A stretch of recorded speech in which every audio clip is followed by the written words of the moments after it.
Damn it. Who would have thought such a powerful expert was still hidden among the human race?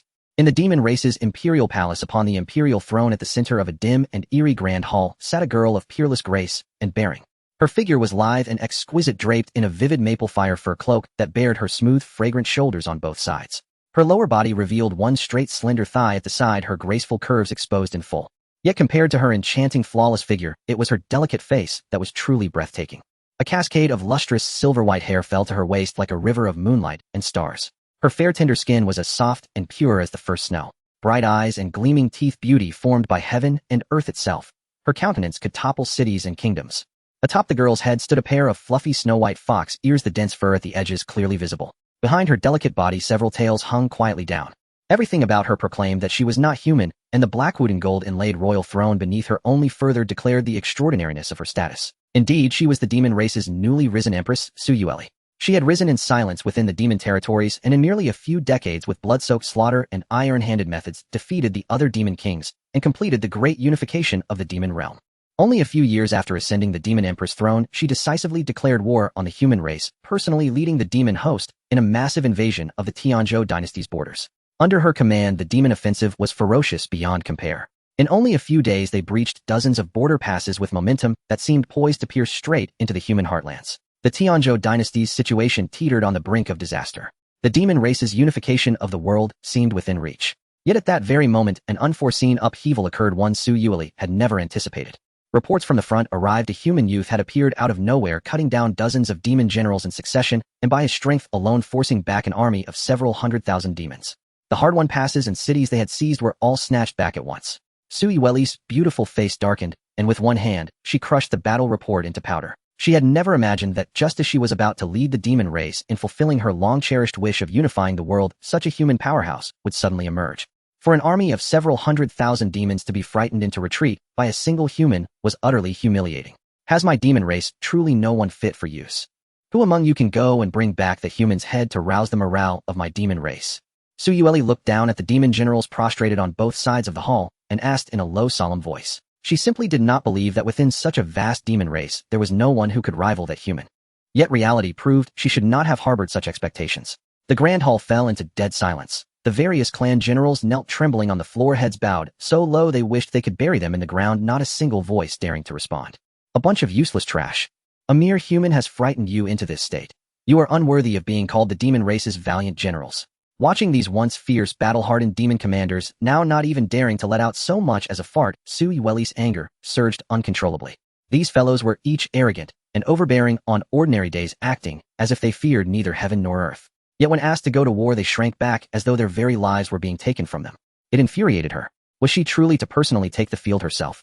Just as Su Yueli was pondering whether she should act in person and behead that human, the doors of the imperial hall were suddenly pushed open and a figure swaggered inside. He stood nearly 8 feet tall with a tiger's back and a bear's waist, his face ferocious and hideous, both hands encased in iron claws gleaming with cold light. Seeing who had arrived, Su Yueli lightly knitted her brows and parted her red lips to ask, "Wang Hu, what are you doing here?" She knew the newcomer all too well. He was Wang Hu, patriarch of the Tiger Demon clan, whose strength within the demon race was second only to hers. Though on the surface she had already subdued the entire demon race and completed its unification in the shadows, clans that refused to accept her rule still remained. The Tiger Demon clan was one such faction, and the most powerful among them. For the sake of stability among the demons, Su Yueli had long chosen to turn a blind eye to Wang Hu's attitude, granting him many benefits. Wang Hu in turn feared her strength and dared not act rashly. That he should suddenly come to the imperial palace today. Could it be that he wished to seize upon the demon race's setback as a pretext to make things difficult for her?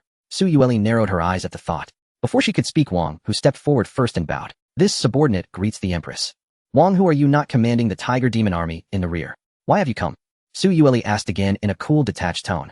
She still had important matters to discuss and had no time to waste in entanglements with Wang Hu, nor any desire to spend an extra second on him. Wang Hu's lips curled slightly, revealing a mouthful of sharp fangs, a face of undisguised slyness. "Naturally, I have come to share the Empress' burdens. I heard that our demon race was forced back 100 li by a single human youth and has now even retreated within our own borders. If word of this spreads, will it not make us a laughingstock? People will say that our demon empress is incompetent." Su Yueli could naturally hear the undisguised mockery within Wang Hu's words, and her expression grew faintly displeased. "Humph. So you intend to share my burdens, do you?" "To share the Empress' burdens is of course the duty of a subordinate," Wang Hu replied with feigned humility. Su Yueli knew full well that Wang Hu would never be so kind as to take action on her behalf of his own accord. He simply wanted to negotiate terms. Both of them understood one another perfectly, and there was no need for excessive pretense. Su Yueli asked bluntly, "Speak. What do you want?" At her words, Wang Hu's face lit with the expression of a scheme succeeding. His sinister smile deepened, and his gaze swept over Su Yueli with naked greed. "I want the Empress herself." The moment those words fell, the entire hall was thrown into an uproar. All the demons stared at Wang Hu in stunned disbelief. Such defiance of all propriety was beyond outrageous. Su Yueli's face instantly turned as cold as frost. A boundless, heaven-toppling pressure surged forth, crashing down upon the hall, and pressing the demons below so hard they could barely breathe, their bodies trembling uncontrollably. What a terrifying pressure. The Empress had likely already stepped into the heaven-venerable realm. The demons felt both admiration and terror towards Su Yueli. To step into the heaven-venerable realm at such a young age. Across all the world, there was likely no one whose talent could compare to that of the Empress. Facing that murderous pressure, Wang Hu was inwardly shocked beyond measure, yet on the surface, he forced himself to remain calm. "Empress, among the demon race, my tiger demon clan holds the greatest power. The entire clan can be placed at your disposal. So long as you agree to a marriage alliance with me, the tiger demon clan will surely mobilize all its strength to support you, helping you trample the human race and seize the world. You might as well consider it carefully." Hearing this, Su Yueli temporarily withdrew her aura, her expression falling into contemplation. She did not like Wang Hu, not in the slightest. If given the chance, she would certainly choose to slaughter him. But she could not do so. If she killed Wang Hu, the tiger demon clan would inevitably rise in rebellion, and the other demon lords would respond one after another. The hard-won unification of the demon race and the end of their long years of civil strife would all unravel, and chaos would return. This was an outcome she could not bear to see. If she were to temporarily compromise herself in a political marriage with Wang Hu and gain the support of the tiger demon clan, her rule would grow more solid and stable. She could also make use of him to kill the human expert and wage war across human lands. No matter how she looked at it, for the sake of the demon race's future, she ought to agree decisively now and find an opportunity to dispose of Wang Hu later.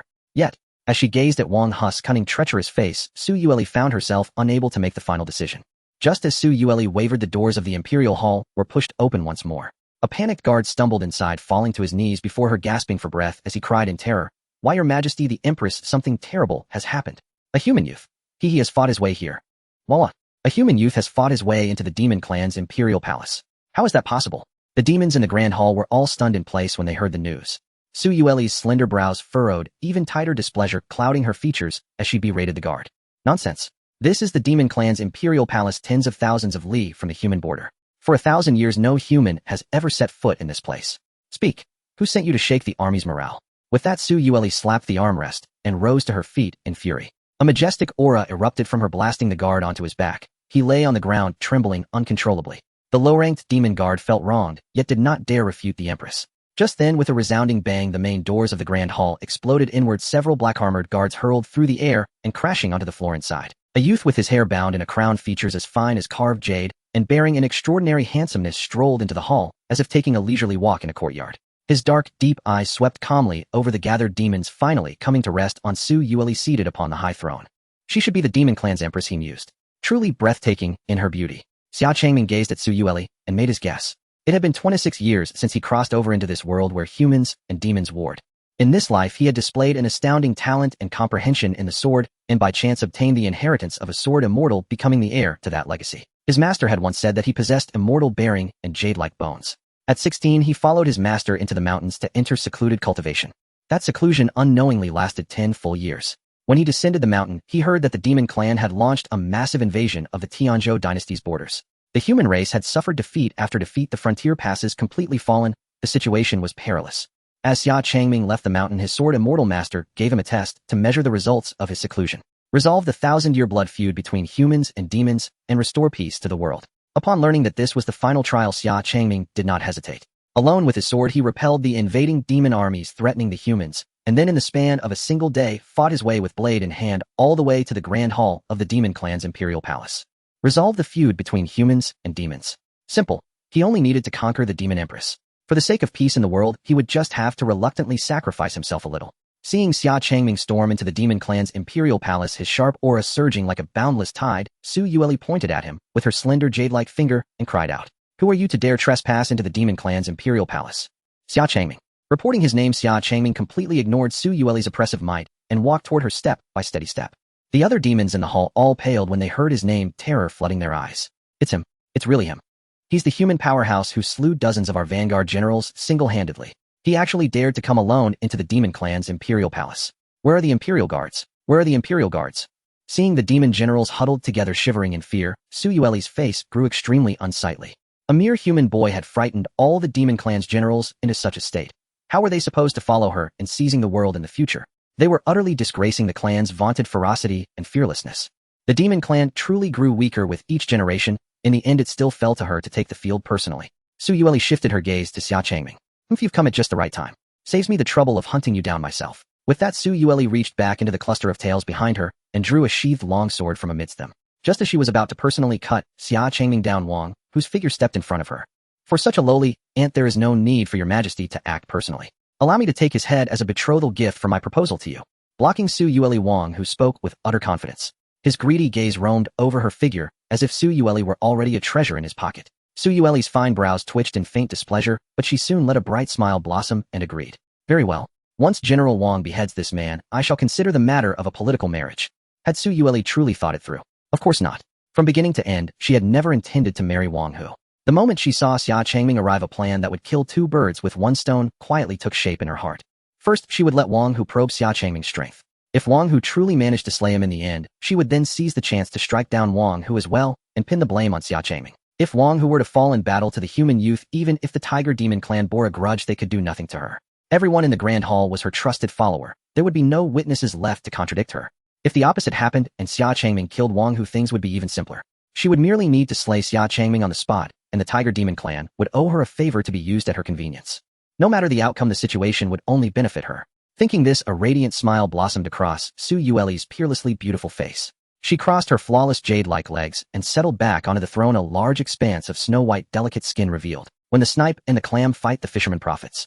All she needed to do now was quietly wait for the two tigers to tear into each other. Jia. Human, you should not have come here, and you certainly should not have met me. Next, I will use my beloved claws to slice off every piece of flesh from your body one by one, then peel your skin and hang it upon my wall, until you're sobbing and begging me to cut off your head. Wang Hu stood before Xia Changming, tongue snaking out to lick his sharpened claws. His gaze was cruel, his burly towering frame nearly blocking Xia Changming's view. Xia Changming watched Wang Hu with a calm expression and asked lightly, "You intend to marry the Demon Empress?" The question caught Wang Hu off guard. His marriage to Su Yueli was a crucial step in his grand design, to control the Demon Empress from within the clan. What business was it of this human? And if I am? Wang Hu bent down, bringing his face close to Xia Changming's as he asked with contempt. Then I cannot. The moment the words fell, Xia Changming's eyes sharpened. Without anyone knowing when it had appeared, a long sword was in his hand. A streak of silver light flashed across Wang Hu's neck so swiftly that no one present could react. By the time the demons came back to their senses, Wang Hu's eyes were bulging, his body rigid and motionless. A faint line appeared across his neck, and then his head tumbled from his shoulders to the floor, his body and head parting on the spot. Silence. A deathly silence. Including Su Yueli, every demon stared at Xia Changming in horror. Dead. Wang Hu was dead, just like that. That was Wang Hu, second only to the Empress herself in strength within the demon clan. A demon general at the peak of the heaven-human realm, slain in an instant with a single stroke. He had not even been able to resist. Su Yueli's beautiful eyes were filled with shock. Though she had anticipated that Wang Hu might fall to Xia Changming, she had never imagined it would be in a single blow. This was not how she had envisioned it at all. She had planned to let Wang Hu test Xia Changming's strength, hoping for mutual injuries, so she could reap the benefits. Instead, Xia Changming had taken his head with a single sword. Completely useless to her plans. Worthy of being the Demon Empress, Su Yueli adjusted her mindset almost instantly after her initial shock, no longer daring to underestimate the human youth before her. As Su Yueli placed her palm on her sword hilt, preparing to draw, a cool breeze swept across her face. A gold-edged, silver-bodied longsword suddenly rested against her delicate neck. So fast. By the time she reacted, it was already too late. Su Yueli's hand remained frozen on her sword hilt. She did not dare move in the slightest. I will give you two choices. Either you marry me, or I marry you. Su Yueli. She was completely dumbfounded by Xia Changming's words. What did he mean by that? This human had crossed countless li to slaughter his way into the demon clan's imperial palace, not to kill her, but to wed her. What kind of joke was this? She was the dignified demon empress, ruler of all demons. How could she ever submit to a human? Even if it costs me my life, I will never marry a human. Su Yueli's beautiful eyes locked onto Xia Changming's, her voice firm and unyielding. Xia Changming narrowed his eyes, the corner of his mouth curling into a strange smile. Oh, is that so? Xia Changming withdrew the blade from her neck and pointed it toward the entrance of the imperial hall. Spiritual energy surged from all directions like a tide, converging upon the sword. Before Su Yueli and the others' eyes, Xia Changming raised the longsword high. The surging spiritual power took form as a colossal sword of pure energy. The spirit sword cleaved downward, its razor-edged sword, chi piercing straight through the entire demon imperial capital. A bottomless sword mark was carved into the earth, stretching on for 100 li. After finishing, Xia Changming turned his head to look at Su Yueli, a gentle smile on his face as he asked, Now then, your majesty, would you care to reconsider? At the border of the human and demon realms within Tianyu City, thousands of families adorned their homes with colorful lanterns. The air was filled with the sounds of firecrackers and the clamor of drums, creating a festive and joyful atmosphere in what was otherwise a city marked by chaos and turmoil. Today is an exceptionally special day, one of profound significance for both the human and demon races. The demon Empress Su Yueli is getting married. The one marrying the demon Empress is none other than the eldest son of the Xia family from the Tianzhou dynasty, Xia Changming. It is well known that the human and demon races have been archenemies for centuries, embroiled in endless conflicts, each viewing the other as their mortal enemy.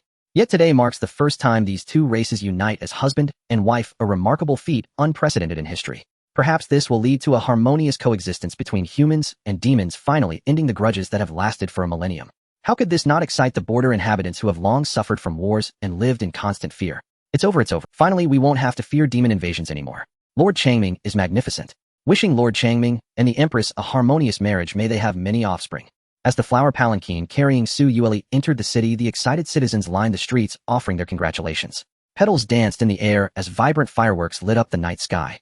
A few children joyfully followed alongside the palanquin, shaking their rattles and reciting legendary tales shared by the storytellers in the inns. After 10 years of seclusion, the sword immortal descends, repelling 1,000,000 troops with a single strike.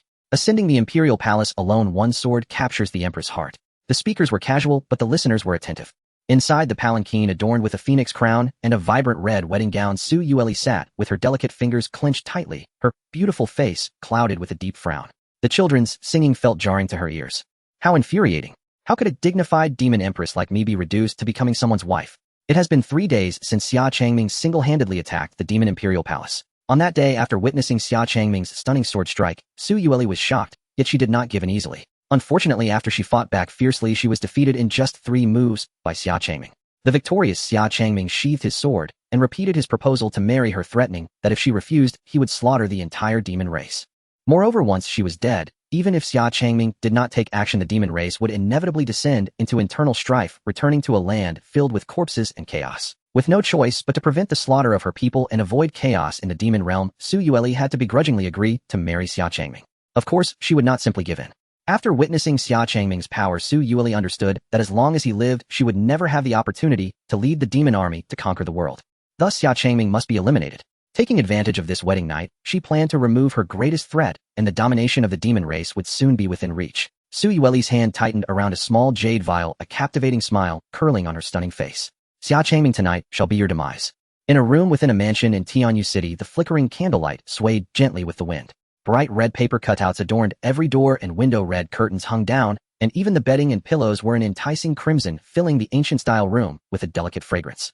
A young girl with a red scarf sat gracefully at the edge of the bed, her slender hands resting on her thighs, her figure enchanting, her delicate fingers soft. With a creak, the door to the room was pushed open. Xia Changming, dressed in groom's attire, walked slowly to Su Yueli's side and gently lifted her red veil. In that instant, an exquisite face as beautiful as a celestial being was revealed to Xia Changming. After a touch of makeup, this demon empress looked even more enchanting. Marrying her doesn't seem like such a loss after all, Xia Changming mused. When he first learned that his master had sent him down the mountain to resolve the feud between humans and demons, he indeed thought of directly storming the demon imperial palace and slaying the demon empress, believing the demon army would collapse and flee. But upon further thought, what would it matter if he killed the current demon empress? It would merely delay the demon invasions temporarily. Once the demons regrouped and selected a new ruler, the demon army would return.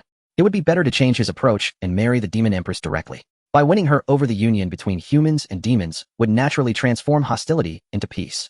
However, he would have to make some personal sacrifices. To ensure a harmonious coexistence between humans and demons, peace and stability in the world required him to bear this burden. Husband, after lifting the red scarf, Su Yueli gazed affectionately at Xia Changming, her voice sweetly murmuring. Xia Changming's first reaction was not joy, but wariness. Something felt very off. Just days ago, this woman had been clamoring to have him sliced into pieces, yet today, she was calling him husband in a tender tone.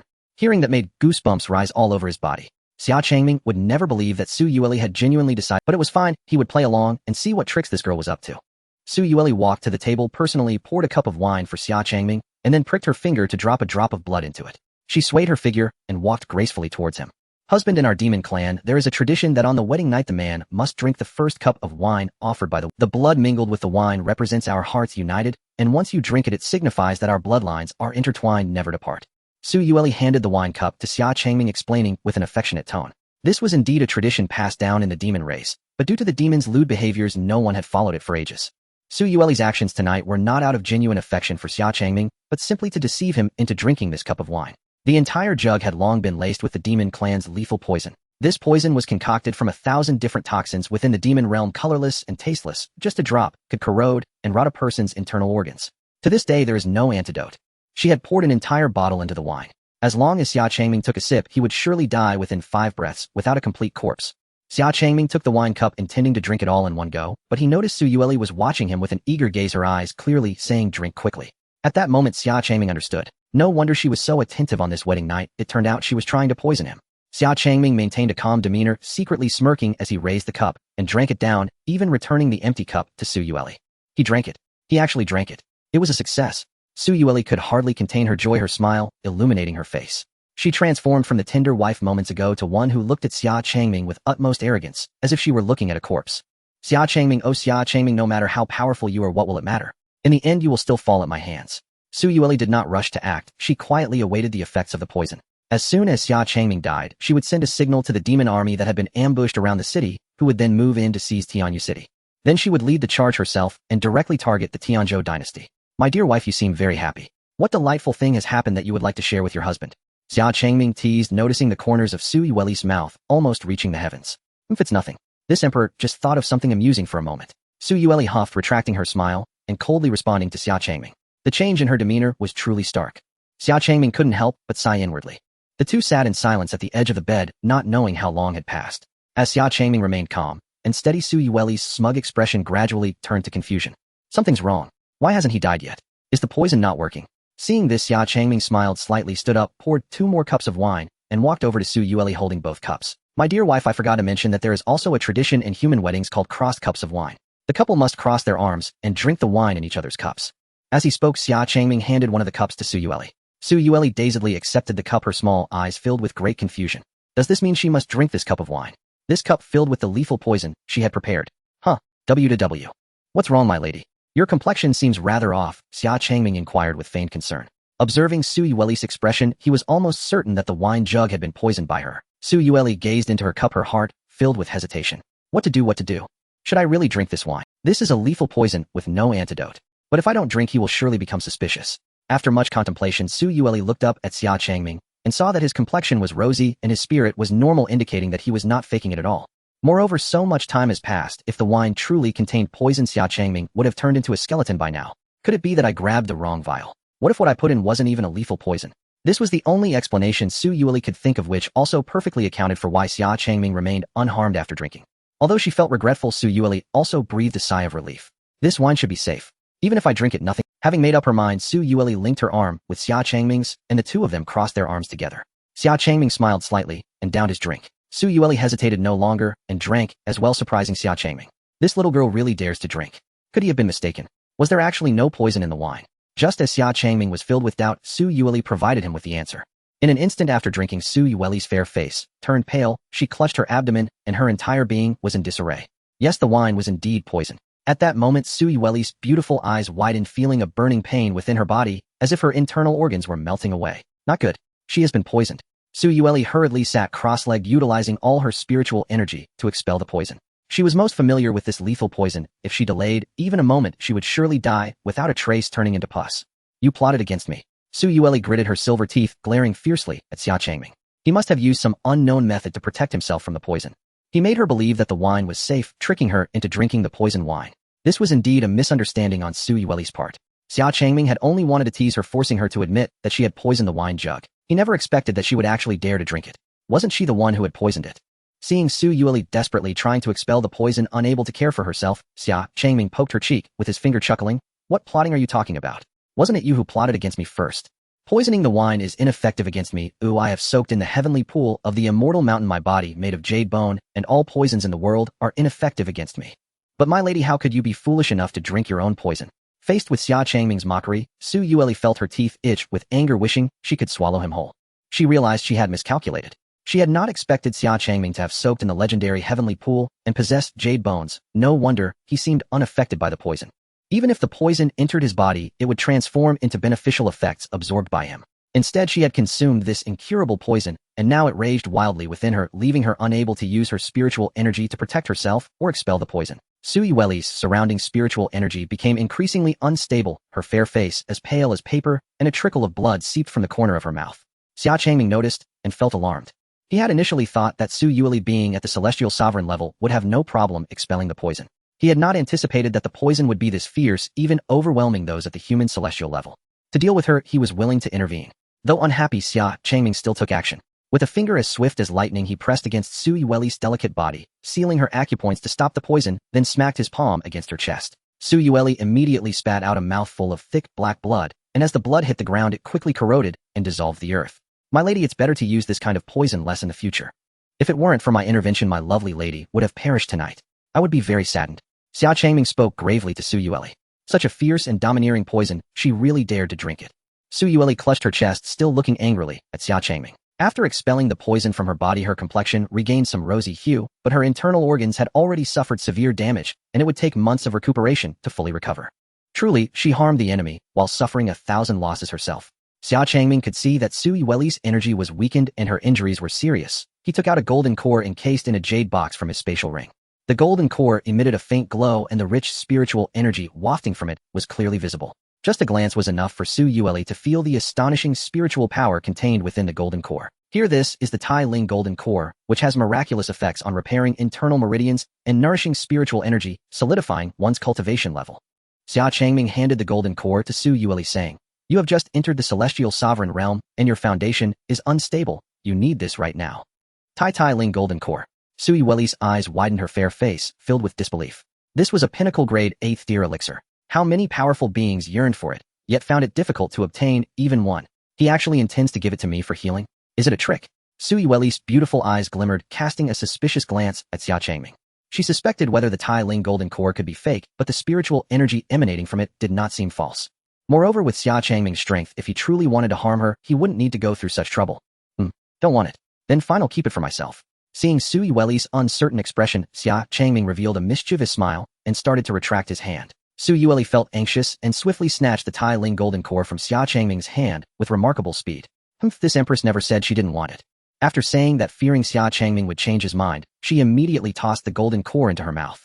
The immense yet gentle spiritual energy instantly nourished her entire meridians, bringing an indescribable sense of comfort that surged through her spiritual sea. In just a moment, her internal injuries had recovered significantly.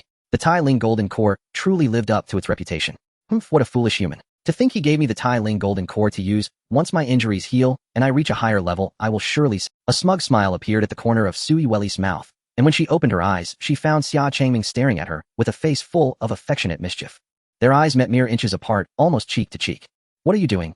Su Yueli jumped in surprise and instinctively shrank back into the corner of the bed. Xia Changming said nothing and began undressing by the bedside. "Why are you taking off your clothes?"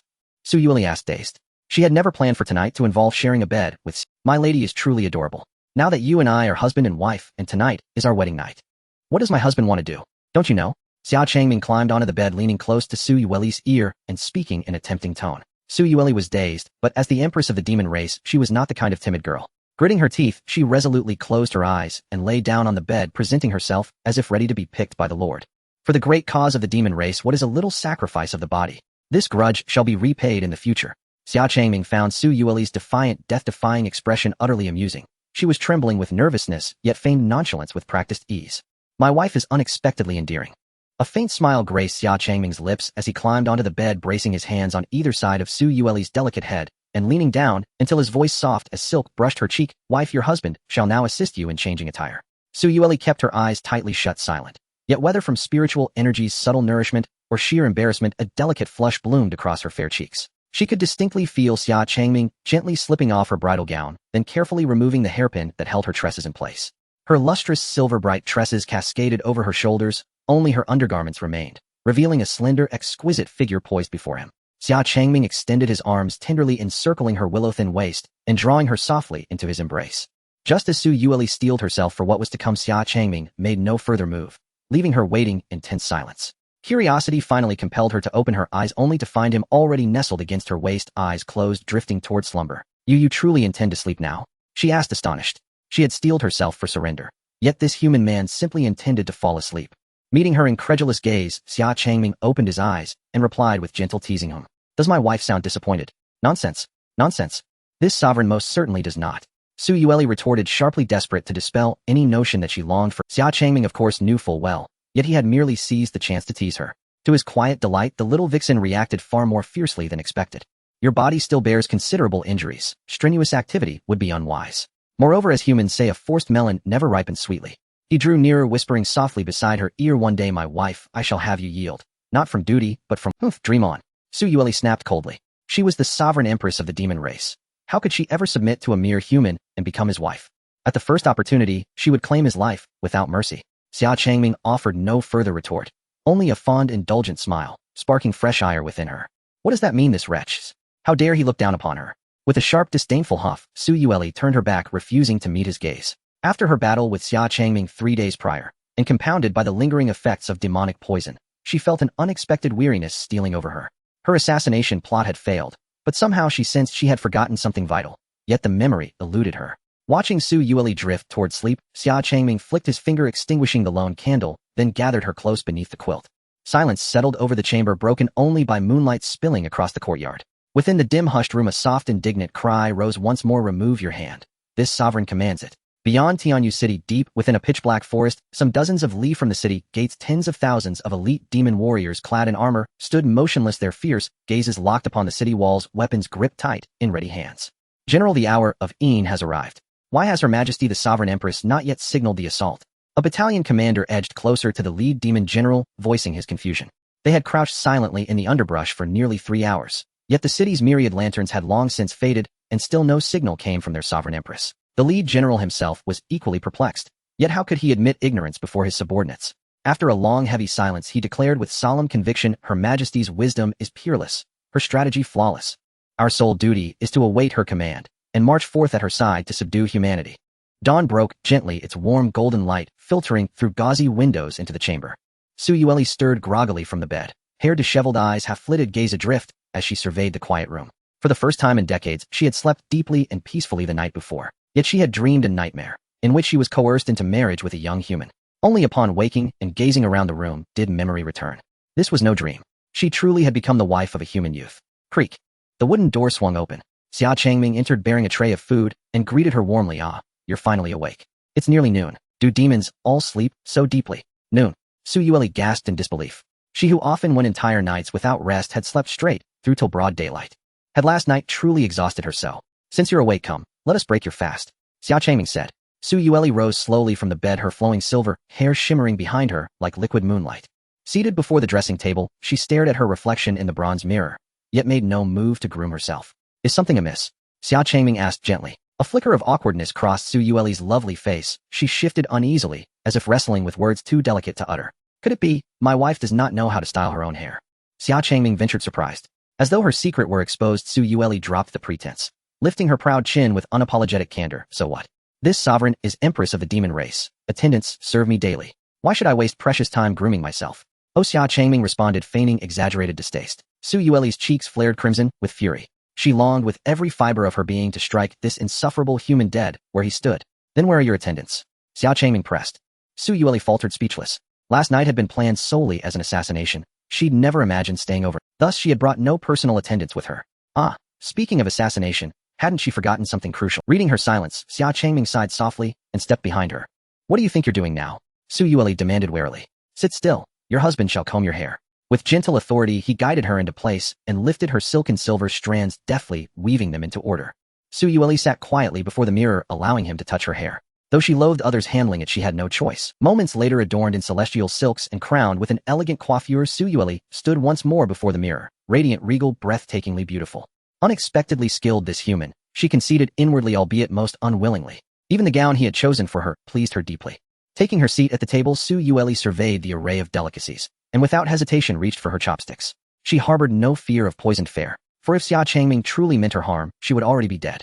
Moreover, she knew he had married her to quell the war between demons and humans, and thus trusted with absolute certainty that he would not kill her. Xia Changming watched her eat, his ever-present smile unwavering. Then, as if recalling something, he added lightly, by the way, wife, once you've finished, we must depart from here. Leave? Where? Su Yueli paused mid-bite, puzzled. Xia Changming smiled. Home, of course. Tianzhou Dynasty, the celestial capital. In the Tianzhou Dynasty, the capital Tiandu, the majestic towers of the Chongqing Xia family stood tall, with palaces exuding grandeur. The vast grounds of the Xia family stretched endlessly as far as the eye could see. The Changxing Xia family is one of the 4 great families of the Tianzhou dynasty, with a legacy spanning 100 years, profound heritage, and a position of power that is unmatched. Even among the 4 great families, the strength of the Changxing Xia family is an unshakable presence. Xia Changming and Su Yueli returned from the horizon, gracefully landing within the Xia family. This was Su Yueli's first time stepping into the human realm, and her curious gaze wandered full of admiration. She had once imagined leading an army of hundreds of thousands of demon clans marching triumphantly into the capital of the Tianzhou dynasty under the bowing and scraping of the humans. She also envisioned charging alone into the imperial palace, standing atop a palace where thousands worshipped her. Yet she never thought of following her husband back home as a mere wife. Truly the world is full of surprises. Come on, my wife. Let's go greet your parents. Xia Changming took Su Yueli's soft jade hand and stepped toward the main hall of the Xia family. Su Yueli frowned slightly, trying unsuccessfully to pull her hand away from Xia Changming's grip, ultimately resigning herself to being led. Soon several figures rushed towards them. Who dares to trespass on the grounds of the Xia family? Shouted a young man leading the group. Xia Ming, it's me. Xia Changming replied, a hint of a smile in his voice. From a distance, he recognized the person, Xia Ming, who had served as his guard since childhood. The man named Xia Ming was initially taken aback upon seeing Xia Changming, his mouth agape in surprise. He quickly knelt on one knee, fists on the ground, joyfully and respectfully, exclaiming, young master, you've returned. Welcome back, young master. Alright, I need to take my wife to meet my parents first. You don't need to worry about me. Xia Changming waved his hand, leading Su Yueli past Xia Ming and the others. Mother, my wife. Could it be that the rumors from the front lines were true, that the young master had indeed married the demon empress? Is that girl truly the demon empress? Xia Ming, kneeling on the ground, looked in astonishment at Su Yueli. Besides, at this moment, in order to avoid drawing attention, Su Yueli had concealed her ears and tail, appearing as an extraordinarily beautiful girl, like a celestial being.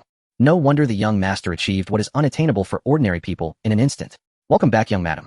Xia Ming respectfully addressed Su Yueli again. Hearing this, Su Yueli's face instantly darkened. Soon news of Xia Changming's return to the Xia family spread throughout the entire grounds. Countless disciples of various sects came to admire the legendary sword immortal and inheritor of the sect. Is he really the young master? Of course, who else but the young master possesses such extraordinary grace? Who is the woman beside the young master? She is so beautiful. She must be the legendary demon empress. I heard the young master stormed into the demon palace and conquered the demon empress with a single sword. That is our future, young madam. The surrounding discussions echoed in Su Yueli's ears, making her expression increasingly on these ants. Once she dealt with Xia Changming, they would be next. Unbeknownst to her, they had arrived at the entrance of the Xia family main hall. Xia Changming came to a stop, turned, and playfully drew a smiley face on Su Yueli's cheek with his fingers. We are about to meet your parents, my wife, so you cannot wear that expression. Come on, smile. Seeing Su Yueli's face, which was more sorrowful than a frown, Xia Changming couldn't help but burst into laughter. Su Yueli, annoyed, swatted Xia Changming's hand away. After taking a deep breath, she immediately regained the demeanor and aura of the demon empress. Xia Changming pushed open the great doors of the main hall, stepping in alongside Su Yueli. Inside the vast and magnificent main hall, a man and a woman were seated at the front. The man was tall and extraordinary, sitting steadily in the position of the family head. He was none other than Xia Changming's father, the current head of the Xia family, Xia Changming. The woman had a gentle and graceful demeanor, her expression soft as water. It was evident that she was Xia Changming's mother, Chu Qingwan, the little princess of the Chu dynasty. Upon seeing Xia Changming, Chu Qingwan eagerly left her seat and walked to him, gently caressing his cheek with eyes full of warmth. Minger, you have finally returned. Let me see. Oh my, you have gotten so thin.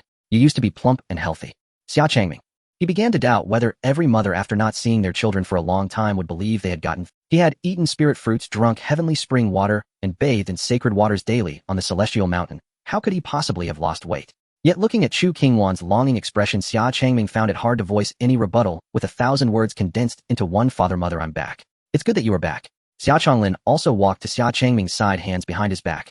His gaze fell upon the proud and imposing Su Yueli standing behind him. Although he had already guessed the identity of the person, Xia Chonglin still asked Minger, who is this? Chu Qingwan also looked at Su Yueli, her eyes filled with intrigue. Xia Changming smiled faintly, pulling Su Yueli to the front and grandly introducing, Father, mother, this is the current demon empress, Su Yueli, my wife, and your future daughter-in-law. So it is true. Just as the rumors suggested, she really is the demon empress. Xia Chonglin looked at Xia Changming with both confusion and profound meaning. He had already heard the rumors from the front lines. Unexpectedly, after Xia Changming emerged from his seclusion, the first thing he did was not return home, but to travel thousands of miles to the demon palace, marrying the demon empress, and subsequently holding a simple wedding in the border city of Tianyu. In just a few days, he returned with the demon empress as his daughter-in-law. This was quite sudden. Truly, he is the son of Xia. Chu Qingwan had fewer concerns than Xia Chonglin. Upon learning about her future daughter-in-law, she happily walked to Su Yueli, taking her hand and examining her from head to toe. Good. With skin as fine as ice and bones as jade, she is as beautiful as a celestial being, a perfect match for my Minger. Here, this is the family heirloom pendant of the Xia family. Let me put it on you. As she spoke, Chu Qingwan removed the jade pendant hanging from her neck and prepared to put it on Su Yueli. Su Yueli took a step back, wanting to refuse. She could tell that this pendant was extraordinary, possessing the ability to nurture spiritual energy and harboring ancient formations that could resist spiritual attacks. It was at least a divine artifact. She had never considered acknowledging herself as a daughter-in-law of the Xia family. How could she accept this pendant? Yet unable to resist Chu Qingwan's enthusiasm, the pendant was still placed on Su Yueli's chest. Su Yueli turned to Xia Changming, and seeing him smiling without saying anything, she simply accepted it. My wife, you still haven't greeted your father and mother yet. Xia Changming smiled at Su Yueli. Su Yueli shot a fierce glare at Xia Changming, finding it difficult to speak. If she did, wouldn't it be equivalent to acknowledging herself as a daughter-in-law of the Xia family? But she had just accepted Chu Qingwan's pendant, and Chu Qingwan was eagerly awaiting her response. Damn, she felt like she had been schemed against again by that guy. Seeing Su Yueli hesitate to speak, Xia Changming leaned close and whispered in her ear, my lady, you wouldn't want anything to happen to the demon race, would you? Su Yueli glared at Xia Changming with murderous intent, but he ignored her. With no other choice, Su Yueli reluctantly bowed to Xia Changlin and Chu Qingwan, saying, Father, Mother Yueli is good. Come, let me show you around the Xia family, Chu Qingwan said joyfully, taking Su Yueli's hand and walking out. Su Yueli turned to Xia Changming for help. Xia Changming smiled back, waving at her. Thus he watched as Su Yueli was taken away by Chu Qingwan. All of this was observed by Xia Changlin. After Su Yueli and Chu Qingwan left, the empty hall was left with only Xia Changming and Xia Changlin. The father and son exchanged a smile. In the next moment, Xia Changlin suddenly swung his palm and struck at Xia Changming. Xia Changming remained steadfast, simply raising his palm to meet the attack. As their palms collided, a vast surge of spiritual power erupted, sending violent waves of energy throughout the entire hall. Xia Changlin was affected by the shockwave, sliding backward for several meters before finally stabilizing his footing. In contrast, Xia Changming stood resolutely, his right hand resting behind him, unmoving by even a fraction. Good boy, after following your sword, immortal master, for 10 years, your strength has already reached this level. Xia Changlin's expression changed to one of shock, which quickly transformed into joy, a grin spreading across his face. It is worth noting that Xia Changming was merely at the transcendent realm a decade ago, and in just 10 years he had already reached a level comparable to Xia Changlin's heaven-human realm. In the entire world, such talent is truly a rare gem. Those so-called prodigies from major clans, when compared to Xia Changming, are like starlight competing with the bright moon. Truly, heaven favors the Xia family of longevity. Xia Changming chuckled and did not disclose his own level of achievement, instead congratulating Xia Changlin. Congratulations, father, have you stepped into the heaven-human realm? Through that last palm strike, Xia Changming had already sensed that Xia Changlin's spiritual power far exceeded his previous levels. Ha ha ha, I knew you wouldn't be able to hide it from me. Xia Changlin, hands on his hips, looked up and laughed proudly. In my day, I was also one of the rare prodigies in the Tianzhou dynasty. This mere heaven-human realm is nothing to me. Xia Changming remained silent, quietly standing by and watching as Xia Changlin boasted. Within the Xia family, who didn't know that he had been preparing to break through to the heaven-human realm for several years. During that time, he had also consumed a large quantity of the family's rare spiritual herbs. He still had to consider his father's pride. Once Xia Changlin's laughter began to die down, Xia Changming took out a brilliantly golden Tai Ling golden pill from his spatial ring. This is... Xia Changlin naturally recognized what it was, staring at the golden pill's glowing spiritual energy, his eyes nearly popping out. Father, I refined a few Tai Ling golden pills for backup during my retreat on the Immortal Mountain, and there's just enough left for you to use. Xia Changming handed the golden pill to Xia Changlin. He had always been unreserved with his family. These Tai Ling golden pills were of no use to him at his current level. No, such a precious item, you should keep it for yourself. Xia Changlin firmly refused, speaking with great conviction. However, his behavior made it hard for Xia Changming to believe that he was speaking sincerely. He saw Xia Changlin tightly grasping his hand and trying to push it into his embrace. You're such a child, I've already said I don't need it, yet you insist on giving it to me. Fine, for now I'll help you keep it safe. After the golden pill was stuffed into his embrace, Xia Changlin hurriedly held it tight, wearing an expression of grievance. Xia Changming was momentarily speechless. He no longer knew how to respond to his father. Come, Mingger, sit. Xia Changlin beckoned Xia Changming to sit down. Upon learning that Xia Changming had entered the Heaven Sovereign Realm, and now, with the legendary 8th-grade Tai Ling golden pill, he couldn't express how happy he was. His smile hadn't faded for a moment. By the way, father, during the time I was away, nothing happened at home, right? After Xia Changming sat down, he casually took a sip of the tea on the table and asked unintentionally. Xia Changlin understood what Xia Changming was asking.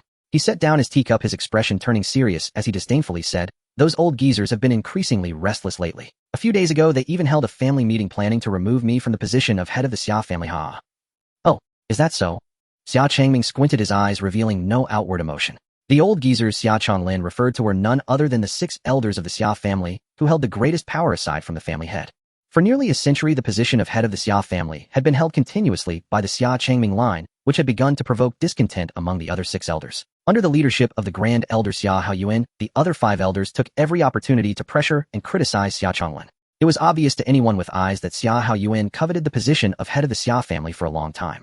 Xia Changming had known about this before leaving the Xia family. He just hadn't expected them to be so impatient. Xia Changming picked up the teapot and filled his teacup with tea, speaking calmly. 3 days from now the family will hold a grand competition among the entire clan. Only the younger generation will participate, and the victor will be allowed to enter the Xia family's training grounds, obtain the family's legacy, and succeed the next head of the family. According to the formal family procedures, unless the current family head violates the clan rules or unfortunately passes away, the grand competition cannot be initiated to select the next generation of head to enter the training grounds and inherit the family's legacy. Now to suddenly initiate the grand competition clearly does not comply with clan rules. It goes without saying that Xia Changming knew it was definitely the Grand Elder Xia Haoyuan who had rallied the other elders to initiate a vote within the clan.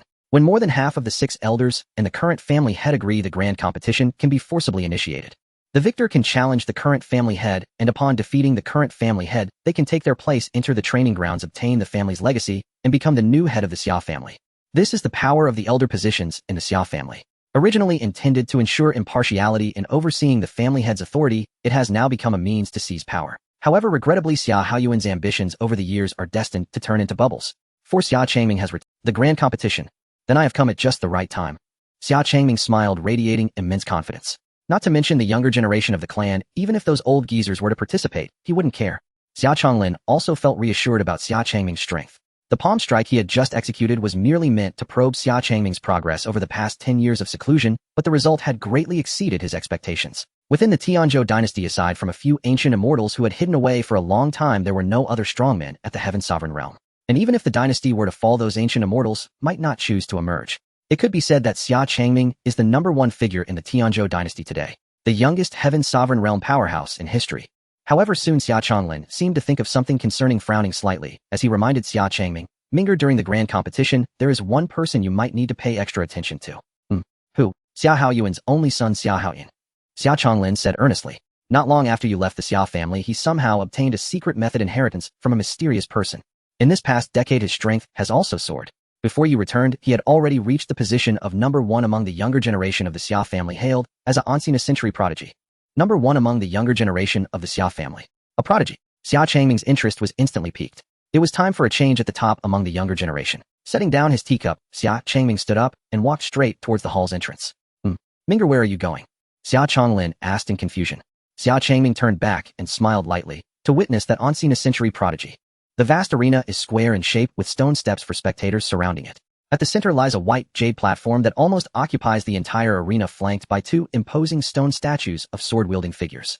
The clan competition will be held here in 3 days. At this moment, the arena is filled with the members of the Xia family diligently practicing and sparring with one another. Of course, there are also many onlookers gathering to watch the excitement. On the platform, a figure was sent flying off the edge, crashing heavily onto the ground. "You dare challenge me?" A young man with a proud expression and disdainful demeanor slowly approached the edge of the platform, looking down mockingly at the man he had just defeated. Impressive. In just a few moves, he has defeated Xia Ming, who is at the peak of the master realm. Xia Haoyan is likely already a peak extraordinary realm powerhouse. Truly worthy of being the son of Elder Xia, such talent is unattainable for us. The crowd of spectators murmured among themselves. Especially with the clan competition approaching in 3 days, Xia Haoyan is the most favored candidate likely to become the next clan head. Xia Ming, clutching his chest, glared at Xia Haoyan with discontent. He had overheard Xia Haoyan insulting Xia Changming and Su Yueli while passing through the arena, and in a fit of anger, he jumped onto the platform to argue with him. Unfortunately, he was outmatched and was defeated in just a few moves. At that moment, Chu Qingwan happened to arrive at the arena, leading Su Yueli. As they stepped into the arena, their graceful figures instantly attracted the attention of everyone present. One had a cold expression like frost, while the other was gentle and flowing like water. The 2 women, with their strikingly different temperaments, appeared as radiant as sisters. "Yueli, this is where my Xia family's young talents usually practice and spar," Chu Qingwan gently explained to Su. Throughout their journey, she had been enthusiastically describing various places within the Xia family. Su Yueli cherished this rare opportunity to delve into the human realm, seriously listening to gather insights into the secrets of the human race. As they gradually made their way deeper into the arena, Xia Ming climbed to his feet and quickly bowed to Chu Qingwan and the young lady, saying, "Greetings, madam, Chu young madam." In contrast, a faction led by Xia Haoyuan stood by Xia Haoyan's side, neglecting to greet or acknowledge Chu Qingwan and Su Yueli. Upon seeing Su Yueli, Xia Haoyan's eyes flashed with a hint of astonishment, but his expression soon turned cold. She must be the demon race empress, the wife of Xia Changming. Xia Haoyan approached Su Yueli, immediately mocking her. I presume you are the legendary demon race empress. It is said that the demon race empress is decisive in battle and extremely ruthless. Yet now she willingly marries into our human race as a wife. Surely this is rather laughable. With Xia Haoshan's mockery, many Xia family members around looked at Su Yueli with expressions of anger and ridicule. Since ancient times, the human and demon races have been at odds. The sudden appearance of the demon race empress has been met with hostility and animosity by the vast majority. Xia Haoyan, do not be disrespectful. Chu Qingwan chided. Rarely angered, even she could not help but show displeasure at this moment. Su Yueli with a cold expression was already contemplating how to dispose of this insignificant ant before her. She could not defeat Xia Changming, but could she not crush an ant? Just as Su Yueli took a step forward preparing to strike at Xia Haoyan, a gentle breeze brushed by, and a hand landed on her shoulder accompanied by a voice that was both familiar and detestable. My dear, do not be angry, allow me to handle this. Xia Changming appeared before everyone, hands clasped behind his back, his robe, fluttering, resembling a peerless gentleman. Young master. Xia Ming and the others were overjoyed. If anyone could rival Xia Haoyan now, it would be Xia Changming, who had just returned from seclusion.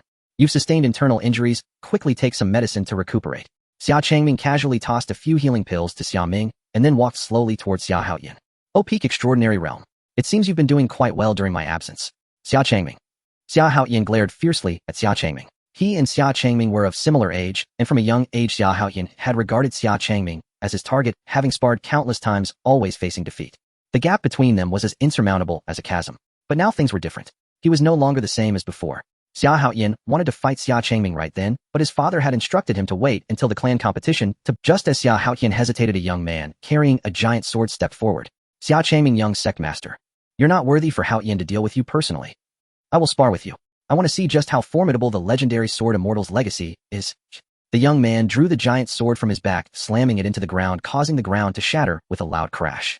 That's the direct disciple of Elder 6 Xia Yan. I heard he has been in seclusion for several years, and seems to have broken through to the extraordinary realm.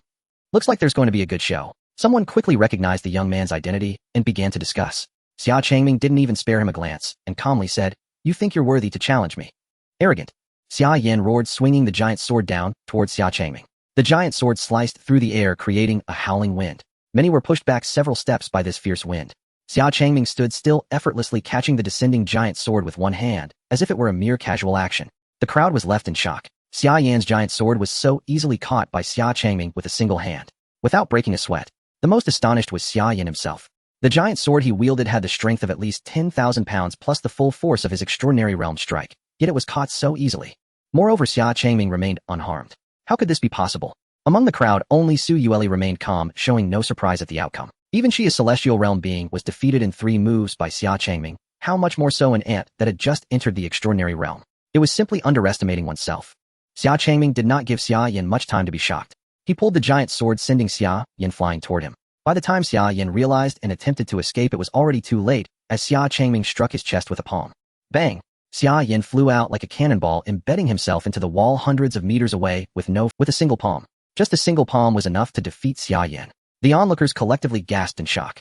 Xia Changming, holding the giant sword, disdainfully tossed it towards the standing Xia Haoyan. The giant sword shot like a meteor, aiming directly at Xia Haoshan's face. Xia Haoyan snapped back to his senses and hurriedly turned his head to evade. The blade passed just in front of him, and the sword's wind left a shallow scar on his face, causing blood to trickle down his cheek. Xia Changming.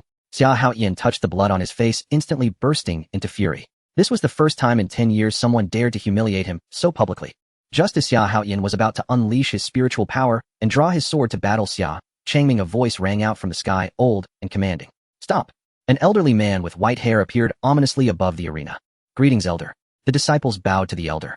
The newcomer was none other than the Xia family's grand elder Xia. Xia Haoyan slowly descended from midair to the ground, glaring helplessly at Xia Haoyan before stepping in front of Xia Changming, his gaze sharp and fierce as he demanded, Xia Changming, not only did you bring a member of the demon clan into the Xia family, but you also laid such a vicious hand on your own kin. Xia Yan merely wanted to spar with you, yet you completely crippled his cultivation with a single strike. What are your true... Unfazed by Xia Haoyan's accusations, Xia Changming remained proud and unhurried, responding, Elder Su Yueli is my wife, the young mistress of the Xia family. I hope you take note of that. As for Xia Yan, you yourself said that we were sparring mutually. Since it was a mutual spar, injuries are only natural, aren't they? You? What a silver-tongued fellow. I shall unite with the other elders to hold you accountable for today's harm against your fellow clansmen. Xia Haoyan pointed an accusing finger at Xia Changming, his expression filled with indignation. However, he had no intention of arguing further with Xia Changming. He turned his back and called to Xia Haoyan, Haoyan, let's go. Xia Haoyan stood frozen in place, his fists clenched tightly, revealing his unwillingness. His subordinate had been crippled by Xia Changming's hand, and now he was to leave in disgrace before everyone like a lost dog. Wouldn't that just be a laughingstock? Father, Xia Haoyan reluctantly called out. The response he received was Xia Haoyuan's cold and unyielding gaze. Shut your mouth. Don't you think you have embarrassed us enough already? Xia Haoyan, knowing he could not fight Xia Changming today, glared fiercely at him, leaving a harsh remark. Xia Changming, I will spare you this time. In 3 days during the clan competition, let's see what happens. After saying this, Xia Haoyan turned to leave with Xia Haoyuan, but suddenly a voice came from behind. Stop! Both Xia Haoyuan and Xia Haoyan halted and turned back displeased as they looked at Xia Changming. Xia Changming slowly approached Xia Haoyan, his eyes sharp like arrows piercing towards him as he coldly stated, You may have spared me, but I never said I would spare you. What do you want? For some reason, Xia Haoyan felt an overwhelming pressure from Xia Changming's gaze, causing his body to tremble involuntarily. This made Xia Haoyan feel utterly humiliated. He had been intimidated by Xia Changming.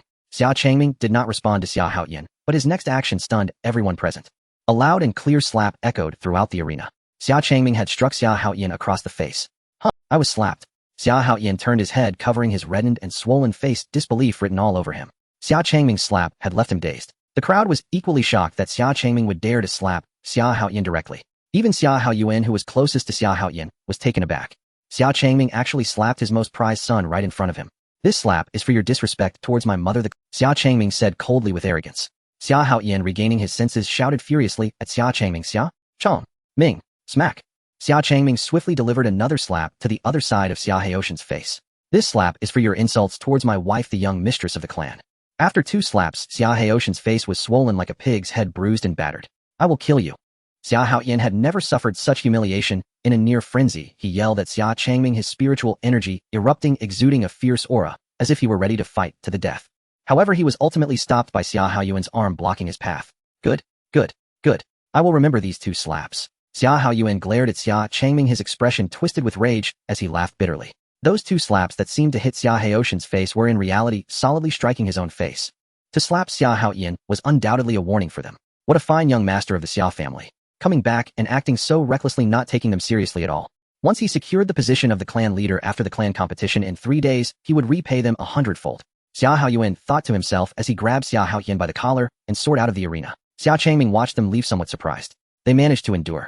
He had thought Xia Haoyan would certainly lash out at him, which would save him the trouble of waiting for the clan competition in 3 days. To his surprise, they chose to endure. It seemed that those 2 slaps were too light. If he had known, he would have thought of another reason to slap him again. Xia Changming felt regret. Fortunately, the objective had been achieved. He established his authority while also giving those old geezers and the rest of the restless members of the Xia family a small warning. As for Xia Haoyan, just a jumping clown. From the beginning to the end, Xia Changming had never regarded him as a rival. His strength was even inferior to that nameless little demon he had slain in the Demon Clan Imperial Palace that day. Mother. Upon returning to Chu Qingwan's side, Xia Changming greeted her. He had only come to witness the so-called pride of the Xia family, and was surprised to find that Chu Qingwan and Su Yueli were also present. Chu Qingwan smiled and gently shook her head. Although she felt that Xia Changming's provocation of Xia Haoyuan and the others upon his return was not advisable, she refrained from saying much. She was more pleased with Xia Changming's boldness. At this moment, Su Yueli stood beside her, casting a sidelong glance at Xia Changming, her eyes filled with displeasure. Xia Changming thought she was upset because he had neglected her. He swiftly appeared before her, taking her hands and softly saying, My dear, I apologize for startling you. Stop pretending to be affectionate. This emperor alone could easily crush that ant. Yet you clearly able to finish it in a breath, still wasted so much effort. Su Yueli expressed her dissatisfaction. It was something that could have been resolved without drawing a sword, just with a flick of a finger, but he had to deliberately waste energy to humiliate his opponent.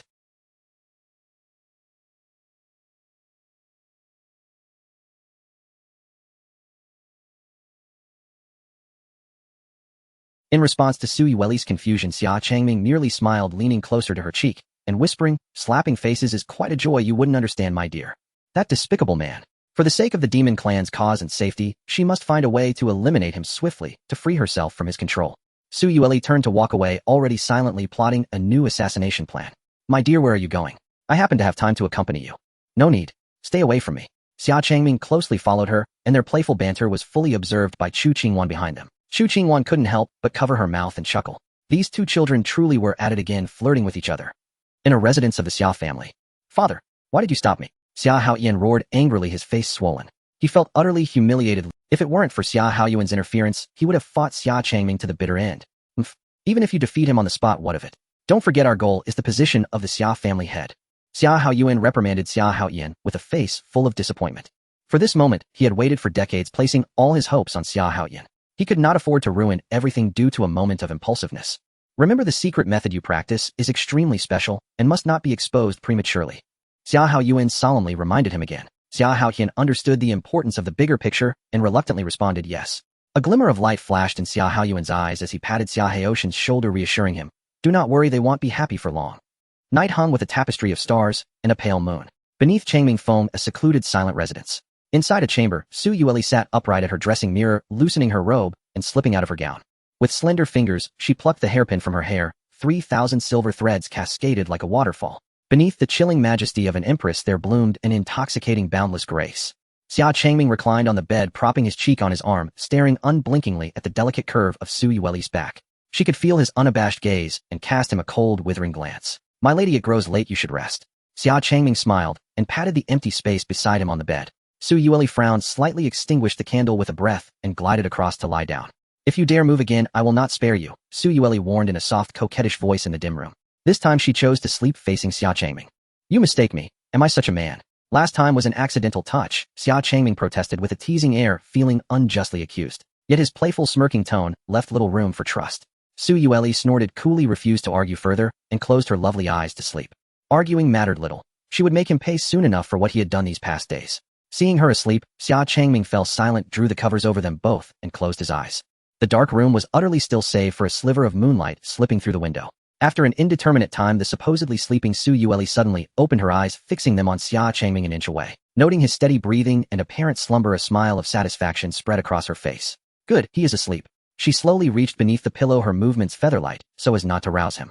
She drew forth a serrated dagger. Its silver blade was etched with sinister patterns, though under the moonlight it flashed. The dagger was called Si Lai Rend, able not only to cleave iron, but to sever spiritual energy itself, ignoring any Kai-based defenses. It was one of the few superior artifacts she possessed. Before Xia Changming returned to the room, she had secretly hidden the dagger under the pillow, waiting for the moment he slept With the blade fully liberated, a small smile touched her lips, only for a voice to sound unexpectedly from nearby. "My lady." The smile froze on Su Yueli's face, her body stiffened, and a cold sweat beaded on her brow. Had she been discovered? She gripped the dagger, heart pounding, and slowly turned her gaze towards Xia Changming. Xia Changming's eyes remained closed, a faint smile at his mouth. Was he still asleep? Had he merely spoken in his sleep? She watched him intently, and after careful scrutiny found he truly seemed to be asleep. Relieved yet inwardly cursing him, she seethed. How dare he frighten me? Prepare to die. Su Yueli raised the dagger, a sheen of killing intent in her gaze. Before she could strike, a force yanked her forward, throwing her into Xia Changming's arms. "What?" Su Yueli gasped. Looking properly, she found Xia Changming had looped his arms around her waist and hauled her close. Xia Changming still feigned sleep, smiling foolishly. One hand hugged her waist, the other rested on her hip as he murmured between sleepy chuckles, "He, my lady. So fragrant, so soft." Su Yueli's face darkened in mortified annoyance. That damned human. He could not even lie still while sleeping. Su Yueli's fury flared as Xia Changming pinched. No longer able to bear it, she lunged, plunging the dagger toward his throat. Yet the seemingly certain strike missed completely. Xia Changming had turned his head at that moment. The blade sank into the pillow beneath, leaving only the hilt exposed. How could a sleeping man have evaded her lethal blow? Su Yueli's brow furrowed in suspicion, as she would not accept such a coincidence. As if to answer her doubt, Xia Changming slowly opened his eyes and looked at her with a teasing expression, asking, "My lady, what are you doing?" He had noticed her hand reach for the pillow earlier. Feigning sleep, he had wanted to see what mischief the little vixen intended. A dagger beneath the pillow, an attempted night assault. Su Yueli ground her teeth in anger, suddenly feeling herself outwitted once again. He had feigned slumber and opportunely kept his hands upon her, refusing to let go. Burning with humiliation, Su Yueli forced a cold smile. "What do you think I'm doing?" "I'm trying to kill you." She pulled the dagger and lunged anew. Since the night strike had been exposed, she abandoned subtlety. But having lost to him in open combat before, she was no match. In only a few maneuvers, Xia Changming pinned her wrists and held her immobile upon the bed. Leaning close to her cheek, Xia Changming whispered, "This is your second attempt on me.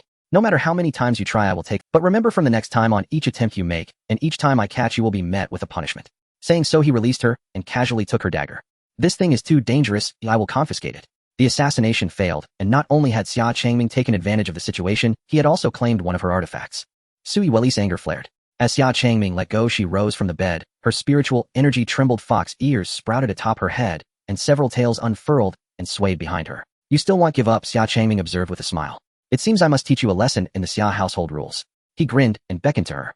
Enraged, Su Yueli threw herself at him. In an instant, the two of them wrestled upon the bed. The spirit wood frame shuddered violently and shattered into splinters beneath them. Only the crackle of blows remained in the room. The next morning at the dining table, Chu Qingwan, Xia Changming, Xia Changming, and Su Yueli sat together. Su Yueli sat with tired, shadowed eyes glaring fiercely at Xia Changming beside her, her hand secretly pressing the lingering ache in her rear. Chu Qingwan watched Su Yueli's hostile stare with amusement and kept ladling food into her bowl. Here, Yueli, try my cooking. If anything sits poorly with you, tell me. Su Yueli answered awkwardly, thank you. I have little appetite today, sorry, and rose to leave the table. She shot Xia Changming one last glare as she left. He returned nothing but a radiant smile. Fuming Su Yueli, what is troubling Yueli? Chu Qingwan asked, puzzled. Xia Changming replied lightly, nothing, I'll bring her over later. Then remembering something, Xia Changming turned to Xia Changlin and added, by the way, father, my bed was crushed. Please replace it with a sturdier one next time. At those words, Xia Changlin and Chu Qingwan froze mid-motion, surprise painted across their faces. Is something wrong? Xia Changming asked, puzzled. Xia Changlin and Chu Qingwan exchanged a glance, shook their heads, and resumed their meal as if nothing had happened. They seemed to understand why Su Yueli had left feeling unwell. After a moment, Xia Changlin could not contain himself. Ming, you are young. Such matters require restraint.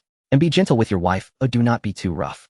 Xia Changming replied, In the blink of an eye, 3 days had passed, and the clan's grand meeting was upon them. Both the collateral and direct descendants gathered at the Xia family estate, with many disciples returning from their training outside. At this moment, the Xia family estate was filled with talents, bustling with activity. The arena designated for the competition was packed to capacity, buzzing with voices. It had been several hundred years since the clan competition was last held, which concerned the position of the next family head, and was of great significance, leading to much discussion among the crowd. Who do you think will emerge victorious in this clan competition? I believe it should be the eldest elder's son, Xia Haoyan.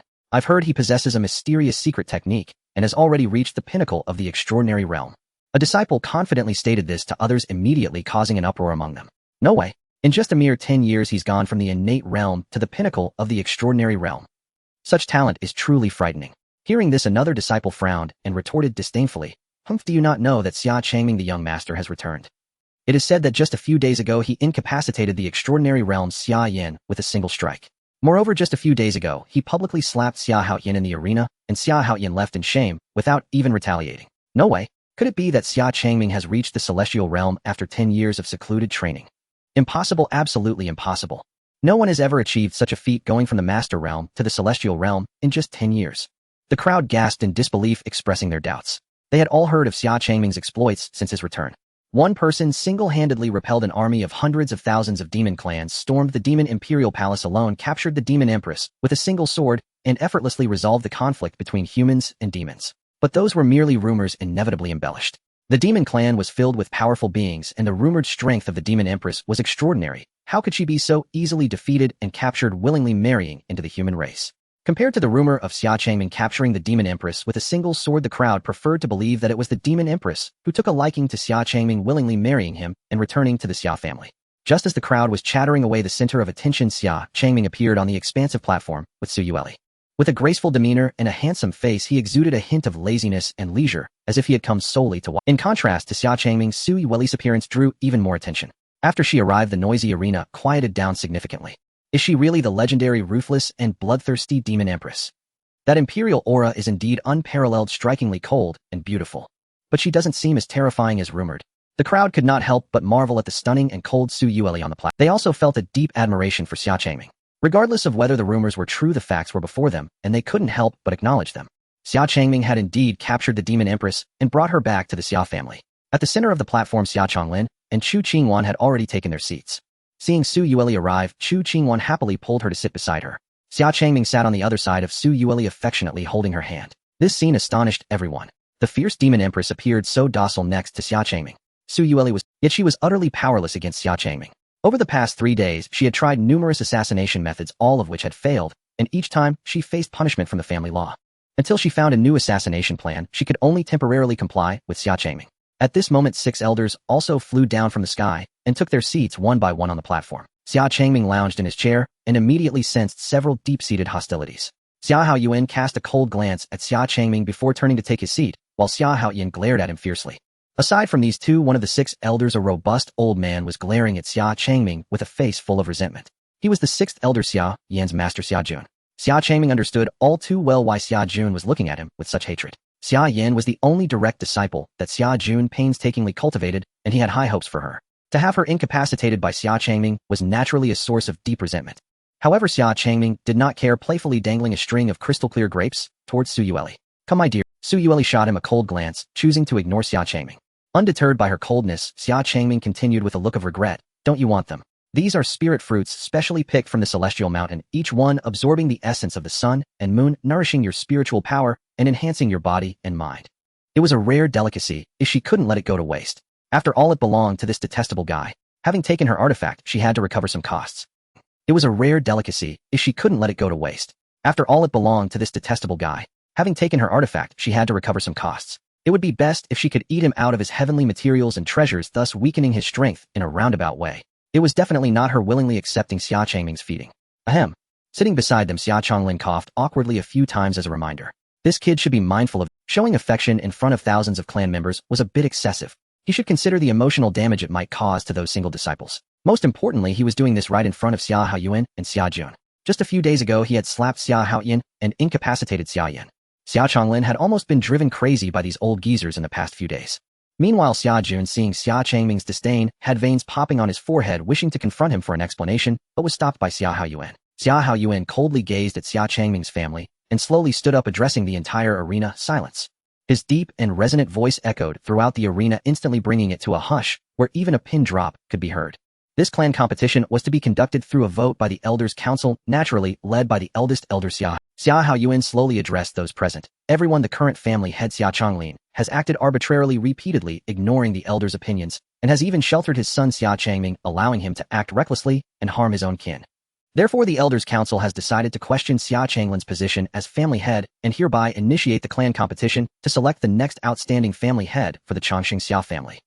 The arena fell into an extraordinary silence, with everyone attentively listening to Xia Haoyuan's speech. Those present were actually well aware of the underlying truths. During Xia Changlin's tenure as family head, he had worked diligently and responsibly, personally managing both big and small matters, leading to a period of relative peace in the family, with much less conflict between the direct and collateral lines. This clan competition was nothing more than Xia Haoyuan coveting the position of family head, wanting Xia Haoyan to ascend to it. Everyone knew this, yet no one dared to speak out. This was because the 6 elders had united under Xia Haoyuan's leadership, garnering support from at least 70% of the Xia family's disciples, their power surpassing that of Xia Changlin's faction. No one was willing to offend Xia Haoyuan.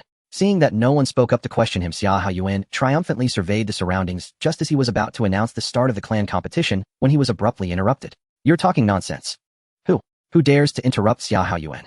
Everyone was startled and turned to see that the speaker was none other than Xia Changming, seated in a chair. Oh, it's Xia Changming. Then there's nothing to worry about. There's no one else who would dare to speak so boldly against Xia Haoyuan. Xia Haoyuan's expression darkened as he turned to Xia Changming with a cold voice, questioning, What? Does Xia Shaozhu have objections to the decisions of the Elder Council? Of course. Xia Changming stood up and slowly walked down, stopping at the step where the 6 elders were located. He said calmly, I believe everyone in the clan can see my father's actions over the years. The innocent will clear their name, you old fool cannot slander him. Upon hearing this, many in attendance lowered their heads in shame, yet no one dared to speak. Before Xia Haoyuan could respond, Xia Jun, who had been unable to contain himself, stood up and shouted angrily, Xia Changming, not only have you harmed your own kin, but now you dare to speak disrespectfully to the clan's elders. Do you even know your crime? Know my crime? What crime do I have? Xia Yan attacked me first, intending to harm me. In a moment of shock and fear, I defensively countered, accidentally injuring him. But Xia Yan's attack on me, the young sect master, in broad daylight, what crime is that? Elder 6. Xia Changming defended himself, his gaze fierce as he looked at Xia Jun, rendering him speechless, stuttering as he pointed at him. If Xia Changming's words were to be taken seriously, attacking the young sect master would indeed be a crime of treachery against the clan, not to mention it would be enough to have him executed on the spot. As the 6th elder, he would at least have to be charged with the crime of failing to teach, leading to his removal from the elder position. Meanwhile, Su Yueli quietly watched Xia Changming's performance while eating crystal grapes. I must say, this guy is becoming more and more shameless. Seeing Xia Changming so eloquent, Xia Haoyuan decided not to engage in a war of words any longer and arrogantly declared, The matter of Xia Yan will be discussed later. The clan competition has already begun and is not to be questioned. The urgent task now is to select the next head of the Xia family. Other matters will wait until the clan competition concludes and the new head is established. There is no need for disputes here. If you do not wish to participate, you may choose to withdraw. After saying this, Xia Haoyuan narrowed his eyes at Xia Changming. He had meticulously prepared for this clan competition for decades. Most of the participants in this clan competition were arranged by him, and with a portion coerced into joining nearly everyone. The arrangements for the matches had also been manipulated. Xia Changming would face only the more formidable opponents, while Xia Haoyan would easily reach the finals without a struggle. What could Xia Changming use to compete with him? In response to Xia Haoyuan's provocation, Xia Changming smiled slightly and said, I'm sorry, my time is precious. I need to accompany my wife. Upon hearing this, the crowd was in an uproar. What does this mean? Is young Master Xia going to forfeit the clan competition? No way.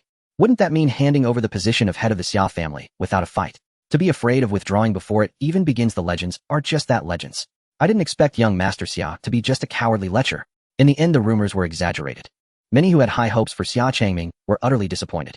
They thought they would witness a fierce battle between two equally matched prodigies, but Xia Changming seemed to give up before it even began. Xia Changlin and Chu Qingwan also showed anxious expressions. What is this kid up to now? Xia Haoyuan was also taken aback, momentarily unable to believe it. However, soon a smile surfaced on his aged face. Xia Changming is nothing special. It's laughable that he was previously so wary of him. It seems that his earlier bravado was merely a facade, nothing more than an empty display. Yet his voluntary withdrawal saved him a great deal of trouble. Thinking of this, Xia Haoyuan's smile nearly couldn't be contained. Only Su Yueli remained indifferent. She knew that with Xia Changming's personality, he would never truly surrender. Sure enough, after Xia Changming spoke those words, he stood with his hands behind his back, lightly tapping his toes, and floated directly down to the central arena. Xia Haoyuan found this very strange, and asked Xia Changming, what does this mean? Didn't you say you wanted to forfeit the clan competition? Forfeit? Elder, is your hearing bad? When did I say I wanted to forfeit? Xia Changming stood proudly in the center of the arena, mocking Xia Haoyuan. Then scanning the densely packed crowd in the arena, he proudly declared, I have no time to waste to anyone who intends to compete for the position of head of the family. Come up together. Xia Changming's voice was not loud, but it struck fear into the hearts of everyone present. Arrogance. How incredibly arrogant. He actually dared to challenge all participants in the clan competition at once. It should be noted that there were nearly 100 participants in the clan competition, each one a pride of their respective factions, or elders, all possessing extraordinary strength. And he actually declared he would challenge them all alone. If he wasn't blindly arrogant, it could only mean he had immense confidence, 1 against 100. Everyone looked at each other, their expressions filled with shock. The arena fell into a dead silence. What are all of you afraid to come up together? Xia Changming continued to taunt, his gaze filled with disdain and nonchalance. Xia Haoyuan glared wide-eyed, gritting his teeth. Xia Changming actually dared to speak such wild words, how utterly arrogant. This was good, it saved him the trouble of arranging people one by one to deal with him. If he sought death himself, then he had no one to blame. Several elders exchanged glances, and after a moment's hesitation, all nodded. All right, since that's the case, we shall grant your wish. Xia Haoyuan said loudly. Many talented young people in attendance, upon seeing Xia Haoyuan and the other elders' gestures, immediately moved and leaped onto the white jade arena. Xia Zhengqing, please give me guidance. Xia Haoran, please give me guidance. Xia Ming, please give me guidance.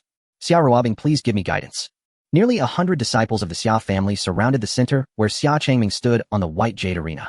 Most of them were renowned prodigies within the clan, and aside from Xia Yan, the direct disciples of the other elders also drew their swords to the stage. Xia Haoyan also wanted to go up, but was stopped by Xia Haoyuan. He planned to let the others exhaust Xia Changming's energy before taking the stage, intending to eliminate him on the arena. In such competitions, casualties were inevitable. Even if Xia Changming were to die on the arena, Xia Changlin wouldn't be able to say anything. By then, the Xia family would be entirely in Xia Haoyuan's grasp. Xia Haoyuan had long since arranged everything. Xia Changming's arrogant challenge only helped him even more. Xia Changlin and Chu Qingwan both wore worried expressions. Although they understood Xia Changming's strength, facing so many powerful opponents at once, it was hard to avoid injury. Moreover, the most critical point was that Xia Haoyan had not yet taken the stage. Su Yueli glanced over casually. While the numbers were large, they were merely extraordinary realm practitioners. Among them were also quite a few masters. With these people, it was impossible to injure Xia Changming. Boring. Su Yueli felt quite disappointed. Deep down, she was more eager to see Xia Changming become the one being beaten, preferably to death, to spare her the trouble. On the white jade arena, Xia Changming looked at the encircling wolves, his expression calm and unperturbed. He raised his hand and lightly waved at everyone, saying, "Come on, all of you, come up together." After exchanging glances, the crowd nodded lightly, and dozens of disciples swiftly activated their spiritual energy, charging towards Xia Changming with their swords drawn. To everyone's surprise, facing the onslaught of dozens, Xia Changming did not choose to defend. Instead, he moved swiftly towards one of the disciples. The disciple was taken aback, and in an instant Xia Changming appeared before him with a smile, causing the disciple to hurriedly thrust his sword forward. Xia Changming slightly tilted his body, grasping the sword in the disciple's hand with one hand, while gently patting his chest with the other. In a moment, the disciple was sent flying, landing outside the ring. The sword in his hand also fell into Xia Changming. With just a single exchange, he had defeated a disciple at the extraordinary realm. The rumors of him defeating Xia Yan in one blow were indeed true. The other disciples felt a grim atmosphere, realizing they could not hold back any longer, pouring all their spiritual energy into their movements to pressure Xia Changming. The head of the Chongqing Xia family practiced the Chongqing secret art, a miraculous technique that nurtures spiritual energy and enhances one's spiritual energy limit rather than advocating for violence. Thus, while primarily cultivating the Chongqing secret art, one typically needed to choose one or more supplementary techniques. Nearly 100 disciples simultaneously unleashed various techniques, with colorful spiritual energy intertwining, while dazzling techniques and sword arts erupted in the air above the ring, creating a breathtaking spectacle that dazzled the onlookers. Despite being besieged by nearly 100 people, Xia Changming appeared calm and composed, gracefully maneuvering among them. Wherever he went, it was as if a silver arc of light flashed by, and those touched by that arc were knocked off the stage. Seeing this, the others understood they could not allow Xia Changming to defeat them one by one, otherwise their defeat was certain. All extraordinary realm practitioners join me in the attack, while the rest provide support from behind. A girl with a cool and graceful demeanor stepped forward to direct the others.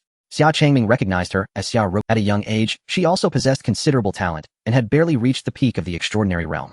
Under her command, over a dozen extraordinary realm disciples coordinated seamlessly to launch a full-scale assault on Xia Changming. While Xia Changming focused on avoiding attacks from Xia Ruobing and the others, he was intermittently assaulted by sword chi and various hidden weapons from all directions. If Xia Changming let his guard down even slightly, those clinging to him would seize the opportunity to strike. In an instant, Xia Changming found himself in a passive situation. After dodging dozens of sword strikes, Xia Changming was finally forced to the edge of the platform. On the high platform, Xia Changlin and Chu Qingwan watched intently, their palms clenched tightly. Su Yueli watched with great interest. Although she knew Xia Changming would surely win, she couldn't help but wish quietly. Don't get me wrong, she wasn't cheering for Xia Changming, but rather for the remaining dozens of Xia family disciples. Even if they couldn't win, it would be good to give Xia Changming a severe lesson. Right now, she just wanted to see Xia Changming get into trouble.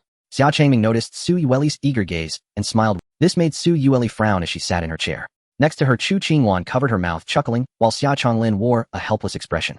What time is it? And this kid still has the heart to flirt. He really does have a bit of my former charm. Sorry, it seems my wife is a bit anxious. Xia Changming calmly held his sword in front of him, speaking indifferently to the crowd. Everyone looked puzzled. What does it mean that your wife is anxious while we are in the middle of a fight? However, soon everyone understood the deeper meaning behind Xia Changming's words. Suddenly, his spiritual energy surged, and an overwhelming aura swept across the entire arena. Unlike others, his spiritual energy was actually transparent and formless in ethereal color.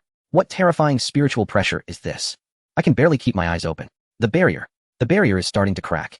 As the crowd gasped, the barrier enveloping the white jade platform began to show fine cracks. That barrier was capable of withstanding a full-force strike from a celestial realm practitioner. Yet it was cracking due to just the chilling spiritual energy. The people on the platform were also frightened and hurriedly activated their protective artifacts. Xia Rubing's expression grew extremely serious. Did he not use his full strength until just now? In an instant, Xia Changming moved, gripping his sword with his right hand and taking a swift step forward. Before Xia Ruobing and the others could react, Xia Changming brushed past them. What? Is he not going to attack them? Xia Ruobing watched in surprise as Xia Changming ignored them and charged towards the back, feeling a sense of impending doom as she shouted, "Not good."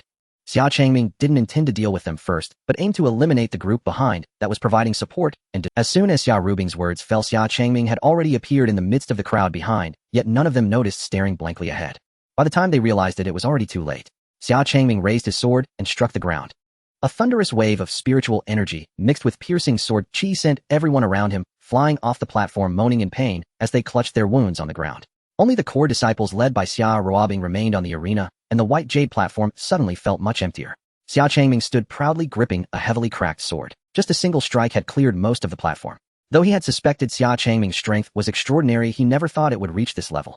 The remaining few felt a sense of dread, tightly gripping their swords, yet none dared to step forward. Xia Rubing's gaze sharpened as she solemnly instructed the others. "Zhengqing Haoran Xiaoming, you all buy me some time." Understood. Xia Zhengqing Xia Haoran and Xiaoming stepped forward and flew towards Xia Changming. Xia Ruobing raised her sword, hands forming seals. Suddenly, the temperature around plummeted. Frost gathered on the white jade platform, and the floating sword was covered in ice. Moments later, a 3-zhong long ice sword coalesced and hovered above Xia Rubing's head, exuding a chilling aura. On the other side, the trio tasked with stalling Xia Changming were thrown off the platform with just one exchange. Only Xia Ruobing remained on the stage, confronting Xia Changming. Xia Changming did not rush to attack. He could see that the ice sword was imbued with chilling energy. Knowing this was Xia Rubing's final trump card, and quietly awaited her completion of the incantation. "Young Master Changming, this is a divine-grade technique, the extreme ice divine sword, so be careful." Xia Ruobing specifically reminded Xia Changming. This was her first time using it, and she was not very skilled. Once she unleashed it, she could not retract it. "Go ahead and use it," Xia Changming replied with a gentle smile. Xia Ruobing frowned slightly, choosing not to say more. She performed the incantation, chanting, "Go." The ice sword swiftly lunged at Xia Changming, creating ice spikes along its path. Xia Changming raised 2 fingers, making the broken sword float in the air and spin faster. With a gentle swipe of his fingers, the rotating sword formed a fierce whirlwind that clashed directly with the ice sword. Bang! At the moment the sword tips met, 2 forces of spiritual energy collided, erupting in a powerful wave. The icy spiritual energy rose into thick white mist above the platform, covering the ground with frosty ice spikes. As the white mist gradually dissipated, 2 figures faintly appeared before everyone. Xia Changming held the broken sword against Xia Rubing's neck, while her ice sword was lodged beside the platform. Xia Ruobing paused for a moment, sighed, and graciously clasped her hands, saying, "I have been defeated. The sword, immortal inheritance of the Xia family, truly lives up to its reputation." Xia Changming smiled slightly, and at that moment his sword turned to dust. This sword could no longer withstand the influx of his spiritual energy. Upon hearing Xia Ruobing concede, the arena fell into brief silence before erupting with thunderous cheers. Leading the charge was Xia Ming's loud shout. "Young master is mighty. Fighting 1 against 100 as easy as a breeze. Young master is so handsome, I want to..." On the high platform, Xia Chonglin and Chu Qingwan couldn't help but breathe a sigh of relief, their faces displaying smiles of satisfaction. Where there is joy for some, there is sorrow for others. Su Yueli pouted, looking very disappointed. In the end, it became a one-man show for that guy. Xia Haoyuan wore a look of utter frustration, his face reflecting his... Xia Changming really succeeded in fighting 1 against 100, and not a scratch on him. This completely exceeded his expectations. Useless. A bunch of useless people. After reveling in the cheers from the audience, Xia Changming turned around, pointing at Xia Haoyan sitting on the high platform, and said calmly, "It's your turn, come down." Xia Haoshan's anger was uncontrollable upon hearing this. Just last time, Xia Changming had publicly slapped him twice, humiliating him, and now he dared to provoke him in front of all the clan disciples. No one had ever dared to speak to him like this since he was a child. Today he would make Xia Changming pay a painful price. Xia Haoyan slammed his palm on the armrest of the chair and leapt onto the arena. This time Xia Haoyuan did not stop him. Although Xia Changming's performance exceeded his expectations, his strength was probably at the peak of the transcendent realm, but fighting against many would surely deplete a significant amount of his spiritual energy. Especially the last strike that collided with Xia Rubing's extreme ice sword, which released a tremendous amount of spiritual energy. After using this move, Xia Ruobing was already drained of energy and struggled to keep her footing.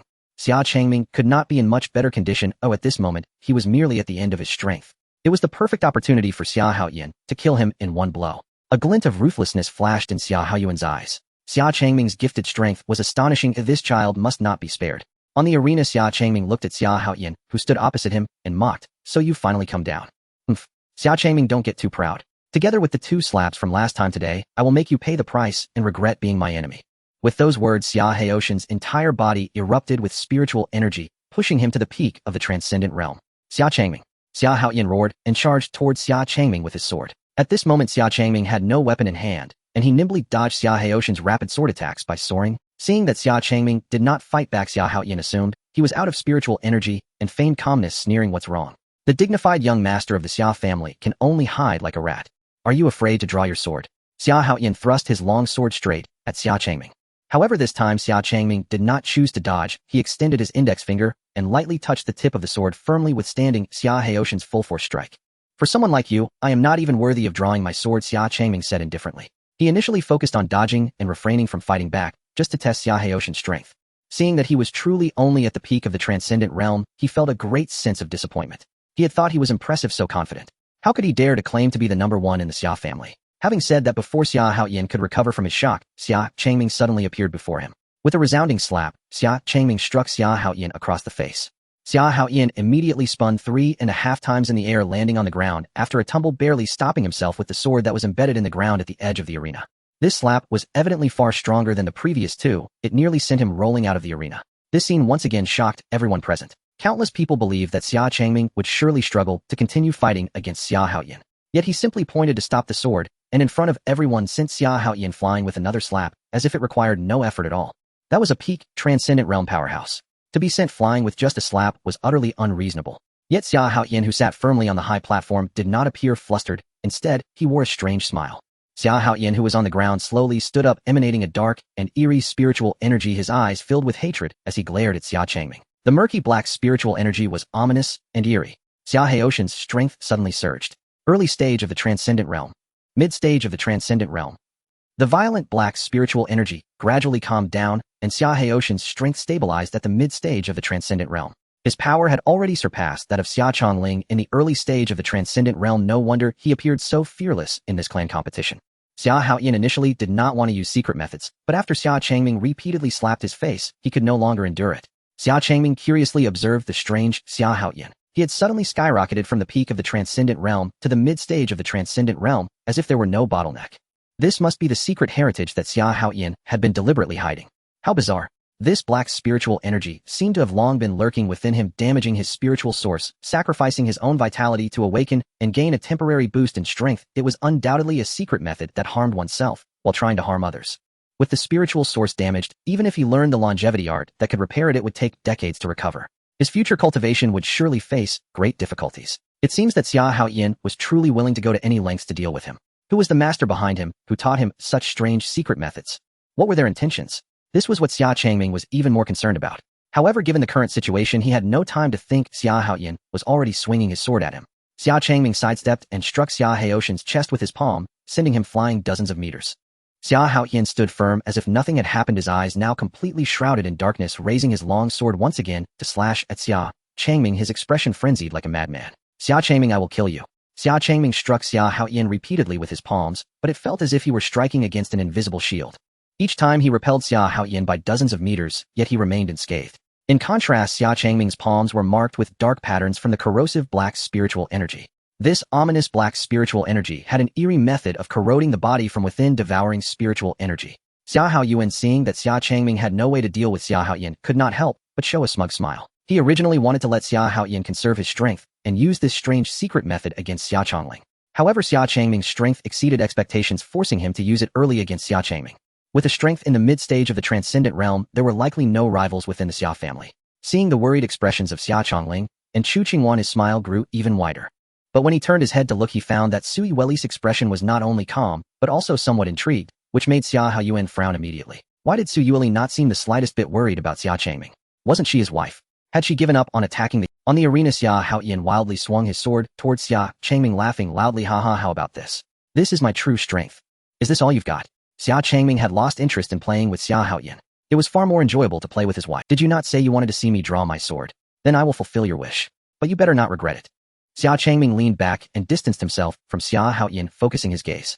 A long sword with golden edges and silver patterns appeared out of thin air in his hand. The sword was slender, over 3 feet long, with an entirely silver body adorned with fine patterns, golden engravings on both sides, and a white feather hanging from the end of the hilt, elegant and splendid. As soon as this sword appeared, the entire arena felt an inexplicable pressure. Xia Changming lightly swung the hilt, and with just a slight movement the sword sang with a buzzing sound, and the chilling spiritual energy was like a sharp edge piercing the eyes of those present. This was the treasured sword of Xia Changming's master, the Imperial Immortal Sword, a legendary immortal artifact. It was given to him as a parting gift when he left the mountain. Seeing Xia Changming draw the Imperial Immortal Sword, Su Yueli knew it was over. Wang Hu had been slain by this very sword, and she too had been defeated by Xia Changming wielding it in just 3 moves, let alone Xia Haoyan. Xia Haoyan felt a deep fear of the long sword in Xia Changming's hand, but his unwillingness would not allow him to give up so easily. He irrationally charged at Xia Changming. Pretending to be impressive, I don't believe it. Looking at the charging Xia Haoyan, Xia Changming scoffed, swinging the Imperial Immortal Sword, lightly unleashing several fierce sword energies that surged like a storm. Xia Haoyan thrust his sword towards Xia Changming. The moment his long sword met the sword energy, it shattered instantly, and the sword energy surged along the sword's body, tearing apart half of his body. Oh! Xia Haoyan let out a heart-wrenching wail as he fell to the ground, clutching his bleeding right side. A mid-stage transcendent realm cultivator like him could not withstand even a single strike from Xia Changming. At this moment, he finally felt fear. The gap between him and Xia Changming was as vast as a chasm. Utterly, Xia Changming held the Emperor Immortal Sword floating in midair, his figure ethereal, like an aloof immortal, exuding an overwhelming aura, as if a celestial being had descended. This oppressive force sent a shockwave through the hearts of the thousands present. Everyone found it hard to believe that in just a decade Xia Changming had reached the realm of the Celestial Master, a realm that countless powerful beings cannot even touch. It was assumed that Xia Changming and Xia Haoyan would engage in an evenly matched duel, but little did they know the outcome had been predetermined from the very beginning. Xia Haoyan was simply unworthy to battle Xia Changming. It was all mere figments of imagination. Xia Changming raised the Emperor Immortal Sword before him, focusing his mind to gather spiritual energy, the sword intent soaring towards the heavens. The barrier above the arena shattered in an instant. Unmatched sword technique, absolute sound. As Xia Changming murmured, the Emperor Immortal Sword trembled, accompanied by a series of clear ringing sounds echoing through the sky. The spectators seated on the stone steps suddenly realized their own swords were vibrating in unison. A myriad of swords sang together, the blades stirring the winds. This was the legendary sword Immortal Inheritance, the unmatched sword technique. Beyond the basic sword techniques, it also included 6 renowned styles that could astonish the world. Each move could shake the heavens and earth, breaking through the laws of all things. Xia Haoyan was not an idiot. He could clearly sense that the overwhelming sword energy was beyond his capability to withstand. The fear of death loomed over his heart, his eyes devoid of the previous arrogance replaced by profound terror. Father, father, save me. Xia Haoyan shouted desperately at Xia Haoyan on the high platform, clutching his arm. In order to survive, he no longer cared about his image. A cold glint flashed in Xia Changming's eyes. His figure moved, merging with the sword, resembling a flying arrow. At the moment he drew his sword, the sword's ringing abruptly ceased, and the air seemed to freeze, falling silent, as all swords present ceased their trembling at that instant. Seeing the long sword flying towards him, Xia Haoyan instinctively threw out his protective Xin shield in front of him. The Emperor Immortal sword pierced through the shield, as if it were tofu, the blade thrusting directly at Xia Haoyan's chest. Xia Haoyan was taken aback, hastily standing up and shouting towards the arena. "You impudent brat! How dare you!" Yet, Xia Changming disregarded him, as the Emperor Immortal sword directly pierced through Xia Haoyan's chest. In less than a moment, the fierce sword energy surged into Xia Haoyan's body. Before he could even make a sound, or have any sensation, he was turned to dust by countless sword energies. This was absolute sound. When the sword strikes, it sings in unison, moving with absolute silence. Xia Haoyan could not believe that Xia Changming truly dared to kill him even at the moment of his death. Let alone Xia Haoyan, the other spectators present were completely taken aback that Xia Changming would actually kill Xia Haoyan on the spot. The scene fell into a dead silence. "Xia Changming, how dare you slaughter a fellow clan member?" A voice of furious reproach broke the silence of the arena. Xia Haoyan stood up, pointing at Xia Changming in anger. Xia Changming slowly raised his head to look at him, speaking calmly and fearlessly. "What do you mean, Great Elder? In competitions, casualties are rare, especially since the clan competition clearly states that life and death are not to be counted. Did the Great Elder forget?" Upon learning that life and death would not be considered in the clan competition, Xia Changming had already decided to kill Xia Haoyan. He had not aimed to kill anyone else who had come on stage at first. He merely intended to teach them a small lesson. After all, if he were to eliminate all the talented disciples in the clan at once, it would be a tremendous blow that the Xia family could hardly bear. But there was one exception: Xia Haoyan. He had to die. His blatant murderous intent could not be spared. Moreover, it was also to remove Xia Haoyan's wings and instill some fear in all others. There was no need to use the Emperor Immortal sword against Xia Haoyan. He could easily kill him at any moment. Summoning the Emperor Immortal sword and the unmatched sword technique was also to better intimidate everyone and quell their unease. "You." Xia Haoyan was so furious that he could not utter a single word of rebuttal. As the Great Elder, he was well aware of the rules of the clan competition. Initially, he had planned to use the clan competition as an opportunity for Xia Haoyan to kill Xia Changming. But he never expected that the situation would turn upside down. His only son, whom he had high hopes for, died at the hands of Xia Changming. Indeed, the clan competition is meant to select the next head of the Xia family, and even in the event of casualties, it should not be counted. This is the rule set by the ancestors of the Xia family throughout the generations. Xia Changlin stood up in agreement, a mocking smile on his face. Furious, Xia Haoyan clenched his fists, his eyes nearly bursting with anger. "All right, this matter is far from over." With a furious expression, Xia Haoyan flicked his sleeves and stomped away, leaving the arena. He did not want to refrain from seeking revenge. He just knew that with his strength, he was no match for Xia Changming. He had no choice but to swallow his anger. Xia Jun glared at Xia Changming in frustration before following suit to leave. The other elders exchanged glances, unable to make a decision. With Xia Changming now displaying astonishing strength, the next head of the family would certainly be him. If they chose to leave at this moment, it would be as if they stood on Xia Haoyan's side. And now that Xia Haoyan's power had waned, siding with him would be akin to courting death. Yet they had all received numerous promises from Xia Haoyan. The three remaining elders all turned their gazes toward the frail-looking old man sitting firmly, like a mountain, the second elder Xia Ruoguang. Although Xia Haoyan was the grand elder of the Xia family, when it came to prestige, the highly respected Xia Ruoguang commanded more respect. He also held significant influence within the Xia family. It was just unclear why he had chosen to support Xia Haoyan. Xia Ruoguang pondered for a long time, while the other elders waited for his decision. If Xia Ruoguang also chose to leave, they would follow suit. At that moment, Xia Ruobing ran to Xia Ruoguang's side, whispering something in his ear. Upon hearing this, Xia Ruoguang fell silent for a moment, then finally nodded, slowly rising to his feet and stepping to the edge of the high platform, stating in a deep voice, "Xia Changming is exceptionally talented in the clan competition. He has displayed remarkable prowess, blessed by our ancestors revitalizing our Xia family. I hereby announce that although Xia Changming is young, he is already qualified to inherit the position of head of the Xia family." By supporting Xia Changming's succession to the head of the family, Xia Ruoguang indirectly indicated his alignment with Xia Changming. After a moment of silence, the arena erupted into thunderous cheers once more. Xia Changming was quite satisfied, politely cupping his hands in gratitude towards Xia Ruoguang. With this, his objective was accomplished. Now, with Xia Ruoguang at the helm, the four elders stood on his side, and the vast majority of the Xia family's forces had become his supporters. The remaining factions of Xia Haoyan and Xia Jun were no longer a cause for concern, unable to stir up any further turmoil. From this moment on, the momentum of offense and defense had shifted. With the clan competition concluded, only one final step remained for Xia Changming to become the head of the Xia family.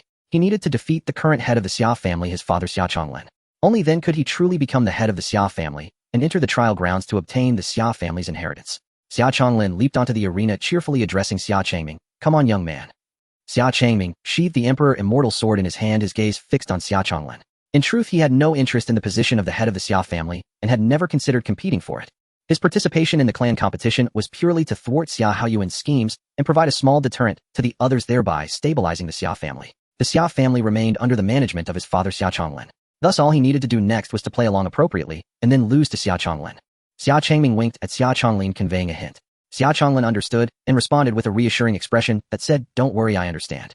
After the two exchanged glances, the battle officially commenced. Xia Changming leaned forward and charged at Xia Changming, delivering a palm strike upon closing the distance. Xia Changming crossed his hands to block in front of him, hesitating for a moment after receiving the blow. Then, as if recalling something, he suddenly took off into the air, flying backwards over 100 meters and crashing outside the arena. As expected of my son, such a powerful strike. He actually defeated me in one blow. Xia Changming sat on the ground, clutching his chest, which was not even hurt, forcing himself to feign internal injury, allowing blood to trickle from the corner of his mouth. The crowd was left speechless. Xia Changming was bewildered. This was not the script they had agreed upon. He should have pretended to be drained of spiritual energy and accidentally fallen out of the arena after a bout. Why did you go down first? I didn't even use any spiritual energy. Why are you holding your chest? Also, your acting is just too exaggerated and poor. At least be a bit professional. So many people are watching. Xia Changming couldn't help but mentally criticize. As he expected, the onlookers were all stunned by this scene. Although they guessed that Xia Changming might have chosen to forfeit voluntarily to allow Xia Changming to enter the Xia family's trial grounds and officially inherit the position of family head, they didn't expect his acting to be so casual and fake. Regardless, Xia Changming falling out of the arena counted as a loss. According to the rules, Xia Changming was already considered the head of the Xia family. The remaining entry into the trial grounds was merely a formality.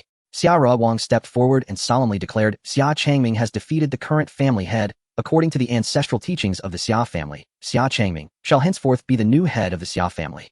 We salute you, head of the family." Thousands present simultaneously knelt on one knee, bowing their heads in reverence. The sound reverberated throughout the Xia family's ancestral grounds, reaching everyone's ears. Xia Changming officially became the head of the Xia family.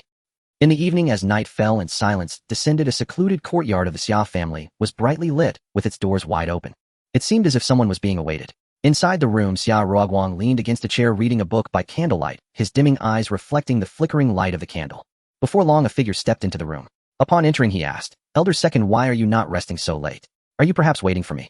Upon seeing the visitor, Xia Ruoguang did not seem surprised. He put down his book and stood up, bowing slightly. "Greetings, head of the family." "Elder Second, you are too polite. No need for formalities." Xia Changming waved his hand, indicating for him to sit down. His gaze swept across the modest and simple room. He truly couldn't understand why the esteemed Xia Ruoguang would assist Xia Haoyuan in trying to unseat his father from the position of family head.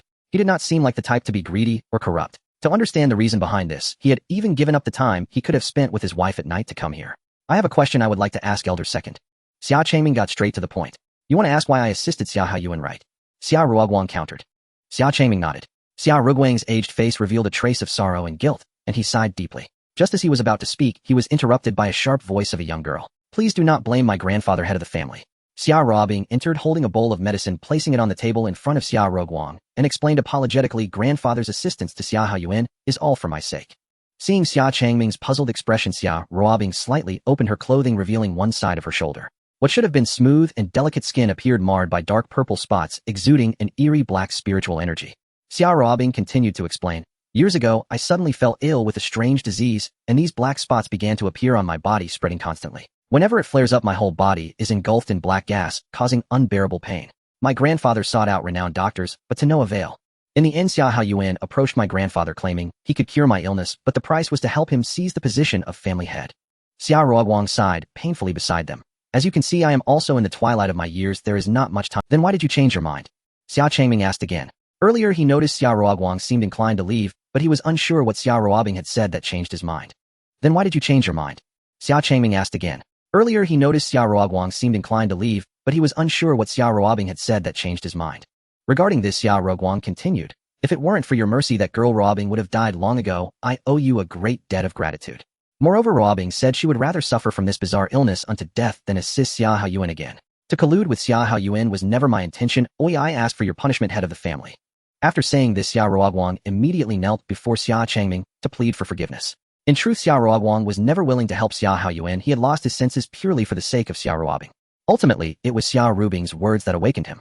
With Xia Changming returning at the celestial sovereign level, overpowering hundreds of young prodigies, he would surely lead the Xia family back to prosperity. Xia Haoyuan could never contend with him. To associate with him would surely lead to ruin.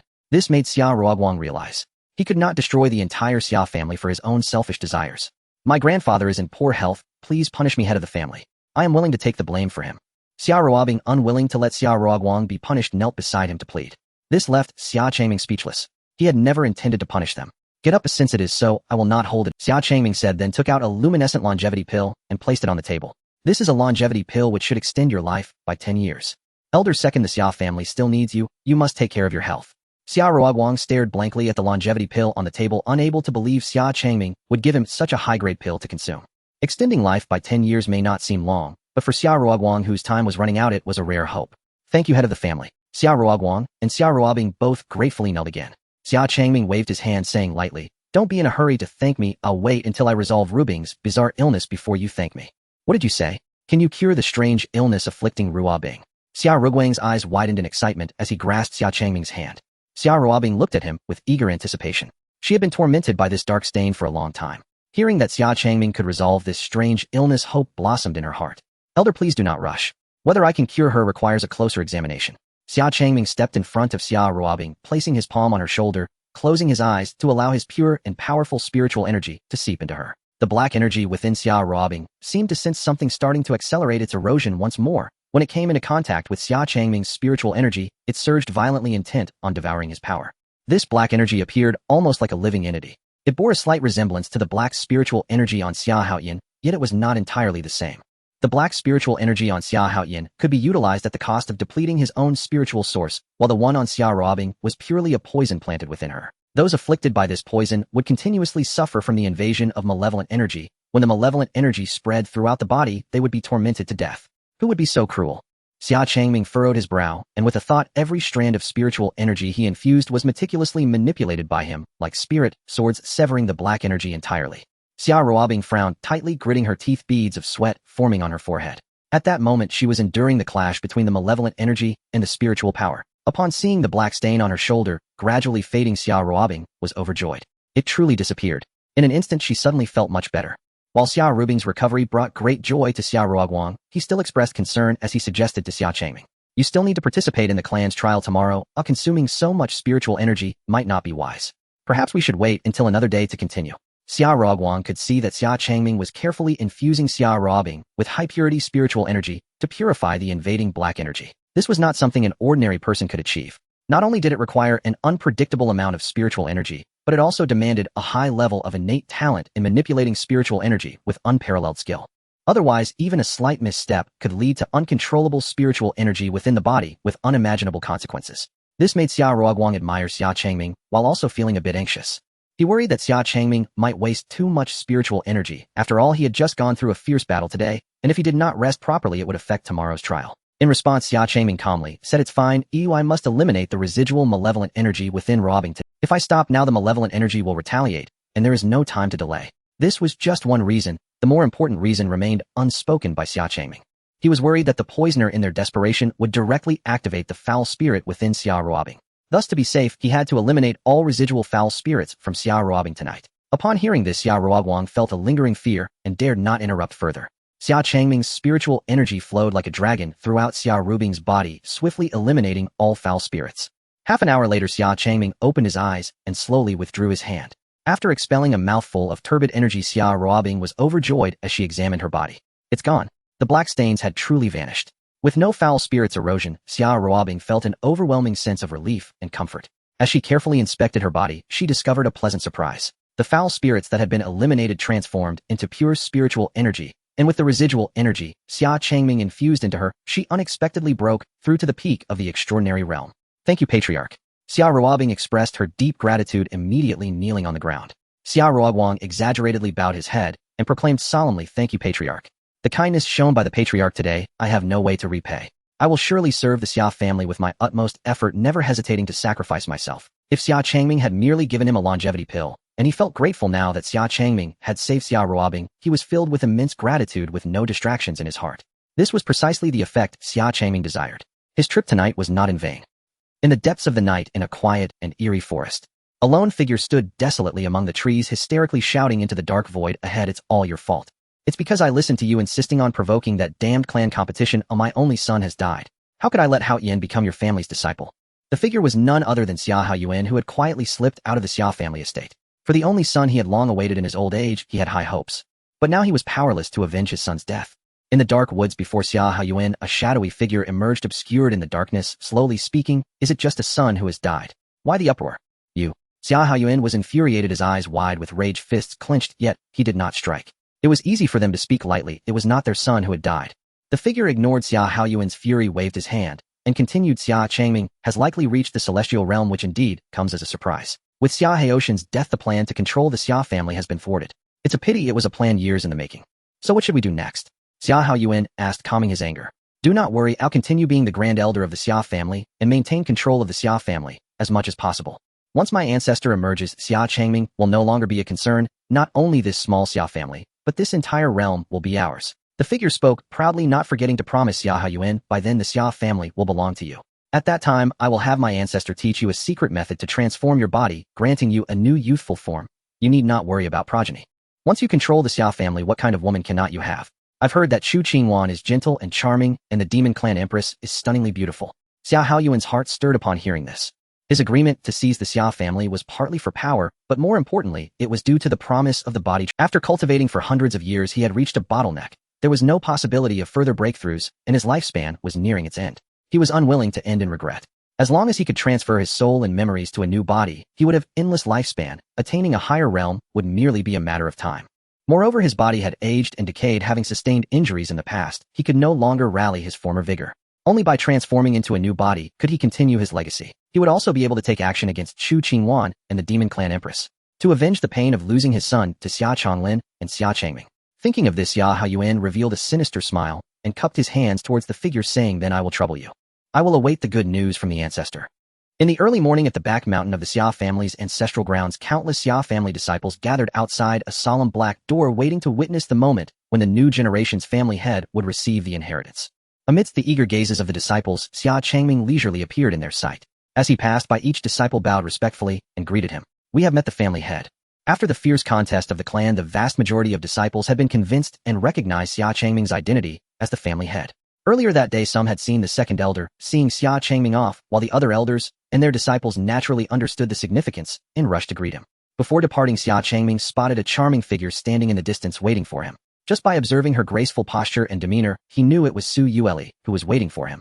"My dear, you waited here specifically for me. Ooh, I am truly gratified," Xia Changming said as he approached, Su Yueli feeling very pleased. Su Yueli did not indulge him and rolled her eyes at him, coldly replying, "Don't get me wrong, I couldn't be bothered to wait. Your mother brought me here." "What do you mean, your mother?" "It's our mother."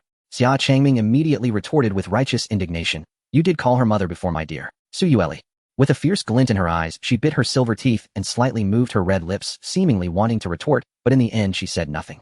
During these few days in the Xia family, Chu Qingwan had been exceptionally warm towards her, asking about her well-being, fearful that she was uncomfortable in the Xia family. Deep down she felt that this woman was too gentle and too foolish. However, she couldn't say she disliked her. After all, she had indeed brought her feelings she had never experienced before. As Su Yueli was lost in thought, a strong arm suddenly wrapped around her waist, pulling her into an embrace. Su Yueli glared with a mix of anger and shyness, wanting to try to break free, but found that Xia Changming held her even tighter. With no other option, she let out a sigh and allowed him to embrace her as they walked forward. She knew that even if she could break free, Xia Changming would threaten her with words to make her comply. Just like last time. The two were closely pressed together, looking like a pair of celestial lovers, causing passers-by to envy them greatly. "The demon race empress, blessed with beauty unmatched throughout the ages, is only worthy of our family head." "What demon race empress?" "She is our mother. I heard that our family head, in order to marry the empress, charged into the demon race imperial palace, without hesitation proposing to the empress on the spot. I also heard that the empress attacked the human race just to find our family head." "Ah, how romantic. What a legendary romance that makes one envious." Su Yueli pressed against Xia Changming, listened to the gossip in her ears, her pretty face twitching slightly. She could hardly suppress her murderous intent towards these ignorant ants spreading rumors. Complete nonsense. Utter drivel. Before Xia Changming attacked the demon race imperial palace, she had never even seen that detestable man. How could it be said that it was for him? It's all this guy's fault for always doing strange things in public, causing the world to misunderstand. Su Yueli glared at Xia Changming, gritting her teeth, wishing she could dismember him and turn him into meat paste. Especially when she saw Xia Changming's unchanging gentle smile, it made her even more furious. "My dear, why do you look so grim so early in the morning? Is it because I didn't accompany you to bed last night? It's all my fault for leaving you alone in the empty boudoir," Xia Changming teasingly said with a smile. "If no one was pawing at me, I slept even better." Su Yueli coldly snorted, showing no mercy to Xia Changming, exposing his shameless behavior every night. To this, Xia Changming had nothing to say. After all, what she said was the truth. But it was due to some irresistible force. It was not his intention. As the two chatted, they unknowingly arrived in front of the black door. As they approached, they suddenly felt the uniqueness of this black wooden door. The surface was covered with traces washed away by the river of time. There were no extravagant decorations, just a simple black color exuding a deep and solemn aura. Xia Changming reached out to touch the black wooden door, his fingertips feeling a rough and cold texture. This seemed to be the Xianling Yinxin, wood left over from thousands of years ago from ancient times. Xia Changming was quite surprised. Within the Xia family, there were actually treasures left over from ancient times. Xianling Yinxin wood is an extremely rare and highly material that must grow in cold, dark places for at least 1,000 years before it can mature. It has the effect of sealing spiritual power to prevent loss. Besides that, it can be used as material for formations or as rare medicinal herbs needed to remove various inflammations. Carrying it daily also helps to refresh the mind and slow the loss of spiritual power within the body. The older the wood, the higher the grade, and the more pronounced its effects and benefits. Nowadays, very few people recognize this material. He only learned about it from the records in the books of his chief master. The two black wooden doors made of Xianling Yinxin wood must have been here for at least several thousand years. In today's context, this is an invaluable treasure. Su Yueli could also sense the uniqueness of this black wooden door, but she did not know what its purpose was. At this moment, Xia Changming came to Xia Changming's side, and seeing him lost in thought, while looking at the black wooden door, proudly said, "Kid, you can also tell that this black wooden door is quite special. This is something passed down from our ancestors of the Xia family." It seems you can see the hope in Xia Changming's eyes, and Xia Changming quickly added, "This was specifically used by our ancestors to guard the Xia family cemetery, so you better not have any bad ideas." Upon hearing this, Xia Changming couldn't help but shake his head in regret. He had indeed just entertained the idea of taking the door down. Such a good thing being kept as a door is truly too wasteful. It's simply a waste of resources. As they were about to enter the trial ground, Xia Changming cheerfully instructed Xia Changming, "Kid, the trial ground is just a formality, very simple, and holds no difficulty for you. I only took half a day to come out when I entered back then. Oh, it's nothing difficult. All you need to do is go straight to the deepest part, kneel before the ancestor's statue, and accept the inheritance." Xia Changming nodded, remembering Xia Changling's words. Back then, Xia Changlin had only entered the trial ground with extraordinary strength and came out in half a day. With his current strength, wouldn't he be able to come out in mere moments? "Let's end this quickly. My dear, wait a moment, I will be back. When I come out, I'll take you to explore the heavenly capital," Xia Changming said as he held Su Yueli's hand. "Not interested," Su Yueli replied with a flat expression, giving him no face at all. Xia Changming was not angry. He smiled slightly, turned around, and pushed open the black wooden door, his figure gradually disappearing within. Su Yueli frowned as she watched Xia Changming enter the trial ground. Uncertain if it was her imagination, she seemed to have caught a faint scent from Xia Changming's hand. In the trial grounds of the Xia family, cold winds howled, chilling to the bone. The so-called trial grounds of the Xia family are in fact the ancestral tombs of the family's successive heads. Built in the back mountains of the Xia family, using the mountain itself as a tomb, it is specifically designated for the burial and veneration of the heads of the Xia family, containing the remains of generations of Xia family members, and is not to be disturbed lightly. Only the head of the Xia family is qualified to enter. Xia Changming strolled leisurely through the dim corridor, which was long and wide, flanked by magnificent statues of the family's past heads. According to Xia Changling, as long as one reaches the deepest part, the inheritance of the Xia family will be imparted. Thus, Xia Changming hesitated not a moment, heading straight towards the depths, his steps unhurried, yet his figure moved like the wind. Soon Xia Changming stopped. It was not because he had reached the deepest point, but because he sensed something unusual. Several spirit beasts formed from condensed spiritual entities emerged from the crevices of the rocks ahead, baring their teeth and glaring at him menacingly. He thought to himself it was too easy along the way. It turned out they were all waiting for him here. However, if this was all they had to offer, it was indeed lacking in challenge. Xia Changming glanced over, showing little interest in them. Most of these spirit beasts were at the innate realm, with only a few possessing the strength of a master realm. No wonder Xia Changlin said there was no difficulty, it was merely a formality, and it truly posed no challenge. Before Xia Changming could make a move, a wolf-shaped spirit beast lunged at him, claws bared and teeth glistening. In the next moment, the wolf spirit beast was suspended in midair, thrashing its limbs. Xia Changming gripped its neck with one hand, his expression indifferent. With a slight increase of force, the spirit beast's form dissolved, turning into a wisp of spiritual energy that vanished. Seeing this, the other spirit beasts not only did not retreat in fear, but flocked towards Xia Changming. After all, they were merely mindless spirit beasts. Xia Changming's palm transformed into a blade. As he raised his hand, it moved with the swiftness of lightning, instantly slashing through the oncoming spirit beasts. With a horizontal slash of his hand, a fierce sword energy swept through, cutting down all the spirit beasts in its path. Now it was much quieter. Xia Changming continued forward, having dispatched many spirit beast attacks in just a moment. Before long, Xia Changming spotted a massive iron gate before him. This should be the gate to the deepest part. Just as Xia Changming thought the challenge was over and prepared to approach the gate, a hand reached up from the ground before the gate, and with it a towering armored general appeared before him. A peak of the extraordinary realm. Like those spirit beasts, he was also a spiritual entity formed from condensed. Naturally formed spiritual entities generally require a long period of accumulation to manifest, and those that do form are exceedingly rare. The sheer number of spirit beasts and spirit generals within the Xia family tomb was truly astounding. Xia Changming must have fought against these spiritual entities when he last entered. It was impossible to form such a large number of spiritual entities in less than a century. There could only be one explanation. Someone was creating these spirit beasts and spirit generals. To skillfully condense spiritual energy into spirit beasts and spirit generals is not something just anyone can achieve. Even Xia Changming himself could not do that at this moment. Xia Changming grew increasingly curious about this Xia family. Stepping forward as he approached the guardian spirit general, it raised its long blade ready to strike down. Xia Changming brought his fingers together poised like a sword's edge and swiftly sliced through the air. In the next second, the guardian spirit general was cleaved in two, dissipating into the air. Xia Changming stood before the gate, slowly pushing it open. As the heavy sound of the gate moving echoed, the scene within came into view. It was a grand hall-like shrine with statues of the family heads standing tall on either side, and in the center loomed an exceptionally lifelike, towering statue. That must be the first head of the Xia family. Here it seemed he only needed to take the final step, kneeling before the statue of the first head of the Xia family to receive the baptism of inheritance. Just as Xia Changming took a step forward, the heavy iron gate behind him slammed shut with a loud bang. It seemed the trial was only just beginning. Xia Changming stood calmly and still. He watched as the statues of the family heads on either side of the hall appeared to have their souls leave their bodies, manifesting before him. In an instant, dozens of spiritual entities armed with weapons fixed their burning gazes upon Xia Changming. Dozens of spirit entities of the Xia family, each possessing the strength of the celestial realm. This was not how it had been described at the beginning. What a trap! Xia Changming silently complained about someone. Although this still posed no difficulty for him, it would merely take a bit more time. Yet a new question arose in his mind. How had his father Xia Changming passed the trial back then? Or was he the only one with such a special treatment? Xia Changming did not dwell on it. His instinct told him that as long as he defeated all the spirit entities of the family heads before him, answers would come. You family heads are truly enthusiastic. Then I shall not refuse your generous invitation. Xia Changming's gaze sharpened as he summoned the Emperor Immortal Sword into his hand, the chilling sword energy swirling like a tempest. He did not intend to waste too much time. After a while, he still needed to take his wife out to stroll through the festive market. Xia Changming wielded the Emperor Immortal Sword and leaped into the encirclement of dozens of spirit entities. Turning back, he slashed with his sword, severing several spirit entities with a single stroke.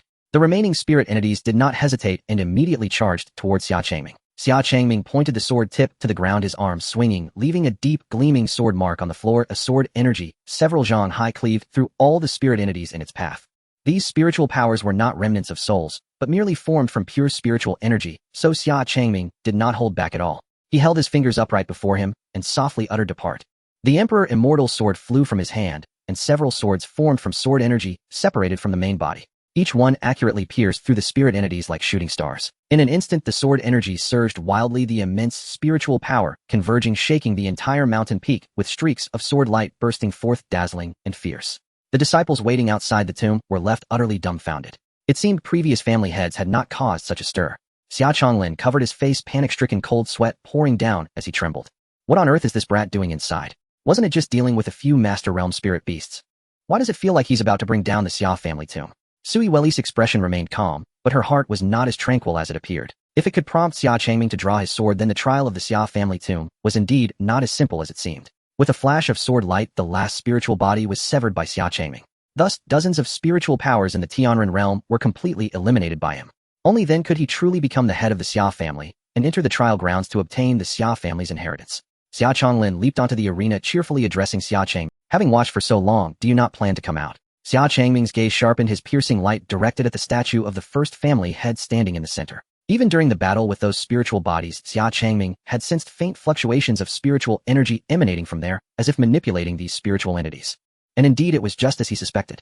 After a moment of silence behind the statue, a shadowy figure stepped out. It was a remnant soul with consciousness. Dressed in dark robes with long hair flowing elegantly, at first glance, he bore some resemblance to the statue of the first family head, yet there was an unmistakable difference. I didn't expect you to discover this. No wonder you are the one I favor. The newcomer praised him as soon as he appeared, his gaze constantly assessing Xia Changming from head to toe, growing more and more satisfied, nodding in approval. Your aura is as mighty as a rainbow, and your pride is commendable. This extraordinary appearance is befitting of a son of the Xia family, and this strong physique excellent. Xia Changming. After a moment of silence, he politely clasped his hands and asked, "May I ask if you are the first family head of the Xia family, Xia Feng?" Unexpectedly, the man smiled and shook his head, pointing at another statue, standing to the left of the first family head statue that resembled him more closely, responding, "I am Xia Lan, the second family head of the Xia family." Xia Lan, the second family head of the Xia family, and the brother of Xia Feng. If Xia Feng was the ancestor who founded the Xia family, then Xia Lan was the one who expanded and continued its legacy. Although somewhat surprised, Xia Changming still respectfully greeted him. I have met the ancestor Xiaolon. Very good. A proud yet humble individual. Xiaolon stared at Xia Changming, a faint smile on his face, as he said, at such a young age you possess the strength of the celestial sovereign. After several hundred years, our Xia family has finally produced a peerless prodigy again. As he spoke, Xiaolan's expression shifted to one of disdain and anger, pointing at the statues of previous family heads and cursing. What kind of foul fish and rotten shrimp were those before? With such strength, they dared to be the family head of the Xia family, and each generation worse than the last, but infuriates me. Just a slight release of a Tianren realm's spiritual body, and I feared they would be buried here in this mausoleum. The more Xiaolon spoke, the angrier he became, wishing to personally teach these descendants a lesson. Xia Changming silently stood aside, not speaking. Once the anger subsided somewhat, Xiaolon turned back to Xia Changming. By the way, I remember the last time the Xia family mausoleum was opened was over 60 years ago. How could it be opened again so soon? Could it be that the previous family head has died? As he spoke, Xiaolan's gaze sharpened slightly, a tremendous, killing intent surging forth. He instinctively thought that the Xia family might have encountered some catastrophic disaster, and the previous family head had unfortunately died in battle. In response, Xia Changming could only awkwardly explain, "No, my father is still alive." The Xia family is also... Hearing that the Xia family was unharmed, the chilling, killing intent suddenly dissipated, and Xiaolon casually said, "Is that so? Then it's good. Then it must be that he mismanaged the Xia family and was stripped of the family head position by the Elder Council. Truly useless, and I even specially planted spiritual roots in him last time to assist him in reaching the Tianren realm." Xiaolon wore an expression of disappointment. He roughly guessed that Xia Changming must have been involved in the Xia family's grand competition for the new selection of family head. The Xia family had not selected a new family head in a long time. Alas, the Xia family has fallen to such a state. Xiaolon sighed and shook his head. Xia Changming was speechless. The grand competition had indeed commenced, but the reality was not as such. To avoid letting this ancestor know about the Elder Council's collusion and hidden anxieties, Xia Changming chose not to elaborate. Let his father silently bear this blame. But fortunately, after hundreds of years of waiting, I have finally found an heir worth entrusting. Xiaolon stopped in front of Xia Changming and asked, "Kid, what is your name?" "I am Xia Changming, the heir of the 48th generation of the Xia family. Xia Changming shall surely illuminate the Xia family for eternity." "Good name, I like it. Just now I saw your swordsmanship and the elegance of your sword. It's superb, and unlike the heritage of my Xia family." "Who is your master?" Xiaolon asked curiously. Since Xia Changming entered the mausoleum, he had been observing from the shadows.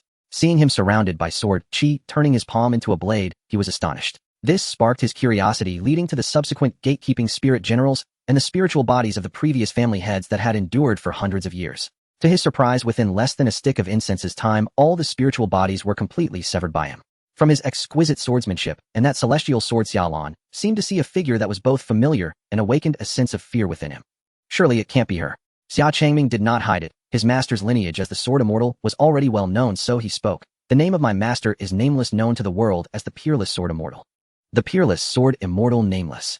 Upon hearing this, Xiaolan's expression turned fearful, his face paled. After calming down, he asked Xia Changming in a pleading tone, "May I see your lifebound flying sword?" Xia Changming paused, then summoned the Imperial Immortal Sword once more and handed it to Xiaolon. Xiaolon carefully cradled it in his hands, examining it closely. It was indeed the flying sword that she once carried, the Imperial Immortal Sword. She was still alive, and had even gifted her flying sword to another. No wonder this kid is so powerful. It turns out he is her disciple. Everything suddenly made sense. After a long moment of contemplation, Xiaolon silently returned the Imperial Immortal Sword to Xia Changming.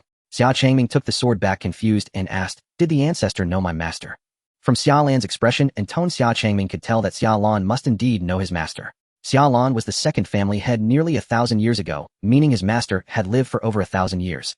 He had speculated that his master must have lived for at least several hundred years, but it turned out he had been conservative. "I suppose we are acquainted." Xiaolon did not elaborate further, and after his surprise, his expression shifted to one of joy. "That you could be favored by her and obtain the Sword Immortal's legacy is enough to prove your extraordinary talent. After hundreds of years, we have finally awaited your arrival. With your talent and her Sword Immortal's legacy, you will surely restore the glorious 1,000-year legacy of the Xia family." Xiaolon could not contain his excitement, his expression invigorated, and his words lofty.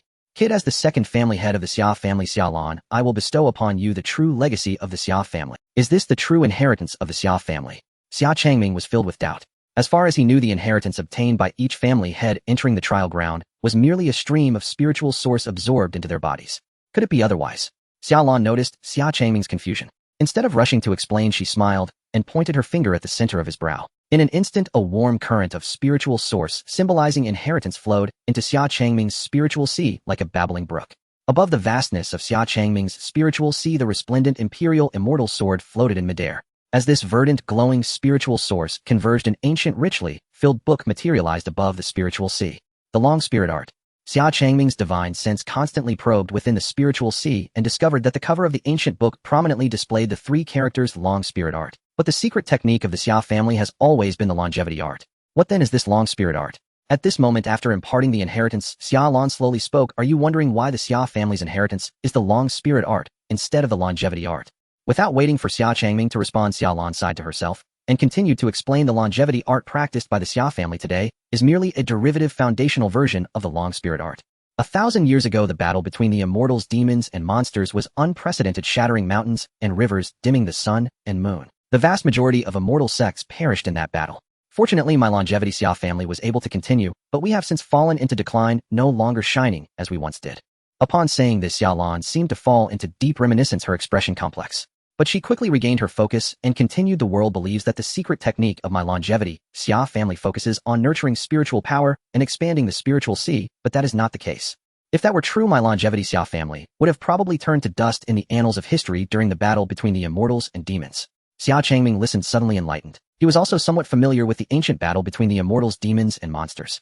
During the ancient era, 1,000 years ago, the spiritual essence of heaven and earth was abundant, nourishing all living beings. Countless powerful figures emerged and conflicts were endless. It was extremely difficult to survive solely relying on auxiliary secret techniques, let alone establishing the longevity Xia family and achieving remarkable feats in its own right. Xia Lan smiled playfully. The so-called nurturing of spiritual power and expanding the spiritual sea is merely the foundation of the Long Spirit Art. The true Long Spirit Art is far beyond that. To comprehend the spirit of heaven and earth, transforming it for one's own use, condensing it into form, and supplementing it to the self, is the true secret inheritance of the Xia family. As she spoke, Xia Lan personally demonstrated. Raising her finger slowly, the spiritual power invisible to the naked eye suddenly condensed into form, gathering at her fingertips to become a small spiritual long sword. Xia Changming's gaze sharpened, revealing a rare look of surprise. Gathering qi to form spirit. What a marvelous technique. His perception of the spiritual power in the air was nearly at one with the heavens. The manipulation of spiritual power was even more exquisite. But that was not all. With a flick of her finger, the spiritual sword dissipated, and with a clenched fist, she unfolded it again, bringing forth a lifelike spiritual rabbit that appeared in her palm like a magic trick. What do you think? Xia Lan asked proudly, her nose tilted upwards. She looked as if she wanted to have the words "praise me" written on her face. Xia Changming did not hold back in his admiration, saying, the techniques of my ancestor are truly astonishing. To be able to wield spiritual power to such an extent is indeed remarkable. It is likely that those spiritual beasts and spirits in the mausoleum also originated from this ancestor's handiwork. No wonder they used the Xianling Yinmu to guard the gate specifically to prevent the dispersion of condensed spiritual bodies. This ancestor could create dozens of heavenly spirit bodies to manipulate, truly terrifying. Xia Lan was quite pleased with Xia Changming's praise, her nose nearly reaching the sky, yet she still humbly said, oh this, back in my day, I created soldiers from my breath and battled the demon clan for 3 days and nights. I have now imparted the inheritance of the Long Spirit Art to you. A mere rabbit and a spiritual sword. Once you master them, you too will be able to do this. Thank you, ancestor. Xia Changming expressed his gratitude, but new doubts arose in his heart. Why would such a powerful secret technique be deliberately hidden and not taught to the entire clan? However, Xia Changming quickly understood the reason behind it. Why Xia Lan would go so far as to hide the Xia family's secret techniques for hundreds of years, even from the family heads who had entered before. That is, once the Long Spirit Art is known to a powerful individual, it would inevitably attract covetous eyes. Upon realizing that the Xia family was gradually heading towards decline, Xia Lan resolutely chose to seal the Long Spirit Art, leaving only the most basic longevity art, in order to prevent the family's inheritance from falling into the hands of others. The facts were exactly as Xia Changming had suspected, as Xia Lan had done just that. To prevent the Xia family from being coveted and exterminated by powerful enemies in the future, she chose to seal the Long Spirit Art until a new generation of prodigies capable of leading the Xia family to glory appeared. Fortunately, hard work pays off. After hundreds of years of waiting, she finally found Xia Changming. Now that the inheritance of the Xia family lies within you, I entrust the future of the Xia family to you. Xia Lan looked at Xia Changming with deep and calm eyes. At this moment, she had entrusted the fate of the Xia family to him. Xia Changming bowed and clasped his hands solemnly, saying, I will not let the ancestor down. You are her disciple. I believe you will not disappoint me, Xia Lan said with great assurance. Then her expression changed as she advised him, there is one more thing. The Long Spirit Art I have given you is not complete. I only have the upper volume. Where is the lower volume? Xia Lan's expression revealed guilt as she slowly shook her head, saying, I do not know. This is another matter I need. The lower volume of the Long Spirit Art is in the hands of my brother Xia Feng, who fell on the battlefield between the immortals and demons. Neither his body nor his soul has been recovered. Therefore, I must ask you if the opportunity arises in the future to bring the founding family head Xia Feng back to the Xia family. This has been the pain that Xia Lan has carried in her heart for hundreds of years. The mausoleum of the Xia family is buried with the family heads of successive generations, yet it lacks the founding family head of the Xia family.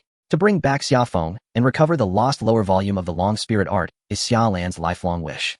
As a member of the Xia family, and now the head of the Xia family, Xia Changming would naturally not allow the ancestors' remains and family secret techniques to be lost. He immediately promised Xia Lan, "Rest assured, ancestor, I will definitely bring back the founding ancestor and the lost lower volume of the long spirit art." That's great. You truly are the person I favor. Seeing Xia Changming's firm words, Xia Lan could not help but say with delight. Taking advantage of Xia Lan's happiness, Xia Changming thought of something and tentatively asked, "May I ask, ancestor, can the long spirit art be practiced by outsiders?" Outsiders? Who? Upon hearing this, Xia Lan's expression darkened, her eyes narrowing slightly. The long spirit art is an absolute secret of the Xia family and must not be passed on. The demon clan. Xia Changming replied, calmly unaffected by Xia Lan's expression. "You want to pass it to the demon clan?" Upon hearing that the other party was still from the demon clan, Xia Lan's expression became even more unsightly, and a murderous intent erupted from her. Xia Lan felt a sense of doubt in her heart. Could it be that she was mistaken about this young man? Was he actually a traitor from the demon clan? Yet he did possess the authentic secret technique of the longevity art. At that moment, Xia Changming smiled and explained, "Yes, that demon clan member is my wife, who is now married into the Xia family." Demon clan. Married into the Xia family. Upon hearing this, Xia Lan was momentarily stunned. What was going on? Were the relationships between humans and demons so harmonious now? The demon clan has married into the human clan. Are you saying you married a demon woman? Xia Lan asked. Xia Changming answered readily, yes. She agreed. Xia Lan asked again. Of course she willingly married me. Xia Changming replied with a smile. This was not a lie. Su Yueli indeed agreed to marry him. He had given her the choice. Seeing Xia Changming's joyful expression, which did not seem like a fabrication, Xia Lan, though surprised, accepted the reality. She never expected that in just a few hundred years of his passing, the relationship between humans and demons had become so harmonious. 1,000 years ago, humans and demons were sworn enemies, engaging in countless conflicts. Now their peaceful coexistence was indeed beyond her expectations, but it was also a rare piece of good news. Isn't the Xia family's longevity technique forbidden from being taught to outsiders? Seeing Xia Lan lost in thought, Xia Changming couldn't help but ask again. After a moment of contemplation, Xia Lan replied, Since she is married into my Xia family, she is one of us and should not be considered an outsider. Even if I teach her the longevity technique, it would not violate the Xia family's ancestral teachings, but whether she can grasp it depends on her understanding of spiritual energy. Xia Lan's meaning was clear as he implicitly agreed to allow the teaching of the longevity technique to Su Yueli. Grateful for the affirmative response, Xia Changming expressed, "Thank you, ancestor." Xia Lan waved his hand, casually indicating Xia Changming should not be so polite. Alright, I have already passed down the Xia family's legacy to you. The rest relies on your own efforts. If there's nothing else, you may leave. He had given all that needed to be given and had made all necessary instructions. His mission over the past hundreds of years had finally been completed. Xia Changming nodded gently. Just as he was about to leave, he suddenly remembered something and turned his head back. By the way, ancestor, I have an uninvited request. Could you send me the Xianling Yin wood from outside the mausoleum's gate? Consider it a gift from you to your granddaughter-in-law. Xia Lan. This young man has quite the insight. Unceremonious enough. That makes sense. Take it, consider it my gift to you and her as a meeting present. After a moment's thought, Xia Lan readily agreed. Initially, the Xianling Yin wood at the gate was to prevent the spiritual entities he had condensed within the mausoleum from dissipating. Now that all the spiritual entities had been eliminated by Xia Changming, there was no longer a need to keep the Xianling Yin wood. It would be more useful to give it to his disciple. I have thanked the ancestor on behalf of my wife, so I won't disturb you any longer. Xia Changming respectfully bowed, then turned and left the hall. Xia Lan watched Xia Changming's departing figure, a slight smile appearing on his lips, and then turned his head to gaze at the statue of the first family head, Xia Feng, murmuring to himself, Brother, I have finally found the heir of the Xia family. He is a worthy young man, stronger than you were in your youth, and he is even her disciple. You will surely like him when you see him. Hundreds of years have passed, and my mission is complete. As he spoke, a wisp of residual soul began to fade, becoming dim and ethereal, as if it could be blown away by a breeze. To verify whether Xia Changming was worthy of trust, he had expended too much spiritual energy to summon the spiritual entities, and with the infusion of spiritual essence from the previous family heads, his own spiritual energy had finally been depleted. This wisp of residual soul could no longer be sustained. Fortunately, he did not let him down in the end. By the way, he even married a demon woman, truly impressive. Times have changed, today's youth really know how to play. Xia Lan remained seated at the foot of the statue of Xia Feng, recounting everything that had happened today, seemingly with endless words to say, until his voice grew weaker, eventually disappearing. The hall returned to tranquility. Xia Changming stepped out of the corridor and discovered that the bright moon was hanging high and the night was darkening. He had been inside from morning until evening. Soon a figure rushed towards him with a punch. You little brat. What were you doing in there? Xia Changling angrily swung his fist. Xia Changming had been inside all day, and he was beginning to suspect whether he had demolished the entire mausoleum. Xia Changming stood still and slowly replied, I met our ancestor Xiaolan. At that moment Xia Changming's fist was just about to land on Xia Changming's face. What? You met our ancestor Xiaolan? Xia Changming's eyes widened in shock, disbelief written all over his face. That was the renowned second family head, the one who brought glory to the Xia family. He had never heard of any past family heads encountering his spirit in the mausoleum. Even he had not seen a trace of it last time, completely unaware of the ancestor's spirit being within the mausoleum. Xia Changming nodded. Xia Changming quickly retracted his fist and leaned closer to Xia Changming, eagerly asking, "What did our ancestor say? Did he mention me?" He did. Xia Changming replied somewhat awkwardly. "What did he say?" Xia Changming asked with great anticipation. Xia Changming could only cough lightly and say, "Ahem, our ancestor said that you are astute and capable, a model of the Xia family head and a pillar for our generation. Really? I must go visit him." With such high praise, Xia Changming's face instantly lit up with joy and he prepared to enter the mausoleum. Xia Changming quickly stopped him, casting his gaze toward the depths of the mausoleum corridor and gently said, "Father, our ancestor is tired. Oh, let's not disturb him." Right, okay then. Xia Changming could only regretfully give up. Just as Xia Changming was lost in regret over not seeing their ancestor, he suddenly heard two sharp sounds and two blades of light flashed by as Xia Changming slashed down the heavy black wooden doors. What are you doing, you little brat?" Xia Changming shouted in horror, covering his face, resembling a famous painting from the world, screaming.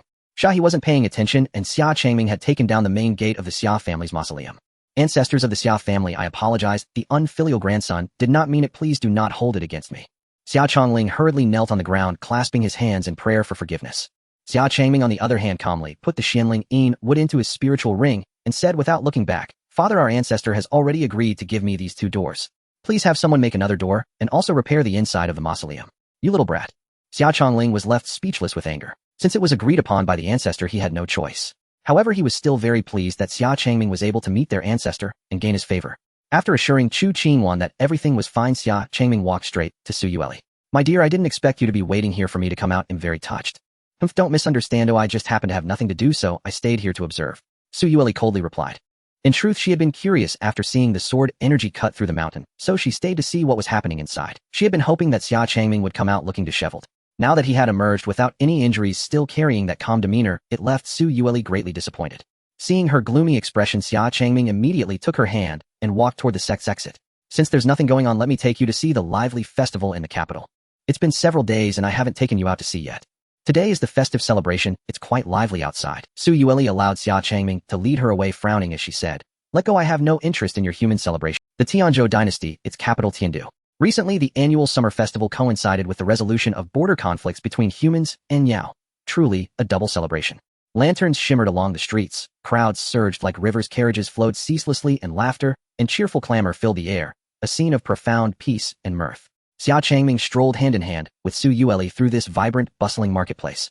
The moment the two appeared, countless youths turned their heads in awe and whispered in astonishment, "Oh, look, that young master is extraordinarily handsome. What's so captivating about a man? In my view, the lady beside him is a celestial fairy descended to earth, breathtakingly peerless.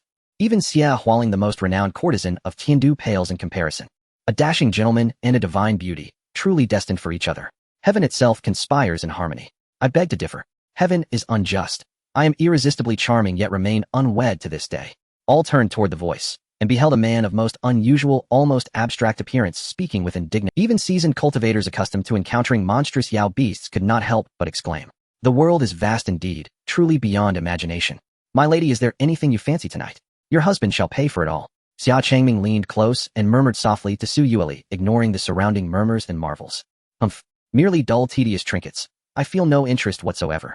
Su Yueli parted her crimson lips and slipped a candied hawthorn skewer into her mouth as she spoke. Her bright eyes darted furtively, now to the roadside stalls, now to the carts brimming with dazzling wares, though outwardly she feigned utter indifference.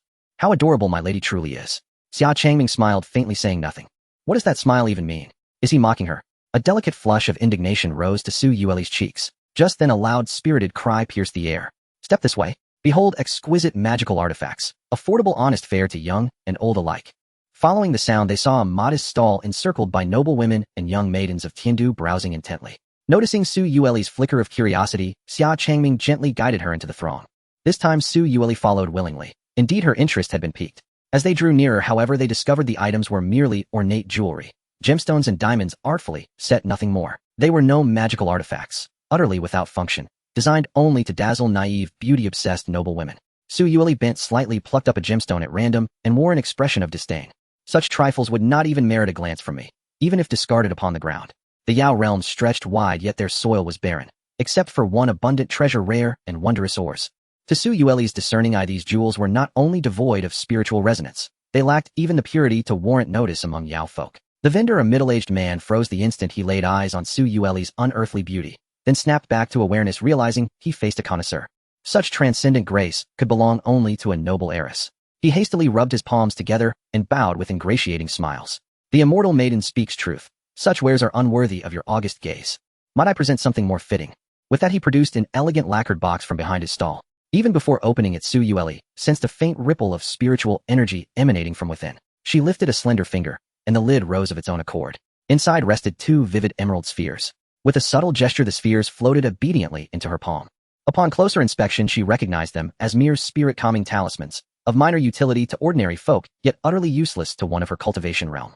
Seeing Su Yueli examine the spheres, the vendor mistook her scrutiny for fascination and eagerly extolled. These are the twin-born pearls, forged by a master-level cultivator. They symbolize twin destinies, auspicious omens of fortune and blessing. You and this young master each hold one pearl, bound by twin fate. Surely before long you shall welcome auspicious progeny, a dragon and phoenix in harmony. He had already noted Xia Changming standing beside her. A veteran merchant by trade, his keen observation and intuition told him instantly. Their bond was extraordinary. Hand in hand, on festival day? The answer was unmistakable. They must be devoted Tao companions, disciples of some sect or scions of some illustrious family. With such flattery, success was assured. Yet just as the vendor basked in visions of newfound wealth, crunch, a sharp, bone-chilling crack echoed, and a wave of murderous intent swept over him like icy death. Su Yueli crushed the twin pearls in her palm, her face glacial as she fixed him with a gaze that promised annihilation. In that instant he felt certain he would die. Trembling, violently drenched in cold sweat, he could utter not a word. He could not fathom what offense he'd committed, or which words had unwittingly enraged her. Had he not spoken only blessings and good fortune? At that very brink of doom, a hand settled lightly atop Su Yueli's head. There, my lady. You'll frighten everyone away in a moment. Xia Changming patted her head gently as he spoke. Her frost-bitten expression remained unbroken, even as her head bobbed comically beneath his touch. Yet no one dared witness the scene.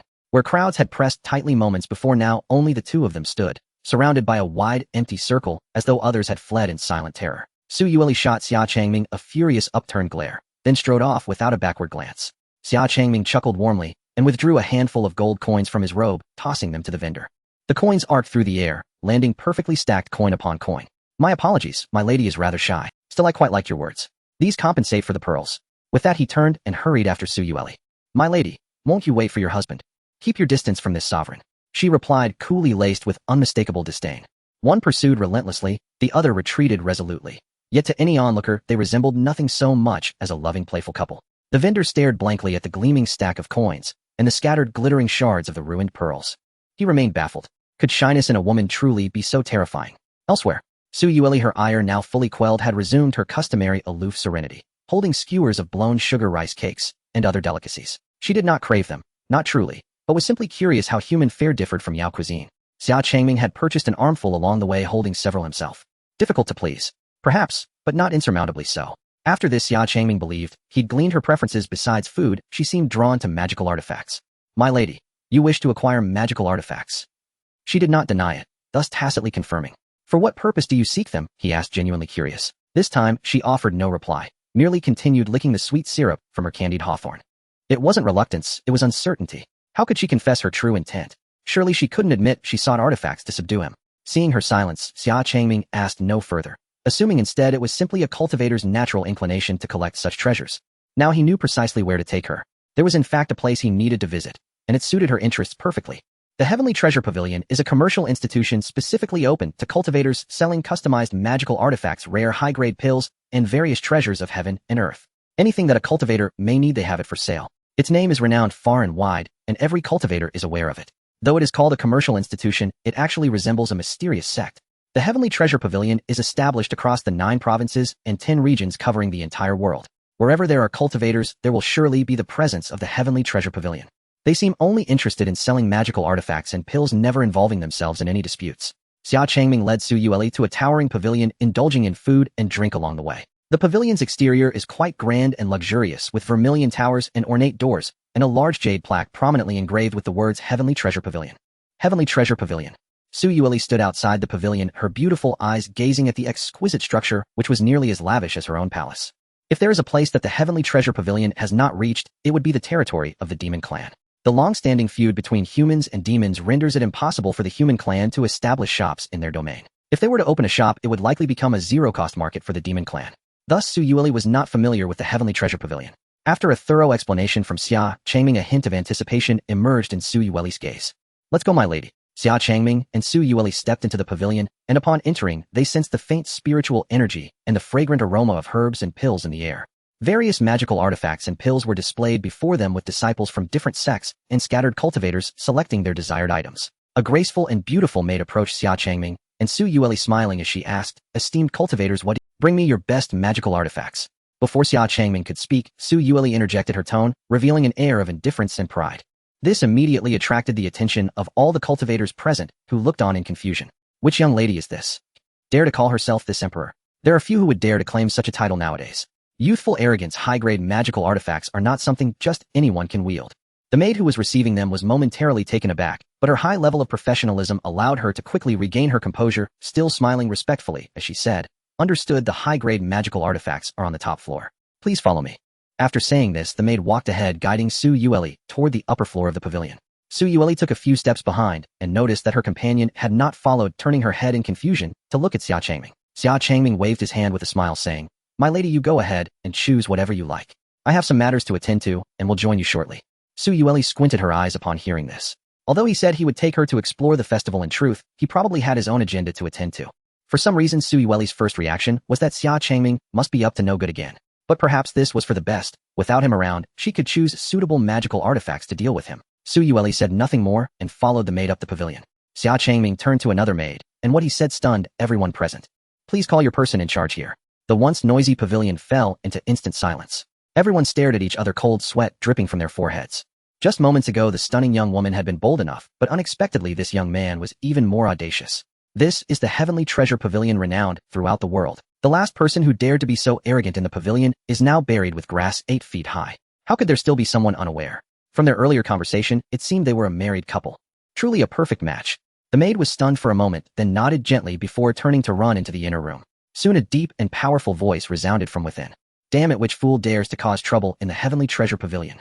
A burly man with a scarred face walked out, impatiently shouting at the crowd, "Who is it that called me?" Everyone broke into a cold sweat, retreating from Xia Changming, as if he were a plague, afraid of being caught in the crossfire. An open space was cleared in the center, with Xia Changming standing prominently in the middle. Chun Liangxiang's gaze immediately locked onto Xia Changming, his robust yellowish spiritual energy erupting. "So it's you who came to the Heavenly Treasure Pavilion looking for trouble?" Xia Changming felt helpless. He never intended to start a fight. How did it turn into him causing trouble at the Heavenly Treasure Pavilion? This misunderstanding was not entirely unexpected, as Xia Changming's calm tone and proud expression led everyone to instinctively believe he was there to cause trouble. At this point, he was too lazy to explain. Being straightforward was better. Xia Changming narrowed his eyes, unleashing an invisible spiritual pressure that weighed down like a mountain on those with slightly higher realms could barely bend over, while those below that level were forced to the ground, unable to move. This spiritual pressure. A heavenly venerable realm expert. When did such a young-looking heavenly venerable appear in the realm? Could it be that an ancestor from some clan has returned to youth, wandering about for leisure? Even Chun Liangxiang, at the peak of the celestial realm, sensed this extraordinary pressure. Beneath the heavy pressure lurked a sharp edge. The only ones capable of instilling such fear and threat were those above the heavenly venerable realm. "Esteemed elder, if the Heavenly Treasure Pavilion has offended you in any way, please forgive us." At this moment, Chun Liangxiang had long lost his previously aggressive demeanor, appearing as docile as a kitten with a smile on his face as he said, "I am Chun Liangxiang, the person in charge of this Heavenly Treasure Pavilion. I hear you are looking for me. As long as it is something the Heavenly Treasure Pavilion can do, venerable realm expert, they adhere. Though the Heavenly Treasure Pavilion does not fear a heavenly venerable realm expert, they adhere to the principle of having one more friend and one less enemy, avoiding conflicts when possible, and trying to form alliances." Xia Changming nodded in satisfaction, placing his hands behind his back as he said, "I indeed have matters to discuss with you. You need not be so formal, just call me Little Chun." Chun Liangxiang stepped aside, smiling and gesturing for him to enter. Xia Changming walked toward the inner room, and as he passed in front of Chun Liangxiang, purposely stopped to say, "Manager Chen, please don't call me elder, that makes me sound old. I'm only 26, just recently married." After saying this, Xia Changming entered the inner room, leaving Chun Liangxiang standing there bewildered. He felt as if his ears had malfunctioned. Did he mishear something? That heavenly venerable realm expert said he was only 26. This revelation shocked not only Chun Liangxiang. After Xia Changming left, everyone felt the invisible mountain pressing down on them had vanished. No one expected that the young man could make the hot-tempered Chun Liangxiang behave like a docile kitten, which indicated his extraordinary strength. Yet he claimed to be only 26. What a monstrous talent. Inside the treasure hall of heaven and earth, Chen Lianxiong and Xia Changming sat on opposite sides of a mahogany table. A maid carefully placed 2 cups of tea beside them before silently closing the door and leaving. Once there was no one else in the room, Chen Lianxiong finally spoke. May I ask your esteemed name, revered one? My surname is Xia, given name Changming, he replied. After taking a sip of tea, Xia Changming spoke nonchalantly, Xia Changming. Chen Lianxiong murmured the name, and suddenly, as if struck by a thought, he opened his mouth wide, his round eyes widening in shock. Xia Changming. The youth before him was actually the young master of the Xia family, the boy who had entered seclusion with a mysterious sword, immortal 10 years ago. Upon emerging from seclusion, his name spread across the world. He had heard rumors of the war at the demon-human border, and he was aware of matters concerning the Xia family. In the clan competition, he single-handedly defeated 100 opponents, slaying the contemporary genius of the Xia family, Xia Haoyan, becoming the youngest head of the Xia family in history. It seemed the rumors were indeed true. Xia Changming had attained the status of heavenly sovereign. While ordinary cultivators might take over 100 years to reach the heavenly sovereign realm, he had achieved it at the mere age of 26. He was also the youngest heavenly sovereign in history. May I ask what the Xia family master seeks to discuss with me? Chen Lianxiong asked, confused, his tone becoming considerably more respectful. Xia Changming wasted no time waving his hand to retrieve the mysterious spiritual wood from his spatial ring.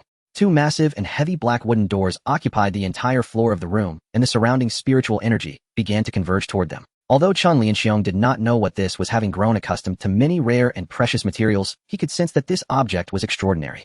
Such a treasure capable of gathering spiritual energy and preventing it from dissipating in the room was truly rare. Chen Lianxiong couldn't help but reach out to touch the black wooden doors. They felt icy, yet he could clearly sense the spiritual energy contained within. A marvelous item, he exclaimed. Is the Xia family master intending to use this treasure to forge a magical artifact?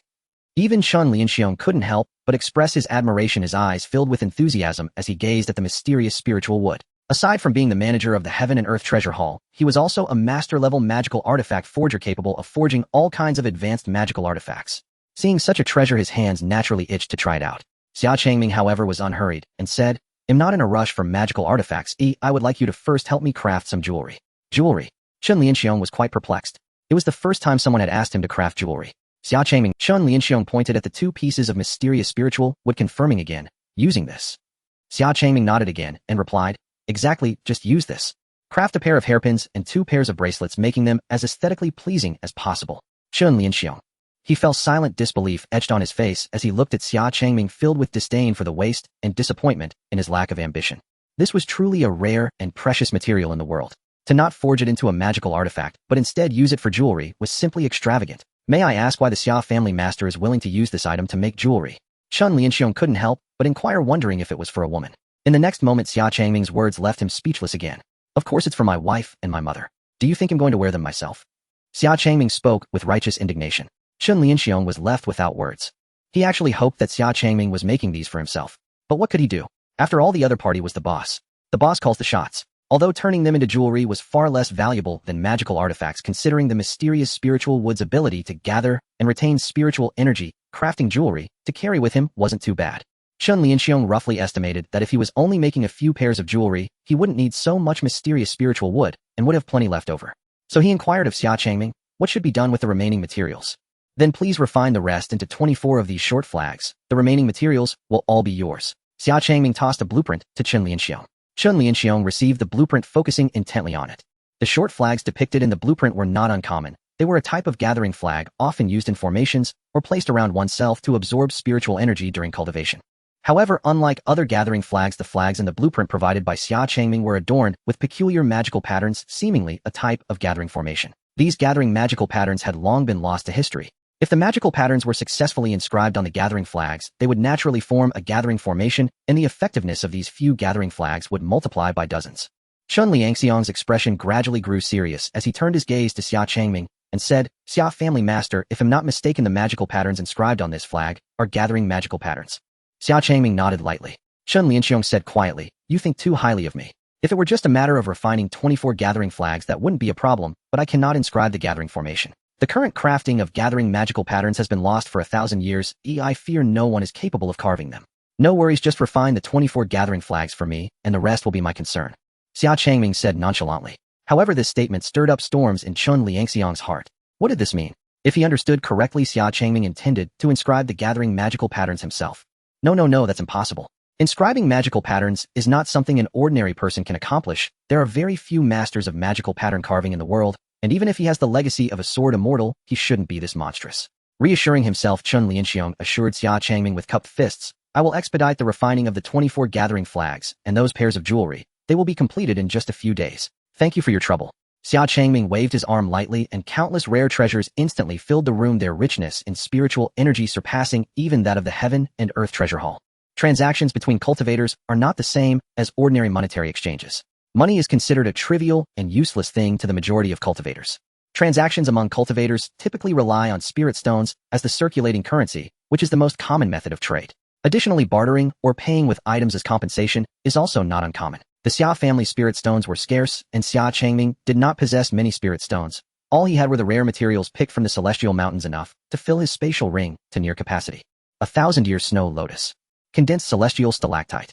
This is phoenix fire spiritual fungus. Chun Lianxiong carefully held a bright red spiritual fungus in his hands, gazing at the numerous spiritual herbs he had only heard of but never seen, and couldn't help but gasp in awe. Truly excessive. Xia family master, this is too much. Chun Lianxiong remarked, unable to restrain himself as he looked at so many precious and rare spiritual herbs.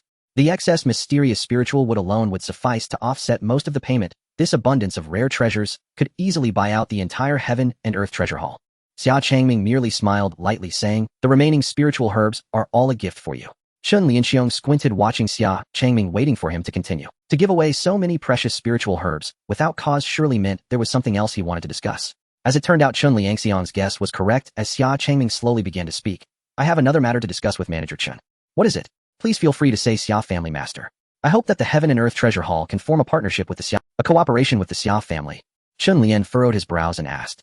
Xia Changming explained, it is merely a private alliance, hoping that the Heavenly Treasure Pavilion can lend a helping hand to the Xia family when needed. Chun Lianxiong stroked his chin, lost in thought, his gaze drifting towards the rare spiritual herbs scattered around. Though reluctant, he still solemnly declined Xia Changming, saying, I'm sorry, Master Xia. If it is just a business transaction, the Heavenly Treasure Pavilion is more than willing to cooperate with the Xia family, but if you expect the pavilion to provide assistance to the Xia family, I fear you will be disappointed. The Heavenly Treasure Pavilion has always remained uninvolved in any disputes and will not take sides. Hearing the refusal, Xia Changming did not show the slightest disappointment. He knew when he decided to win over the Heavenly Treasure Pavilion that things would not be so easy. Therefore, he was well prepared. Xia Changming took out a jade vial from his spiritual ring and directly tossed it into Chun Lianxiong's hand. Holding the jade vial, Chun Lianxiong saw that Xia Changming was still offering him pills and could not help but sternly Master Xia, you seem to underestimate me. No matter how many spiritual herbs or treasures you offer, my attitude will not. Don't be too hasty in rejecting Master Chen. Why not take a look before making a decision? Xia Changming smiled lightly after taking a sip from his teacup. Chun Lianxiong frowned slightly. He had already stated he would not ally with the Xia family, yet Xia Changming was still attempting to bribe him. This was rather underestimating. Is Chun Lianxiong such a person? What kind of miraculous pills has he not seen before? With that thought, Chun Lianxiong disdainfully opened the jade vial. He wanted to see what was inside. As the vial opened, a jade-green pill radiating with spiritual energy and resembling emerald floated before Chun Lianxiong's eyes. Chun Lianxiong stared blankly at the pill, incredulously murmuring, is this the 8th grade Tianzuan pill? The Tianzuan pill, as the name suggests, is an extraordinary medicine specifically used to break through to the Tianzuan. The pill contains immense spiritual energy, which can continuously supply the body during the breakthrough, transforming into a surge of spiritual power to help one break free from constraints and transcend into the Tianzuan realm. It is a treasure that countless peak experts in the Tianren realm have sought in vain throughout their lives. And Chun Lianxiong is also one of those peak experts stuck in the Tianren realm. Now seeing this kind of spiritual pill with his own eyes, his gaze burned with fervor and his hands trembled slightly with excitement, involuntarily reaching for the pill. Just as his fingers were about to touch the pill, with a whoosh, the pill instantly flew away, vanishing from his sight. A hint of panic flashed in Chun Lianxiong's eyes as he instinctively looked in the direction the pill had flown. Chun Lianxiong's face showed signs of conflict, gazing at the Tianzuan pill in Xia Changming's hand with a mix of desire and reluctance. Chun Lianxiong's face showed signs of conflict, gazing at the Tianzuan pill in Xia Changming's hand with a mix of desire and reluctance. It was as if at that moment his beloved was being held in Xia Changming's hand, coercing him to submit. If he had that Tianzuan pill, his chances of entering the Tianzuan realm would increase by 10%. Do not underestimate this 10%, for even many peak Tianren experts find it difficult to obtain such fortune in 100 years. As long as this Tianzuan pill is auctioned, countless experts in the Tianren realm would be willing to risk everything to compete. Seeing that Chun Lianxiong was conflicted for quite some time, Xia Changming couldn't help but feel puzzled. Did this not move him? The value of this Tianzuan pill could rival that of some great families. Moreover, it was a rare, successful, refined by Xia Changming. How could he hesitate? Did Chun Lianxiong truly not want it? He himself did not believe that. If it were any other time, he would have undoubtedly accepted the pill without hesitation, saying, "Let's discuss this in detail." But it simply would not do at this moment. After struggling for a long time, Chen Lianxiong sighed helplessly and said to Xia Changming, "Master Xia, it's not that I am unwilling, but I truly have no authority to make such decisions. Please follow me." With that, Chen Lianxiong led Xia Changming toward a deeper room.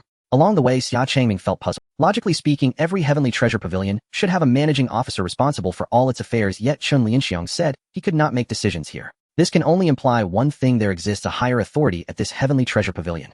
Just as Xia Changming suspected, after arriving at the innermost room, Chen Lianxiong respectfully knocked on the door.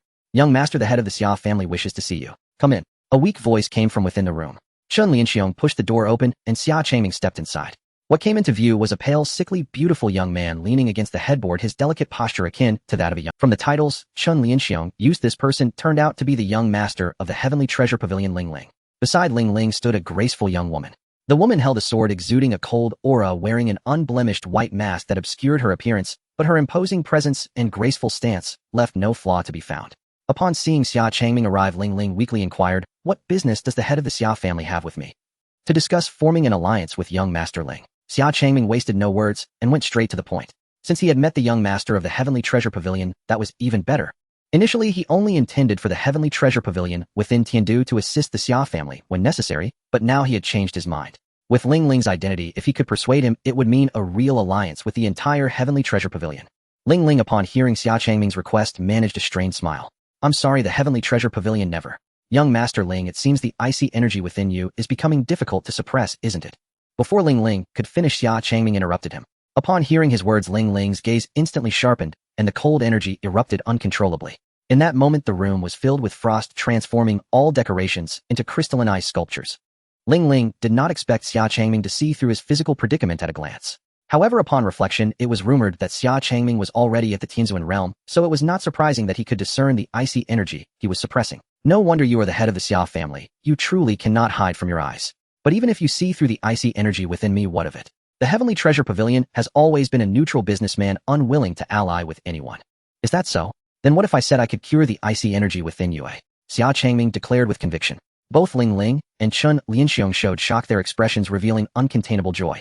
Even the woman in the white mask beside Ling Ling could not help but excitedly ask, "Really? Can you truly cure young master?" There was once an immortal doctor who said that to remove the icy energy from young master's body, one would at least need a feather from the legendary fire phoenix and the pure blood of the 9-young true dragon to neutralize it. But both of these divine beasts have been missing for 1,000 years. How can you cure my young master? In an instant, joy clouded his mind, and after regaining his composure, Chen Lianxiong could not help but voice his doubts to Xia Changming. The white-masked woman also had her joy vanish upon hearing this.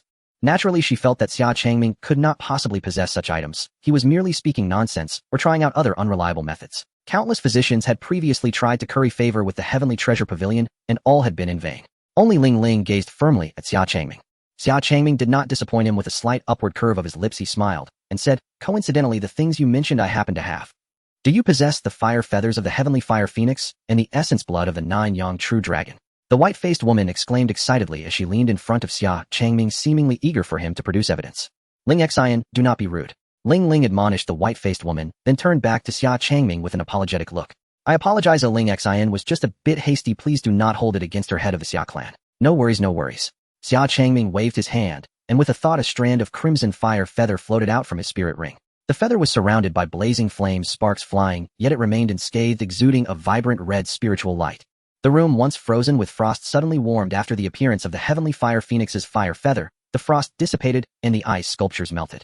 "It truly is the fire feather of the Heavenly Fire Phoenix." Chen Lianxiong rubbed his eyes in disbelief. The temperature, the intense essence of spiritual power, without a doubt this was the fire feather of the Heavenly Fire Phoenix that had vanished for a millennium. Before everyone could regain their composure, a jade vial flashed out from the spirit ring, floating gently in midair. Inside the jade vial, a drop of pure golden blood rested within its vast 9-yang energy, radiating a golden light that illuminated the vial, making it completely transparent. Essence blood of the 9-yang true dragon.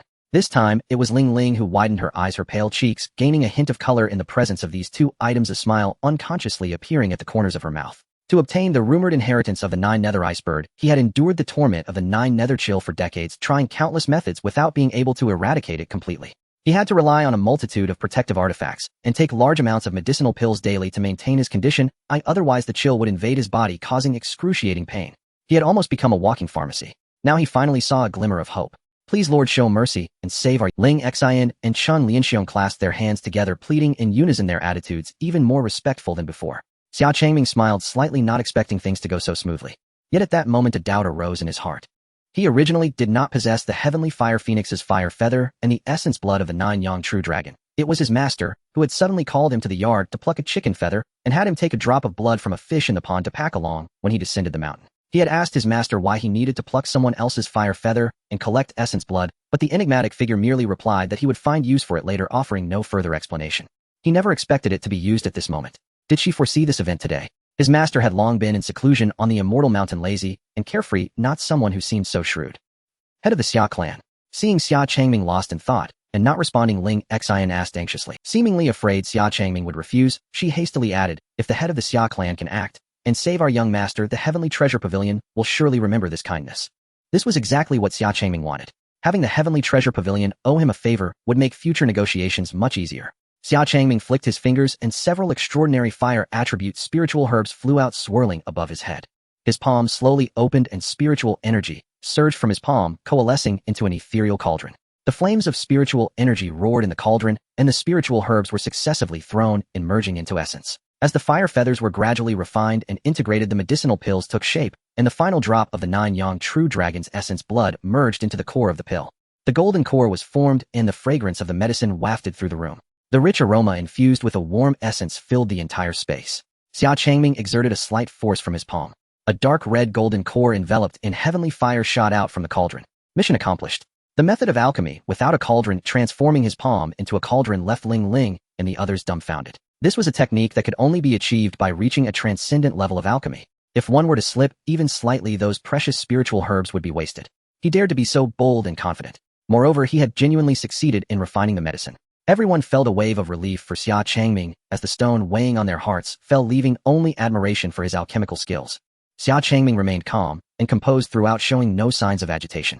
Apart from practicing sword techniques on the immortal mountain, his few remaining pleasures were alchemy. In his spare time, he browsed through the alchemical recipes and immortal texts preserved by his master, teaching himself. Essentially, all the medicinal pills were crafted by his own hands. With countless spiritual herbs available on the immortal mountain, he had long since honed his skills to perfection. For him, alchemy now felt as easy as drinking water, effortless and unrestrained. Thus he found it perplexing to see Ling Ling and the others looking so anxious. He was the one refining the pills, not them. Why did they appear more exhausted than he did? Is this pill usable? Ling Xian asked, staring at the floating pill in midair, instinctively wanting to reach out for the heavenly fire golden core. If you want your young master to be consumed by heavenly fire and turn to charcoal, then go ahead. Xia Changming joked, startling Ling Xian into quickly retracting her hand and obediently stepping back.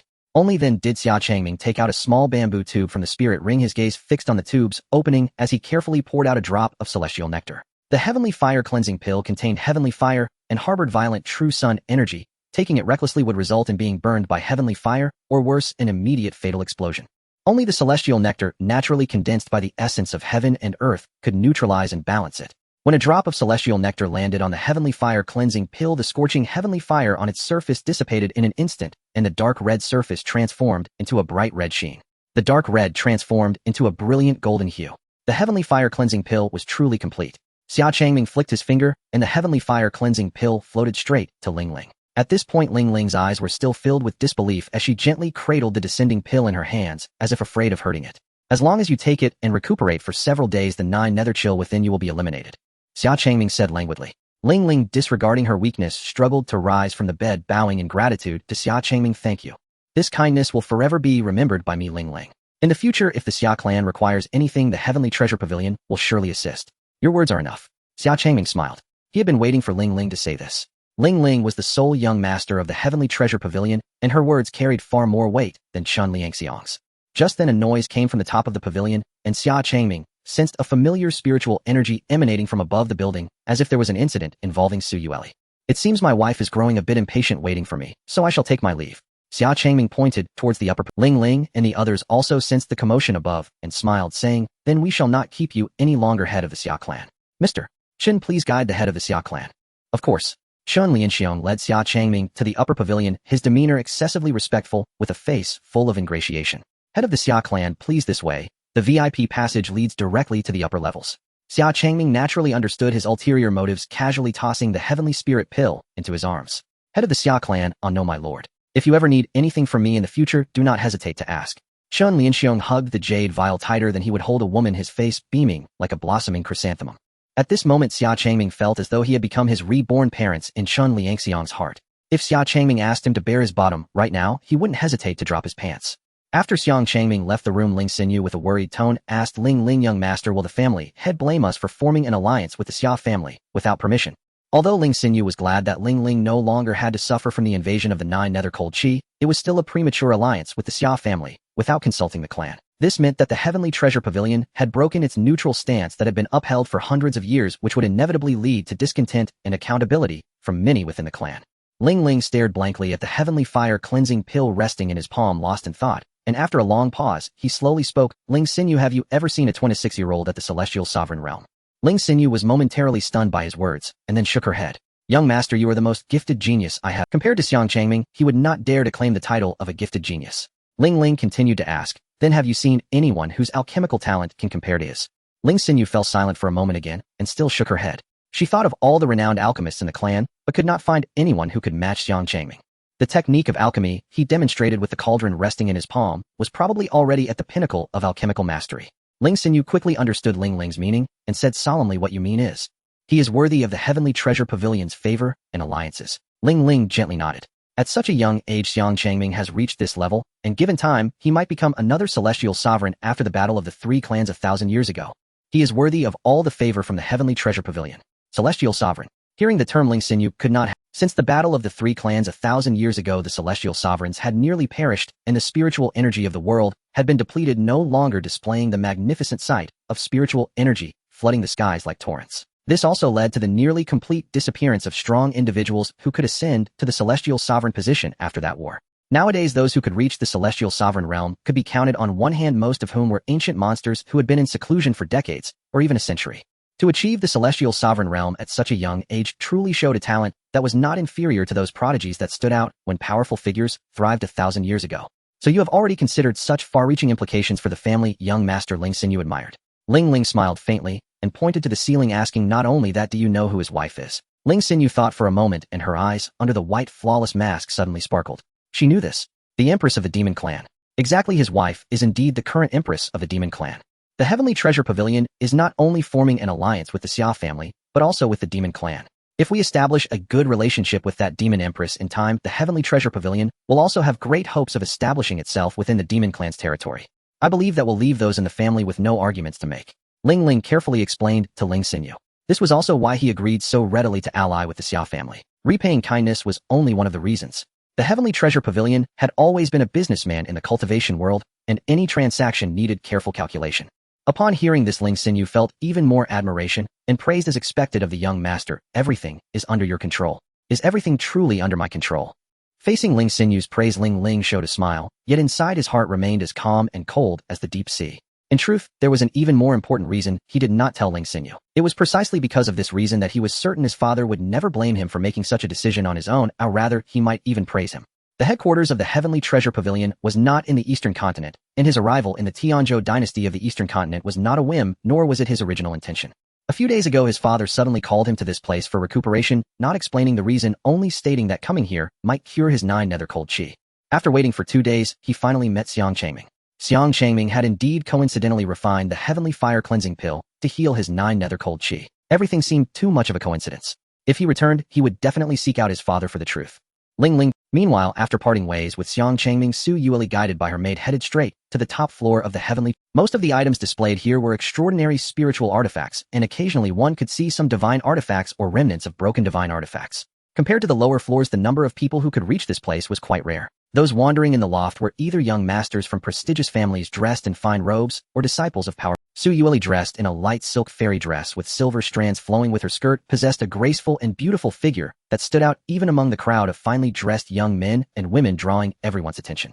Although she felt quite uncomfortable with the gazes of those bugs, Su Yueli did not explode in anger. She walked lightly through the hall, her eyes constantly sweeping over the various artifacts on both sides, yet she did not stop for a moment. Despite the presence of many divine artifacts, none caught her eye. Su Yueli was very clear that ordinary divine artifacts were utterly insufficient to deal with Xia Changming. She deeply understood this.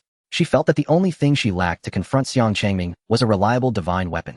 As long as she had a divine weapon in hand, she would not necessarily lose to that detestable fellow. Unfortunately, she had nearly walked through the entire top floor and had not found a single divine weapon, not even a fragment of one, which left her greatly disappointed. The rumored heavenly treasure pavilion was just so-so. Just as Su Yueli was about to carefully examine a certain artifact, a frivolous voice suddenly sounded beside her, displeasing her.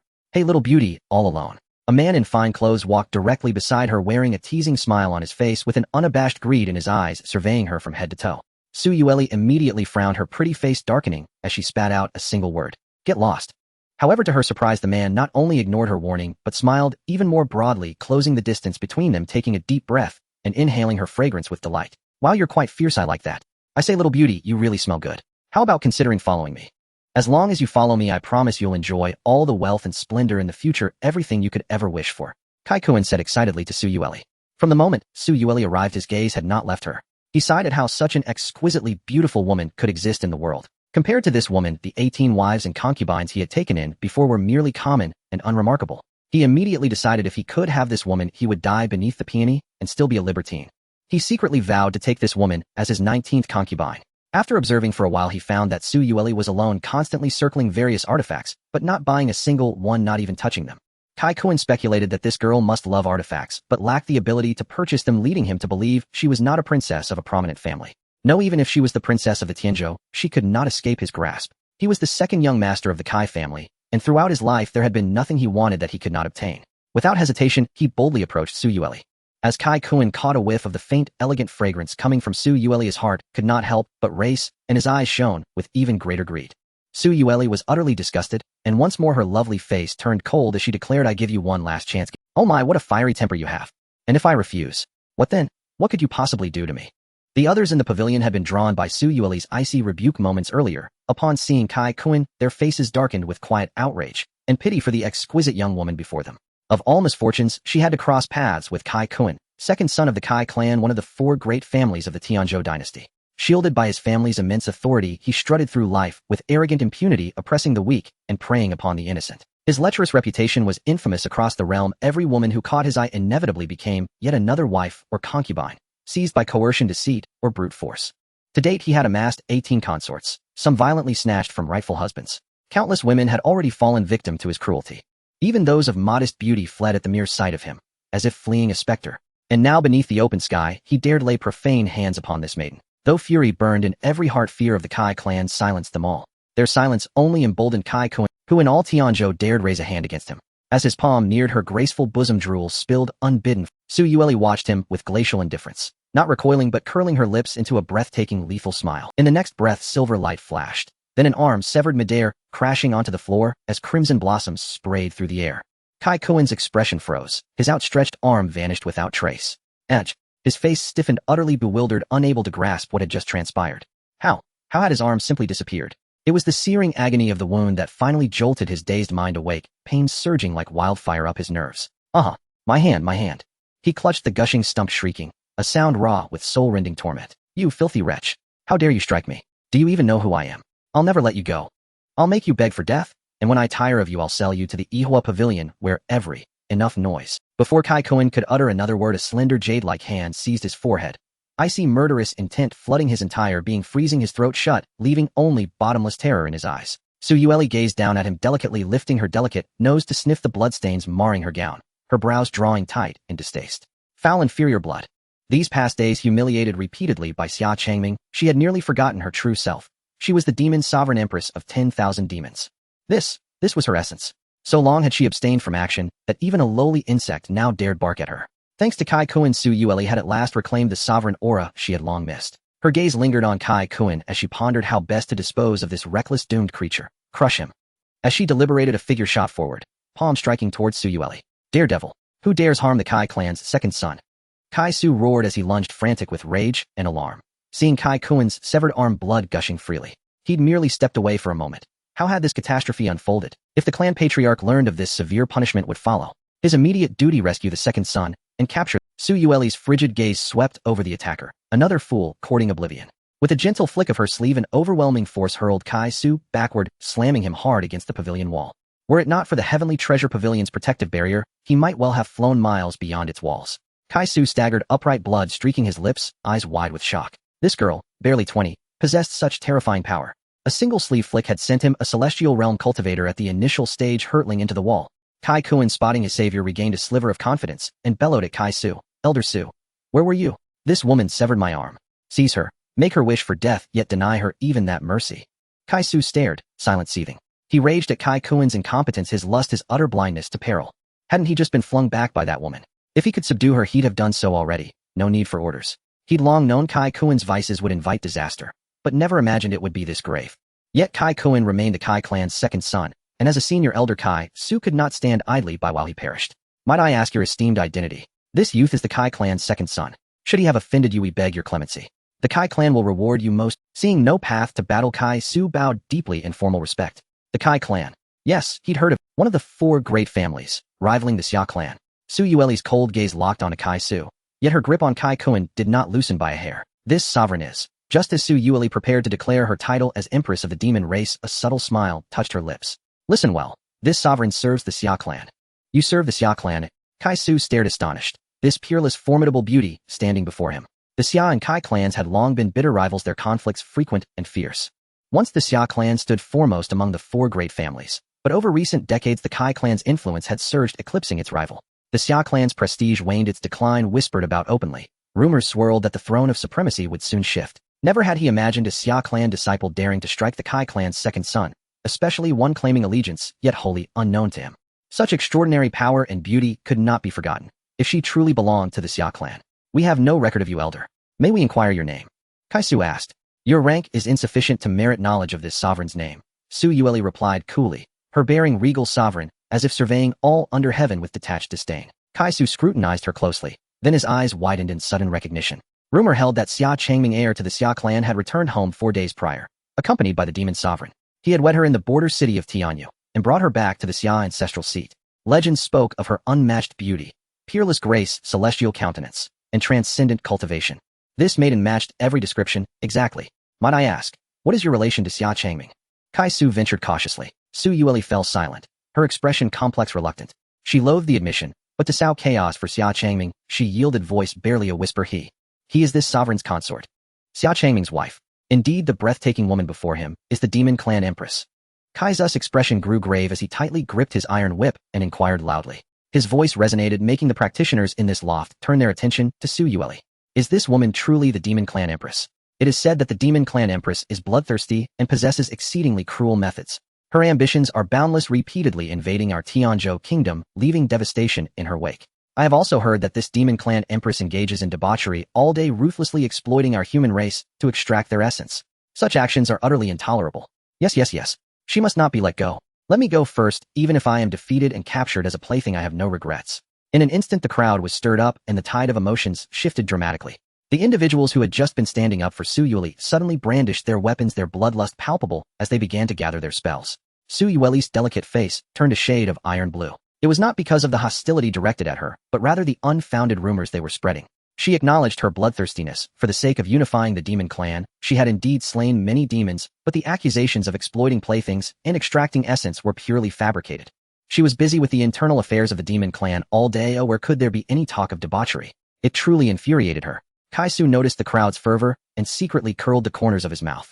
He deliberately raised his voice to ensure everyone could hear, making the demon clan empress the target of public outrage. No matter how formidable her strength was, it would not matter. This was the Tianzhou dynasty. If she truly dared to act, she would undoubtedly face the siege of countless powerful beings. Su Yueli's delicate face turned cold, and she sighed inwardly at the trouble. She had originally planned to set a trap for Xia Changming, but she did not expect her situation to become increasingly troublesome. No matter how many ants there were, they remained ants. Eliminating these nuisances would not be difficult for Su Yueli, but it would certainly alert other powerful beings in the city. What a bother. The most troublesome part was that she had no way to explain herself to Xia Changming. Xia Changming had repeatedly instructed her not to act against others without cause, otherwise she would have long since crushed Kai Kuan. How could she allow him to live until now? Demonis, let go of my second young master.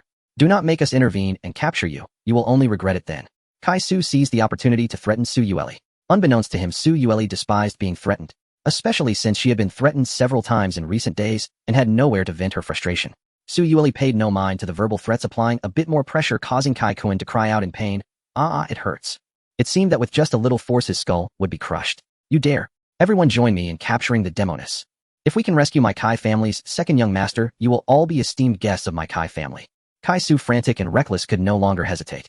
Gripping his iron whip, he called upon everyone to attack together. Some were motivated by Kai family's promise, others by the righteousness of slaying demons, and some sought to gain fame from killing the demon clan empress. In any case, all present surged forward to attack. Before they could reach her, a figure slowly approached from a distance, and with a single utterance he repelled everyone. Who dares to? The voice was not loud, but the vast spiritual power transformed into an invisible pressure that rendered everyone motionless. Upon seeing the newcomer, it was none other than Xia Changming. Accompanying him was the head of Tianyi Treasure Pavilion, Chen Lianxiong.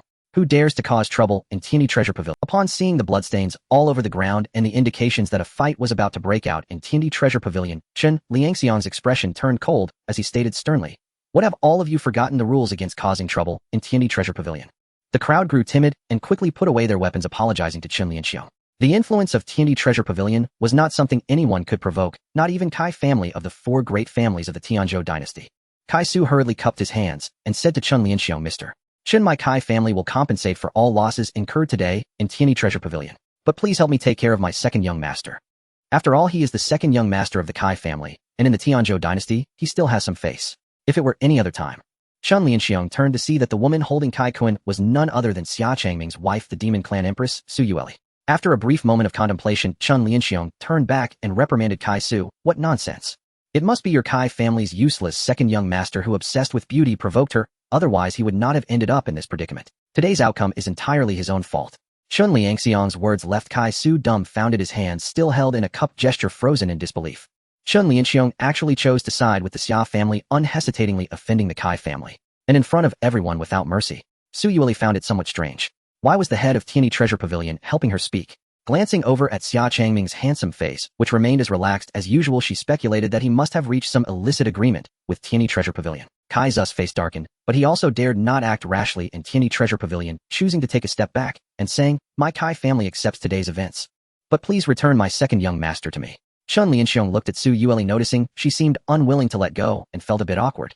He could scold the Kai family without reservation, but if Kai Kun were to die publicly in Tianyi Treasure Pavilion, it would greatly harm the reputation of Tianyi Treasure Pavilion. The world would criticize Tianyi Treasure Pavilion for breaking their own rules. However, Xia Changming had done them a favor, providing him with an opportunity that was hard to come by, so it was a difficult situation. Chen Lianxiong turned his gaze to Xia Changming, attempting to seek his opinion. Su Yueli also directed her beautiful eyes towards Xia Changming, as if asking, "Can I kill him?" Xia Changming smiled lightly and said to Su Yueli, "Today is a day of celebration, and let us not see blood. In Tianyi Treasure Pavilion, causing trouble is strictly prohibited, and killing is absolutely not allowed." Xia Changming was giving Tianyi Treasure Pavilion some face. However, he only forbade killing. Both Chen Lianxiong and Kai Su sighed in relief. As long as Kai Kun was not dead and the situation did not escalate, everything could still be resolved. Su Yueli pouted in dissatisfaction, her eyes seeming to harbor resentment, but then suddenly understanding something, the corners of her mouth curled up into a charming arc. He only said there should be no bloodshed, but he never said to let him go.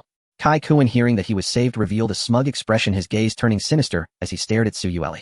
Once he returned, he would definitely gather people to capture this woman, subject her to severe humiliation. Let everyone toy with her. Su Yueli's expression turned cold as frost. She greatly despised this insect. With a gentle tap of her finger on Kai Kun's forehead, his previously malicious gaze transformed into astonishment and unease. "Burn," Su Yueli coldly intoned. In the next moment, a wave of eerie green flames surged up. "Oh!" Kai Kun clasped his head with both hands, howling in anguish to the heavens. His entire body was engulfed in blazing eerie green flames, yet strangely his flesh and clothing remained intact, while his soul appeared to leave his body, gradually being scorched away by the eerie green flames. "You, what did you do to the second young master?" Kai Su cried, rage burning at the rims of his eyes as he trembled and pointed a finger at Su Yueli.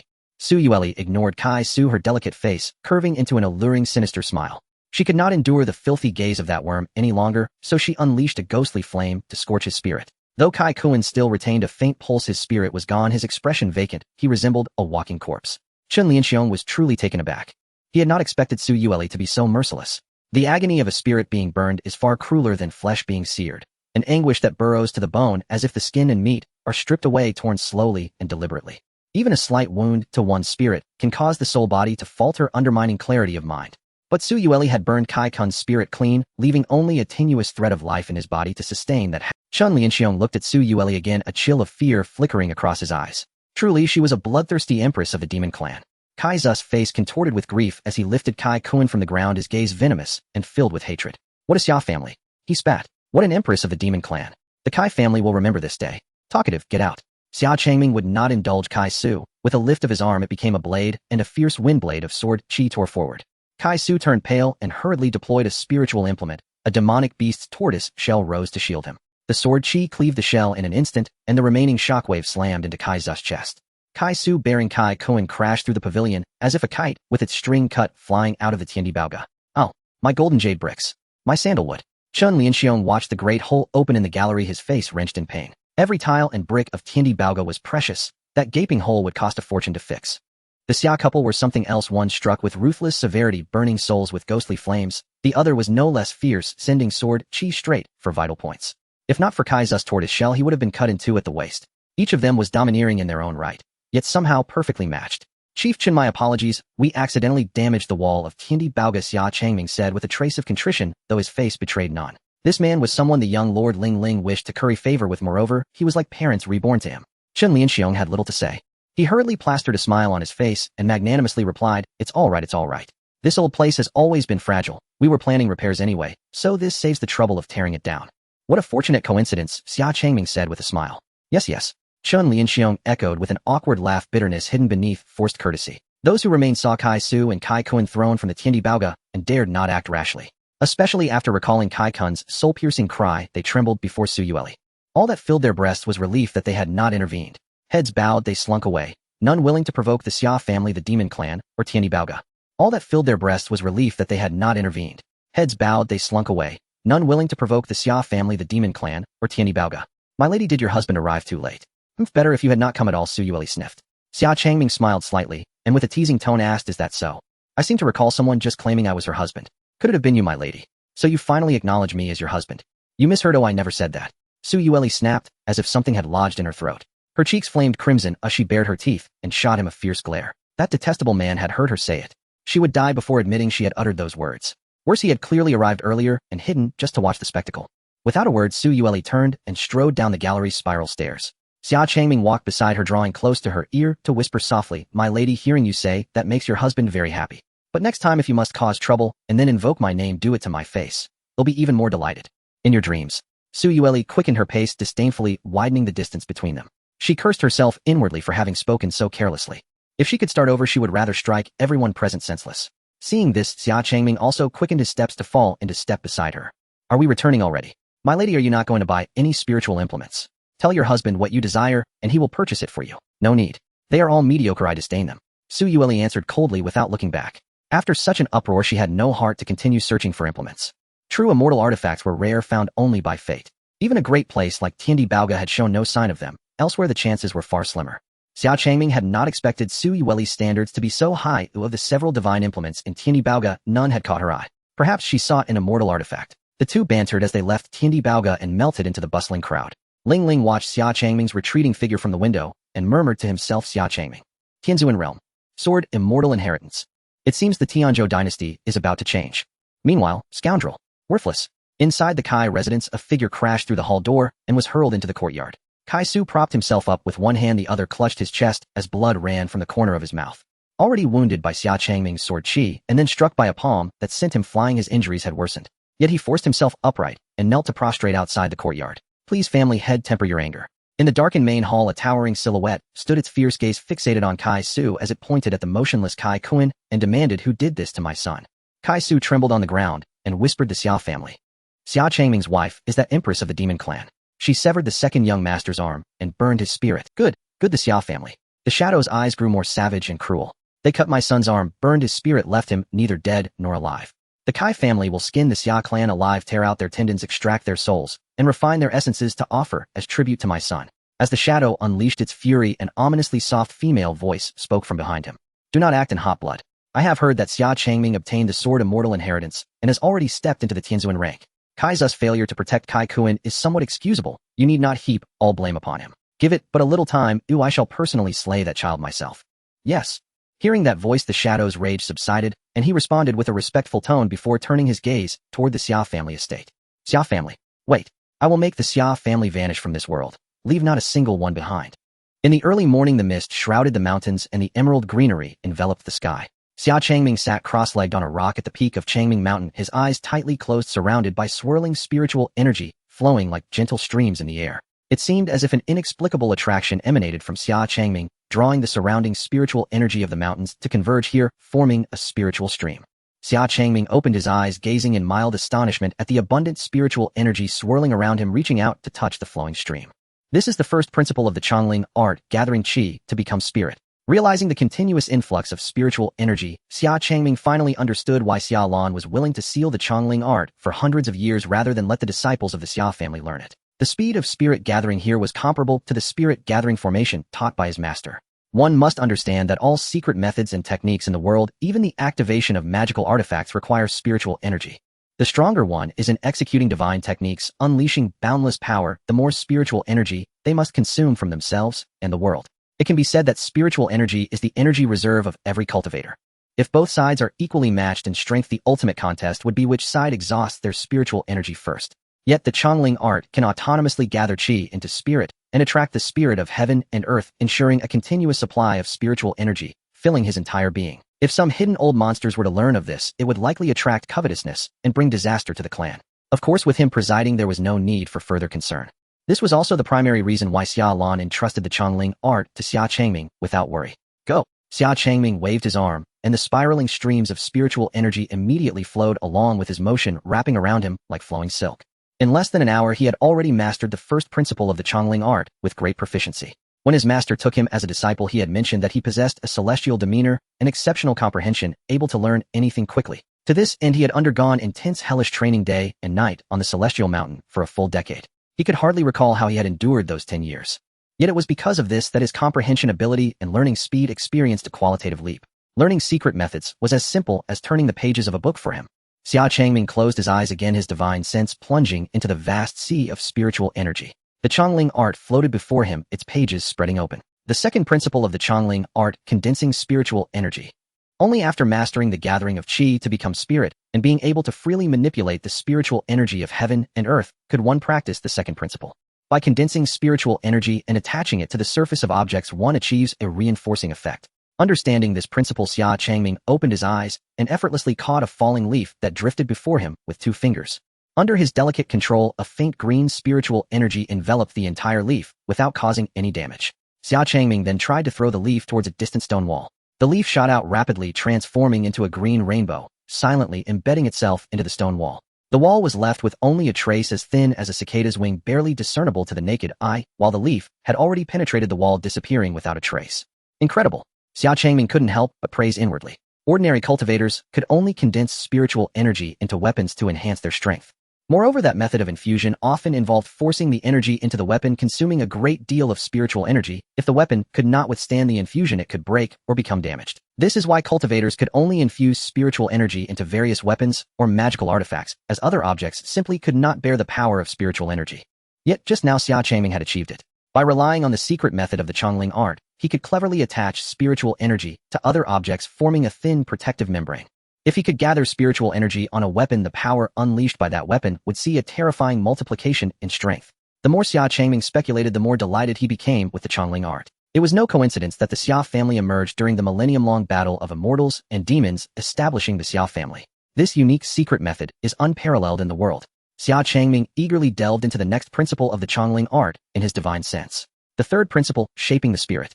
Shaping the spirit requires the practitioner to have an extremely high affinity for spiritual energy and exquisite control to manipulate the gathered energy into form, using spirit as the source to create life spirits. This places a high demand on the first principle. One must reach a level of proficiency where it is second nature to hope to learn it. For Xia Changming, this was no problem at all. He could even gather spiritual energy together to use as a jump rope. Xia Changming spread his palm, envisioning a branch. Before long, the surrounding spiritual energy began to gather in his palm, forming a branch exactly like the one in his mind. This is shaping the spirit. He succeeded in his first attempt, yet Xia Changming felt somewhat dissatisfied. He felt the branch was too simple, lacking in challenge. If Xia Lan were to know this thought, she would probably become wildly jealous. Xia Lan was one of the Xia family's dual prodigies, best known for her mastery of this spirit-shaping method, and it had taken her an entire week to shape a wooden stick. Yet Xia Changming had succeeded in shaping the branch on his first attempt, far surpassing Xia Lan of the past. His talent surpassed hers. After this, Xia Changming repeatedly attempted to shape many things, diligently practicing, gradually becoming more skilled. He even succeeded in shaping tables, chairs, swords, and some beastly creatures. A wolf spiritual beast stood calmly before Xia Changming modeled after the spiritual beasts he encountered in the Xia family cemetery. Without his command, this wolf spiritual beast would remain motionless until the spiritual energy naturally exhausted and dissipated.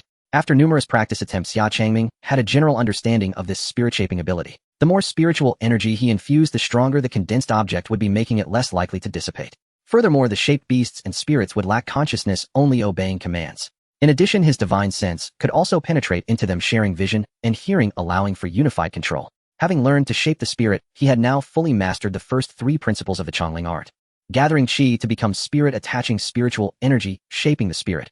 Each principle closely intertwined with the previous one, forming a seamless connection. Suddenly, an inspiration struck Xia Changming. Since he could shape the spirit and attach spiritual energy to any object, if he combined the two, wouldn't it be possible to form a spiritual armor on the surface of his body?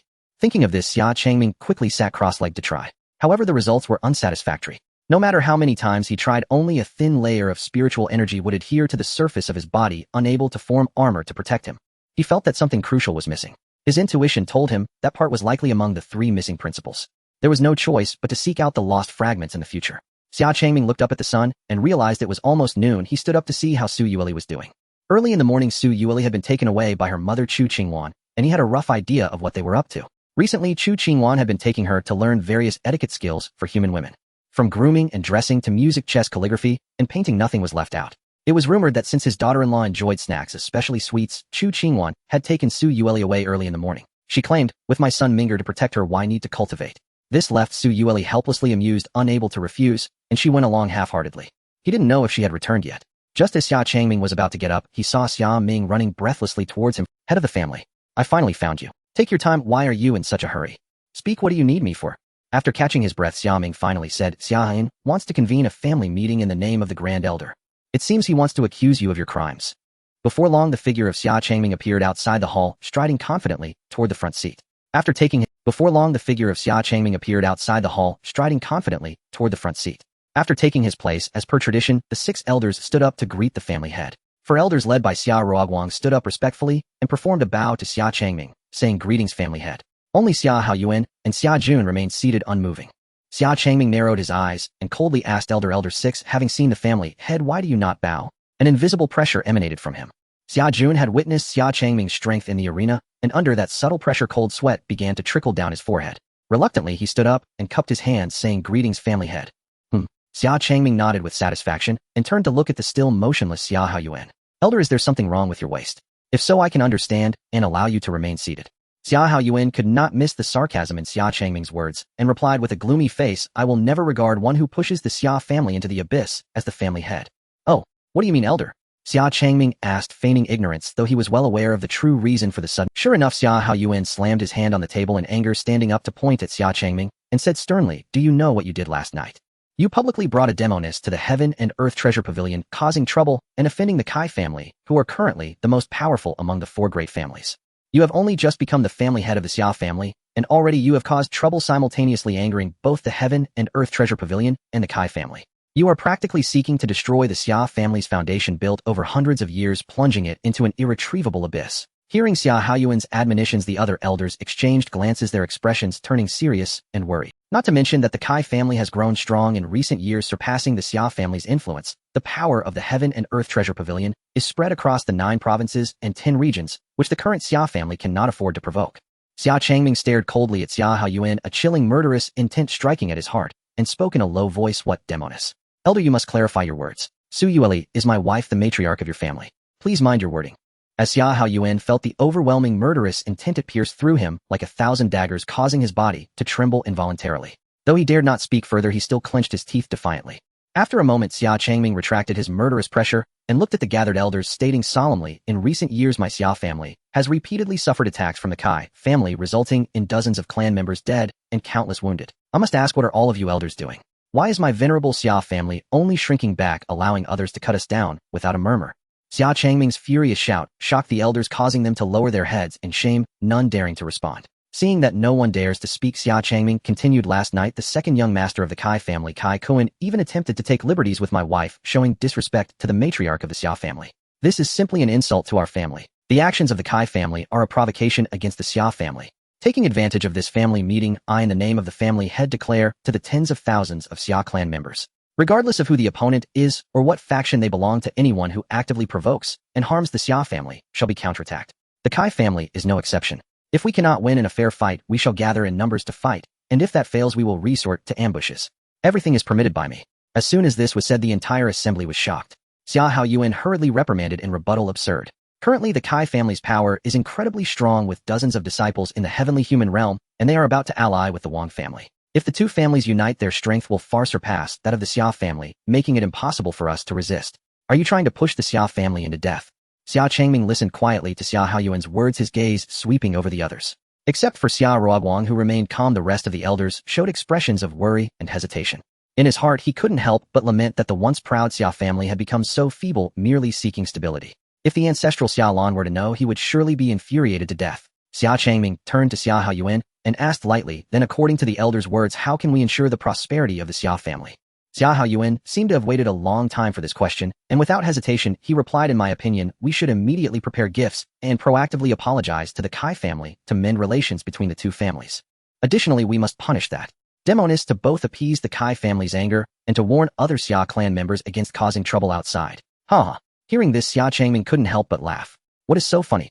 Xia Haoyuan asked angrily. I apologize, I am not laughing at the elder, but your words are simply too amusing. Xia Changming said with a broad smile, his tone dripping with sarcasm. I hear the elder's words consistently favoring the Kai family, bolstering their ambitions, while diminishing the Xia family's prestige. For a moment, I even thought the elder was not surnamed Xia, but Kai instead. As soon as Xia Changming's words fell, Xia Haoyuan's pupils constricted sharply, and he immediately pointed at Xia Changming, shouting angrily, how dare you? As the eldest elder of the Xia family, I have dedicated my heart and service to the Xia family, for over 100 years working tirelessly for our family, yet you, a young whippersnapper, dare to slander my reputation. Watching Xia Haoyuan erupt in anger, disregarding his image, and cursing, Xia Changming looked on with a hint of meaning, and casually waved his hand, saying, I never said the elder is surnamed Kai. Why are you so agitated? You slander my reputation and attempt to destroy the foundation of the Xia family in one fell swoop.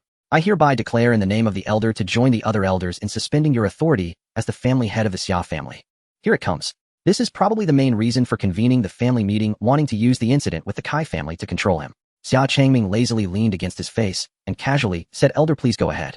Elders, what are you waiting for? Xia Haoyuan turned to the others and asked. Only Xia Jun responded, while the others all turned their gazes toward the steady and unmoving Xia Ruoguang. Elder Ruoguang. Xia Haoyuan looked over and spoke, his gaze carrying a hint of threat. Xia Ruoguang slowly. Seeing this, Xia Haoyuan's face revealed a smug expression. A young whippersnapper thinks he can compete with him. It's still a long time before that happens. Everyone present is his. However, what happened next caused Xia Haoyuan's smug expression to freeze. Xia Ruoguang turned to Xia Changming, bowed, and said, family head, I want to accuse Elder Xia Haoyuan. For the past several decades, he has privately consumed the Xia family's spirit stone, reserves, formed cliques, and slandered the previous family head. Oh. Xia Haoyuan was stunned. He sternly asked Xia Ruoguang, what do you mean by this? Are you slandering? Xia Ruoguang ignored Xia Haoyuan and took out the prepared ledger from his bosom, handing it to Xia Changming. This ledger records all the spiritual stones embezzled by the Grand Elder Xia Haoyuan over the years, including the amounts that should have been deposited in the treasury. A simple check against the spirit stone vault would confirm it all. Xia Changming took the ledger and flipped through a few pages, his expression gradually tightening. In just these few years, Xia Haoyuan had embezzled over 100,000 spirit stones from the vault. No wonder the Xia family's cultivation resources were so scarce, gradually being surpassed by the Kai family. What a diligent Grand Elder for the Xia family. You truly are dedicated to the cause. Do you even deserve the title of Grand Elder? Xia Haoyuan's face alternated between green and white as he tightly clenched his fists. Though he had long known that Xia Ruoguang had grasped his embezzlement of spirit stones, he thought he had a firm hold on his weakness and never took it to heart. He never imagined that today it would be exposed in front of everyone. At this point, Xia Haoyuan could only stubbornly deny it. Slander. I have never taken a single spirit stone from the Xia family. This ledger can be forged, it can't be taken seriously. Slander. The truth can easily be discovered. Xia Changming casually tossed the ledger onto the table for the other elders to review, then coldly stated, the Grand Elder is suspected of embezzling nearly 100,000 spirit stones and forming factions within the Xia family. According to the family rules, all powers and duties of the Grand Elder are hereby revoked. Once the truth is clear, we will proceed with further actions. It was time to pull this old man down from the position of Grand Elder. Xia Changming displayed a mocking smile, his eyes gleaming sharply. Xia Haoyuan could no longer contain his rage and shouted, you think you can strip me of my Grand Elder position just like that? Without the consent of half the elders, you have no right to revoke my identity as Grand Elder. Half? Xia Changming scoffed, dismissively looking at Xia Haoyuan as if he were a fool. Xia Ruoguang spoke first, his voice deep. The Grand Elder's crimes harm the very foundation of the Xia family. His virtue is lacking. I believe he can no longer hold the position of Grand Elder. Please revoke his title. With Xia Ruoguang's stance, several other elders also stood up to voice their agreement. Embezzling spirit stones in such large quantities has caused a deficiency in resources for the Xia family's disciples. This cannot be forgiven. Oh, please revoke the Grand Elder's title. Such actions are a disgrace to the Grand Elder's position. Oh, please revoke his title. I also agree. Please revoke the Grand Elder's title. The third elder, fourth elder, and fifth elder, realizing for the first time that Xia Haiyuan had been secretly embezzling so many spirit stones for personal gain, felt a sense of betrayal. The three of them had either been coerced or compelled by circumstances to side with Xia Haiyuan. Their true allegiance had always been with Xia Ruoguang, not Xia Haiyuan. Seeing Xia Ruoguang take the lead in denouncing Xia Haiyuan, they understood his malicious actions, and no one wanted to stand by him any longer. Now that Xia Changming was in control of the Xia family, there was no need to fear Xia Haiyuan. 4 votes plus my 5th vote. Grand Elder. Oh no, Xia Haiyuan, from this moment on you are no longer the Grand Elder of the Xia family. Xia Changming announced to Xia Haiyuan in a calm tone. Whether out of anger or the humiliation of being publicly stripped of his title, Xia Haiyuan's face turned red, as if he was about to explode, but could not utter a word. Ultimately, he had to swallow his pride and hold back his anger. Good strategy. You all conspired to bring me down, didn't you? I will remember this. Xia Haiyuan glared fiercely at Xia Changming, preparing to leave with a flourish, but was called back by Xia Changming from behind. Wait, you haven't left behind the Grand Elder's seal yet. Oomph. Xia Haiyuan ripped the token from his waist and slammed it onto the table, leaving without looking back. Xia Jun, the 6th elder, also left with him.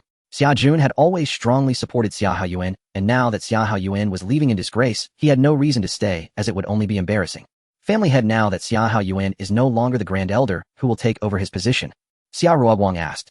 The position of Grand Elder was not merely decorative, it was responsible for coordinating all family affairs and maintaining family development. When the family head was absent, the Grand Elder could even act on his behalf. It was a very important role. Since Xia Changming intended to remove Xia Haiyuan from the Grand Elder position, he must have already thought of a candidate for the new Grand Elder. The new Grand Elder will be my father Xia Changming, acting in his stead. When I am not present, he will take full responsibility, Xia Changming said without a second thought. After all, his father had been idle since he ceased being the family head. Oh, it was better to give him something to do. As the former family head, he understood all family matters better than Xia Changming, making him the most suitable candidate. The other elders had no objections to Xia Changming's decision. With everything settled before the meeting adjourned, Xia Changming asked, "Is there anything else to discuss?" Xia Ruoguang took out an unopened letter from his bosom and handed it to Xia Changming, saying, "The Xia family entrusted me to bring you a letter. It seems they wish to invite you for a meeting." The Xia family? Xia Changming questioned. The Xia family was one of the 4 major families, the weakest among them, and had no enmity or grievances with the Xia family. Yet now they suddenly extended a warm invitation. Xia Changming could not fathom what the Xia family wanted. Perhaps it had something to do with a marriage alliance with the Kai or Wang families, so he temporarily set the letter aside. With nothing else to do, he thought it would be good to visit. He had heard that the Xia family's singer was known as the most beautiful woman in the Tianzhou dynasty. Don't get me wrong, but it's just pure curiosity. He wondered how she compared to his wife. After Xia Changming put away the letter, Xia Ruoguang continued, "There's one more thing. Recently, a large number of demonic beasts have appeared on a mountain peak southwest of Tiandu, and the spiritual energy on the mountain is dense and lingering. That mountain had sparse spiritual energy and rare demonic beasts just a few months ago. The current situation is quite unusual and strange. The Emperor of Tianzhou has sent people to investigate, but the reason is still unknown." "Oh, such a thing has occurred," Xia Changming said. "A mountain that once had sparse spiritual energy suddenly became abundant with it, and was overrun by demonic beasts. Indeed, it was very bizarre. It closely resembled the situation that he had discussed with his master. However, he was not yet certain. If it truly was as his master had described, then this might be a significant opportunity for cultivation. If the family head has no further matters, then we will take our leave for now." Seeing Xia Changming deep in thought, Xia Ruoguang prepared to excuse himself and the others. "Wait." Xia Changming quickly waved, calling Xia Ruoguang closer and whispering, "Trouble the 2nd elder to mobilize the family secret guards to investigate Xia Haiyuan." Xia Ruoguang's eyes showed astonishment. Mobilizing the family's secret guards for an investigation meant suspecting the person of betraying the family, just waiting for solid evidence to execute a purge. Though he knew Xia Haiyuan was embezzling spirit stones and coveted the position of family head, he had never thought he would betray the family. After all, Xia Haiyuan had served as an elder during the same period. He had served 3 generations of family heads and had dedicated over 100 years to the Xia family, so he had never considered this point. After Xia Changming's suggestion, Xia Ruoguang solemnly replied, "Understood. I shall take care of it." The Drunken Immortal Pavilion, one of the most renowned landmarks of the Tianzhou dynasty, is as popular and well known as the Heavenly Treasure Pavilion. Within the capital, it can be said that no one is unaware of the name of the Drunken Immortal Pavilion. If one were to ask how to resolve 1,000 sorrows, the only answer would be the Drunken Immortal Pavilion. This phrase is a testament to the high praise for the Drunken Immortal Pavilion. Xia Changming, dressed in light and vigorous attire, showcased his elegant and slender figure adorned with a ponytail, his features strikingly handsome, resembling a jade-faced young gentleman stepping into the mortal realm for the first time. Yet awkwardly, this jade-faced young gentleman stood hesitantly at the entrance of the drunken immortal pavilion. Passers-by cast curious and slightly amused glances at him. "Look, that young man is so handsome, he fits my type perfectly. Sure, one mustn't judge by appearances. Haven't you seen that he is standing right in front of the drunken immortal pavilion? I never expected such a handsome youth to be enamored with the drunken immortal pavilion. Who can deny it? The drunken immortal pavilion is renowned for making even celestial beings intoxicated and enchanted." Listening to the murmurs around him, Xia Changming felt quite embarrassed. The drunken immortal pavilion not only offered beautiful music and dance performances, but also served as a venue for entertainment and deep interaction between men and women. To put it bluntly, it is essentially a high-class brothel. This is why he had lingered at the entrance of the drunken immortal pavilion for so long. As a young man in his prime, would it be inappropriate for him, a boy of over 300 months, to enter? However, the drunken immortal pavilion is owned by the Xia family, and it is also the designated meeting place they invited him to today. In the past, he would have confidently walked in, but now he is a man of family status. If his wife were to find out, wouldn't it be akin to a cat caught in the act of infidelity? Thinking of this sent a slight thrill through him. After a fierce internal struggle, Xia Changming stepped into the drunken immortal pavilion. He was merely there to converse with the Xia family with no other intentions. Upon entering the drunken immortal pavilion, the fragrant and delicate aroma of incense mingled with a variety of floral scents filled his nostrils, while his eyes were met with the extravagant sights of red lanterns and wine, a world of indulgence. The interior of the drunken immortal pavilion is vast and spacious, featuring not only the central main hall, but also east and west side chambers with the lofted rooms stacked atop one another, where silhouettes moved in a complex dance. The east side chamber is a place for men and women to seek enjoyment, while the west side chamber is reserved for music and dance performances. At this moment, Xia Changming found himself in the east side chamber of the drunken immortal pavilion, where the sun rises in the east. If you were to ask why he didn't enter from the west side chamber, don't ask. The answer is simply that he would have taken a wrong turn. Standing at the door, Xia Changming found himself momentarily at a loss, as the scene before him was breathtaking. Some men had a woman dressed provocatively in each arm, while others reclined against the knees of women, smoking a pipe, their eyes dazed, exhaling thick, white mist, as if floating on clouds. Even more astonishing was a woman with an arrogant expression stepping on a man, while lifting the chin of another man whose clothing was loosely draped, revealing a fair chest. It turned out that the drunken immortal pavilion catered not only to men, but also provided services for women, offering a plethora of handsome men and beautiful women available as long as the payment was sufficient. Whatever you desire, they have it here. Regardless of the outcome of his conversation with the Xia family, this visit was not in vain. Having gained new experiences and knowledge, Xia Changming wandered about the drunken immortal pavilion as if on a tour, his curious gaze darting everywhere. He discovered that the drunken immortal pavilion truly lived up to its name, as many of the patrons were practitioners lost in delight and oblivious to the world. Soon the solitary and handsome Xia Changming attracted the attention of numerous women. Upon seeing such an extraordinarily charming young man enter the drunken immortal pavilion, many women were instantly captivated and began to approach him, swaying their waists. "Come, young master, come and play. Oh, this young master looks unfamiliar. Is it your first visit? Would you like your sister to show you a hee young master, how about accompanying me to play? I can offer you much more. You are so handsome, young master. I like you, and I can serve you for free. How about that?" In an instant, it felt like a pack of hungry wolves surrounded him, the pale, delicate bodies quivering with the heavy scent of perfume wafting through the air. It was overwhelming. He couldn't bear it. Time to make a run for it. Xia Changming had seen many grand scenes, but this was a first. With a graceful movement, he slipped through the throng of women, not even brushing against their garments. He had never felt so flustered, even when facing hundreds in the Xia family arena. As he escaped the floral maze, a mature and enchanting woman approached him, smiling and asking, "Are you Lord Xia?" The person to receive him arrived a bit late, but not too late. At least he no longer had to continue hiding from those women. The women who had just seemed eager to undress and devour Xia Changming now greeted the newcomer respectfully, saying, "We have met Madame Xia." This woman was none other than Xia Yun, the one in charge of the drunken immortal pavilion. She had arrived late mainly because she did not expect Xia Changming to enter through the east entrance. She had been waiting at the west entrance since early morning. Leading the way, Xia Yun glanced back at Xia Changming and asked, "What does Lord Xia think of my drunken immortal pavilion?" Xia Changming fell into thought for a moment before replying, "Not bad. It is truly an honor for the pavilion to receive Lord's praise." Xia Yun chuckled lightly, covering her mouth. Xia Changming followed her as she led the way, passing through a corridor lined with independent rooms where shadows danced behind the gauzy windows, accompanied by the sound of flute music. It seems the drunken immortal pavilion intoxicates, not just with wine. Even celestial beings might crawl out after entering. Xia Changming couldn't help but sigh inwardly. Does Lord Xia like the unique features of the drunken immortal pavilion? Xia Yun observed Xia Changming's slightly awkward demeanor and asked playfully, "Indeed, it is quite unique." Xia Changming replied in a somewhat evasive manner. Seeing this, Xia Yun couldn't help but smile lightly, taking it as a compliment, and continued teasing, "Does Lord Xia have someone in mind?" Today as my esteemed guest you can enjoy it free of charge only for today. No thank you for your kindness. I have no interest in women. Xia Changming quickly declined. Though the temptation was great his heart remained steadfast for his wife. He bore the future of harmony between humans and demons on his shoulders. He entered purely out of curiosity. Having long heard of the drunken immortal pavilion's reputation, he naturally wanted to take this opportunity to witness it. However, Xia Changming's words were interpreted differently by Xia Yun.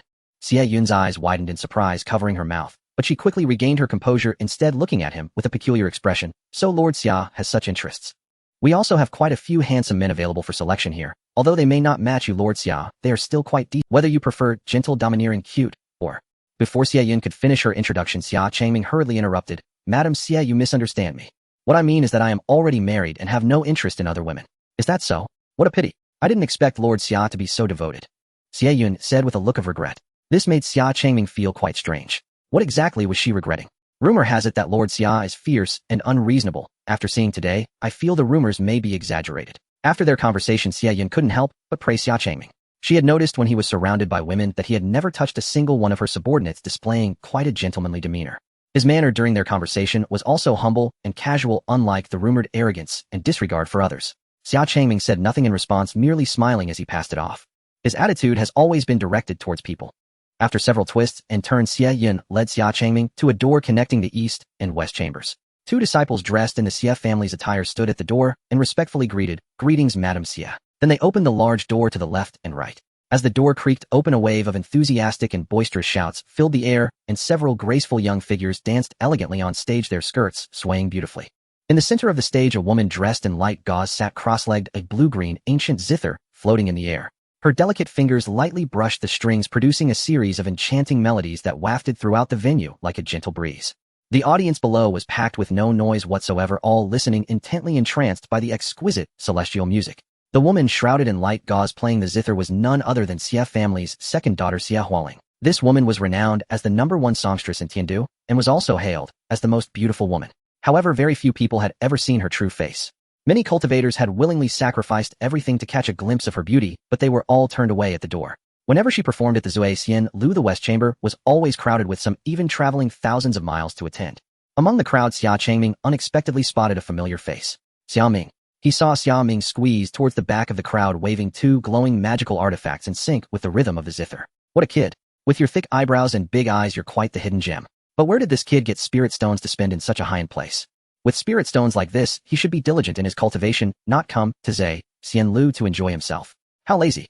Xia Changming was just about to go over and give Xia Ming a good scolding. Just as he took a step forward, Xia Changming immediately stopped. No, he was also at Zui Xian Lu now, so it didn't seem very convincing. Forget it, after all, cultivation is tiring, it's only right to relax a bit. This should be the tolerance expected of a family head. Lord Xia, is something wrong? Xia Yun asked curiously after noticing Xia Changming's strange behavior. It's nothing, I mistook someone for another. Really? Then does Lord Xia find the music agreeable? Xia Yun didn't dwell on it, and smiled as she raised her hand towards Xia Hualing, who was performing on stage. The zither sound is profound and captivating, absolutely splendid. Although Xia Changming didn't understand music theory, he could still feel the subtlety of the performance through the delightful sensation it stirred within him. Compared to the lewd atmosphere outside, this place felt like a sanctuary for the soul. The people here in the West Chamber were either powerful or wealthy, all eager to catch a glimpse of Xia Hualing's beauty, or it was a special VIP area established by the Xia family. Hearing Xia Changming's generous praise, Xia Yun smiled slightly and continued to lead him further into the inner room. This time, they didn't walk for long before stopping in front of a door. "Young master, I have brought Lord Xia here." Xia Yun gently knocked on the door. A refined and humble voice came from the room. "Thank you for your hard work, Aunt Xia. Please let Brother Xia in." "Yes." Xia Yun opened the door and gestured for Xia Changming to enter, saying, "Please, Lord Xia." Xia Changming had no reservations and stepped into the room. He saw a young man in a white shirt with a handsome face sitting by a tea table, holding a flute, smiling kindly, exuding an air of refined elegance. 2 cups of clear tea were prepared on the tea table, with steam rising gently from them. "Brother Xia, please take a seat. This is a spirit tea cultivated personally by my younger sister. If you don't mind, please have a taste." Xia Yi invited Xia Changming to sit beside him, then he raised a teacup and placed it in front of him. As a cultivator, it was rare for someone to serve tea personally. Usually one could just use their mind to lift a cup. However, Xia Yi personally held the cup, which was quite polite. Xia Changming naturally had no reason to refuse. After all, he was immune to all poisons and was completely unconcerned. Good tea, he praised after taking a sip. The taste was slightly astringent, but it was fragrant and sweet when it went down with strands of spiritual power entwined within the tea. It was indeed tea leaves nourished by spiritual energy. "If Brother Xia likes it, I can have someone send some back with you later." Xia Yi said generously. That would be much appreciated. But I wonder, Brother Xia, why did you invite me here today? Surely it's not just for tea. After putting down his cup, Xia Changming looked at Xia Yi and asked. Since entering Zuexian Lu and meeting Xia Yun, the Xia family had been extremely warm towards him. Xia Changming did not believe that two families with no prior interaction would suddenly be so hospitable, especially since the Xia family had been in decline in recent years. Facing Xia Changming's direct inquiry, Xia Yi no longer beat around the bush. His brows furrowed slightly as he directly invited, Brother Xia, would you be willing to ally with my Xia family? Before Xia Changming could respond, Xia Yi continued, you must have heard. The third daughter of the Kai family, Kai Ji, is about to marry the eldest son of the Wang family, Wang Tian. Their combined forces will far surpass the past, especially the Kai family, whose strength has inexplicably surged in recent years and have gathered and bought a large number of rogue cultivators, indicating their ulterior motives. Xia Yi spoke passionately, but Xia Changming remained calm, focused on savoring his tea. This made Xia Yi anxiously add, Brother Xia, within Tiandu the balance among the four great families has long been disrupted. Now only by uniting our two families can we resist the wolfish ambitions of the Kai and Wang families. Xia Changming did not rush to agree. After slowly putting down his cup, he asked, I have a question that puzzles me, and I hope Brother Xia can clarify it for me. Please ask. Brother Xia just mentioned that the Kai family's strength is growing and the alliance between the Kai and Wang families is unprecedentedly strong. Why does Brother Xia not choose to join the Kai and Wang families as well? I heard that Wang family's second young master Wang Teng has been actively pursuing your sister recently. As long as the head of the Xia family promises this marriage, not only will the Kai and Wang families be united, but the Xia and Wang families will also become in-laws, making it easier to climb up to the Kai family right. Xia Changming's words were sharp and insightful. He didn't reject the Xia family, in fact he found them somewhat appealing. Forming an alliance with the Xia family wouldn't be bad, as having one more friend meant one less enemy. Of course, the premise of the alliance was that Xia Yi could give a reasonable answer to his doubts. Xia Yi pondered for a moment before slowly replying. Everyone in Tiandu knows that the second son of the Wang family is violent, bloodthirsty, and kills servants without reason. How could I send Hualing into the tiger's den? Moreover, although my Xia family is small and does not seek conflict, we are still one of the four great families. How could we willingly become subservient? Xia Yi spoke with righteous indignation, but Xia Changming still sensed some underlying motives. Xia Changming narrowed his eyes slightly as he looked at Xia Yi and said with a faint smile, I'm afraid it's not just that, Brother Xia. Xia Yi's eyes concealed a murderous intent, and his words were tinged with agitation, unlike his usual refined demeanor. Thus Xia Changming dared to assert that Xia Yi must have a more significant reason for not choosing to ally with the Kai and Wang families. I apologize for my indiscretion, Xia Yi said, realizing that Xia Changming had seen through him. He confessed, a few months ago the eldest son of the Kai family, Kai Jie, sought me out and had a secret meeting with my father. At that time I was not at home, so I do not know what they discussed. However, I later heard that my father angrily expelled Kai Jie from the Xia family. Later on, my father was brutally attacked by thieves upon his return from Tiandu, along with dozens of guards, all of whom were slaughtered and had their souls extracted. At this point, Xia Yi's expression could no longer hide his anger, and he crushed the teacup in his hand. Is the head of the Xia family dead? Xia Changming asked in surprise. Since his return, he had been gathering intelligence from various families within Tiandu. To his knowledge, the head of the Xia family had suddenly fallen ill, which was why he had scarcely appeared in public. He did not expect that he had already met with such a tragic end. Given the circumstances, Xia Yi had nothing more to conceal and gently nodded in acknowledgement. To prevent the family from worrying and causing panic, we decided to conceal my father's death and publicly stated he was ill. Only the elders in the family are aware of this matter. Now the Xia family is under my stewardship. It all made sense. Xia Changming suddenly understood why the name on the letter was not his father's, but Xia Yi's. Now Xia Yi was conversing with him in the capacity of the head of the Xia family. However, this position was not his original. Xia Yi had never been interested in the position of head of the family. Like his younger sister Xia Hualing, he was devoted to the refinement of music, content to immerse himself in the mountains, living a peaceful and carefree life, unaware of worldly affairs. However, with the sudden assassination of Xia Pingsheng, he had no choice but to take up the family banner, motivated by the desire to identify the murderer, to avenge his father. So does this mean that Brother Xia has some leads on the murderer? Could it be the Kai family or the Wang family? Considering Xia Yi's previous attitude, preferring to ally with the Xia family rather than associating with the Kai or Wang families, Xia Changming boldly speculated. Xia Yi nodded seriously. Although I have yet to obtain solid evidence, I am certain that one of the Kai or Wang families, or perhaps both, were involved in the attack on my father. Oh, Brother Xia is so certain it is not the Xia family. Xia Changming pretended to speak meaningfully. However, this clearly could not deceive Xia Yi. Xia Yi slowly shook his head. I am convinced it is not the Xia family. First of all, months ago Brother Xia had not yet returned, and the head of the Xia family was your father Xia Changming. I have spoken with him a little, and I can see that your father is a good man without a trace of ambition. From what I hear from Brother Xia, do you really think I would have the ambition to participate in this family conflict? Xia Changming pointed to himself with a smile and asked. He considered himself harmless. How could anyone think other? Xia Yi smiled as he gazed at Xia Changming, not responding immediately. After a moment of eye contact, he slowly began to speak. I have long heard of Brother Xia's talent. Upon returning to the Xia family, you overwhelmed all others, defeating the Xia family's first expert Xia Haoyan to seize the position of head of the family. Then in the Tiandi Treasure Pavilion, you publicly incapacitated Kai family's second son Kai Kun. To me, all of this seems to be part of Brother Xia's plan preparing to lead the Xia family back to the pinnacle of the four great families. If that is the case, then the Kai and Wang families are your adversaries, and you and I can join forces to resist them. In Xia's eyes, whether it be overwhelming the Xia family's talents or incapacitating Kai Kun, these were all intentional acts by Xia Changming. From the incident at the Tiandi Treasure Pavilion, he sensed that Xia Changming intended to oppose the Kai family. As the saying goes, the enemy of my enemy is my friend. Therefore, Xia Yi actively invited Xia Changming, proposing an alliance. After all, someone had seen Xia Changming actively requesting to meet with the person in charge of the Tiandi Treasure Pavilion. However, given the pavilion's principle of not participating in any disputes, he was likely refused. Xia Changming indeed intended to bring the Xia family back to its peak, but the incident of Kai Kun's incapacitation was truly an accident. By mere chance, he ran into Kai Kun, who, ignorant of the danger, approached his wife, providing him an opportunity to teach the Kai family a lesson. The blood feud between the Xia and Kai families over the years must be avenged. Although he could manage it without the Xia family having more allies might reduce some trouble. Since Brother Xia knows my intentions, an alliance is not out of the question. But what are the terms of the alliance?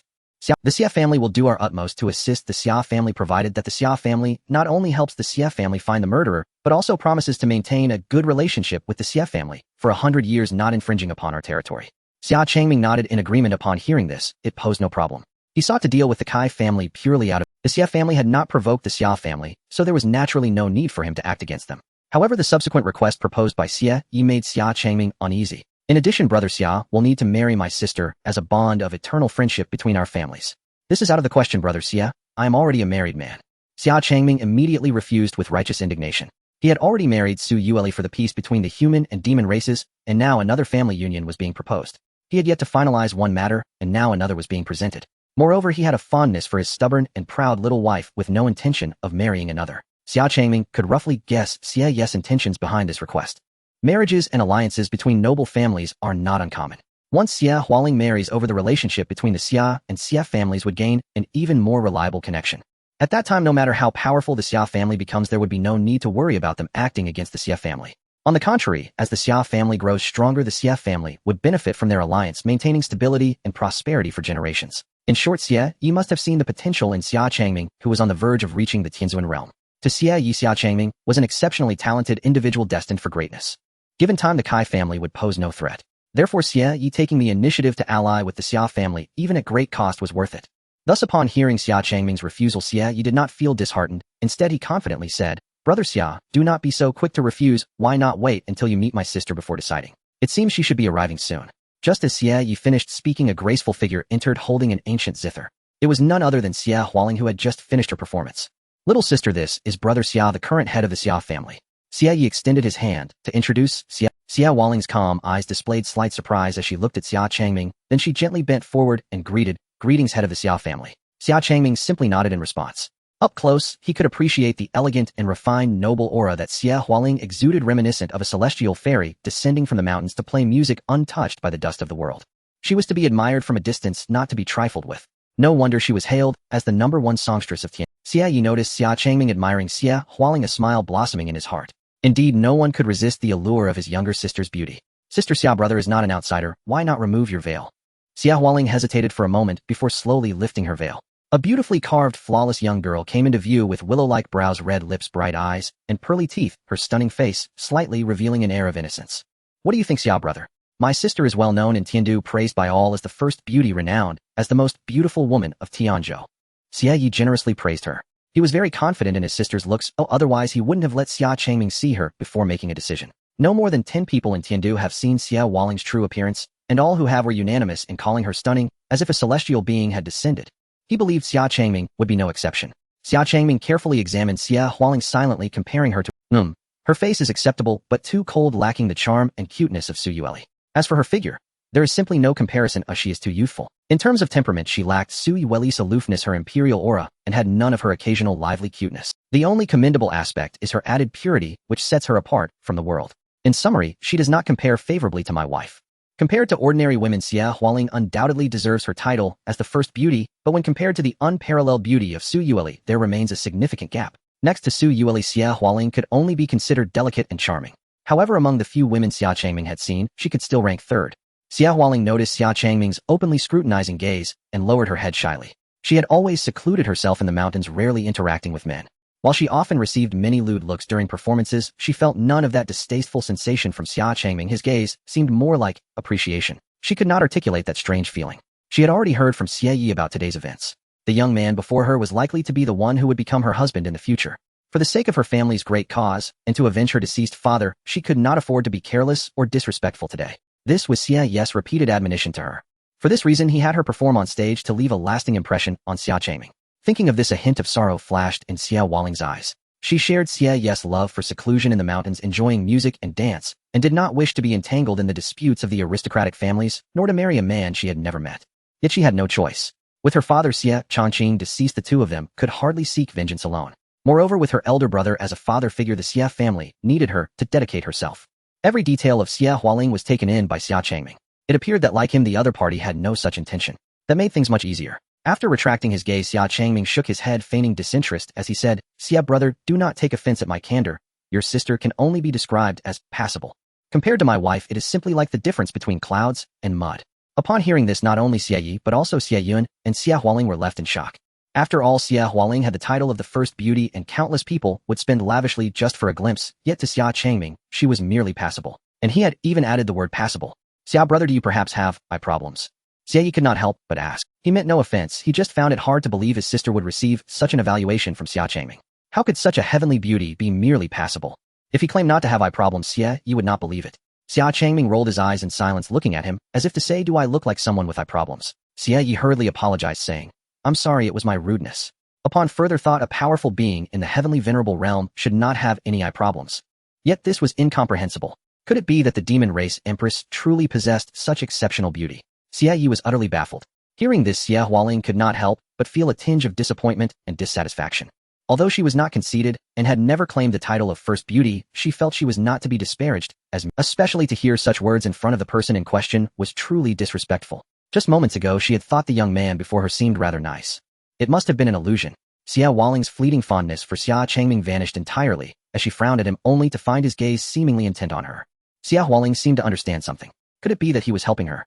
Were those words he spoke deliberately meant to be said? Were they all lies? Realizing Xia Changming's true intention, Xia Hualing immediately played along and said to Xia Yi helplessly, "Brother Lord Xia already has a family and has no interest in me. Why not abandon this marriage? It shouldn't be like this." Xia Yi still seemed unwilling to give up. He could not believe his sister was so utterly unattractive in Xia Changming's eyes. "Xia brother, my sister is proficient in music, chess, calligraphy, and painting, and has loved singing and dancing since childhood. She is well-educated and virtuous. Would you not reconsider?" In that moment, Xia Changming's heart wavered for half a second. Damn it, none of these qualities seemed to apply to his own wife. Fortunately, within mere moments, Xia Changming regained his resolute will. In that moment, Xia Changming's heart wavered for half a second. Damn it, none of these qualities seemed to apply to his own wife.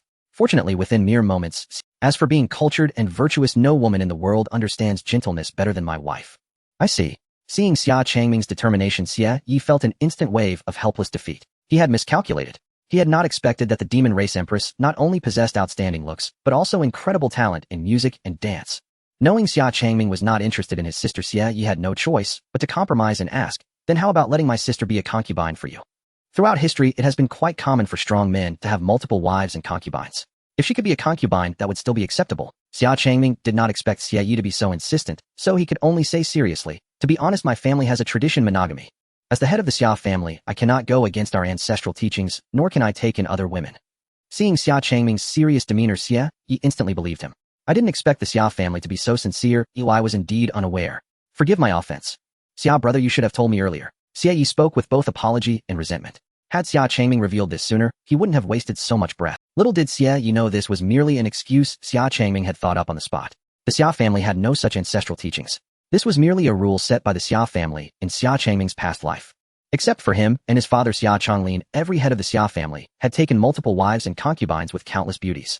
The Xia and Xia families can ally, but will not accept a marriage, Xia Changming emphasized. With this, the prospect of marriage was hopeless, and Xie Yi could only compromise and agree, saying, "Very well, may the Xia and Xia families forge a lasting bond."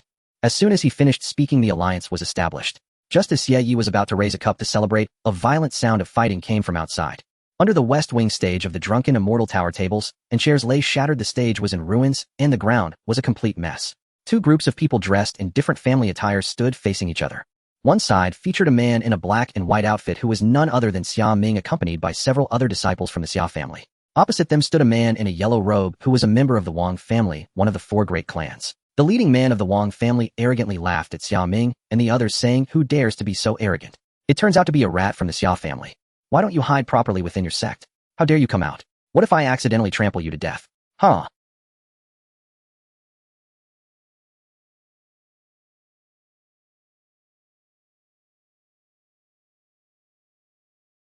"You dare to insult my Xia family. Insult your Xia family. I'm just speaking the truth. So what? Are you going to hit? Dare you? If you hit me, make sure to use some strength."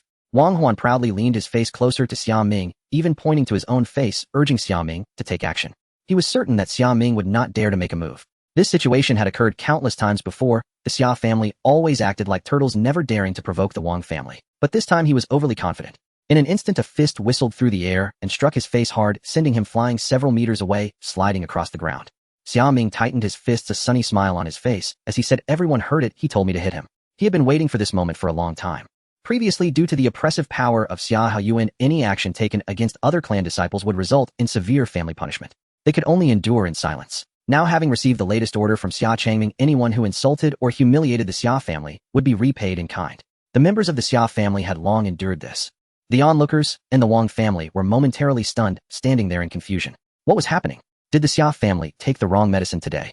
So tough. Wang Huan covered one side of his swollen face, glaring at Xia Ming and shouting, "Xia Ming, you dare to lay a hand on me. This is your own death wish. Don't blame me. Attack. Kill that brat." With Wang Huan's roar, the Wang family members snapped back to their senses and unleashed their spiritual power against Xia Ming. They had to regain their face after being publicly humiliated in front of everyone. As dozens of Wang family disciples charged forward, Xia Ming remained resolute, raising his hand and shouting the family head commands, "Anyone who insults the Xia family shall be killed." With his words, several disciples from the Xia family leaped out from behind him and quickly engaged in battle with the Wang family. The Xia family and the Wang family are fighting. Quickly inform Mama Xia. Why is the Xia family so bold today? They weren't like this before. Who knows, but they have provoked the Wang family, and this feud has been established. I heard that the Xia family angered the Kai family yesterday. Now the Xia family will have a tough time. The surrounding crowd, seeing the situation escalate, hurriedly moved to a safe distance to watch. Xia Ming and a few Xia family disciples fought back against over 10 members of the Wang family, even gaining the upper hand. Several Wang family members had already fallen to the ground, while a few Xia family members, though injured, fought with increasing vigor. They did not lose face for the Xia family. Xia Changming stood on the upper floor watching the battle with great interest. Occasionally witnessing a fight among weaker opponents was not without its own amusement. It seemed he would not need to intervene. Besides Xia Changming stood Xia Yi and others who had come to watch. Amidst the chaos, after knocking one person down with a palm strike, Xia Ming's gaze firmly locked onto Wang Huan, and he lunged forward, gathering strength for a punch. Wang Huan was taken aback and hurriedly brought out a magic shield to block in front of him. Taking advantage of the shield to obscure Xia Ming's sight, he drew a short knife to attack Xia Ming. Xia Ming's pupils constricted sharply. He leaned back as the blade sliced past him, narrowly avoiding the attack. This attack caught Xia Ming off guard. He had only intended to teach the other party a harsh lesson and had not used any lethal force, so he did not employ any magical tools. However, Wang Huan's every move carried lethal intent. He truly intended to take Xia Ming's life. Xia Ming's expression hardened as he stopped holding back, leaping into the air while pulling out a flying sword from his spirit ring to slash at Wang Huan. Under Xia Ming's rapid and sharp sword attack, Wang Huan could only barely defend with his shield. After all, Wang Huan was only at the mid-stage of the Master Realm, while Xia Ming had long since diligently trained and reached the peak of the Master Realm. Wang Huan, oblivious to this thought Xia Ming was at the same realm as him and was caught completely off guard. The disciples of the Xia family are indeed exceptionally talented. Xia Yi watched Xia Ming's combat stance in the arena and praised, "Brother Xia, are you not going to stop this? If this continues, the drunken immortal tower won't be able to conduct business." Xia Changming chuckled. Xia Yi casually shook his head, saying, "No worries, the Wang family has always provoked trouble, thinking my Xia family has no one. Today, with Brother Xia's help, it's just right to teach the Wang family a lesson. Besides, it seems that this fight is even more popular than a musical performance." Xia Yi looked towards the increasing crowd gathering at the other end of the loft, helpless yet amused. Even the people from the East Wing came over. He had never seen such a large and lively crowd, even when he personally performed music. Xia Yin seemed to see a business opportunity in the midst of this, her eyes lighting up. Perhaps the drunken immortal tower could add a fighting stage for appreciation next time, preferably for male and female cultivators. It should be incredibly exciting. Just as Xia Yun was pondering, the battle in the arena was nearing its end. Clang! With a heavy sound, Wang Huan's shield fell to the ground, and he himself sat on the ground in a disheveled manner, a long sword pressed against his throat. "You can't kill me. If you kill me, the Wang family will never let you go. You will ruin your own Xia family." Wang Huan threatened in fear, cold sweat streaming down his forehead. Xia Ming hesitated for a moment, then slowly lowered his long sword. He'll let you go this time, but if you dare to insult my Xia family again, I will take your head. Get lost. After saying this, Xia Ming sheathed his long sword and turned to check on the others. Xia Changming shook his head as he watched from above. Still so young. After Xia Ming turned around, a flicker of ruthlessness flashed in Wang Huan's eyes as he took out a pointed magical tool and suddenly lunged at Xia Ming. Xia Ming seemed to sense something when he turned around. The sharp spike was already approaching his chest, leaving him no time to evade. This is bad. At this critical moment, a figure suddenly appeared beside Xia Ming, and with just a finger it blocked the spinning spike. Family head! Xia Ming exclaimed in delight. Other Xia family disciples lying on the ground saw Xia Changming and quickly struggled to kneel, saying, "We meet the family head." Xia Changming turned his head towards Xia Ming and slowly raised his palm above his head. Xia Ming, mistaking the gesture for praise, believing his master had been impressed by his valiant combat, immediately assumed a posture of humble readiness to receive commendation. Alas, what awaited him was not accolade but a sharp flick to the crown of his head.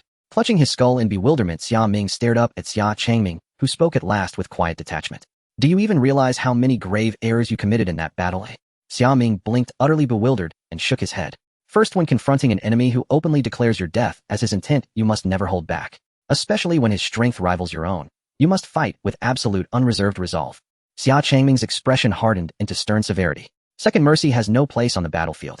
Your hesitation, the faintest trace of compassion, may well cost you your life. Have you ever considered this? If you spare him today, will he spare you tomorrow?" His words struck Xia Ming like a bolt of awakening lightning. Gazing upon Wang Huan, the very man who had just repaid kindness with treachery and nearly slain him, he suddenly grasped the staggering naivety of his earlier judgment.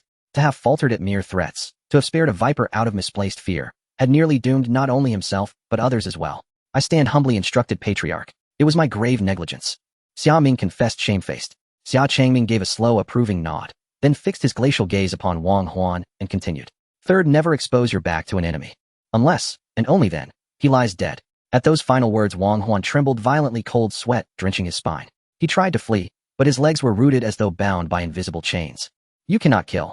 Wang Huan attempted once more to invoke the prestige of the Wang clan, brandishing its name as shield and sword.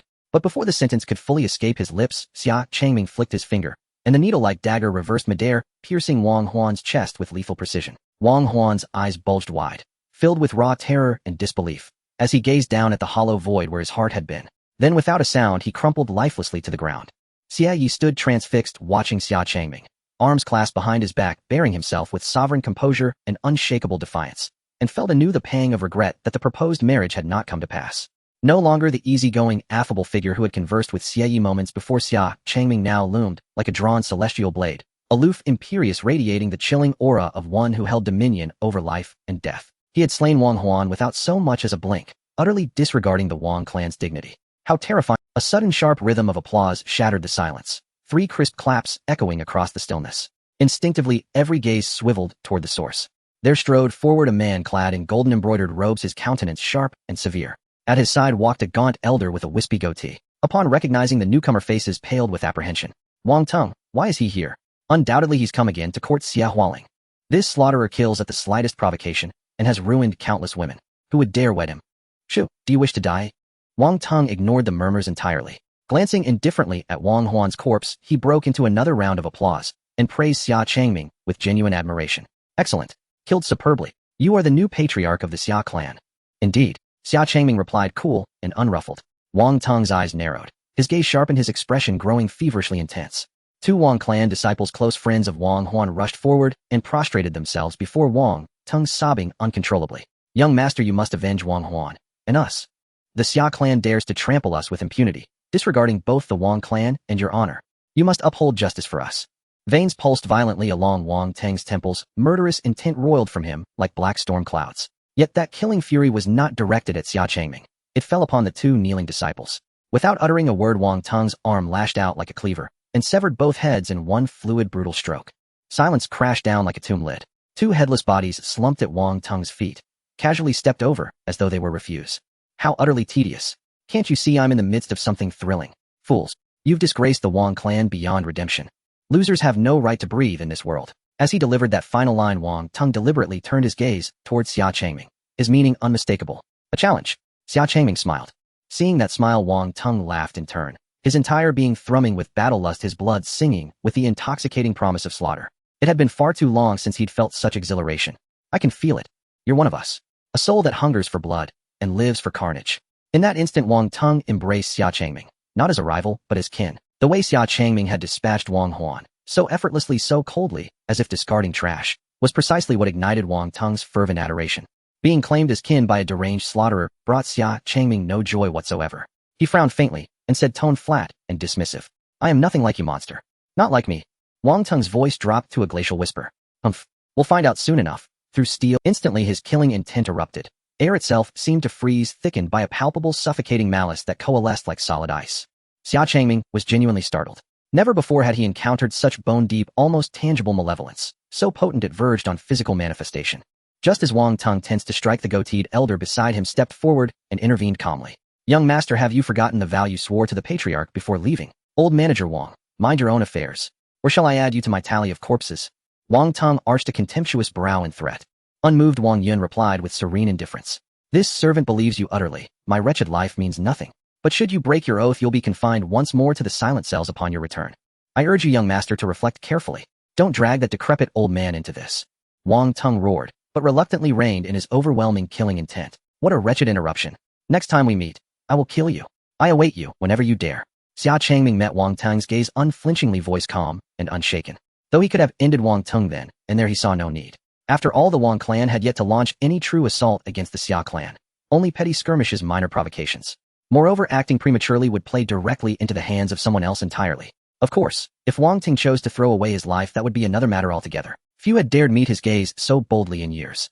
Wang Teng found himself drawn to Xia Changming more than ever, yet restraint was required. Like savoring a rare delicacy, the finest morsels must always be reserved for last. Once his battle fervor settled, Wang Teng redirected his attention to the true purpose of his visit. "Xia Hualing, have you reached your decision?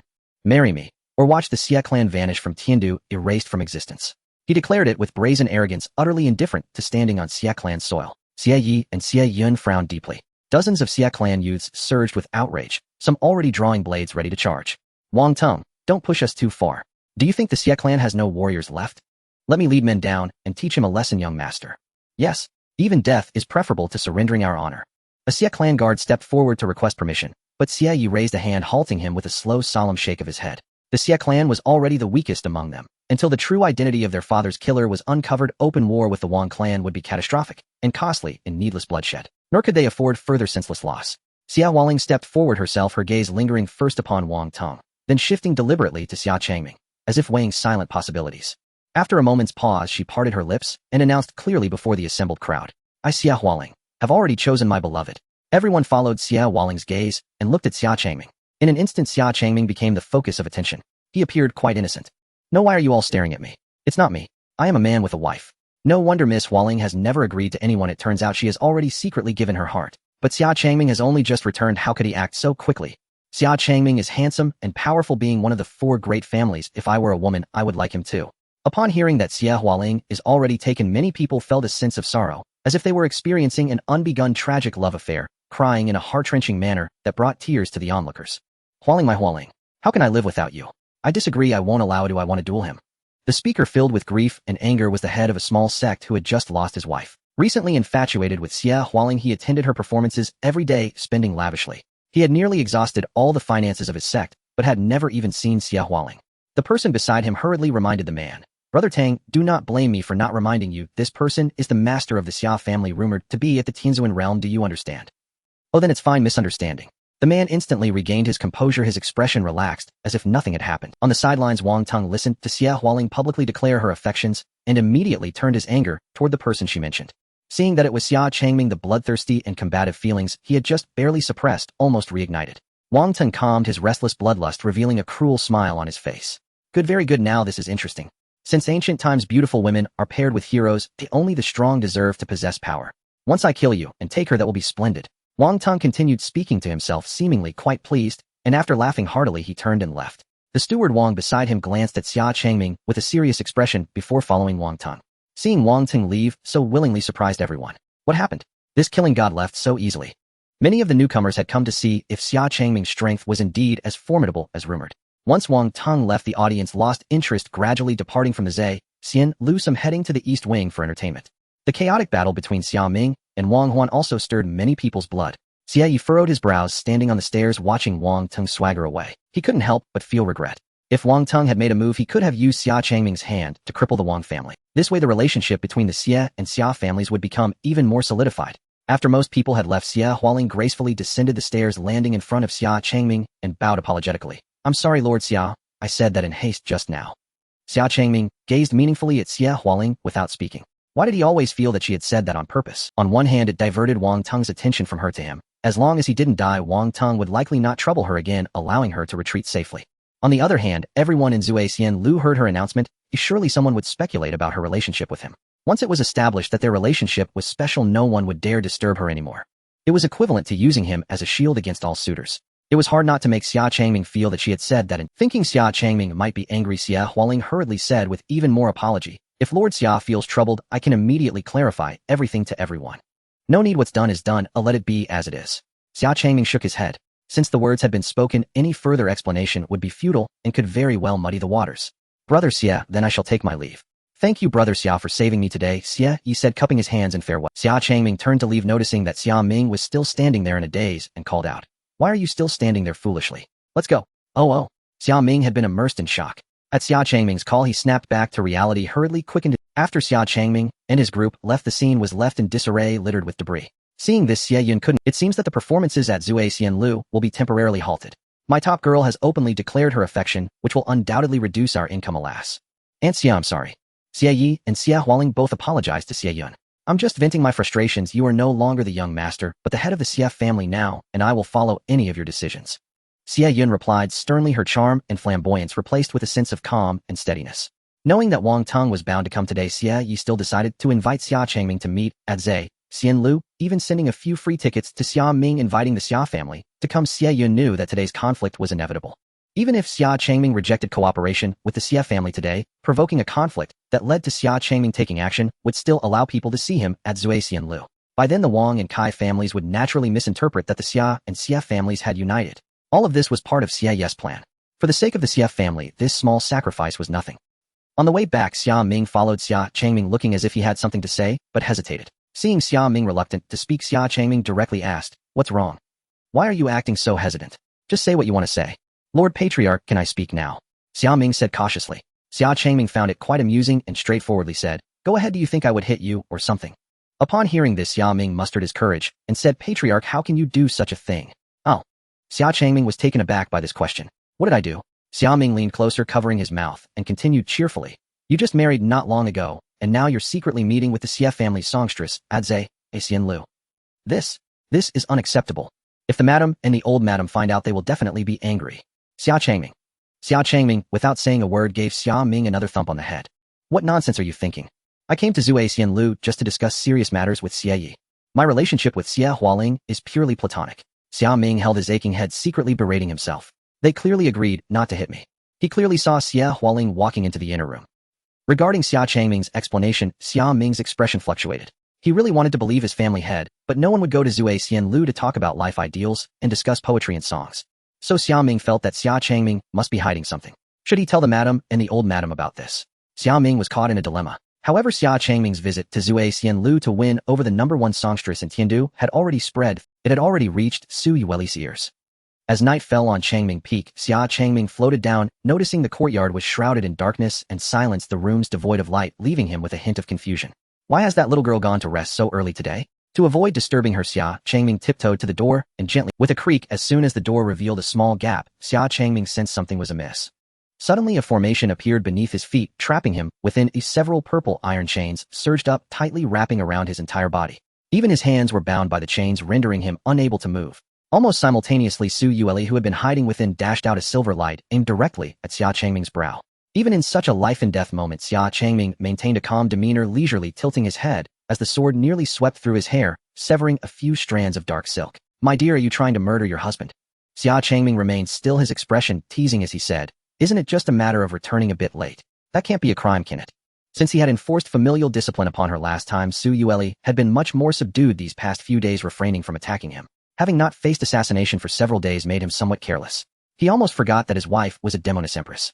Su Yueli had initially intended to trap Xia Changming with the formation and launch a surprise attack, never anticipating his swift reaction and that he would evade her fastest strike unprepared. Seeing her sneak attack fail, Su Yueli steadied herself, her delicate features filled with anger. Taking advantage of Xia Changming's struggle within the formation, her tail whipped out once more to strike at him as she shouted, "Yes. I indeed want to murder you." Xia Changming lightly stamped his foot, causing the formation beneath him to instantly dissipate, the chains shattering into pieces. From the moment Su Yueli's first assassination attempt failed, it was destined that she could not succeed. Su Yueli was taken aback to see Xia Changming easily break free from the beast-trapping formation she had meticulously set up and hastily withdrew her tail. But Xia Changming would not give her such an opportunity. Grasping her fox tail in his palm, it felt fluffy and soft, the texture smooth and delicate, almost making one reluctant to let go. If wrapped around the neck, it would surely provide warmth. Xia Changming couldn't help but instinctively rub it a couple of times. Despite its power to sweep mountains at this moment in his hands, it felt just like an ordinary foxtail. Seeing her tail in Xia Changming's grasp, Su Yueli's pretty face flashed a trace of panic, and the strange sensation from her tail made her heart race. A fox demon's tail was traditionally viewed as a taboo, never to be touched by outsiders. Having her untouched tail defiled by someone else, Su Yueli's delicate features turned crimson, unsure whether it was shame or anger. She could only scold him softly. "Let go of this, Empress." Sigma dis Sigma. Xia Changming showed no signs of releasing his grip, instead smiling and gently pulling, causing Su Yueli to be drawn into his embrace. "My dear, you aren't sleeping tonight, looking so resentful, just waiting to ambush your husband." "I do enjoy a night raid, but my dear, you must change your approach," Xia Changming said softly, embracing Su Yueli's slender waist. Su Yueli's pretty face flushed even more with anger as she bit her silver teeth and angrily said, "Go die, you bastard. Don't let your body full of cheap rouge touch me." Only then did Xia Changming realize no wonder his wife was so fiery tonight. Was she jealous? "Could it be because I visited the Zuasian Lu that you're jealous?" Xia Changming asked with a grin. Su Yueli's face darkened as she sternly retorted, "Nonsense. Where you go and which women you associate with has nothing to do with this, Empress. I want to kill you only to promote the interests of the demon race. Stop being so self-important." Upon catching the heavy scent of rouge clinging to Xia Changming, Su Yueli's anger intensified, though she couldn't quite understand why. Tonight she hadn't planned on setting a trap to ambush Xia Changming, knowing the chances of success were slim. But recalling the humiliations she had suffered these past few days and hearing that Xia Changming had gone to the brothel to meet with the #1 singer from Tiandu, she secretly decided to carry out tonight's assassination. She didn't care who Xia Changming met. After all, he married her merely to stabilize the relationship between their races, and she had committed herself to him for the safety of the demon race.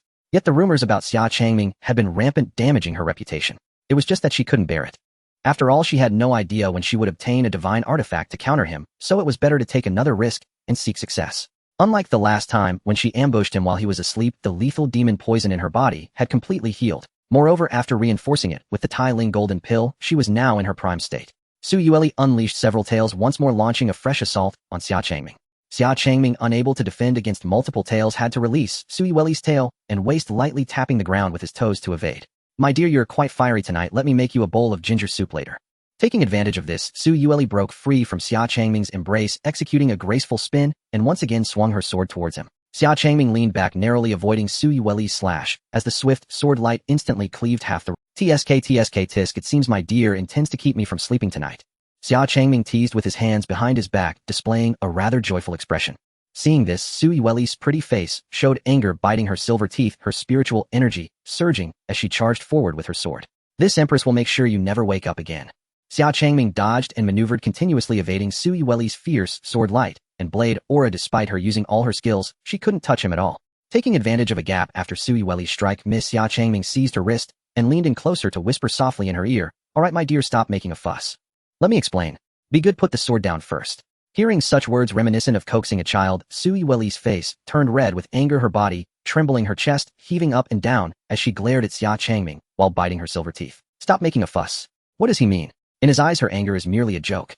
At this moment, Su Yueli felt as though she had suffered the greatest humiliation of her life. "Do you really think this Empress is afraid of you?" Su Yueli summoned her 9-tailed fox demon form, with several tails spreading out like a peacock, displaying its feathers obscuring the night sky. Each tail was sharp enough to pierce through rock walls, cleaving gold and stone, yet could also strike down with a wave. At this moment, the quiet Summer family ancestral ground erupted in a wave of tumultuous energy, the ground shaking continuously. Everyone in the Summer family was stirred awake, their gazes drawn to the particularly intense shaking coming from Changming Peak. What exactly happened? Domestic violence. On another peak, Chu Qingwan stood by the window, gazing worriedly towards Changming Peak. Tomorrow he really should explain things to Yueli properly. Why did it escalate to a fight? No, I must go and advise them. With that, Chu Qingwan donned a light garment, preparing to head out. Initially, she had been very angry upon hearing that Xia Changming had gone to the Zuasian Lu to meet with the singer Xia Hualing. But later she learned from Xia Ruoguang that it was a business invitation from the Xia family, which clarified the misunderstanding. From what she knew, Xia Changming was not that kind of person, and besides, all the women in the Zui Xian Lu combined probably couldn't match up to Su Yueli, so how could he let his wife seek out wildflowers? Thus she thought that as long as Xia Changming explained things well to Su Yueli, it would suffice, not expecting it to escalate to physical confrontation. Standing next to Chu Qingwan, Xia Changlin grabbed her arm and smiled lightly. "Madam, where are you going?" "They are just a couple having a little spat, fighting at the head of the bed and reconciling at the foot tomorrow. It will all be fine, you can—" But Chu Qingwan wanted to say something more, but Xia Changlin had already wrapped his arm around her slender waist, whispering in her ear, "It's fine, madam, we should return to rest now." On the following morning, the morning sun filtered through the thin mist, casting its light upon Changming Peak. At this moment, the peak was strewn with shattered walls and broken bricks, the grand estate exposed to the wind from all sides with its eaves riddled with holes and missing half of its structure.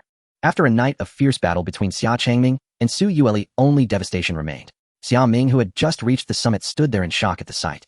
Such brutality. Did the lady become so enraged upon learning that the master had gone to the Zui Xian Tower? Surely the master would not come to harm. With a sense of worry, Xia Ming hurriedly searched for Xia Changming. Upon stepping into the courtyard, he saw Xia Changming leisurely seated on a stone bench, his chin resting on one hand. Though his clothes were tattered in places, his demeanor was calm and relaxed, and there was not a scratch upon him. In contrast, Su Yueli, sitting opposite him, maintained her cold beauty, yet her face was smeared with dust and dirt, appearing quite disheveled. If Xia Changming were not there to provide contrast, one might truly believe she had triumphed last night. At this moment, the two sat across from each other, neither showing any intention of striking again. On the stone table lay a bowl of steaming red ginger syrup, as Xia Changming lifted a small spoonful to Su Yueli's red lips. Su Yueli tucked a few strands of hair behind her ear and slightly parted her red lips to sip the syrup. This scene was so harmonious and affectionate that it left Xia Ming momentarily speechless. What is happening? They fought so fiercely last night, yet this morning they seem at peace. Has the master managed? In fact, just moments before Xia Ming arrived, Xia Changming had been pinning Su Yueli down. They had both heard the sound of someone ascending the peak and had instinctively chosen to cease their conflict. Due to the night of fierce battle, Su Yueli's internal energy had been depleted, leaving her with little strength to continue. Though Xia Changming had not drawn his sword, it was unknown what secret technique he employed, allowing him to gather qi as spiritual energy, sustaining his strength and exhausting hers, leaving her pinned beneath him without the ability to move. To avoid exposing her predicament to others, Su Yueli reluctantly chose to relent and patiently listened to Xia Changming's explanation. Whether it was exhaustion from anger or submission from being taught a lesson, her heart softened after hearing the explanation, and she was not as furious as before. During this time, Xia Changming even took the opportunity to prepare a bowl of red ginger syrup for her. She had initially thought that Xia Changming could only defeat her by relying on the celestial weapon, the Emperor's sword, but last night's battle had shattered her Dao heart. Xia Changming had not drawn the Emperor's sword, yet had still bested her. When would she be able to kill the man before her and reclaim her position as the Empress of the demon race rather than living this comfortable life of a wife and mother? Every day, apart from eating and sleeping, she was dragged into learning the etiquette of the human race. Even her cultivation time had been reduced. Just thinking of this made the once sweet red ginger syrup taste bland in her mouth, and she could not help but utter a word. Bitter. Xia Changming was taken aback. He knew Su Yueli preferred sweetness and had intentionally added more sugar. How could it still be bitter? He lifted a spoonful to taste, and the syrup was sweet and fragrant, quite nourishing. "My lady, is this not quite sweet?" Xia Changming asked in confusion. Su Yueli ignored him, lifting the entire bowl to drink it down in one go. Xia Changming smiled happily and turned to Xia Ming, who stood nearby, asking, "Xia Ming, is there something you need?" Upon hearing Xia Changming's words, Xia Ming snapped out of his daze, remembering the matter at hand and clasping his hands in respect. "Master Manager Chun from the Tiandi Treasure Pavilion has come to visit. He says he has something to discuss with you. He is currently waiting in the main hall. The elder Xia Changlin has already gone ahead." "Oh, he has arrived," Xia Changming said, slightly surprised. It had only been 2 days. Could it be that he had already completed the commission he needed? Truly, as the manager of the Tiandi Treasure Pavilion, his speed was indeed remarkable. "Come, my lady, I have a gift for you. I had intended to give it to you on the day of the festival, but it is a bit late now." Xia Changming stood up and invited Su Yueli. Su Yueli shot him a cold glance, replying, What do you take me for? I would never accept your gift." In the main hall, elder Xia Changlin, who had arrived earlier, was warmly welcoming Chun Lianxiong personally, seeing the influence and authority of the Tiandi Treasure Pavilion in the world far surpassed that of the so-called 4 great families of the Tianzhou dynasty.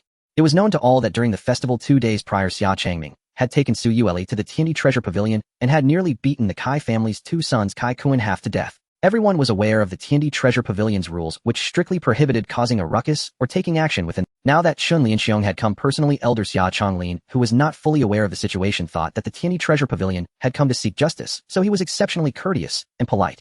"Manager Chun, it's truly a hassle for you to come here in person this early. I have a rare spirit wine aged for 100 years. It is exquisitely fragrant. Please have a taste." Elder Xia Changming conjured a round-bottomed flask from thin air and poured a full cup of spirit wine for Chun Lianxiong. He had heard that aside from crafting weapons, Chun Lianxiong cherished fine wine above all. This spirit wine was a prized vintage he had treasured for a long time and had not wished to consume, but for the sake of resolving this matter for Xia Changming, he was willing to part with it.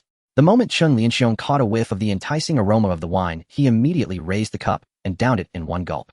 Slamming the cup down, he praised loudly. What a good wine. Master Xia certainly has great taste in wine. If Manager Chun likes it, this bottle of exquisite fragrance is yours to keep. Elder Xia Changming said, generously waving his arm to have the wine bottle fly onto Chun Lianxiong's table. That cannot be. This is your treasured collection. Chun Lianxiong said, feeling a bit embarrassed, his eyes fixed greedily on the wine bottle. Manager Chun seldom visits my Xia family. This small gift is nothing of significance. Please do not stand on. Then, I shall graciously accept it.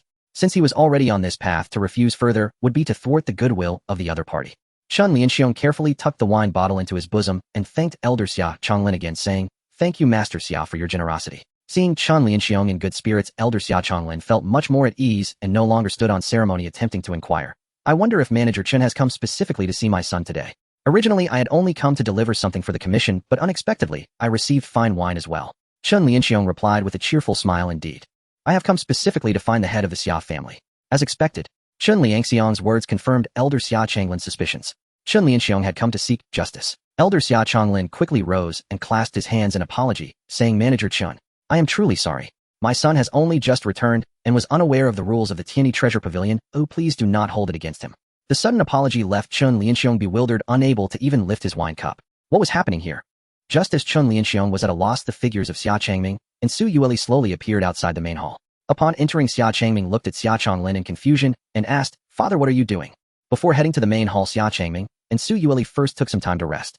Xia Changming changed into a clean white robe, his demeanor light and ethereal, while Su Yueli donned a long purple celestial dress, her fair face striking and cold, free from dust, yet revealing signs of fatigue. Seeing Xia Changming arrive, Xia Changming hurriedly made eye contact as if trying to convey some message. With the tacit understanding between father and son, Xia Changming naturally had no idea what Xia Changming was up to. Chun Lianxiong, seated in the guest position, quickly stood up and politely clasped his hands towards Xia Changming, greeting him, head of the Xia family. This greeting left Xia Changming bewildered, still maintaining the posture of clasping his hands. Confusion arose. Why was Chun Lianxiong treating Ming'er with more courtesy than him? With a smiling face filled with respect, Xia Changming made a gesture inviting him to sit casually, saying, Manager. Chun Lianxiong sat back down with a beaming smile. Xia Changming along with Su Yueli took their places at the head of the main hall. Father, what are you doing? Seeing Xia Changming still standing there in a bowing position coupled with his earlier strange behavior, Xia Changming couldn't help but ask curiously again. Ahem, nothing.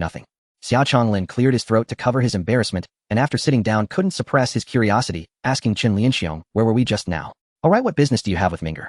I was just about to say. Since the head of the Xia family has arrived, I can hand over your commission in person. Chun Lianxiong said, taking out a spirit ring from his robe, tossing it lightly, and the ring floated into Xia Changming's hand. Typically, when delivering valuable pills or magical artifacts, one does not hand them over directly, but instead stores them in a small space of a spirit ring for delivery. This is to prevent anyone other than the commissioner from discovering it, to avoid unwanted attention. Xia Changming received the spirit ring and probed inside with his divine sense. Inside the spirit ring were indeed several finely crafted wooden ornaments, and in addition, 24 spirit-enhancing flags made of special Xianling wood floated within.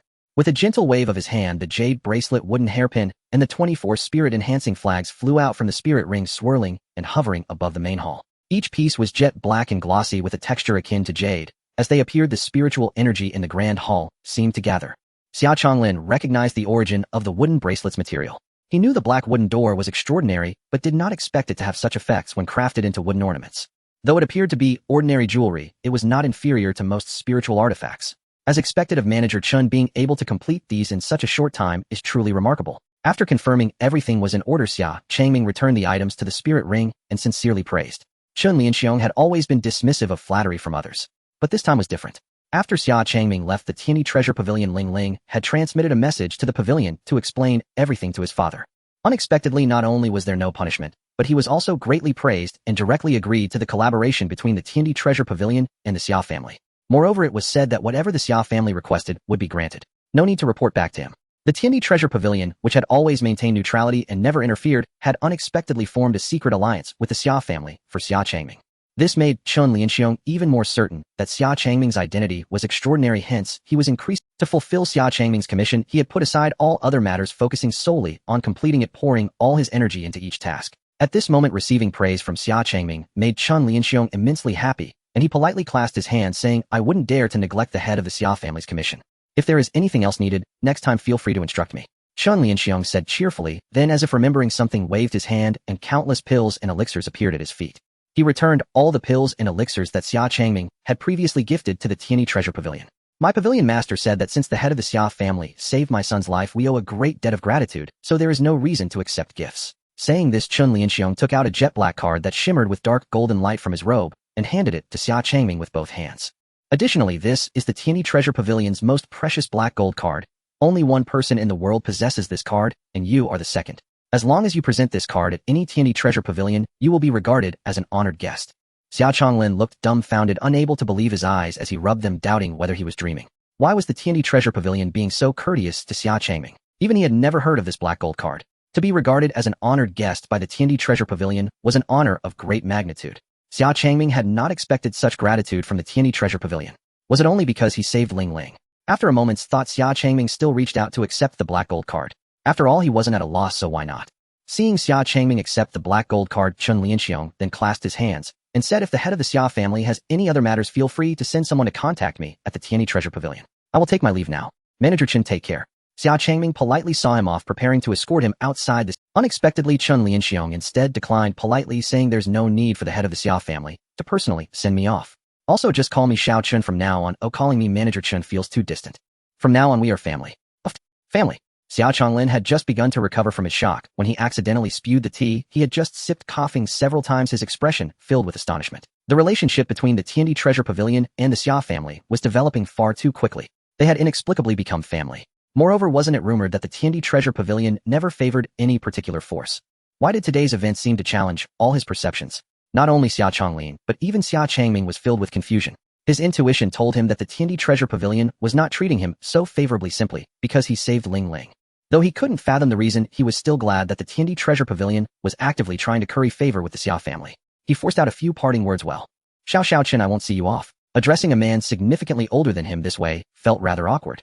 Then I will take my leave." Chen Lianxiong smiled brightly, feeling that the relationship between him and Xia Changming had grown closer. After slightly bowing as he exited the hall, he leaped away. "Minger Manager Chen, you."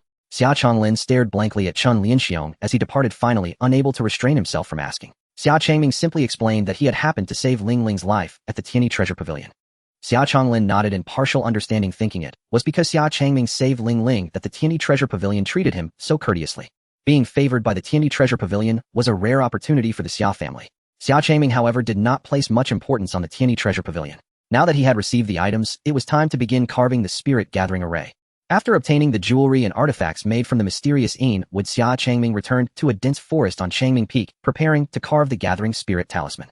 Unlike the last time he practiced the Chongling technique here alone, this time, he was accompanied by Yi Run. "My dear, I trouble you to help me guard the law." Xia Changming sat cross-legged on the ground, addressing Su Yueli, who stood beside him with her arms crossed. Regardless of whether she agreed, Xia Changming took out those jewelry banners, surrounding himself with them, his expression becoming extremely serious.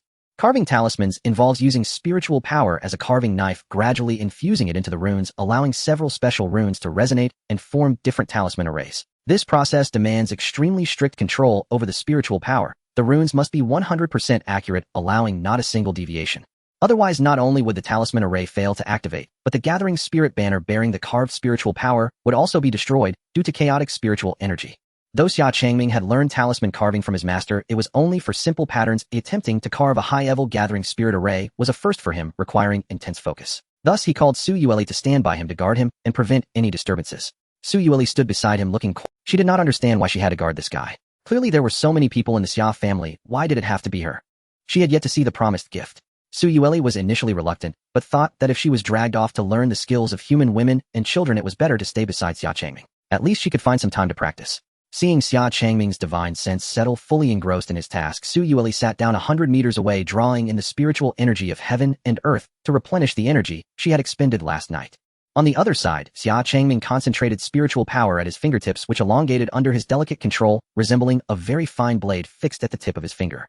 He gently moved the spiritual blade to carve peculiar and intricate runes onto the gathering spirit banner pole with extremely careful and subtle movements. Each stroke was infused with his sharp spiritual power, and as his fingertip passed, the carvings manifested, the talismans converging. When the pole of the gathering spirit banner was fully adorned with the strange runes, the runes suddenly radiated a brilliant light, gleaming magnificently. It was done. This phenomenon occurred only when all the runes resonated, indicating that the talisman carving was complete and an implicit gathering spirit array had been added to the banner.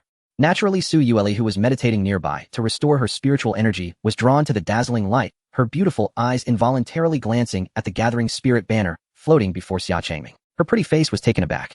Xia Changming had truly succeeded in carving the long-lost talisman onto that gathering spirit banner. The banner already possessed the extraordinary ability to gather spirits, and with the addition of the gathering spirit array, its effect would far exceed previous levels. The usual methods of restoring spiritual energy involved taking pills or relying on meditation. While pills restored energy the quickest, they were rare and precious, and cultivators would not easily waste them unless in urgent situations. On the other hand, relying on meditation to absorb the spiritual energy of heaven and earth required a significantly longer time. If one possessed a gathering spirit artifact, it would undoubtedly yield astonishing results in cultivation or energy recovery. Su Yueli gazed at Xia Changming with bright eyes, but quickly averted her gaze. She was a dignified empress of the demon race. Oh, why should she covet such a minor gathering spirit banner with a talisman array? Talismans like the gathering spirit banner generally required multiple banners arranged in formation to function effectively. A single banner could not stimulate the array. Moreover, carving rune arrays was extremely taxing on spiritual energy and focus. Even for that guy, successfully carving one banner with a gathering spirit array was already rare. It was absolutely impossible for him to create a second one. Su Yueli reassured herself. Thinking this way, her mood suddenly improved. Closing her eyes to continue her meditation, just a moment later a glimmer of light flashed in her eyes.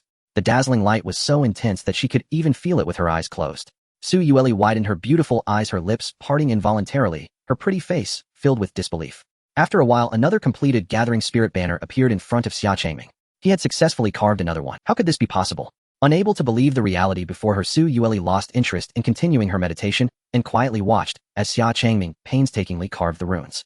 She saw Xia Changming surrounded by swirling spiritual energy continuously converging while he sat at the center of the vortex, seemingly unaffected, absorbing the spiritual energy of heaven and earth.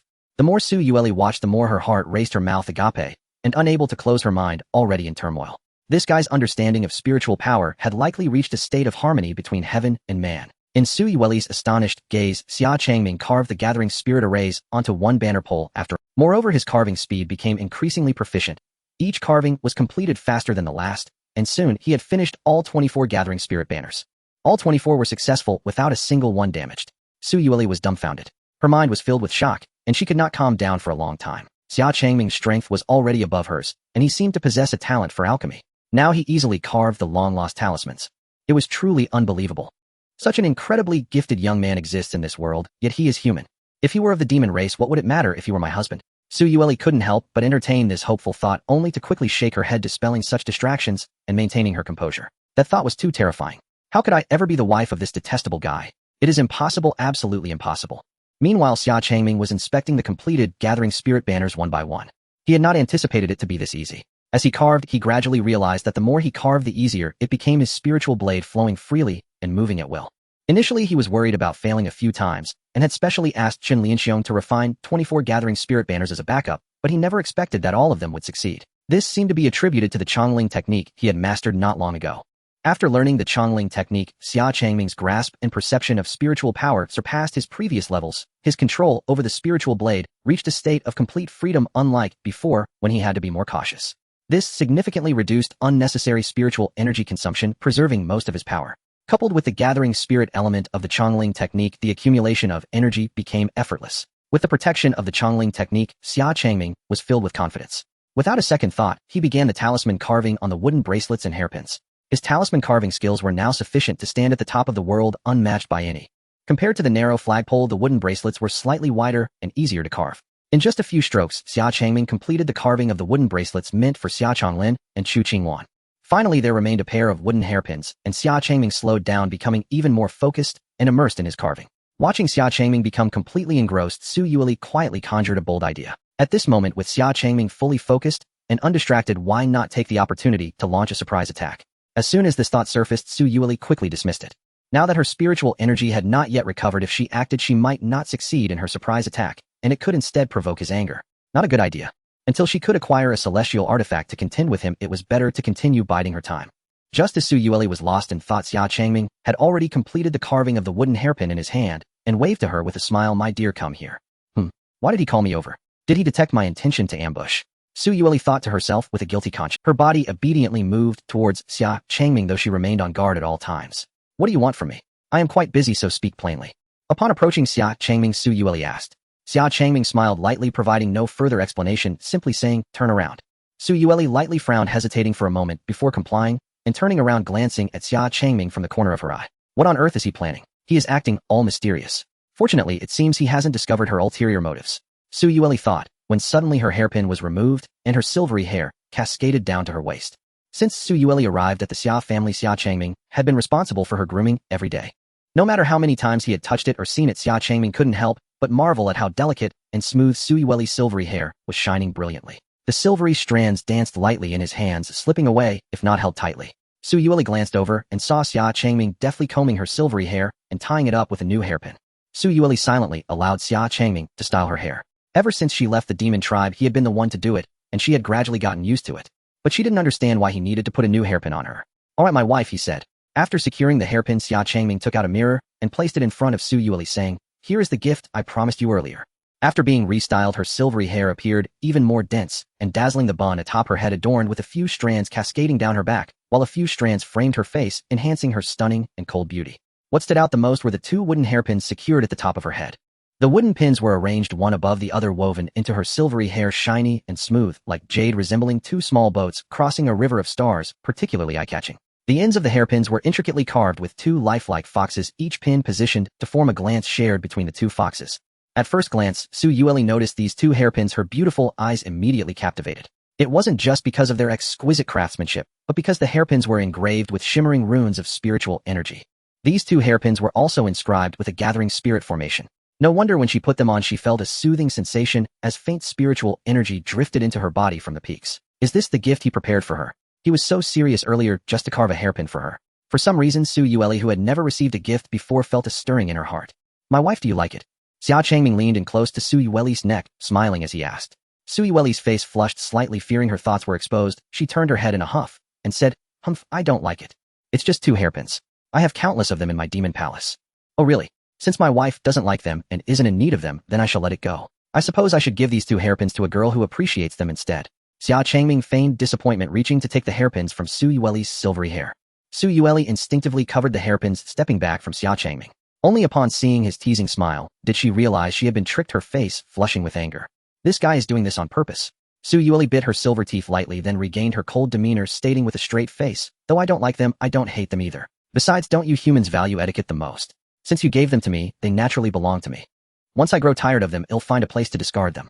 Xia Changming smiled indulgently, choosing not to respond. His wife's stubbornness and pride were quite adorable. Su Yueli felt her previously suppressed anger rising again upon seeing Xia Changming's doting smile. She was grinding her teeth in frustration.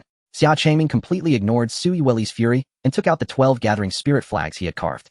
Using the Xia family's ancestral land as the boundary, the 12 astrological positions formed a formation to create a gathering spirit protection array. The 12 gathering spirit flags transformed into comets, spreading throughout the Xia family's ancestral land. As the gathering spirit flags were inserted into the ground, the runes of the gathering spirit formation shone brightly, connecting the 12 flags, and a towering magical barrier rose, enveloping the entire Xia family. External spiritual energy flowed in, while the internal spiritual energy of the Xia family remained undispersed. The many disciples within the Xia ancestral land looked up in awe, captivated by this sudden miracle. What is this? A barrier. It seems to be a formation and a gathering spirit formation. I can feel the spiritual energy in the ancestral land becoming denser. Incredible. Even without spirit stones, it can speed up cultivation. Who is responsible for this? I think I just saw some glowing light flying out from Changming Peak. It must be the doing of the head of the family. The disciples of the Xia family cheered with excitement, overwhelmed with joy. With this gathering spirit formation, how could the Xia family not rise again? On Changming Peak, Xia Changming stood at the edge of the cliff, gazing at the forming gathering spirit formation, nodding in satisfaction as he listened to the cheers from within the ancestral land. This gathering spirit formation, arranged according to the 12 astrological positions, could absorb the essence of the sun and moon, maintain the supply of spiritual energy, and provide sustenance for the Xia family's protective array. Even if he was not present in the Xia family, it would be difficult for an ordinary person to break through the protective array enhanced by the gathering spirit formation. Su Yueli followed Xia Changming, stealing glances at him. Through this time spent together and observing him, she had noticed that he was never stingy with his family and kin. Yet he was merciless towards his enemies. So why was he treating her so well? Was it for the sake of peaceful coexistence between their races? Or was it all an act, an attempt to buy her off and put her at ease? Or, Su Yueli felt confused. At this moment her heart was a tangled mess like a bundle of threads knotted together difficult to unravel. Xia Changming noticed the gaze Su Yueli was directing at him, and softly smiled saying, "What's wrong, my wife?" Su Yueli turned her head and softly replied, "Nothing." The two stood side by side wordless. Just then a noise came from outside Changming Peak, as if someone was approaching.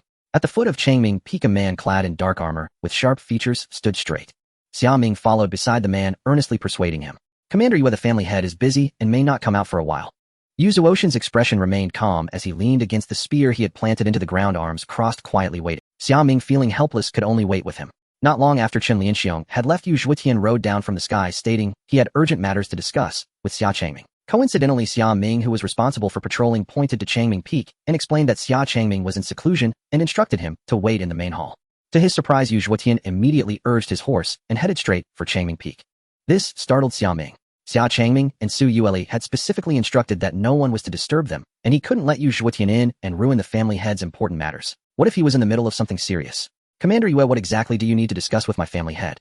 Xia Ming broke the silence, pointing at himself. Yu Zhuotian opened his eyes and looked at Xia Ming, pondering for a moment before shaking his head and saying, "There's no need, it's a matter of great importance, and I should personally report it to Xia family head." "Is it something very urgent?" Xia Ming asked. Yu Zhuotian silently nodded. This made things difficult for Xia Ming. Xia Changming had instructed not to be disturbed, and Yu Zhuotian had rushed over saying he had urgent news to convey. Should he go up to Changming Peak to inform the family head or not? Just as Xia Ming was in a dilemma, 12 beams of light suddenly shot out from the top of Changming Peak, spreading in different directions across the Xia family's territory. Upon closer inspection, he realized they were actually 12 flags. As the flags landed, their light shimmered, and a celestial canopy rose enveloping the entire Xia family territory. Yu Zhuotian gazed in astonishment at this breathtaking scene, extending his hand to welcome the falling specks of spiritual energy from the canopy. He soon realized that this was an enormous gathering spirit array. Yu Zhuotian felt a deep shock within. It was his first time witnessing such a grand gathering spirit array. Typically, gathering spirit arrays only possess 2 or 3 successful effects, but the spiritual energy in this array condensed into points that fell like dust, clearly not an ordinary sight. The range was so vast and the effects were astonishing. Could this all be attributed to the new family head of the Xia family? Seeing that the flags emanated from the top of Changming Peak, Yu Zhuotian couldn't help but speculate. He had not yet met Xia Changming, but since Xia Changming returned to Tiandu, he had heard of his exploits. It seemed the rumors were not false. The Xia family head was indeed formidable. No wonder the emperor sent him personally. At that moment, Xia Changming and Su Yueli appeared, descending the steps of Changming Peak, coming into view of the two. "Family head." Xia Ming stepped forward to call out. Yu Zhuotian also cupped his hands in greeting, saying, "I have met Xia family head." "Who are you?" Xia Changming asked, looking at Yu Zhuotian. Seeing his attire of dark armor and his imposing stature coupled with the rare and untamed steed beside him, it was clear he must be a renowned general from the royal palace. Taking the opportunity, Yu Zhuotian introduced himself. "I am Yu Zhuotian, commander of the royal palace's forbidden army." Yu Zuotian's gaze was frank as he also assessed Xia Changming. He was graceful and unrestrained, yet revealed a trace of an enigmatic pride unfathomable. He could not discern Xia Changming's realm. Equally striking was Su Yueli, who stood behind Xia Changming. Yu Zuotian's sharp gaze revealed 3 parts of astonishment and 7 parts of wariness. The two clans of humans and demons had long been in conflict with deep-seated grievances. It was difficult for ordinary people to hold goodwill towards the demon race, and Yu Zhuotian, as the commander of the Tianzhou Forbidden Army, felt even more so. However, Su Yueli was now the wife of the Xia family head, and he was visiting on behalf of the king, so Yu Zhuotian did not display any hostility. He was merely as surprised as many others that the demon empress would truly marry into the Xia family. At this moment, Su Yueli stood beside Xia Changming, dressed in elegant silk, her long skirt trailing the ground, her hair neatly styled in a woman's updo, exuding grace and beauty, resembling the ideal image of a woman accompanying her husband. This was far from the rumors. "What business does commander you have in coming to see me?" Xia Changming inquired. Yu Zhuotian regained his composure and respectfully cupped his hands, saying, "I come on behalf of the king, with urgent matters." "What matters?" Xia Changming continued to inquire. The king of the Tianzhou dynasty must have sent someone over, indicating something significant had occurred. Yu Zuotian's expression became serious, his brow furrowing as he spoke directly. "A few days ago, there was an unusual concentration of spiritual energy at a mountain peak in the southwest of Tiandu, and I believe Xia family head has heard of it." In the Tianzhou dynasty, within the royal palace, the main hall was resplendent in gold and jade, exuding an air of extreme opulence. However, only a few oil lamps flickered on either side of the vast hall, casting an unusually dim light. As Yu Zhuotian led Xia Changming and Su Yueli into the hall, dozens of pairs of eyes immediately turned to gaze in. After receiving the invitation to enter the palace, Xia Changming hurried here with Su Yueli. However, Yu Zhuotian had lingered at the Xia family for a moment, which delayed their arrival slightly. The other members of the 4 great families were already waiting in the hall. "Please wait here, head of the Xia family, while I go inform His Majesty," Yu Zhuotian said, bowing slightly to Xia Changming before turning to leave. Having seldom visited the royal palace, Xia Changming did not hold back and began to look around freely. Brother Xia, I didn't expect to meet you again so soon. Xia Yi upon seeing Xia Changming arrive took the initiative to greet him. However, when his gaze fell upon Su Yueli beside Xia Changming, he was momentarily stunned. With features like a painting, skin as smooth as jade, and a complexion whiter than snow, her cold and stunning demeanor resembled that of a celestial being descended to earth. How could such exquisite beauty exist here? Having frequented the drunken immortal tower for years, he had seen countless beautiful women, yet none could compare to his younger sister. Just one glance at the girl before him left him entranced, nearly leading him to the brink of oblivion. Ahem. Xia Changming noticed Xia Yi staring blankly and coughed discontentedly to remind him. While I know my wife is beautiful, it is a bit excessive for you to stare like that. Coming back to his senses, Xia Yi realized his rudeness and hurriedly apologized, asking, Sorry, Brother Xia. May I ask who this lady is? She is my wife, Su Yueli.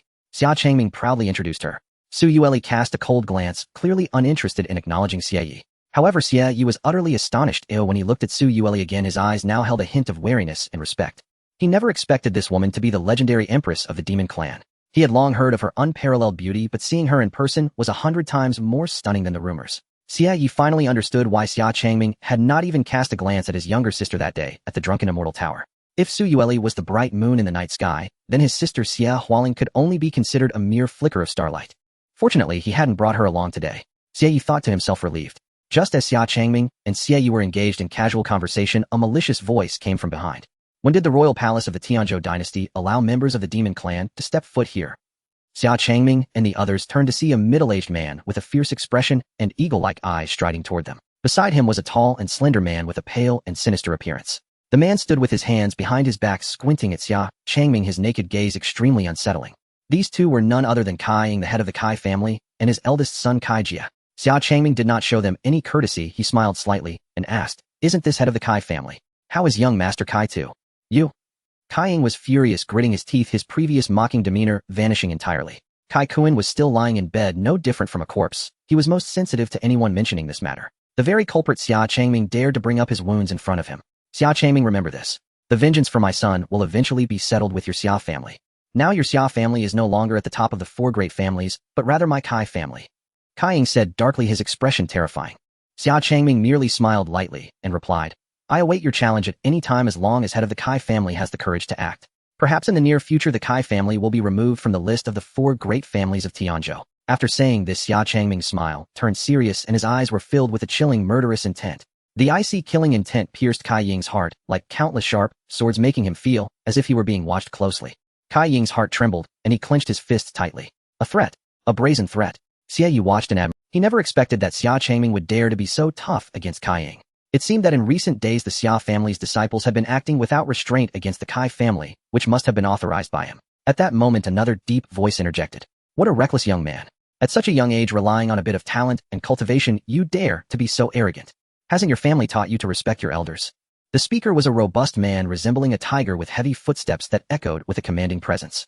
Brother Wang, Kai Ying greeted the newcomer. Without a doubt this person was Wang Meng, the head of the Wang family. The Wang family and the Kai family were about to form an alliance through marriage, both being birds of a feather, otherwise they would not tolerate someone like Wang Teng, a ruthless killer. Xia Changming showed no courtesy, retorting sarcastically, Young Master Wang of the Wang family has a penchant for slaughter and kills at will, disregarding the law and etiquette. I wonder how your elders have taught you. Oh, I must have overlooked the fact that the Wang family has no parents or elders. You? Wang Meng glared angrily, his fury causing his hair to stand on end, reaching for the tiger-headed gold knife at his waist. Father, don't be impulsive. This is the royal palace. You must not act rashly. A man standing beside Wang Meng grasped his arm and said. The man had brown tiger-striped eyes and long hair with a peculiar mixture of black and golden strands. He was quite handsome and stood in stark contrast to Wang Meng's robust figure being rather slender. The two stood together, and if one did not speak it would be hard to believe they were father and son. Yet he was indeed Wang Meng's eldest son, Wang Tian. Wang Tian's temperament was the complete opposite of Wang Teng. He was quite stable and calm. People say the Wang family is fortunate to have two sons, a dragon and a tiger. Both Wang Teng and Wang Tian possess extraordinary talent and strength, making it rare to find a match for them within Tianzhou. Given time, they are expected to ascend to the position of heavenly sovereign. Especially Wang Tian, who was born with golden threads in his black hair, was rumored to have awakened the bloodline of the Wang family's ancestors, who had once consumed the blood of the dragon and tiger beasts. Whether this was true or not remained uncertain. Head of the Wang family fighting in the palace is a great disrespect to his majesty. At this moment, Xia Yi also stepped forward to warn Wang Meng. After Wang Meng calmed down, he loosened his grip on the knife handle and said disdainfully, another reckless young man. Why did your father not come and let you come alone? My father is bedridden and entrusted me to participate in the discussion. Xia Yi replied nonchalantly, his eyes flickering as if in thought. At that moment a loud and piercing voice echoed from the side of the palace. His Majesty has arrived. Wang Ming snorted coldly and said nothing more, turning to walk toward the front of the hall. Wang Tian also cast a glance at Xia Changming before following in Wang Ming's footsteps. Kai Ying wanted to confront Xia Changming, but was stopped by Kai Jie beside him, who said, verbal disputes are ultimately useless. Let's go. Kai Ying replied decisively, ignoring Xia Changming as he turned to leave. This left Xia Changming feeling quite perplexed. Clearly Kai Ying was the head of the Kai family, yet he seemed to obey Kai Jie's words, behaving quite respectfully. After all, he was his eldest son. Did these two truly not have their generational relationship mistaken? Let's go, brother Xia. Xia Yi said to Xia Changming. Xia Changming and Su Yueli followed Xia Yi to the front of the hall to welcome the royal entourage. Before long, a hunched old man with a face full of wrinkles slowly appeared, leaning on a cane. Beside him was a young boy with a remarkably handsome appearance, carefully assisting the old man as he walked unsteadily. The old man's steps were slow and shaky. It wasn't until he reached the dragon chair in the main hall and sat down that Xia Changming confirmed that this old man, who was already half a foot in the grave, was actually the emperor of Tianzhou, Zhou Tian. More than a decade ago, before he entered seclusion, he had seen the old emperor once. Although he was older then, he was still vigorous and robust, able to run up to the palace in one breath. It had only been a little over a decade, yet he had deteriorated so much. I have seen your majesty. As soon as the old man sat down, the representatives of the four great families all bowed and greeted him. They did not need to kneel before the emperor. The four great families in the Tianzhou dynasty were not subjects. They possessed independent territories and powers, and the imperial authority held no sway over them. Rather, it was slightly inferior. It was akin to the Tianzhou dynasty, granting the four great families the privilege of autonomy, while the four great families acted as guest officials responsible for maintaining order in the capital and ensuring the prosperity and stability of the Tianzhou dynasty.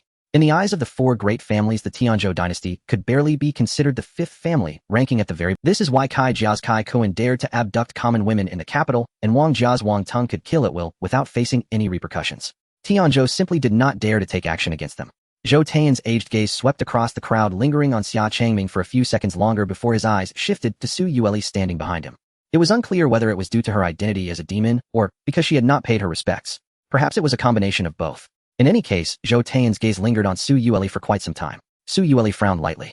As the empress of the demon race, she certainly would not bow to the emperor of Tianzhou. If anything, it should be the emperor of Tianzhou who bowed to her. While everyone speculated whether Zhou Tian would cause trouble for Su Yueli, he withdrew his gaze and spoke kindly to the assembly. Esteemed guest officials, there is no need for excessive formalities.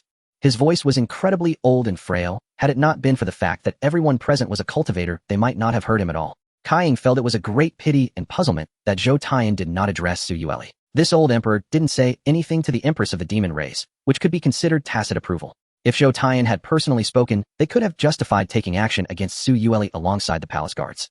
Everyone, I have called you here today because there is a crisis in the capital and we need your assistance. Cough, cough, cough. Zhou Tian continued. He hadn't even spoken for long before he began to cough violently. Grandfather. The young boy beside him quickly patted his back, offering him a medicinal brew. The crowd dared not speak for fear that the old man might pass away right there. Finally, it was the impatient Wang Ming who asked, May I ask your majesty, has something unusual occurred at the southwestern mountain peaks? Why wise? It is. Cough, cough. The crowd. Grandfather, please don't speak. Oh, let me take. The young boy, who had been diligently taking care of him, said worriedly. Zhou Tian nodded, fully entrusting the matter to the boy. The boy straightened his expression and looked at the representatives of the four great families, speaking in a steady voice. According to scouts, the spiritual energy at the southwestern mountain peaks is extraordinarily abundant, with demon beasts rampant. Deep within there are fissures in the spiritual energy whirlpool, very likely leading to the rumored secret realm. As soon as the boy finished speaking, the rest of the attendees aside from Xia Changming and Su Yueli were in an uproar. They had only received a summons to discuss matters at the palace and were unaware of the specifics. Only Xia Changming had been informed of the news beforehand by Yu Zhuotian. Hearing about the secret realm, everyone was extremely excited. Kai Ying stepped forward to inquire, Is it truly the secret realm that has appeared? The young boy nodded lightly. There is an 80 to 90% chance. Huh. I didn't expect our Tianzhou dynasty to encounter the fortune of a secret realm. Wang Ming could not help but laugh loudly, his boisterous voice deafening. Father, what is this secret realm? Wang Tian asked curiously, seeing his father Wang Ming so rarely in such high spirits. He seldom witnessed his father so delighted. Wang Ming patted Wang Tian on the shoulder and explained, Listen carefully, the so-called secret realm is a sealed site left over from the ancient battle between the immortal demon and beast races 1,000 years ago. Within it one can access another world where spiritual energy has remained for thousands of years, far surpassing what this world can provide. Is it truly that astonishing? Wang Tian's expression changed upon hearing this. In the ancient times there were as many Tianzuan realm experts as there were blades of grass. Today, however, they viewed the Tianzuan realm as an insurmountable chasm, simply because the spiritual energy of this world had long been exhausted 1,000 years ago. If one could be filled with abundant spiritual energy and practice diligently breaking through to the Tianzuan realm would no longer be a fantasy. Seeing the sparkle in Wang Tian's eyes, Wang Ming smiled and continued, "My son, do not underestimate the secret realm. The mere spiritual energy is nothing compared to the treasures within. Do you know that the secret realm has also become a tomb for immortals? Those buried within are all beings who surpassed the Tianzuan realm in ancient times. Even some immortal sovereigns have perished within. If one could obtain even a trace of the immortal's fortune and learn the immortal sovereign's legacy, Wang Ming did not continue, and everyone present understood. The secret realm is an opportunity for immortals. If one could gain the ancient immortal sovereign's legacy within the secret realm and practice diligently, who could stand in their way in less than 100 years? Xia Changming listened attentively to Wang Ming's explanation, which was largely consistent with what his master had told him. The difference was that Wang Ming only highlighted the positives, mentioning not a word of the dangers involved. The Tomb of Immortals does not merely bury ancient sovereigns, it also entombs those who covet the legacy and dare to intrude. Not to mention the unknown destinations the secret realm might lead to. The demon beasts nurtured within, saturated with spiritual energy, possess extraordinary strength.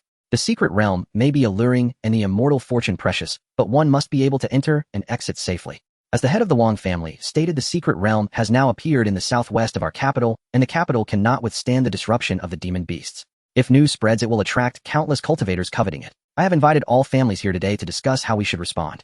After Wang Ming finished explaining, the young boy continued. Dressed in luxurious garments, standing tall, with a steady expression, the small figure beside the dragon chair exuded a certain aura. Is there any question? Of course we must enter the secret realm as soon as possible. Delays may lead to unforeseen changes. Wang Ming answered without a second thought. The secret realm is a rare opportunity. Once the news spreads, countless powerful figures from all over will flock here. At that time, not to mention seizing opportunities within the secret realm, even entering could become a challenge. What do the other esteemed guest officials think? Zhou Taiyan looked toward the representatives of the various families. The immortal fortune in the secret realm is rare, and it can be considered a blessing for our Tianzhou, so we naturally cannot miss it, Kai Ying said with a smile. However, his smile combined with his pale face appeared somewhat sinister.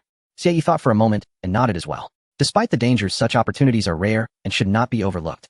Xia Changming had nothing to add. Purely out of curiosity, it would not hurt to witness the legendary Tomb of Immortals and Secret Realm. It could also be a chance for the other members of the Xia family. Seeing everyone unanimously agree, Zhou Taiyan raspily declared, "Good, I share this intention as well.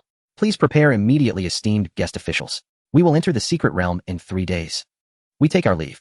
With a unanimous gesture of respect, everyone retreated from the grand hall. Once outside, smiles appeared on their faces, and they did not linger, leaping into the air, transforming into divine rainbows that vanished into the horizon. The matter of the secret realm cannot be taken lightly. Each family must return to prepare diligently and select suitable disciples to enter it. Just as Xia Changming was about to depart, a familiar voice suddenly called out to him, stopping him in his tracks. "Master Xia, please hold on." Xia Changming turned to see that it was the commander of the Imperial Guards, Yu Zhuotian, who had led him here. "What is it, Commander Yu?" Xia Changming inquired. Yu Zhuotian respectfully clasped his hands and bowed, saying, "His Majesty has summoned you." Xia Changming exchanged glances with Su Yueli, who spoke up. "I await you outside, Your Majesty." As soon as Su Yueli finished speaking, Yu Zhuotian continued. "I presume this lady is the Empress of the demon race. His Majesty has summoned you as well. Please come with me." "He has summoned me too." This left Su Yueli puzzled.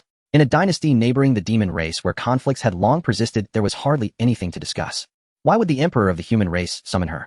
With confusion and wariness in her heart, Su Yueli followed Xia Changming to the depths of the imperial palace, to the Emperor's chamber.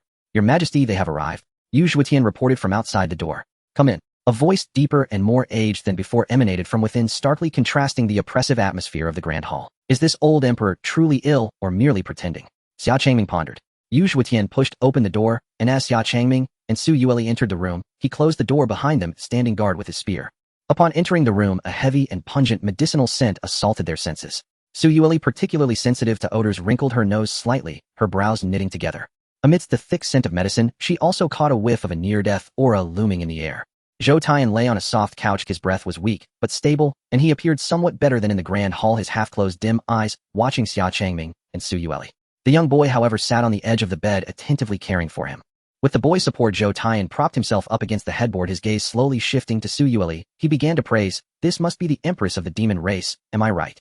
The rumors do not compare to meeting in person. Seeing you is even more extraordinary than the tales."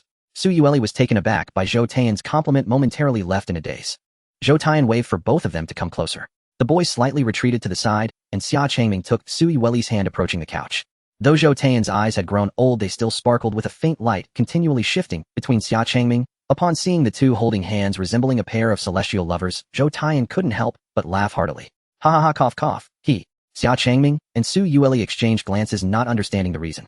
Even amidst his violent coughs, the old man could not suppress his laughter. Watching him cough and laugh uncontrollably, Xia Changming worried whether the old man might just laugh himself to death, and then he would be a historical sinner. Make the old emperor laugh himself to death upon meeting. Your Majesty, please take care. Xia Changming could not help but express his concern. The young boy beside him also chimed in with worry. Grandfather, please stop laughing and rest lying down. It's nothing. I'm just unusually happy. Zhou Taiyan raised his hand to stop the boy who wanted to assist him, turning to Xia Changming with a gratified smile and saying, I never expected to witness the harmony and love between humans and demons before my end. This life is not in vain. Ha ha. At that moment, Zhou Taiyan seemed to shed the shackles of an emperor, laughing like a kind old man. Upon hearing these words, Su Yueli realized that her hand had unknowingly been taken by Xia Changming once again. I've become accustomed to having this guy hold my hand. Su Yueli wanted to struggle free, but Xia Changming gripped her hand tighter, not giving her a chance to escape. Xia Changming's lips curled slightly, his expression rather smug. Su Yueli could only shoot him a playful glare, no longer struggling, their hands intertwined as they engaged in a quiet contest. This scene further provoked Zhou Taiyan's laughter. Good. A union between humans and demons has never. If it weren't for this frail body, I would have long wished to pay you a visit and congratulate you both. Your Majesty's goodwill is enough to know thank you. Xia Changming replied with a smile. Zhou Taiyan glanced again at Xia Changming and Su Yueli, then gazed up at the ceiling, his expression deep and tranquil. What he longed for was not the narrow dark ceiling, but the vast azure sky outside. He envisioned the bustling, harmonious prosperity of the capital filled with people and vehicles. Suddenly he began to murmur to himself. Many people say, I am weak. The demon race frequently invades the borders, yet I dare not retaliate with my nation's full strength, only knowing to firmly hold my ground. My eldest son has even reprimanded me in front of civil and military officials for being cowardly and incompetent. Yet the truth is, I only wish to protect this beautiful land, allowing the people to live and work in peace, ensuring everyone is wealthy. And this place remains tranquil, without wars or conflicts between humans and demons. One day may there be no barriers between our races, turning weapons into peace, engaging in trade and cooperation, and achieving prosperity together. What do you think, Empress of the demon race? Zhou Taiyan's calm gaze turned towards Su Yueli. Su Yueli's expression grew serious, her words caught in her throat. She wanted to refute Zhou Taiyan, yet for some reason she struggled to articulate her thoughts. The demon race has always adhered to the law of the jungle, where the strong dominate the weak. It is only natural for the weak to be invaded, dominated, and enslaved. This has been an unchanging truth throughout history. Yet the prosperous scene she had witnessed in the capital recently was indeed the future she aspired to develop for the demon race. If the demon race could also flourish and harmonize like the capital, perhaps she would share Zhou Taiyan's thoughts. Thus she found herself in a dilemma, unable to refute. Your words. I will consider them, Your Majesty. After a long pause, Su Yueli finally replied. Zhou Taiyan smiled in delight. Her words were sufficient. Watching Xia Changming and Su Yueli standing close together, he felt as if he could foresee the harmonious scene he longed for between humans and demons. Though he could no longer see it, he firmly believed that one day it would come to pass. Nephew Changming, I share a good relationship with your father. May I call you that? Zhou Taiyan looked at Xia Changming and asked. Of course, that is fine. However, if I continue to call you Your Majesty, it feels somewhat distant. May I simply call you Old Zhou instead? Xia Changming replied with a smile. He genuinely admired and respected this amiable elder with grand ideals. Zhou Taiyan was equally pleased to hear this. His smile never faded, having not felt this joyous in a long time. Ning, come here. Zhou Taiyan beckoned to the boy near. The boy slowly walked to Zhou Taiyan's side, who took his hand, his expression serious, as he addressed Xia Changming. Nephew Changming, there is something I wish to entrust to you. Ning, quickly. Pay your respects to your uncle Xia. Zhou Taiyan held the youth's hand and gently guided him to face Xia Changming. Greetings, Uncle Xia. Xia Changming gazed upon Zhou Ning with evident admiration. He had scarcely noticed the boy earlier in the grand hall. Now up close he realized the youth possessed extraordinary refinement, handsome features, and an aura far beyond his years. His facial features were delicate and exquisite, his countenance like polished white jade crowned by a pair of vivid phoenix eyes. Within those round luminous orbs flickered quiet curiosity. His fair, elegant visage resembled a finely crafted porcelain doll. What impressed Xia Changming most was not mere appearance, but the boy's astonishing composure. Though barely 14 or 15, he carried himself with the poise of a seasoned elder, neither deferential nor arrogant before the four great clans in the hall, nor subservient, yet never insolent, in Xia Changming's presence. At such a tender age he faintly exuded the celestial aura of the purple star. Truly extraordinary. Alas, his innate talent and physical constitution were unremarkable, and his cultivation realm lagged behind. Xia Changming sighed inwardly. The Tianzhou imperial house had not produced a prodigy in generations, hence its precipitous decline. Nephew Changming Ning is my sole grandson. My days are numbered. I beg one final favor of you. Zhou Taiyan gripped Xia Changming's hand, his gaze brimming. Uncle Zhou, please speak freely. I wish to entrust Anning to you. To the Xia clan. To me. Xia Changming recoiled in astonishment. After brief reflection, he swiftly grasped Zhou Taiyan's intent. To his knowledge, Zhou Taiyan had yet to appoint a crown. This generation of the Tianzhou imperial line bore only 3 princes. The eldest prince, Zhou Zhiga, burned with ambition, but his nature was brutal and cruel. He championed relentless expansion and repeated demands for war against the demonic tribes, earning widespread disdain among the populace. The second prince, Zhou Minun, stood in stark contrast. Weak-willed and dissolute, lost in hedonism, idle and unlearned, indulging recklessly in sensual pleasures. Rumors claimed he once hosted 100 concubines in a single bed, and on certain days had not risen from it at all. Only the third prince, Zhou Taiping, embodied virtue and talent alike, masterful in both civil strategy and martial prowess, earning fervent praise and endorsement from ministers and generals across the court, widely regarded as the most worthy heir apparent. And so Zhou Taiping died. Years ago, assassins slaughtered his entire household. Only Anning, hidden beneath a pond for an entire night, survived. She was Zhou Taiping's only child, and Zhou Taiyan's sole remaining grandchild. Despite deploying the capital's full garrison and imperial guards, no trace of the assailants was ever found. Only their corpses discovered days later in the mountains beyond the city walls. The matter faded into silence. Thereafter, Zhou Taiyan kept Anning constantly at his side, fearing another catastrophe. Now entrusting her to Xia Changming carried unmistakable meaning. He wished to remove her, however, temporarily from the treacherous heart of imperial power. Before Xia Changming could utter a word, Anning, heedless of decorum, threw herself into Zhou Taiyan's arms, tears streaming uncontrollably as she sobbed. Grandfather, what are you saying? Anning will never leave you. Anning will go nowhere. She will stay by grandfather's side, always. Zhou Taiyan looked down tenderly upon the weeping child in his arms, raising a hand, thin as withered firewood, to stroke her head, then hesitated and withdrew it resolutely. His expression hardened. He rebuked her sternly. How have I taught you? As scion of the imperial house, you must never shed tears so easily. Such sniveling. How can you bear the name of Zhou Taiyan? Would you have outsiders laugh at us? No. Anning obeys grandfather in all things. Anning won't cry, but please don't send Anning away. Anning has only grandfather left. Anning cannot bear to part from you. Her small hands clutched desperately at Zhou Taiyan's robes. Tears drenched her cheeks like pear blossoms in rain, her voice cracked with anguish. Even Xia Changming and Su Yueli beside them were visibly moved. Uncle Zhou, has it truly come to this? Xia Changming asked quietly. Zhou Taiyan's face fell as slowly he rolled back his sleeve, revealing an arm nearly blackened, crisscrossed with creeping ink-dark patterns that writhed as if alive, gnawing relentlessly into his flesh. Xia Changming's brow tightened instantly. He recognized that substance well. It was the corrupted spirit qi that had afflicted Xia Ruobing. Zhou Taiyan too had been infected by the corrupted spirit qi, and judging by its depth and spread, the corruption ran far deeper than it ever had in Xia Ruobing. Uncle Zhou, may I examine you? Xia Changming asked gravely. Zhou Taiyan nodded and extended his arm. With 2 fingers, Xia Changming pressed lightly upon the pulse at his wrist, and sent his divine sense threaded with spiritual energy deep into Zhou Taiyan's body. The moment his spiritual energy entered the meridians, the corrupted spirit qi surged forward like starving wolves scenting blood. Though Xia Changming's control over spiritual energy bordered on perfection, he could not stem the tide. The corruption flowed endlessly, impossible to sever completely. With deep regret, he withdrew his hand. It was too late. Had it been caught early, as with Xia Ruobing, perhaps time and effort might still have sufficed. But now the corrupted spirit qi had already seized every meridian in Zhou Taiyan's body. Even he was powerless to reverse it. Xia Changming briefly considered administering spirit pills or elixirs. Yet he dismissed the idea immediately. Not only was their efficacy uncertain, but any spiritual energy released would be devoured whole by the corruption within.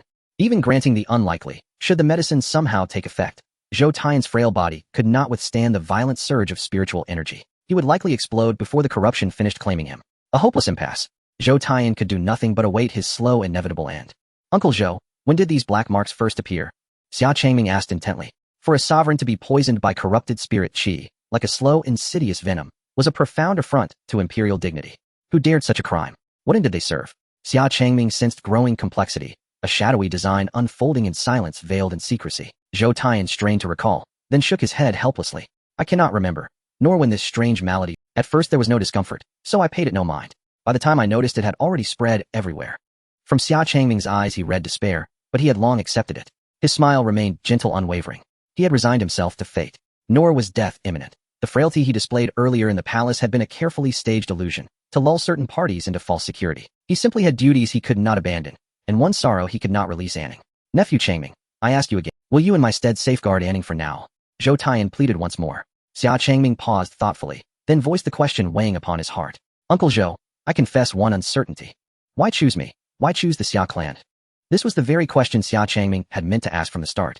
The Xia family's influence in Tiandu now lagged behind the Kai and Wang houses, yet Zhou Taiyan had singled them out, and the Xia household, which was hard to fathom. Was he placing too much trust in the Xia family? In response to Xia Changming's inquiry, Zhou Taiyan gave a weary smile, then, as if transformed, his face stilled, and a keen light flashed in his deep eyes. The Kai family has risen in recent years, recruiting cultivators to swell their ranks and aggressively expanding their dominion. Their predatory ambition is plain for all to see. The Wang clan has intermarried with the Kai family and secretly consorted with my favorite son. They have designs of their own. Humph. Do they take me for a dying man who knows nothing? If Anning were entrusted to the Kai and Wang houses, would he not be a lamb before tigers? Though Zhou Taiyan appeared frail and aged, he had quietly probed the larger situation and understood it thoroughly. What of the Xia family? The Xia family keeps no dealings with the Kai and Wang houses. They have repeatedly refused invitations from the crown prince and the second prince. They seek neither contention nor profit. Xia Changming asked again. Zhou Taiyan only shook his head slowly and sighed. The Xia clan pursues a life free of desire and dispute, content to dwell in a quiet corner. Before you returned, I met Xia Changming and spoke with him. He would not agree, and then he was slain. If it were merely that Anning retire into seclusion, that might be permissible, but with storm clouds gathering over Tiandu, the Xia family's frail boat cannot guarantee Anning's safety. Xia Changming felt a touch of surprise. Zhou Taiyan even knew of the former head Xia Changming's death. So Elder Zhou chose the Xia family because he believes the Xia can protect Anning. Xia Changming asked with a smile. Zhou Taiyan smiled in turn and said slowly, that is only one reason. More important is that I trust the Xia family. Should the Xia family one day yield to pressure, the Xia family will not. Zhou Taiyan spoke with ringing conviction, his eyes full of unwavering faith. The Emperor of Tianzhou trusted the Xia so completely. Xia Changming had found that peculiar from the beginning. Zhou Taiyan was not merely affable toward him, there was an inexplicable trust beneath it. Perceiving Xia Changming's doubt, Zhou Taiyan continued before he could speak. Nephew Changming, do you know how the Tianzhou dynasty was founded? Xia Changming shook his head. He had never learned it. After all, in this world, he had not been made to sit through history lessons. Then I shall tell it. Anning, listen well to what your grandfather is about to say. Forget not a single word. Zhou Taiyan suddenly admonished Zhou Anning sternly. Zhou Anning nodded solemnly and replied yes. Zhou Taiyan then began slowly and with effort to recount the founding of the Tianzhou dynasty and the origins of the Xia family. Over 1,000 years ago, before the Tianzhou dynasty existed, the border between humans and demons lay strewn with the dead. Monsterkind roamed unchecked, and people suffered, living each day in dread and hunger. At that time, a man vowed to drive back the beasts to defend this land, and found an ideal haven to shelter generations. His words kindled hope and drew countless followers who joined him in fighting the monstrous tide. Yet his ranks thinned even as the monsters multiplied, until a band came among them, two of uncanny might, who took the protection of humankind as their charge, like stars descended to save the world. They aided the man in repelling countless demon tribes, and beasts guarded the human-demon border, and thereby the Tianzhou dynasty was founded. That man became the first sovereign of the Tianzhou dynasty, and those companions settled here and established the Xia family. After finishing, Zhou Taiyan broke into a violent fit of coughing. The effort of relating this tale, passed down by generations of rulers, was plainly taxing. Grandfather, quick, drink your medicine. Zhou Anning hastily poured a bowl of medicinal broth and held it to Zhou Taiyan's lips. Zhou Taiyan waved it away with a grave look. Anning, did you remember everything your grandfather just said? Now I pass this story to you. In the years to come, you must carry it forward. Do not ever forget it. I remember, Zhou Anning said, solemnly nodding. Zhou Taiyan smiled with relief and turned his gaze back to Xia Changming. Nephew Changming, do you now understand why I chose the Xia family, why I chose you? I believe the Xia will remain true to themselves. Those words were not idle trust, but had foundation. Since Xia Changming's return, old Zhou had listened and observed every rumor and deed concerning him. Whether it was marrying the demon empress to end the border conflict, Tiandi Baoga quashing Kai Kun, or Zhe Xianlu forcing Wang Teng to withdraw from Xia Changming's return, the Xia family had been reborn, strikingly renewed and stronger than before. This made Zhou Taiyan see in Xia Changming's silhouette the savior, who in the thousand-year tale descended like a star to deliver the world. Naturally, it also testified to Xia Changming's strength. All of this was enough for him to entrust Anning to the Xia with a calm heart. From Zhou Taiyan's words, Xia Changming could hear both gratitude and trust toward the Xia family. This time Xia Changming did not hesitate. He laid his hand lightly on Zhou Anning's head and solemnly told Zhou Taiyan, I am grateful for your favor, Elder Zhou. I will care for Anning. He will never suffer an injustice in the Xia household. Hearing Xia Changming's vow, Zhou Taiyan at last felt relieved. Zhou Anning clung reluctantly to Zhou Taiyan's withered hand. Zhou Taiyan gently patted Anning's hand and said with affection, Anning, from now on you must treat your uncle Changming as family, do you understand? Anning turned his small head to Xia Changming, as if etching his face into memory, then replied, I remember. Anning will listen to Uncle Changming. Good child. Zhou Taiyan offered a faint smile, though his heart brimmed with reluctance. The heavy stone that sat upon it finally fell away. Very well, nephew Changming, I entrust Anning to you. While the night covers us, take him home at once. Xia Changming bent down, draped Anning's shoulder, and whispered, let us go. Anning's face was full of unwilling sorrow. He wept like a child, yet obediently, he loosened his grip on Zhou Tian's hand, because he had promised to heed Xia Changming. Grandfather Anning is leaving. Zhou Anning turned and offered what seemed a final farewell to Zhou Tian. Before departing, Xia Changming cupped his hands and said, "Elder Zhou, farewell." With that, Xia Changming holding Zhou Anning and Su Yueli slipped into the dense night and vanished beneath a sky strewn. Zhou Tian lay upon his bed and watched them go before he slowly withdrew his gaze. He called sharply toward the doorway, "Commander Yu Zhuotian entered and saluted, "At your command." From this moment summon all palace guards to readiness. Issue orders for the commanders of the 3 prefectures and 5 districts within 100 li of Tiandu to muster their troops and come to the palace to defend the throne. The night sky stretched wide, adorned with countless stars. 2 figures swift as divine rainbows darted through the darkness, resembling shooting stars across the horizon.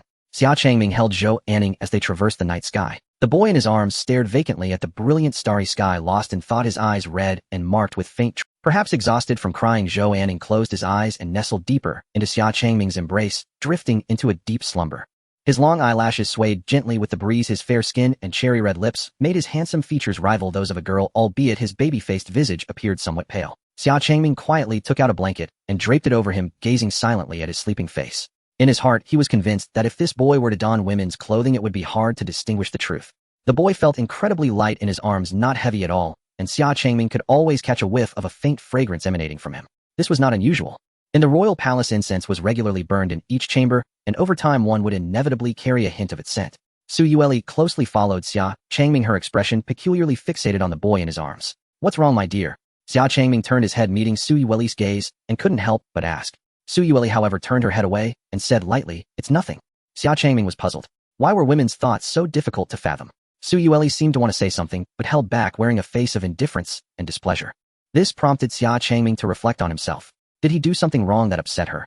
After a moment of contemplation, he looked at the boy in his arms and suddenly realized, "Oh, I understand. You are envious of me holding him, aren't you, my dear? Do you want me to hold you too, right?" "Oh." Su Yueli looked at Xia Changming as if he were a fool, ignoring him and leaving Xia Changming filled with confusion. Had he guessed wrong? Before long, Xia Changming and Su Yueli descended together into the Xia family ancestral grounds. Seeing Xia Changming, Xia Ruobing hurriedly put away their swords, cupping their hands together and saying, "Greetings, Lord Patriarch and Lady." Zhou Anning, who lay in Xia Changming's arms, seemed to hear the sound and slowly opened his eyes, locking gazes with Xia Ming and the others, exchanging a blink. "Patriarch, is this your child?" Xia Ming asked, blankly pointing at Zhou Anning. The response was a swift no. Xia Changming wore a dark expression. No matter how fast he was, he could not have a child this big. "Patriarch, who is this?" Xia Ruobing curiously inquired. Zhou Anning had long secluded himself in the palace and seldom appeared, making it normal for Xia Ming and Xia Ruobing not to know him. "I will introduce him later. You two quickly notify the elders and tell them I am convening a family meeting immediately," Xia Changming said as he placed Zhou Anning down. This was the first time Xia Changming had proactively called a family meeting since becoming the head of the Xia family.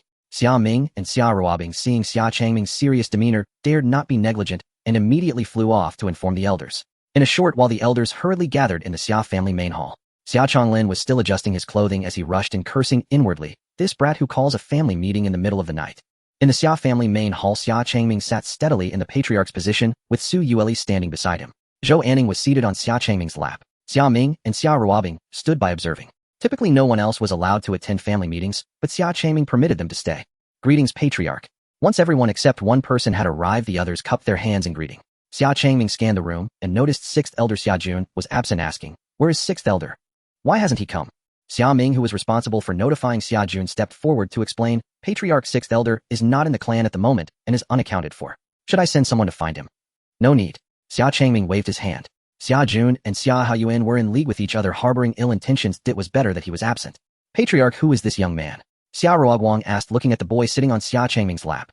The boy had a youthful complexion, yet he was strikingly beautiful, with an expression as deep as water and an extraordinary aura. Everyone immediately took notice of this unfamiliar young man. Xia Changming held Zhou Anning's small hand and briefly introduced him to everyone, then informed them about the secret realm discussed in the palace today. Of course, he did not mention the old emperor's entrustment, only stating that Zhou Anning would temporarily reside in the Xia family for a while. He instructed everyone to treat him as a member of the Xia family. The attendees were shocked by Zhou Anning's identity. Many had heard of the third prince and knew he was the only surviving child. However, they did not expect that the beautiful youth before them was he. After all, he was the grandson of the Tianzhou emperor, and everyone dared not neglect him, promptly vowing to treat him with respect. Upon hearing Xia Changming mention the abnormality of the southwest mountain peak being the birth of a secret realm, everyone gasped in unison. Their expressions shifted from shock to ecstatic joy. That was a rare opportunity that countless cultivators dreamed of. Patriarch, we must act swiftly and prepare. Indeed, we cannot let the Kai family and Wang family take advantage. I never expected that at my age I would encounter the legendary opportunity of a secret realm. Ha! Everyone chimed in excitedly. Xia Changming and Xia Changlin remained calm. Xia Ruguang's face, however, was extremely serious. He had the fortune of entering a secret realm once in his youth, and the experiences there left an indelible mark for life. The dangers he faced could be described as a nine-death experience. Not only did they have to compete with demonic beasts for treasures, but they also had to be on guard against other people's sneak attacks. Even your closest companions could turn against you over a treasured artifact or a spirit herb striking from the shadows. It was a stroke of luck that he managed to escape alive. Patriarch, what do you plan to do? Xia Ruoguang asked solemnly. Xia Changming's decisions could very well determine the future fate of the Xia family. It must be approached with utmost caution. Every secret realm is vastly different with various paths to the heavens, and given the unknown dangers within, if most of the talented disciples of the Xia family were to perish, it would be a fatal blow to the family's future. However, the opportunity of a secret realm is not without merit. The remnants of secret techniques and divine artifacts are worth the risk. For the Xia family, it is also an unprecedented opportunity. The others gradually fell silent, their gazes fixed on Xia Changming. Now that Xia Changming is the head of the Xia family, all final decisions rest with him. Xia Changming pondered for a moment and addressed the crowd. 3 days from now, all disciples above the master realm in our clan may voluntarily accompany me into the secret realm. As for the elders, I would like to keep you in the Xia family to guard it. The elders exchanged glances, their faces revealing a hint of reluctance.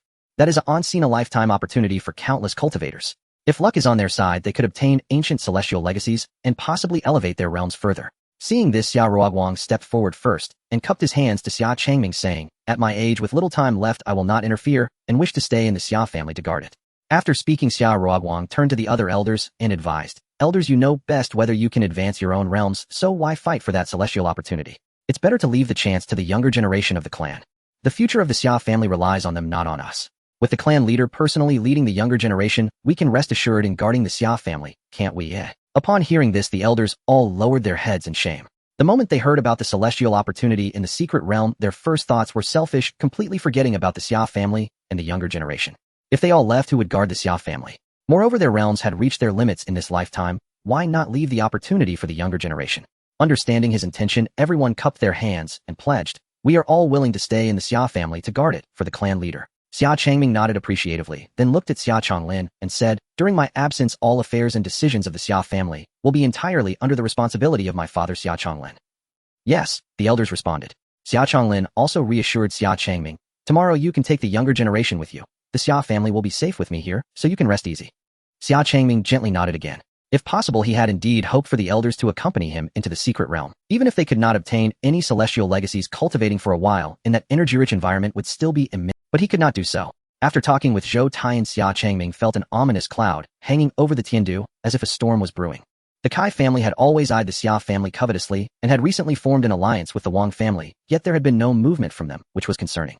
The eldest prince Zhou Zhiga in the palace coveted the throne, and the old emperor Zhou Taiyan seemed to be preparing for something. Zhou Taiyan had not asked for his assistance, but had specifically entrusted Zhou Anning to him, perhaps already having plans to resolve matters himself.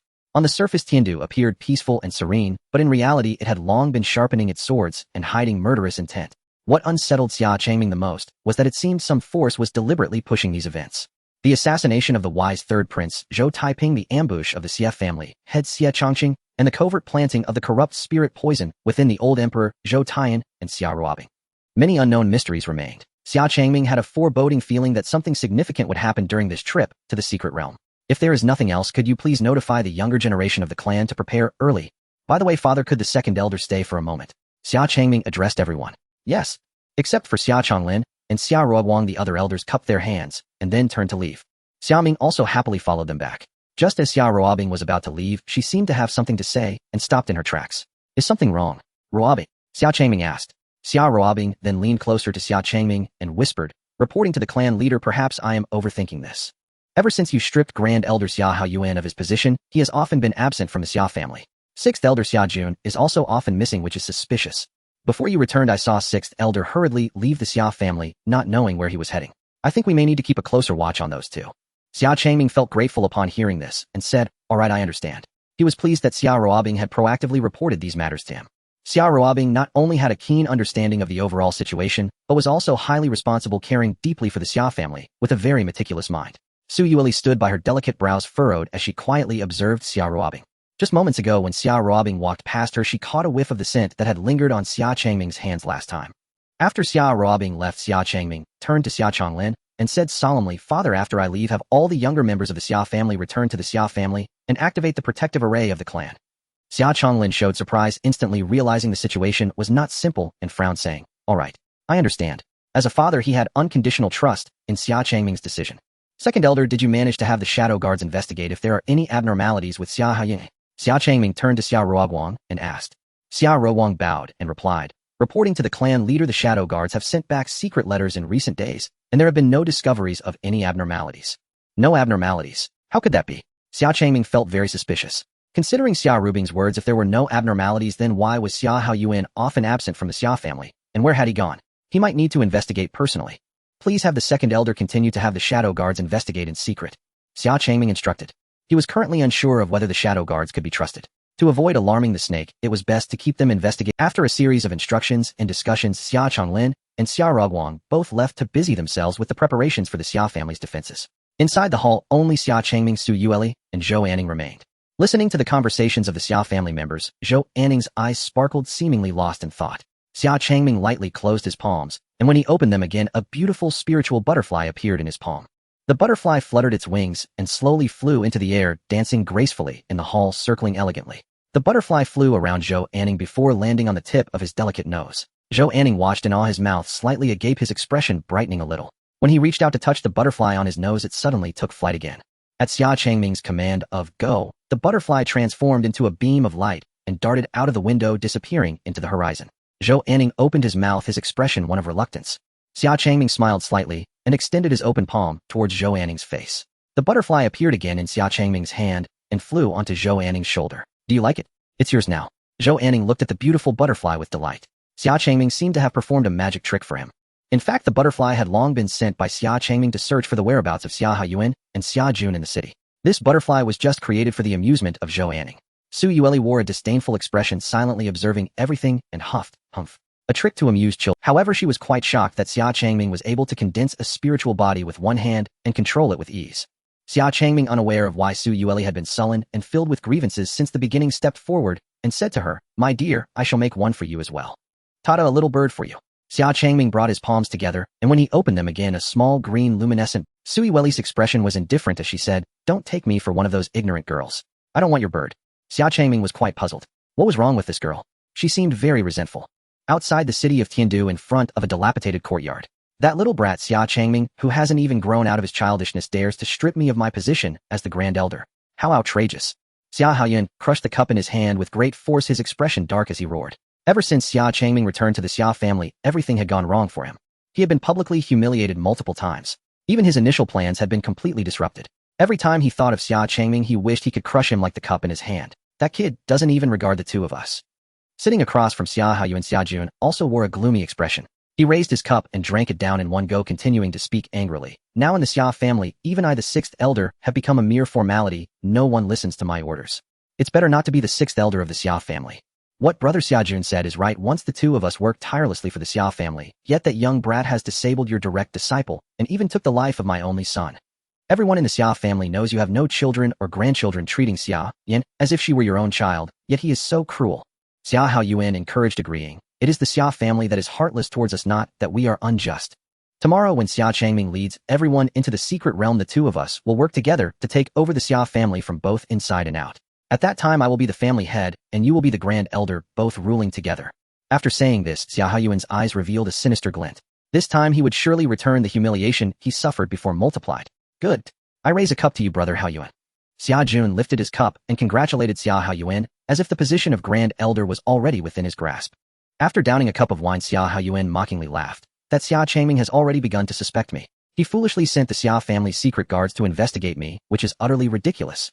As he spoke, Xia Haiyuan's gaze shifted to the corner of the courtyard where 3 corpses lay. A mocking smile crept across his lips. Behind him stood an unremarkable-looking man. If Xia Ruoguang were present, he would certainly recognize that this man was one of the secret guards he had sent to investigate Xia Haiyuan.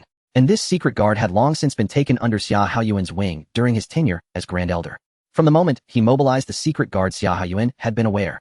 Moreover, he secretly eliminated the other 3 secret guards, leaving only his trusted aide to report and communicate regularly. Xia Changming probably still knows nothing. Ha! Xia Jun and Xia Haoyuan burst into laughter. Unbeknownst to them, hidden among the dense leaves of a large tree outside the courtyard, a luminous butterfly was quietly observing the two of them. On Changming Peak at the edge of the cliff, Xia Changming sat at the cliff's edge, slowly opening his eyes, a strange smile unintentionally appearing on his lips. Finally, I found you too. 2 days had passed since that nighttime family meeting. During these 2 days, Xia Haoyuan and Xia Jun had not returned to the Xia family, and Xia Changming had spent a full 2 days searching the entirety of Tiandu without finding them. He almost thought the two of them had run away. Fortunately, he finally discovered them in a remote courtyard and overheard. He could immediately fly over and wipe them out on the spot, but he held back. If he really made a move, it wouldn't be troublesome, but it might alert the snake in the grass. Without Xia Haoyuan and Xia Jun, he feared that those behind them would not dare to act.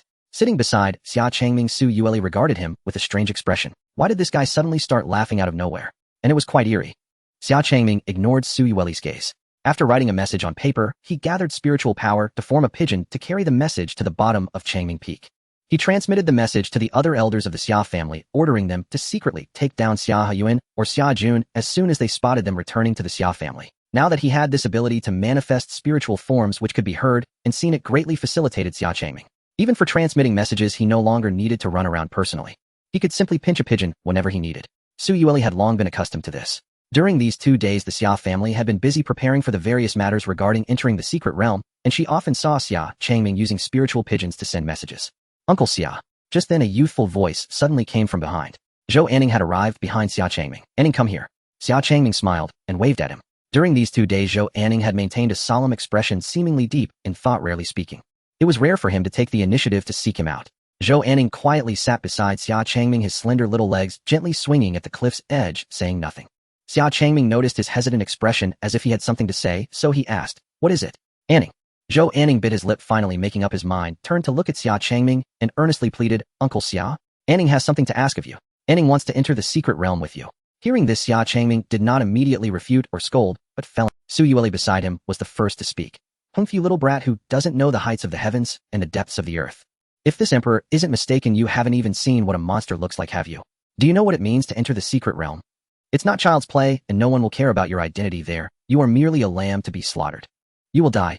Every word from Su Yueli was like a sharp knife, piercing Zhou Anning's heart, each one cutting deep. Zhou Anning was left speechless and could only unwillingly clench his delicate little hands, digging his nails into his palms. "My lady, you really..." Xia Changming couldn't help but turn back to complain to Su Yueli. He understood that Su Yueli's words were genuinely for Zhou Anning's sake and not because she looked down on him. After all, he understood his lattice tenderness better than anyone else. Su Yueli huffed lightly, turning her head away, and said nothing more. Xia Changming took Zhou Anning's small hand, gently urging him to relax, and asked in a gentle tone, "Anning, why do you want to enter the secret realm?" Zhou Anning's gaze fixed on Xia Changming. He answered resolutely, "Anning wants strength to protect Grandpa, protect my home, and protect Tianzhou. Grandpa said that Tianzhou is my home." Xia Changming was momentarily taken aback, not expecting to hear such words from such a young child. Indeed, he had not misjudged him. This child would surely achieve great things in the future. Even Su Yueli couldn't help but steal a few more glances at him. While Xia Changming was still immersed in shock, Zhou Anning saw that he wasn't speaking and weakly added, "Oh, and to protect Uncle Xia." Xia Changming couldn't help but laugh. This was clearly added just to please him, but it made him feel very pleased. "Perfect answer. Tomorrow come with me into the secret realm." Xia Changming smiled. "Really? Thank you, Uncle Xia." Zhou Anning joyfully jumped into Xia Changming's embrace. Su Yueli slightly parted her red lips, wanting to say something, but in the end, she just turned her face away with a stern expression. The next morning, the day to head to the secret realm finally arrived. After bidding farewell to the members of the Xia family, Xia Changming took Zhou Anning by the hand, leading dozens of Xia family disciples toward the outskirts of Tiandu City. These dozens of Xia family disciples were carefully selected by the elders, each possessing strength ranging from the master realm to the extraordinary realm, and their character was the best among the clan. When Xia Changming and the others arrived at the outskirts of Tiandu City, the area was already a sea of people with crowds. It was unclear who leaked the news, but besides the 4 great families, many other sects and countless wandering cultivators from within a radius of several dozen miles had gathered. When Xia Changming and the others arrived, their elegant demeanor combined with Su Yueli's stunning beauty immediately attracted everyone's attention. "Look, that person is the new head of the Xia family, Xia Changming. It's said that he is young, yet already ranks among the heavenly sovereigns. The woman beside him, despite her breathtaking beauty, is rumored to be the demon empress known for her ruthlessness in killing. I've heard her strength is quite extraordinary. The 4 great families are entering the secret realm alongside a heavenly sovereign and a demon empress. This journey is bound to be focused on participation alone." The surrounding crowd buzzed with discussion. Xia Yi, upon seeing Xia Changming, led over 100 members of the Xia family to greet him, saying, "Brother Xia." He glanced at Zhou Anning beside Xia Changming, revealing a hint of surprise, but he said nothing. Xia Hualing, standing next to Xia Yi, approached holding a guqin, bowed slightly, her gaze momentarily lost upon seeing Su Yueli, and then turned dim. Seeing Su Yueli's extraordinary beauty walking alongside Xia Changming, it was impossible not to guess her identity. She had never expected the demon empress to possess such a breathtaking visage. By comparison, her title, as the most beautiful woman in Tiandu, was merely a hollow reputation. Looking back now, Xia Changming's previous words were indeed true. She truly could not be compared to Su Yueli. In terms of appearance, stature, demeanor, and strength, Xia Yi noticed his sister's expression and couldn't help but sigh inwardly. He had always known it would be like this. It was better for her to know early. There are always people stronger than oneself. Just as Xia Changming and Xia Yi were chatting, two more groups of people descended from the distant skyline. The newcomers were the Kai family and the Wang family. Xia family head, what do you mean by this? Last time you let the demoness enter the royal palace, now you intend to bring her into the secret realm. Wang Ming immediately confronted Xia Changming upon arrival. The surrounding crowd exchanged glances, seemingly anticipating a good show. Su Yueli slightly furrowed her brow, seemingly displeased, but she did not erupt. The reason was simple: the secret realm was located within the human territory, and as a demoness she indeed had no qualification to enter. Even she had not expected Xia Changming would truly be willing to bring her into the secret realm. The secret realm was fraught with dangers. Obtaining immortal opportunities relied not just on luck, but also on strength to compete. Although her power was not on par with Xia Changming, she was still a heavenly sovereign, with very few capable of contending with her. Did Xia Changming not fear that she might gain opportunities within increasing her strength and turning against him? This left Su Yueli quite puzzled. In response to Wang Ming's stern questioning, Xia Changming stepped forward, hands behind his back, standing proudly, and said, "So what if it is you?" Wang Ming was enraged, his forehead veins bulging. How arrogant. He had never seen such an... Do you not know that the demon race is our ancestral enemy? The secret realm is an unprecedented opportunity for our human race, yet you wish to share it with a demon. I can accept disciples from other sects and wandering cultivators, they are all of our human kin, but I simply cannot accept a demon accompanying us. Wang Ming angrily pointed at Su Yueli. His impassioned words immediately drew cheers of support from the crowd. Well said, family head Wang. We wandering cultivators stand with you in spirit. The demon race has massacred countless human cultivators. They have no right to join us in the secret realm. Indeed, I Ding Ritian first disagree. The crowd was fervent, clearly intent on isolating and condemning the Xia family. Surprisingly, Su Yueli's frown eased and she smiled disdainfully. She did not deny the atrocities committed by the demon race against the human race. The two races had been ancestral enemies, having clashed countless times with no need for further explanation. It seems that with me around you will face some trouble. I think I should head back now, Su Yueli said nonchalantly. Just as she was about to turn and leave, her slender hand was suddenly enveloped by a warm grip. Xia Changming held her hand, pulling her back beside him, wrapping his arm around her soft waist, and softly laughed in her ear, not at all troublesome. In the midst of Su Yueli's astonished gaze, Xia Changming turned his attention to the surrounding crowd, his sharp gaze sweeping over them. In an instant, the previously chattering and furious crowd seemed to have their throats choked, obediently closing their mouths. Xia Changming slowly spoke. While all sects are gathered, I would like to warn everyone here. She, Su Yueli, is my wife, a member of the Xia family. Since she is part of the Xia family, what reason is there to deny her entry into the secret realm? If anyone has objections, feel free to find me for tea and discuss this further. Xia Changming's voice was not loud, yet it resonated with spiritual power, reaching the ears of everyone present. The crowd exchanged glances, all wary, no longer daring to speak casually. Opposing a heavenly sovereign could lead to their sect's destruction with a mere flick of his hand. It wasn't worth the risk. Su Yueli's beautiful eyes widened in surprise, gazing at Xia Changming's handsome profile, momentarily forgetting to break free from his embrace. She had not expected Xia Changming to defend her so fiercely. Did he not fear being at odds with the human race? A tremor of emotion stirred within Su Yueli. When she finally came to her senses, her charming face turned icy. How long do you intend to hold on to me? Let go. My wife is a token of gratitude for bringing you into the secret realm. Is it too much to ask for a hug? Xia Changming smiled, not loosening his grip. It was rare to embrace her. How could he let go so easily? Su Yueli glared at Xia Changming angrily. Indeed, he had ulterior motives. However, upon reconsideration, allowing him to hug her in exchange for entering the secret realm did not seem like a bad deal. Just as Wang Ming's anger had not yet dissipated and he was about to say something, Kai Ying suddenly reached out to stop him. Brother Wang, let her enter as well. The opportunities in the secret realm are not easily obtained. One careless move could lead to peril and even death. After speaking, Kai Ying's gaze turned cold as he looked at Xia Changming and Su Yueli. Wang Ming huffed in anger, then ceased to argue, with Xia Changming angrily turning to leave. Kai Ying took the opportunity to address the crowd. Everyone has come from afar, and we are all here for the opportunities of the secret realm. Though I don't know how you all learned of it, since you are here, it is fate. I have heard that the secret realm is vast and filled with countless opportunities. Oh, why not seek them together? Upon hearing this, the crowd clasped their hands in gratitude, saying, "Thank you, family head Kai. Family head Kai's generosity is truly commendable. He is indeed a model for us all. Many flattered him, trying to curry favor with the Kai family. Yet no one noticed the slight curl of Kai Ying's lips. Everyone, the opportunities of the secret realm are not to be missed. Let's set off immediately. As soon as he finished speaking, thousands leaped into the air, transforming into streaks of meteors racing away. In an instant, thousands of meteors streaked across the sky, creating an extraordinary spectacle above Tiandu. Outside Tiandu, on the southwestern peak, verdant trees tower high with lush grass, flourishing abundantly, presenting a breathtaking scene of nature filled with vibrant greenery. The rich green spiritual energy flowed like streams of fireflies, visibly filling the air. Who would have thought just days ago this was an ordinary sparse forest?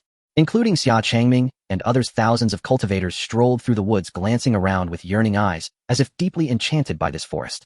Look, the spiritual energy here has formed a natural spiritual spring. This overwhelming spiritual energy, if one could cultivate here for a day, would surpass 10 days of hard training outside. I once read about this kind of scene brimming with vitality and radiance in the records of the Grandmaster. It is undoubtedly a manifestation of a secret realm. Haha, that's wonderful. As the crowd eagerly made their way toward the source of the spiritual energy, they engaged in lively conversations. Xia Changming looked down and noticed a sprout of spiritual grass had emerged from the soil. The concentration of spiritual energy here was sufficient to nurture spiritual herbs. If he could claim this peak for the Xia family to cultivate and grow spiritual grass, it would indeed be a fine choice. Xia Changming thought to himself. He had many seeds of spiritual herbs stored in his spatial ring from the fairy mountain. Unfortunately, he had been unable to find a suitable place with abundant spiritual energy to plant them, so they remained temporarily in the ring. With this spiritual mountain, he would save himself a great deal of effort. In front of Xia Changming was Xia Hualing, who was crouching happily, cautiously reaching out to touch the bright red drooping petals. Miss Xia, do you like spiritual grass? Xia Changming approached Xia Hualing, holding Zhou Anning's hand, and noticing her engrossed gaze, curiously asked. Xia Hualing, seeing it was Xia Changming, smiled gently and said, "No need to be so formal, just call me Hualing. Since childhood, besides music, my greatest joy has been cultivating some spiritual grass. Every time I see them grow strong, my heart fills with joy, and their delightful fragrance always brings me a sense of peace." Xia Hualing spoke with such emotion, it was clear she truly loved nurturing spiritual grass. Her words reminded Xia Changming of the overwhelming fragrance of spiritual grass that blanketed the fairy mountain. Indeed, that scent was incredibly pleasant and soothing. Just as everyone was immersed in this wonderful scenery, a sudden terrified scream snapped them back to reality. Everyone immediately tensed up, readying themselves. What happened? I don't know. It seems the scream came from that direction is where two disciples of the Tang sect just went. They must have encountered some misfortune. The crowd speculated. A few individuals bravely ventured toward that direction. In the next moment, a massive mouth suddenly lunged from the bushes, swallowing one of them whole. When the others saw clearly, they were shocked to discover it was a python over several dozen feet long, its body stout and covered in tough armor-like scales. It's a Xuanjia python, at least at the initial stage of the Master Realm. The mouth is its weak point, so everyone attack together and eliminate this beast. Numerous cultivators sprang into action, combining their efforts. The formidable experts from various sects present found that a mere master-level Xuanjia python posed little threat. Many cultivators merely stood by, betting on how long the Xuanjia python could last. Just as one person was about to speak, a scythe suddenly pierced through his chest from behind. The rest of the crowd realized in horror that a mantis over 10 feet long with 4 arms, each resembling a sharp scythe, had appeared behind them. 4-armed scythe mantis. At the peak of the Master Realm. Before the crowd could react, more and more beasts surged out of the forest to attack. Ruo Bingming, command everyone from the Xia family to resist the beasts here. Everyone gather around me. Xia Changming instinctively pulled Zhou Anning closer and instructed Xia Ruobing and Ruo Bingming, command everyone from the Xia family to resist the beasts here. Everyone gather around me. Xia Changming instinctively pulled Zhou Anning closer and instructed Xia Ruobing and Xia Ming. Zhou Anning's cultivation was only at the heavenly spirit realm, 2 major realms below the master realm. Any beast here could easily take her life. Fortunately, Zhou Anning was quite obedient, tightly holding on to Xia Changming's hand, staying close to him. Understood. Xia Ruobing and Xia Ming quickly organized the Xia family members to tighten their formation. For the Xia family, these beasts, at most at the master realm, posed little threat. However, it was best not to waste unnecessary spiritual energy before entering the secret realm. Many sects thought the same way. Some even showed no intention of intervening. Even when others lay before them begging for help, they ignored them. The secret realm itself was a rare opportunity for immortality, and the fewer people who entered, the better. The competition for the secret realm had already quietly begun even before they entered. Xia Changming led the Xia family members forward with ease. Suddenly, a ferocious earth-brown bear blocked his path, chewing on the half-body of some unfortunate soul. When it noticed Xia Changming, the earth-brown bear revealed a fierce gaze, roaring and exposing its long tusks. "Darling, take care of Anning for me." Xia Changming handed Zhou Anning to Su Yueli without waiting for her consent and stepped forward. His figure vanished in an instant, gliding past the earth-brown bear, leaving a curved silver light in the air with his. The earth-brown bear maintained its roaring expression, but in the next second its body was suddenly dismembered into several pieces along the silver line. A peak master-level Earth-Brown bear was slain just like that. Although the members of the Xia family already had a clear understanding of their leader's strength each time they witnessed his silent, yet magnificent strikes, they couldn't help but marvel. Su Yueli, on the other hand, wore a face full of resentment. She hadn't agreed to take care of Zhou Anning, yet he just handed her over. The dignified empress of the demon race had to take on the role of a babysitter. Damn. However, despite her unwillingness, Su Yueli still dispersed all the nearby approaching beasts. As several two-headed beasts with hyena-like appearances appeared beside her, her delicate face turned cold, filled with anger, as she coldly said, "Get lost." The two-headed beasts were immediately frightened, shrinking back and fleeing in panic. Zhou Anning beside her couldn't help but reveal admiration and envy towards Su Yueli. The Xia family members also shifted their admiring gazes towards Su Yueli, thinking, the Empress is even more. She didn't even need to lift a finger to scare all the beasts away. The fighting in the forest didn't last long. Soon tranquility returned. However, this time the tranquil forest was filled not with spiritual energy and fragrance, but with a thick smell of blood. Most of the beasts had been slain, and the rest had all fled. On the side of the cultivators, there were over 100 casualties, all from minor sects and disciples. The 4 great families and some larger sects suffered virtually no casualties. Yet even so, those smaller sects did not choose to give up entering the secret realm. After a short period of exploration, everyone finally arrived at the long-desired location. The entrance to the secret realm. In the narrow valley between the mountains, a rift in the void appeared, looking like a broken mirror, with vast spiritual energy continuously seeping out from this crack. At the entrance of the rift, the spiritual energy was most abundant, with 2 large trees, nourished by the energy, growing particularly rapidly, their branches lush and green, standing like a doorway on either side of the secret realm. Everyone, we have arrived. The crowd gazed fervently at the entrance of the secret realm rift. Thousands of cultivators gathered at the entrance of the valley's secret realm, their gazes intense, yet none dared to step forward to enter. It was not that they were unwilling, rather a natural barrier of spiritual energy had formed at the entrance of this secret realm. Looking at this natural barrier, the crowd felt both joy and helplessness. It was said that when large secret realms manifested, they often formed a natural barrier of spiritual energy at the entrance to ward off the intrusion of wild beasts and monsters. The appearance of a spiritual energy barrier here was sufficient to indicate that this secret realm was extraordinary. However, if they could not enter the secret realm, no amount of celestial fortune would matter to them. This natural spiritual barrier was not difficult to breach. Several other sects masters could collaborate to dismantle it. The secret realm's fissure was particularly fragile and unstable, and if the force was not managed properly, the secret realm could very well close off. At that time, it would be a complete reversal of fortune. Thus the crowd remained helplessly atop the valley with no one daring. Xia Changming merely glanced at it before leaping alone to the front of the spiritual energy barrier. Look, someone is going down. It's the head of the Xia family, Xia Changming. Does he have a way to break this spiritual energy barrier? The crowd looked at Xia Changming with hopeful expressions. As a figure of the Tianzuan realm, Xia Changming might indeed have a solution. Xia Changming indeed had countless methods to breach the spiritual energy barrier, but he chose the simplest one.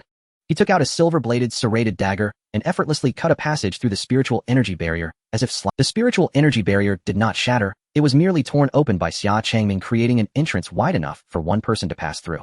It really opened. What is that dagger? It has such amazing effects. Great. We can go in now. The crowd cheered joyfully. Su Yueli recognized the dagger in Xia Changming's hand at a glance. It was the divine artifact she used to ambush him on their wedding night, the tearing blade. It was a blade capable of breaking all spiritual barriers. That despicable guy still hadn't planned to return it to her. Xia family head is mighty. Xia family head is powerful. No wonder the Xia family head is extraordinary at such a young age. May I ask if we can enter now? The crowd in the valley flattered Xia Changming, eagerly inquiring if they could quickly enter the secret realm.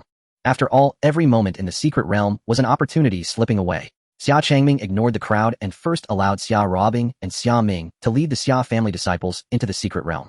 Ruobing, Xia Ming, once inside the secret realm, make sure everyone acts in groups of 5. Do not go alone. If you encounter an unfavorable situation, do not linger and retreat decisively. If there is a life-threatening danger, throw out this talisman. Before entering the secret realm, Xia Changming instructed Xia Ruobing and the others. He took out several defensive talismans he had drawn over the past few days, inscribed with defensive barrier formations, which could save a life in critical moments. Basically, each group received a defensive formation talisman. Xia Ruobing and Xia Ming nodded, and then the figures of the crowd slowly disappeared into the fissure of the secret realm. The onlookers atop the valley were extremely anxious. However, since the entrance Xia Changming had torn open could only accommodate one person at a time, there was nothing to be done about allowing the Xia family to enter first. Xia family head, may I ask when it will be our turn? After all the Xia family members had entered the secret realm, the leader of a small sect asked eagerly. This person had previously participated in the condemnation of Su Yueli. Xia Changming merely glanced coldly at him and did not pay him much attention, instead turning to Xia Yi and saying, "Brother Xia, what are you waiting for?" Xia Yi was taken aback, then clasped his hands in gratitude and said, "Thank you, Brother Xia." Over 100 members of the Xia family entered the secret realm, all wearing joyous expressions, causing the others to feel quite uncomfortable.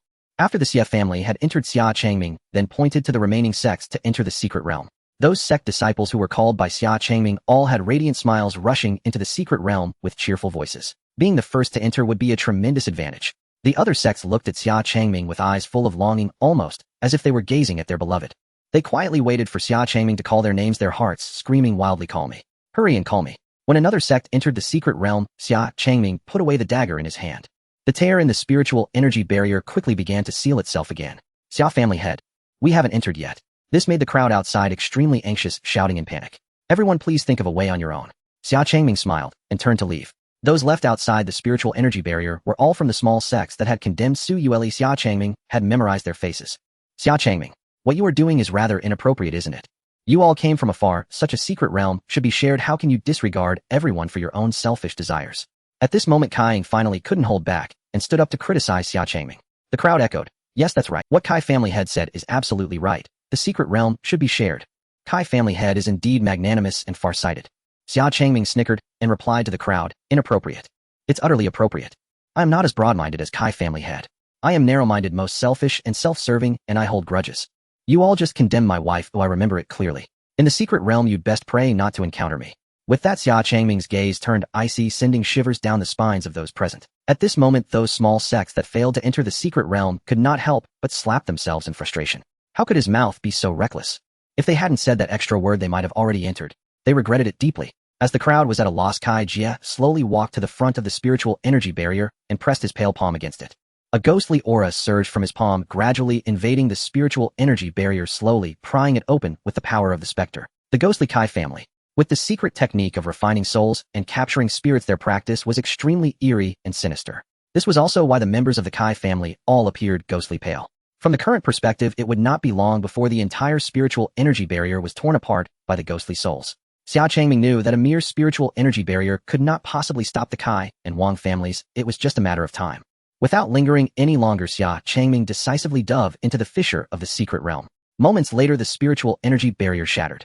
The crowd, already impatient, surged in, pouring into the secret realm. The Kai and Wang families, however, remained outside the secret realm, their expressions calm, showing no signs of urgency. Let the Xia and Xia families enter the secret realm first. Oh, what if there are opportunities inside? Wang Ming, accompanied by Wang Tian, Wang Tung, and others, approached Kai Ying, expressing dissatisfaction. Kai Ying's eyes were cold as he smiled faintly. Brother Wang, do not worry. Opportunities inside the secret realm are not easily found. Oh, what does it matter if they enter a bit earlier? Moreover, even if they do find something, they must have the means to come out alive. Outside the rift of the secret realm, the vast army of cultivators had mostly entered the secret realm, leaving only a few hundred from the Kai and Wang families standing outside. Kai Jia, with his hands behind his back, walked up to Kai Ying and Wang Ming with a mature demeanor and said lightly, "This bait has arrived just in time. The fish have all been caught in the net. Wang Ming, you are to return to the Wang family immediately and lead the remaining disciples to annihilate the Xia family, then rendezvous with the crown prince to attack the palace and help the crown prince seize the throne. Kai Ying, you should also return to the Kai family at once. Contact Xia Yuan to prepare and lead all the forces of the Kai family to immediately attack the Xia family. I will ensure that both the Xia and Xia families vanish from Tiandu, not leaving a single one behind. Yes, I shall faithfully obey the orders of the ancestor." Kai Ying respectfully bowed to Kai Jia. The members of the Kai and Wang families were all astonished. Wasn't Kai Jia Kai Ying's eldest son? Why was Kai Ying so respectful towards Kai Jia, even calling him ancestor? At this point there was no longer anything to hide. The current Kai Jia was no longer Kai Ying's eldest son, but the ancestor of the Kai family, Kai Bai. The real Kai Jia had long been personally offered by Kai Ying to their dying ancestor, so that his soul could be switched and reborn. As long as the divine soul remains, it will never perish. To date, Kai Bai had switched souls countless times to continue concealing the Kai family. Each time he switched souls, it required disciples with exceptional talent and aptitude to serve as vessels. The previous vessels could hardly bear his divine soul and cultivation level, leading to continuous changes. Now he had finally found an almost flawless vessel, Kai Jia. During this time, he had gradually adapted to this new body, and his cultivation level had returned to what it once was. Just as the secret realm appeared, Kai Bai decided not to delay any longer and to take action. The news of the secret realm being revealed was also orchestrated by him deliberately in order to attract all nearby cultivators and deal with them all at once. As long as he refined the souls of these people, his cultivation level might rise even further. The Tianzhou dynasty only needed one Kai family. Wang Ming clearly already knew Kai Jia's true identity and was not surprised. He merely narrowed his eyes and said solemnly, "Good. Leave the Xia family to me. At that time, please do not forget the promise with the crown prince Zhou Zhiga, as the new emperor. The Kai and Wang families shall share the benefits." "This I know," Kai Bai replied lightly. Only then did Wang Meng feel at ease to unfasten the golden tiger-headed dagger from his waist, and after some hesitation chose to hand it to Wang Tong. Tengayer, use this dagger for now. Once we enter the secret realm, feel free to enjoy yourself. Wang Meng's words essentially permitted Wang Tong to unleash a killing spree. I've been waiting impatiently for this. Wang Tong took the tiger-headed dagger, his expression wildly excited, his eyes filled with the thirst for slaughter. At this moment his mind was filled with the image of Xia Changming. The people around him fearfully distanced themselves, afraid that in his excitement he might casually kill a few people for fun. After arranging everything, Wang Meng and Kai Ying transformed into a beam of divine light and flew back to Tiandu. From the beginning they had no intention of entering the secret realm, they had come merely as a diversion. Now that Xia Yi, Xia Hualing, and many highly skilled disciples of the Xia family were absent, and Xia Changming and Su Yueli had also entered the secret realm, the Xia and Xia families were merely lambs awaiting slaughter in their eyes. Even if they discovered it in the secret realm, it would be too late, for they would never be able to escape alive. The rest follow me into the secret realm. Remember, leave not a single person who is not from the Kai or Wang families, kill them all. A cruel and sinister smile appeared on Kai Bi's lips as he walked toward the rift of the secret realm. Behind him, hundreds of disciples from the Kai and Wang families revealed fierce expressions as they wielded sharp weapons and entered the secret realm. Dark clouds gathered above Tiandu and thunder rumbled.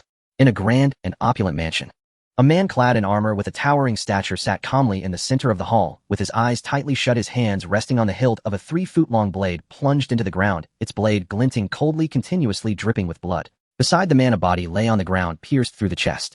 Blood stained the floor, and the corpse's eyes widened in terror and confusion. Zhou Taiping did not understand until his death why Zhou Zhiga wanted to kill him. Dozens of armored generals stood silently on either side of the hall. They were all trusted aides of Zhou Zhiga, waiting quietly for his orders. Shortly after, a guard rushed into the hall from outside the mansion, kneeling on one knee to report, "Your Highness, the forces of the Wang and Kai families have arrived. They are waiting outside the mansion." Zhou Zhiga suddenly opened his eyes, and as a flash of lightning illuminated the room, a glint of sharp light flickered in his dark eyes, filled with desire and ambition. "Good. All generals listen up. The old emperor is old and feeble, incompetent, and unable to maintain the authority of our Tianzhou dynasty. From this moment on, follow me into the palace and request my father to abdicate," Zhou Zhiga said in a deep voice, gripping the bloody long sword as he slowly walked out of the dim hall. The generals followed closely behind him. Outside the hall, heavy rain poured down, lightning flashed, and rows of armored soldiers holding sharp weapons were closely arranged, a dark mass, each radiating killing intent. In the palace, Zhou Taiyan stood at the railing at the top of the palace, looking down at the city of Tiandu drenched by the torrent. Within Tiandu, everything was visible. When Zhou Taiyan looked up at the sky again, the clouds had thickened, blocking out the sun. "The sky is changing," Zhou Taiyan murmured to himself. A tall, thin elder with a long beard accompanied him, cupping his hands in request. "Your Majesty, it's cold outside. Perhaps we should move inside the palace." This person is Zhou Taiyan's most trusted aide and close friend, the Chancellor Lu Wan. Zhou Taiyan shook his head and said lightly, "I am not going anywhere. I will wait here." His words seemed to carry profound meaning. "Your Majesty." At this moment, Yu Zhuotian hurriedly rushed to Zhou Taiyan's side and called out. "What is it?" Zhou Taiyan asked calmly. "The eldest prince has set a banquet at the mansion and has killed the second prince. He is currently bringing several generals to invade the palace."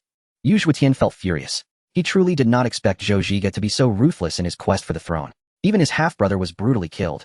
Now he was leading nearly 10,000 soldiers to plot against the old emperor. What a great act of treachery. Zhou Taiyan remained calm, not revealing the slightest ripple on his aged face. However, a sense of sorrow rose in his heart. He had long suspected that this day would come. Zhou Zhiga had been wooing the Wang family, bribing the generals in the palace, all for this day.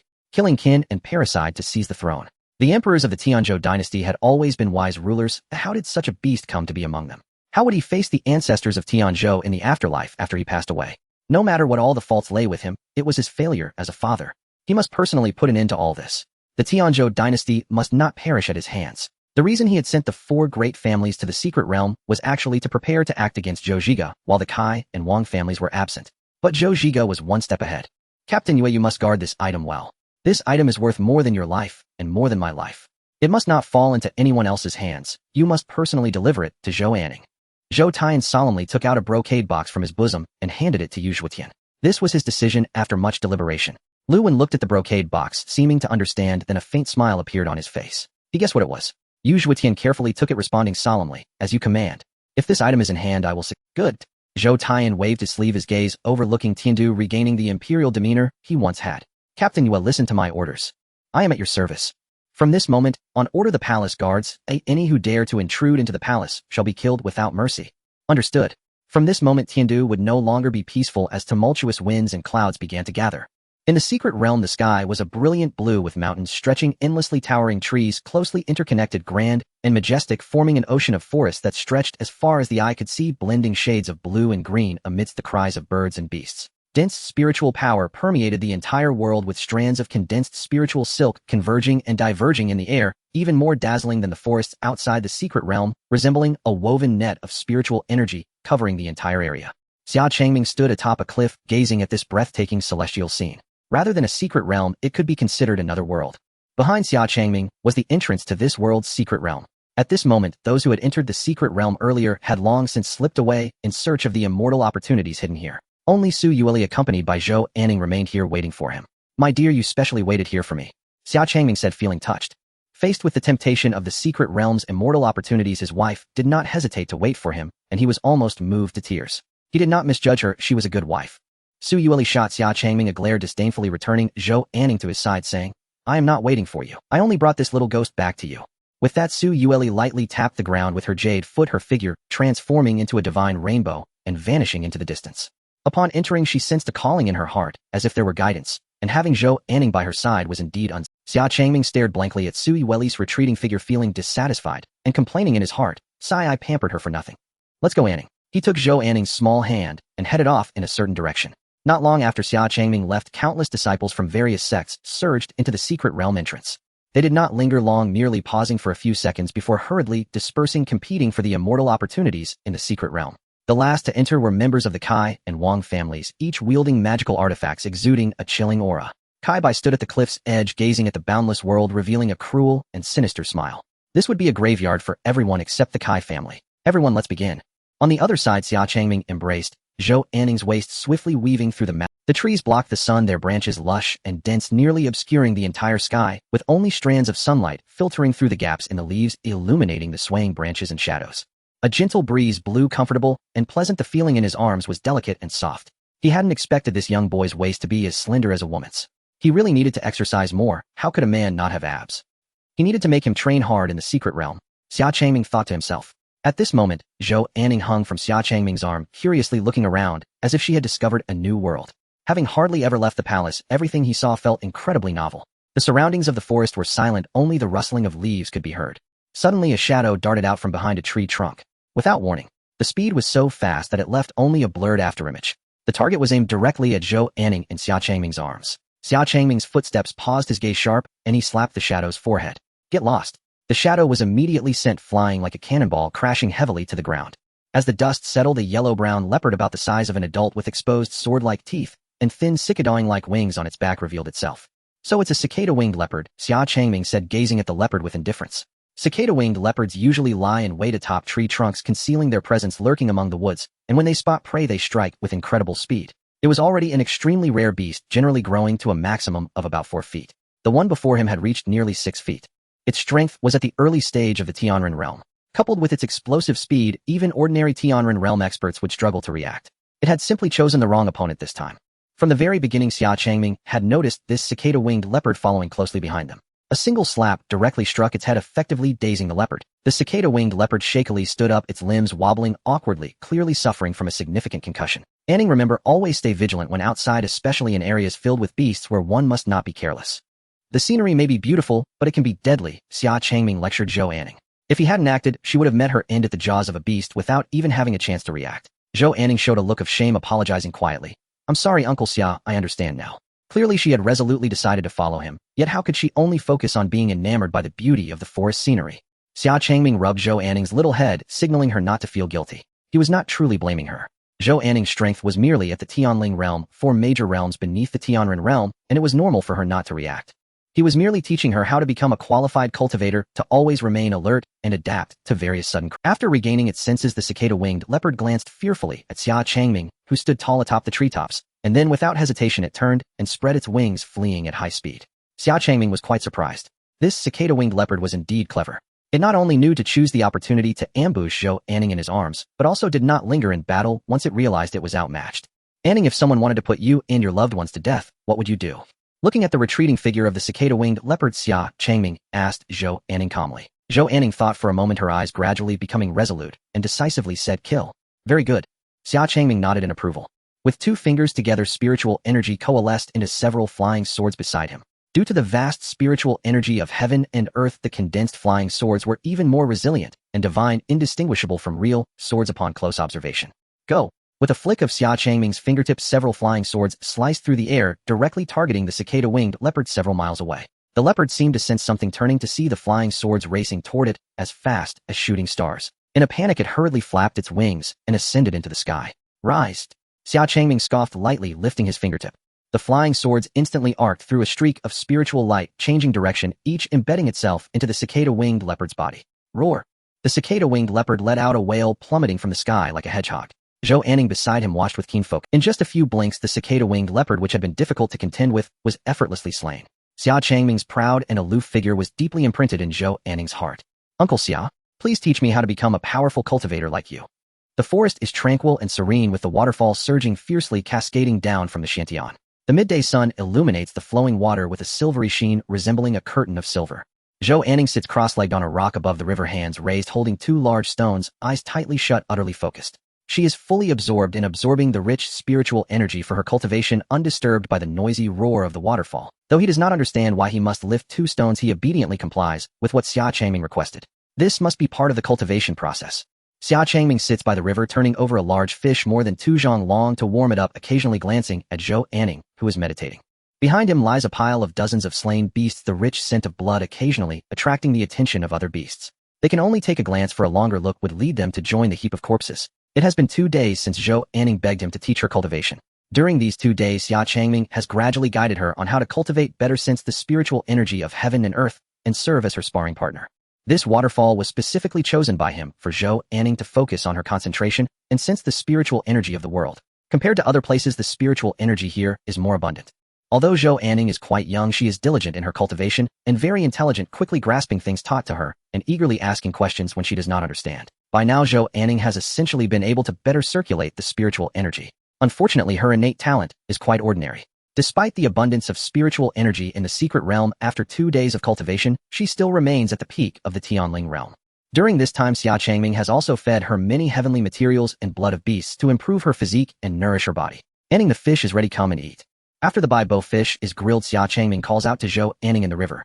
Zhou Anning does not open her eyes and softly replies, Uncle Xia, you eat first. Anning, you can eat later. Xia Changming knows Zhou Anning's thoughts while sighing as he says, Anning, cultivation cannot be rushed. If you are too anxious and forceful, you will inevitably fall into inner demons, making cultivation even harder. Upon hearing Xia Changming's words, Zhou Anning slowly opens her eyes, the dark pupils appearing quite dim, and obediently rises to leap back to Xia Changming's side. I understand, Uncle Xia. Come eat. Xia Changming hands a piece of grilled fish to Zhou Anning. Zhou Anning takes the fish, taking a small bite. Although the fish is delicious, she feels no appetite. Uncle Xia has helped her so unreservedly, yet she still cannot even cross the threshold of the peak Tianling realm. Her heart is filled with frustration. Uncle Xia, I'm sorry, has Anning caused you trouble? Zhou Anning turns to Xia Changming, feeling guilty. Having been in the secret realm for 2 days, Xia Changming has been busy taking care of her, inadvertently falling behind others. Xia Changming is unbothered, rubbing Zhou Anning's little head with a smile. No worries. Just focus on your cultivation, don't think too much. Xia Changming knows that they have fallen behind a bit, but he is not anxious. As they delve deeper, the beasts encountered have more domain awareness, and their strength is mostly above the Tianren realm, making it difficult for ordinary people to navigate. The opportunities within the secret realm are not easily obtained. Zhou Anning is very grateful, nodding earnestly as she digs and eating heartily. Anning, you are doing very well with your cultivation and breathing. Once you finish eating, it's time for some practical training. Xia Changming says to Zhou Anning. Practical training? Am I going alone? Zhou Anning points at herself, disbelief on her face with a hint of fear, and over the past 2 days, she has witnessed Xia Changming effortlessly slay various beasts with what seems like a mere flick of the finger, but she knows well that those beasts possess tremendous strength. They are not something a mere Tianling realm can contend with. Seeing Zhou Anning's panicked little face, Xia Changming squints his eyes and teases, what's wrong, scared? Not afraid. Anning is not afraid. Perhaps spurred on by Xia Changming's taunting or her desire to prove herself, Zhou Anning resolutely nods in response. Very good. Soon I want you to enter the forest alone. I won't be by your side, then everything will depend on you, understood? Xia Changming advises. A qualified cultivator must endure trials, just as a sword must be continuously polished and tempered. Only by undergoing trials and experiencing battle can one grow. Relying solely on his protection will never allow one to become a powerful cultivator. Moreover, the experience of combat and life-and-death situations is beneficial for breaking through the limitations of one's cultivation, which is crucial for Zhou Anning at this moment. These were things that his master had done to him in the past, usually just tossing him into a pile of beasts. but he would never dare to toss Zhou Anning into a pile of beasts. Although Zhou Anning feels some trepidation, she still nods with determined eyes. Anning understands. After Zhou Anning has eaten her fill, she respectfully bows to Xia Changming, then gracefully steps over the river and disappears into the forest. Xia Changming watches Zhou Anning until her figure vanishes from sight. Then in a flash he ascends into the air above the forest, silently observing the direction in which Zhou Anning is heading. Although he intends for Zhou Anning to undergo training, there are no beasts below the Master Realm in the Secret Realm. The direction she is heading is deep into the forest, a place teeming with Tianren Realm beasts where even a single one could accidentally crush her. He needs to find a relatively clever beast for Zhou Anning's training. The nearby beasts have been cleared out by him for now, so there should not be any danger. Let her find one ahead. Xia Changming's figure transforms into a divine rainbow, swiftly flying ahead of Zhou Anning. As he passes a certain area, Xia Changming detects the aura of a beast with some strength. Looking around, there is not a single beast within a few miles. Clearly, they all fear this aura. Xia Changming follows the aura to the entrance of a cave. The cave's mouth is completely uncovered, leading into a deep, dark interior with gusts of cold wind emitting from within mixed with a heavy scent of beasts. Not concealing its aura at all, it seems to be the dominant force in this area. Xia Changming is too lazy to enter, standing with his hands behind his back, shouting towards the cave entrance, "Get out here." The voice echoes within the cave like a tolling bell. Soon a roar comes from deep within the cave, accompanied by the sound of rapid footsteps. Who? Which fool dares to disturb my beauty sleep? A werewolf with a wolf's head and a human body, standing 6 feet tall, muscular, and covered in pitch-black fur, stands upright, roaring angrily. With sharp fangs and claws, its fierce gaze is fixed on Xia Changming, astonished. Human. It seems this is the first time it has seen a human. Seeing the werewolf, Xia Changming also reveals a hint of surprise. This werewolf-like beast not only speaks human language, but can also walk upright, its expression revealing that it seems to have transformed, but not completely. In this world, if a demon beast wishes to transform, there are only 3 methods. The first is to rely on the bloodline of the demon clan. As long as both parents are successfully transformed demon beasts, their offspring will be born in a transformed state. The second method is to consume a transformation pill, using the power of the pill to forcibly assist in the transformation. The third is the most difficult and challenging, which neither relies on bloodline nor on pills, but purely on one's own abilities and comprehension to achieve transformation. The half-transformed werewolf before him is clearly the third type. This is the first time Xia Changming has encountered such a half-human, half-demon appearance, making him particularly intrigued. Unlike his wife Su Yueli, who revealed her fox ears and tail, this creature retains more of the physical features of a demon beast and cannot conceal them. It looks particularly out of place and humorous. The werewolf perceived the amusement in Xia Changming's eyes and felt a surge of anger. Not only had he interrupted his beautiful dream, but he also dared to mock him. The failure of his transformation was the greatest pain of his life, and he could not tolerate being laughed at. This gentleman had never eaten a human before. It was a perfect opportunity to taste something new. Human regret disturbing me. The werewolf opened his large mouth, and with claws extended lunged at Xia Changming. Although he did not understand why a human was here, he sensed no spiritual energy or pressure coming from Xia Changming. Is killing him really as easy as pie? Xia Changming remained calm, slightly sidestepping to evade the werewolf's attack, and with his left hand, he seized the werewolf's wrist midair, flipping him over onto his back and slamming him hard into the ground. The werewolf lay on the ground, staring blankly at the sky. Today's sky was particularly blue. No way was he really smashed into the ground by a small human. Such a disgrace. He, the Wolf King, had roamed this area for over a century without meeting an opponent. How could he be defeated by such a small human? The werewolf crouched and leaped, staring at Xia Changming with a gaze that was both furious and serious. This moment finally made him realize that the human before him was far from the weakling he appeared to be. Human, I acknowledge you are worthy to be my opponent. The werewolf praised Xia Changming. Xia Changming was quite surprised. He had just used considerable strength, yet the werewolf seemed unfazed. At the peak of the celestial realm, capable of speech, physically strong, and possessing more intelligence than ordinary demon beasts. Not bad, he would do. What is your name? Do you have a name? Xia Changming asked the werewolf. The werewolf frowned. He had learned from books that when strong individuals of the human race fought, they would usually introduce themselves as a sign of respect, and it appeared that this human had been subdued by his powerful aura. He then pointed at himself with his thumb and arrogantly introduced himself. Listen well, I am the Wolf King of this land. Let me make it clear to you. After saying this, Wolf Fong used his claws to scrawl his name on the ground in a messy manner. He finished with a proud expression, as if to say, look, I can write, isn't that impressive? These 2 characters were the only ones he knew. He had learned them from a book of characters he stumbled upon in this secret realm, which had taken him quite some effort. It took him 2.5 years to write these 2 characters. Xia Changming glanced at the illegible scrawl, barely making out the characters Wolf Fong, and couldn't help but shake his head. With a flick of his finger, a branch flew into his hand, and spiritual energy gathered around it as he wrote the characters Langya on the ground. The werewolf scratched his head, puzzled. He couldn't understand. What is this? He asked, pointing at the neatly written strong character. These characters are just a bit prettier than what he wrote. Xia Changming pointed at the 2 characters on the ground and said, these 2 characters are also pronounced as Langya. This is your new name. My new name? Wolf Fong looked at it curiously, then suddenly realized. No way. Why did he have the right to change my name? I was going to kill him. Who do you think you are to change my name? Wolf Fong shouted angrily. Xia Changming smiled lightly and replied, because I happen to need a sensible and obedient sparring partner. Sparring partner? Don't underestimate demon beasts. Die. Upon hearing this, Wolf Fong felt completely insulted. Without hesitation, he crouched down and dashed forward on all fours, rushing towards Xia Changming at incredible speed. Wolf Fong had never submitted to anyone since birth. Behind Wolf Fong, several dark, indistinct shadows gradually faded, resembling phantasmal figures. It turned out his true form was a shadowy wolf. Xia Changming moved his fingers, summoning dozens of spiritual swords that instantly formed beside him, illuminating the air as they surged towards Wolf Fong. Wolf Fong darted and leaped between the tree trunks, as if walking on the ground, moving at an astonishing speed, leaving only a shadow behind. This was the first time Xia Changming encountered a demon beast that even his spiritual swords could not keep up with since entering the secret realm. Ha ha ha, is this all you've got? But you can't even touch my tail. Wolf Fong laughed while dodging, but his laughter was genuine. Demon beasts capable of speech were rare in this place. He hadn't spoken to anyone for a long time. Although most demon beasts possessed intelligence and could understand his words, they could not communicate with him. Having finally encountered someone to exchange banter with, he suddenly felt reluctant to eat this human. Perhaps he could keep him. Wolf Fong contemplated this. Xia Changming was also amused by him. Clearly being chased and dodging, he still found time to mock him, who hadn't even moved. It seemed that to subdue him, he would first have to deal with his arrogant attitude. Xia Changming gathered the spiritual energy into a sword-like aura and slashed towards Wolf Fang's charging direction. A broad and fierce sword energy surged toward Wolf Fong. Wolf Fong sensed danger and quickly landed, leaping to avoid it. The sharp edges of the sword energy sliced through hundreds of massive trees behind him. Wolf Fong stared in shock, cold sweat beading on his forehead. Isn't this a bit too exaggerated? If he got hit by that, wouldn't he be cut in half? Before Wolf Fong could gather his wits, dozens of spiritual swords launched another assault. Just as he was about to be struck, Wolf Fong's form instantly transformed into a shadow, and the swords passed right through the shadow. When the shadow returned to the ground, Wolf Fong regained his true form. The spiritual swords then redirected, and no matter how Wolf Fong used his claws to slice or his teeth to crush, the spiritual swords endlessly attacked him. Frustrated, Wolf Fong could only awkwardly evade while angrily pointing at Xia Changming, accusing him. Is this all you can do, controlling these little toys? How about facing me, heathen?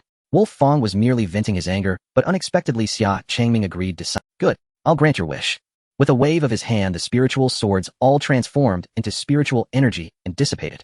Wolf Fang's face lit up with joy as he redirected his charge towards Xia Changming, moving even faster than before, leaving only a ghostly shadow. How foolish. If he continued to control the spiritual swords to exhaust Wolf Fang's spiritual energy, he might actually have a chance to win. But he obediently gave up the swords. That sword energy should take time to unleash a second strike, right? What else could he be afraid of? Charge. Faced with the aggressively charging Wolf Fong, Xia Changming smiled slightly, drawing the Emperor Immortal sword from his waist. The sword sang with a clear resonance, and the overwhelming sword intent surged towards the heavens. Wolf Fong hurriedly slammed on the brakes, his face turned pale with fear. Sigmund, this sword intent pressure, the fierce aura emanating from his body. Celestial realm. My goodness. Today you are just lucky. We will fight another day. After leaving this parting remark, Wolf Fong turned. Now you want to leave? It's not that easy. Xia Changming wielded the Emperor Immortal sword and slashed along the ground. A massive, fierce sword energy extended along the ground, slicing past Wolf Fong. Wolf Fong lay beside the gash left by the sword, heart still racing, glancing nervously to the side. He had just thought he was doomed. Still shaken, the blade of the Emperor Immortal sword suddenly pressed against his neck.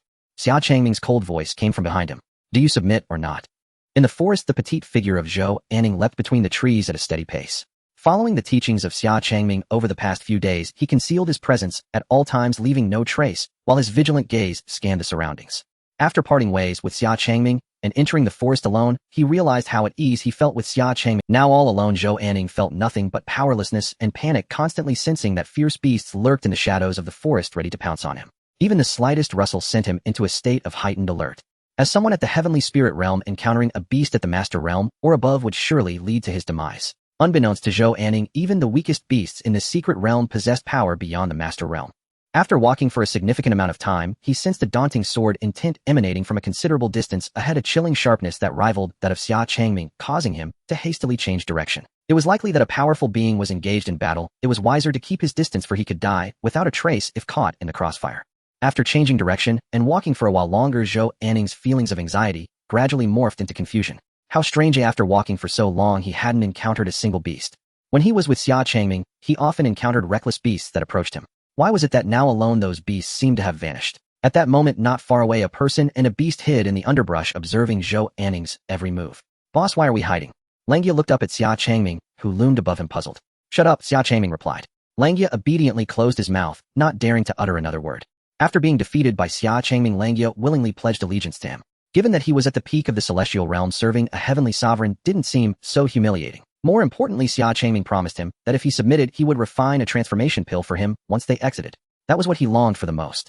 If he couldn't fully transform, he would remain stuck in this bizarre, half-human, half-beast form. Thus, he reluctantly accepted Xia Changming as his boss. He followed him here, continuously observing Zhou Anning from the shadows. A very weak human. After a brief moment, Xia Changming spoke to Langia. I want you to attack him. Langia's face lit up with joy upon hearing this, and he immediately pounded his chest in assurance. No problem. Boss, that little guy, I could tear him apart with one bite. He's not even enough to fill my tooth gap. Langia quickly assessed Zhou Anning's peak heavenly spirit realm strength, and concluded that killing him would be easier than slaughtering a chicken. It was also a chance to show off in front of Xia Changming. With that thought, Langia excitedly prepared to charge forward. However, Xia Changming's icy words made him halt in his tracks. I told you to attack him, but I didn't say you could harm him. If he loses, even a single hair will break one of your bones. Every word from Xia Changming sent chills down Langia's spine, causing him to shudder involuntarily. This left Langia confused, trapped in indecision, standing there in a daze. He was told to attack the human, but not to harm him. What did that even mean? Are humans really this strange? So, should I attack him or not? Feeling his brain momentarily unable to process the information, Langia could only ask Xia Changming.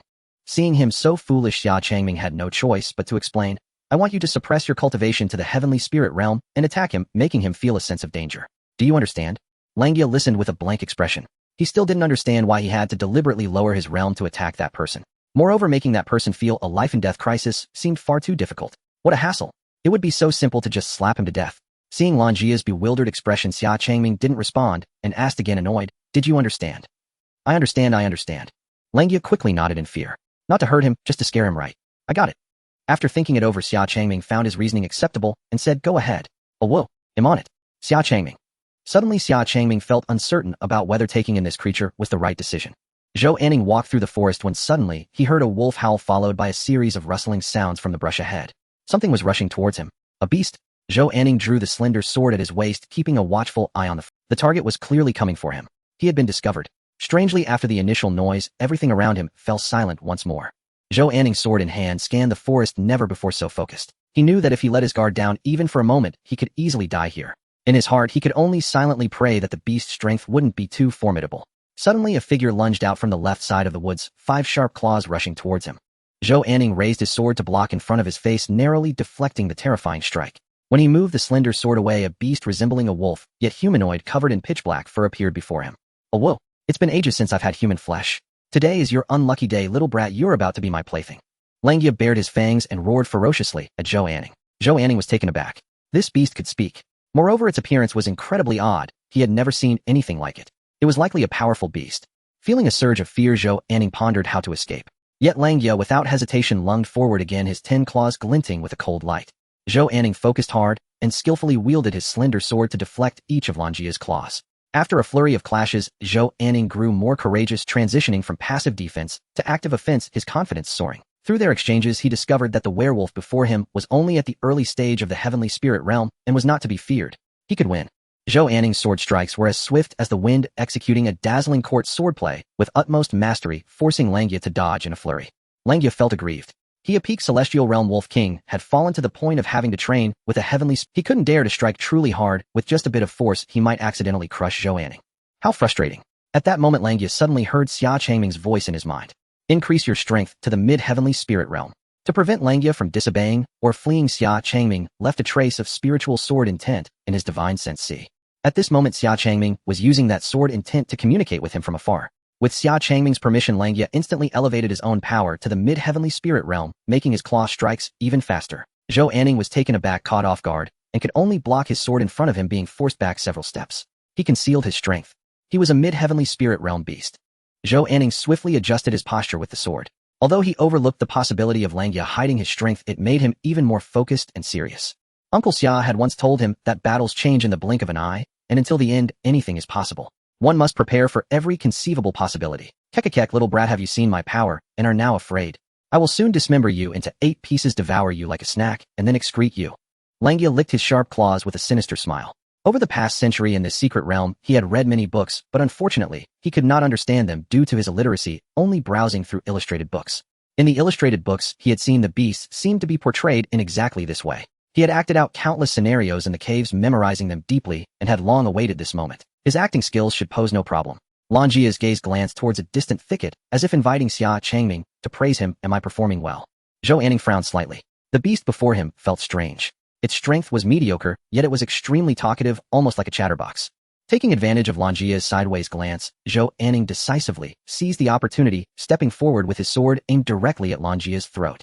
Langjia clasped his hands together, firmly grasping the sword's body, the blade halting just shy of his neck, unable to penetrate. Got you, Langjia said with a sinister smile. Zhou Anning remained unperturbed, using the strength of Langjia's grip on the sword to leap sideways, kicking towards Langjia's head. Langjia executed a smooth 90-degree backward lean to evade, effortlessly grabbing the sword and tossing Zhou Anning landed steadily, holding his slender sword upright before him, as the sword's spiritual energy gradually transformed into a dark purple hue, crackling with arcs of lightning and accompanied by the ominous sound of thunder. Heavenly Palace 10,000 Thunder Sword Technique. The Heavenly Palace 10,000 Thunder Sword Technique is a secret art passed down in the Tianzhou dynasty, granting the sword body with the power of thunder through the transformation of spiritual energy. It is said that mastering this sword technique requires the sword body to undergo the baptism of thunder, allowing one to comprehend the mysteries of thunder, making it extremely difficult to master. Unexpectedly, Zhou Anning at such a young age had already mastered it and could wield it freely, demonstrating considerable might. Langjia also realized that the inexplicably added purple lightning on Zhou Anning's sword was not easy to deal with, and he reached out his claws to stop him. However, Zhou Anning's Heavenly Palace 10,000 Thunder Sword Technique had already coalesced. At the moment the sword blade clashed with Langjia's sharp claws, Langjia instantly felt a tingling sensation akin to electric shock in his hands. Beasts inherently have a natural fear of thunder and fire, and Langjia instinctively leapt backward. Realizing that Zhou Anning's thunderous power was indeed formidable, yet due to his realm limitations the power was not immense, Langjia finally breathed a sigh of relief. Really, he startled me. It must be the after effects of my battle with the boss. I keep fearing that this might also be a cunning beast pretending to be weak. Langjia, elevate your strength to the peak of the Tianling realm. The command from Xia Changming echoed again in his mind. Langjia grinned widely and swiftly elevated his spiritual power to the peak of the Tianling realm. Little brat, now we are of the same realm. Let's have another match. Langjia beckoned Zhou Anning with his fingers. Zhou Anning's expression turned serious, not expecting Langjia to suddenly raise his realm again. Now they were both at the peak of the Tianling realm. What cultivation level is he at? Zhou Anning felt perplexed and dared not hold back any longer. The thunderous power of the sword crackled, unleashing a violent onslaught.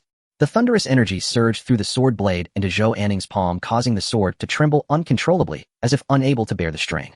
Zhou Anning clenched his lips tightly, without relinquishing his grip, enduring until nearly his limit before letting out a delicate shout and slicing forth a thunderous sword chi.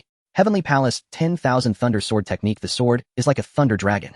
The ferocious thunder sword chi morphed into a dazzling thunder dragon, roaring as it surged towards Langjia. Langjia sneered dismissively, plunging his hands into the mouth of the thunder dragon, forcibly splitting it apart, tearing it in two. After executing this move, Zhou Anning was already depleted of spiritual energy, fatigued as he leaned against the ground. Seeing his prideful thunder dragon sword chi being torn apart by Langjia, he was momentarily stunned. How is this? Even a postnatal realm expert would not dare to take this move heed-in. Other than some singed for, Langjia bore no injury. In fact, a typical postnatal realm would have already been consumed by the thunder dragon, yet here was Langjia. Even if he took it heed-in with the peak strength of the Tianling realm, he would suffer no damage. The beast's physique was inherently powerful, and his was unmatched. Constantly nourished by spiritual energy and engaged in bloody battles with countless other beasts, his body was far more resilient than that of an average heavenly being. Little brat, is it my turn now? Langjia smiled brightly at Zhou Anning, who was sprawled on the ground. Zhou Anning felt a sense of impending doom wash over him. What to do? I might die. Zhou Anning's mind raced quickly, taking out a recovery potion to swallow. The urgent task was to restore his spiritual energy as quickly as possible. Only with restored spiritual energy could there be other possibilities. Langjia would not allow Zhou Anning to recover slowly. He leapt up and came crashing down. Zhou Anning could only raise his slender sword above his head, barely holding on. What's wrong, little brat? Are you unable to continue? Ha, just wait to be devoured by me. Langjia laughed gleefully. Zhou Anning was panting heavily, utterly exhausted, yet he still gripped the slender sword tightly. Every attack from Langjia nearly took his life. Had he not reacted swiftly, he did not know how many times he would have perished. This peculiar beast before him seemed to be of the same realm, yet its combat experience was extremely rich, and its agility was remarkable. No matter how cleverly he swung his sword, Langjia effortlessly evaded. This left Zhou Anning feeling deeply frustrated. Other than that one strike from the Thunder Dragon, he had barely— If only Uncle Xiao were here now, he would surely be able to handle him with ease. Zhou Anning thought to himself, but quickly he could not always rely on Xia Changming. Xia Changming had sent him into the forest alone to toughen him up. He could not give up. Ugly freak, you're not that impressive. Haven't you not even touched me yet? Zhou Anning took a breath and mocked back at Langjia. Ugly freak. Langjia's face twitched in anger. He was most sensitive about others mocking his appearance. In a fit of rage, Langia stomped the ground and transformed into a shadow, dashing around Zhou Anning before suddenly leaping at him. Zhou Anning hurriedly sidestepped to evade. However, Langia's sharp claws still grazed his arm, leaving a long cut in his clothing, blood streaming down. So fast. It was countless times quicker than before. Zhou Anning barely had time to react, instinctively dodging in the face of life and death. Zhou Anning pressed his hand against the wound on his arm, not uttering a sound, his gaze fixed tightly on Langia, only to discover an exceedingly strange scene. Langia covered his face with his hands, an expression of utter terror on his face sigmed. He seemed to have been startled by something, trembling all over, occasionally turning his head towards a thicket behind him, desperately explaining, "I didn't mean to. This was an accident." Looking at Langia, who was on the verge of tears, Zhou Anning was quite puzzled. Why was he not only unhappy after being hurt, but instead frightened like this? What was he afraid of? Seeing Langia in a state of fear and panic, Zhou Anning would not let this golden opportunity slip away. With a swift motion, he bent down and approached Langia, thrusting his sword directly toward his throat. Clang! A crisp and resonant sound echoed through the forest. Zhou Anning's slender sword indeed struck Langia's throat, but the blade remained utterly unmoving, as if it had met bedrock. Instead, the impact numbed his grip and fissures appeared on the sword in his hand, which ultimately shattered into several pieces. Zhou Anning's face turned ashen, realizing that the beast before him was beyond his capability to confront. If he could not even wound Langia, how could he possibly kill him? Uncle Xia Anning has let you down. Just as Zhou Anning was exhausted and prepared to embrace death, he noticed that Langia was hesitating to attack him, still staring fearfully into the woods. A familiar figure slowly emerged from the trees. Uncle Xia. Zhou Anning exclaimed in surprise. How do you feel, Anning? Xia Changming smiled as he approached Zhou Anning. Zhou Anning appeared dazed for a moment before showing a bitter smile. At this point, he understood exactly what was happening. It was all a play set up by Xia Changming to test him. This also explained why Langia was so afraid of injuring him and why there were no other beasts around. Everything made sense now. Uncle Xia Anning has lost, Zhou Anning said with a bitter and dejected tone. No, you performed far better than I expected. Xia Changming comforted him by ruffling Zhou Anning's hair. Then he took out a pill to restore spiritual energy and placed it in Zhou Anning's mouth, bandaging the wounds on his arm and the burns on his palm caused by lightning. Receiving praise from Xia Changming, Zhou Anning's expression gradually shifted to one of joy. Perhaps seeing the person he trusted the most, Zhou Anning finally succumbed to exhaustion and fell into Xia Changming's embrace, drifting into a deep sleep. You've worked hard, Xia Changming said softly as he picked up Zhou Anning. It was indeed a considerable drain on Zhou Anning, who was only at the heavenly spirit realm, to fight with all his might. The fact that he managed to last this long had already exceeded Xia Changming's expectations. Xia Changming walked past Langia, who trembled and stepped aside. Seeing that Xia Changming did not punish him, he could only nervously ask, "Dita good, do I need to break a few bones? We'll talk about it later, come with me." Xia Changming cast a faint glance at Langia before heading straight toward Langia's. In truth, he did not genuinely intend to punish Langia. To lower his realm without harming Zhou Anning while still conveying a sense of danger was indeed asking too much. Moreover, Zhou Anning was not in serious trouble. In fact, he seemed to have made a breakthrough. Spiritual energy was flowing into his body spontaneously, a sign of impending advancement. At night, the secret realm sky was devoid of stars, and the entire forest appeared especially dark and silent. Xia Changming sat outside the cave with a lit bonfire, while Zhou Anning lay peacefully on the grass mat beside him. Beside them, Langia was drooling as he stared at the roasted meat over the fire, his eyes not blinking even once. Big brother. Langia pointed at the roasted meat, swallowing hard as he asked. The aroma of the roasting meat constantly stimulated his nostrils, and the greasy juices were incredibly enticing. If it weren't for Xia Changming's presence, he would have pounced on it to devour it. Xia Changming looked at Langia helplessly. Were all beasts from the demon tribe naturally gluttonous? Seeing that the meat was thoroughly cooked, Xia Changming permitted, "Go ahead and eat." Then I won't hold back." With Xia Changming's consent, Langia unhesitatingly raised the entire skewer of roasted meat, swallowing it whole along with the stick, and began to chew it thoroughly. Delicious, so delicious. I've never had such tasty meat before. Is it true that meat can be this good after being— As Langia savored the flavor of the roasted meat, he couldn't help but shed tears of joy. It had been over 100 years since he had tasted anything this delicious. "Big brother, I will follow you from now on," Langia said with a sense of loyalty. He had cast aside all previous grief. Xia Changming gave him a disdainful glance and said, "The one you should be following is not me." Huh? Langia responded in confusion. At this moment, Zhou Anning, who was lying on the grass mat, slowly woke up. "Do you feel better now, eh?" Xia Changming asked with a smile. Zhou Anning blinked in a daze, gradually regaining his senses. He was astonished to discover that his body was not fatigued at all, but rather filled with strength. Even the wounds on his body had fully healed. What delighted him even more was that he had made a breakthrough. He had finally succeeded in entering the postnatal realm. "Uncle Xia, thank you," Zhou Anning said, gratefully bowing deeply. Xia Changming shook his head, saying, "This is the result of your own efforts. You need not thank me." Nevertheless, Zhou Anning knew that without Xia Changming, he could not have entered the secret realm, let alone progress in his cultivation so rapidly. After sitting down, Zhou Anning noticed that besides himself and Xia Changming, another person was sitting by the bonfire. Upon closer inspection, he realized it was Langia the beast he had fought with in the morning. Xia Changming happened to introduce. Anning, let me introduce you. This is Langia. From now on, he will be your subordinate, and I will have him stay by your side to protect you. As soon as Xia Changming finished speaking, Langia protested loudly. What? You want me to be this little brat's bodyguard? Absolutely not. I refuse. Who do you think I am? The king of the beasts in this area. With peak strength at the celestial realm, you want me to serve as a bodyguard for a little brat at the heavenly spirit realm.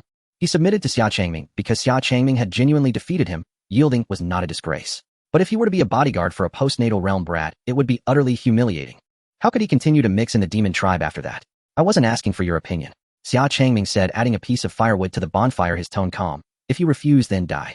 Langia's hair stood on end, and he curled his head in a pitiful manner, no longer speaking. Intimidation. A blatant display of power. Zhou Anning scrutinized Langia carefully, frowning with distaste as he said, Uncle Xia, he is so ugly. And he doesn't seem that much stronger than Anning. Every word Zhou Anning uttered pierced Langia's heart like a sharp knife. Being called ugly was one thing, but now his strength was being belittled. Xia Changming couldn't help but chuckle. It seemed that Zhou Anning still thought of Langia as just a peculiar beast at the peak of the heavenly spirit realm. Don't underestimate him. He possesses peak strength at the celestial realm. Within the Tianzhou dynasty, there are few who can match him, Xia Changming explained on Langia's behalf. Langia snorted, his nose held high. So it turns out that I am quite strong. Zhou Anning looked at Langia with astonishment in his little eyes. He had unknowingly fought against a beast at the peak of the celestial realm. Uncle Xia, can Anning really accept this? Zhou Anning asked. A beast at the peak of the celestial realm was a rare existence among countless sects, yet Xia Changming was so readily entrusting him to him. Zhou Anning had initially intended to refuse as he had already received so much from Xia Changming. Although Langia was ugly, he truly needed someone strong enough to help him safeguard the Tianzhou dynasty. Xia Changming noticed the hope in Zhou Anning's eyes and chuckled. He will be your subordinate from now on. In the dense forest, two figures swiftly moved through the trees.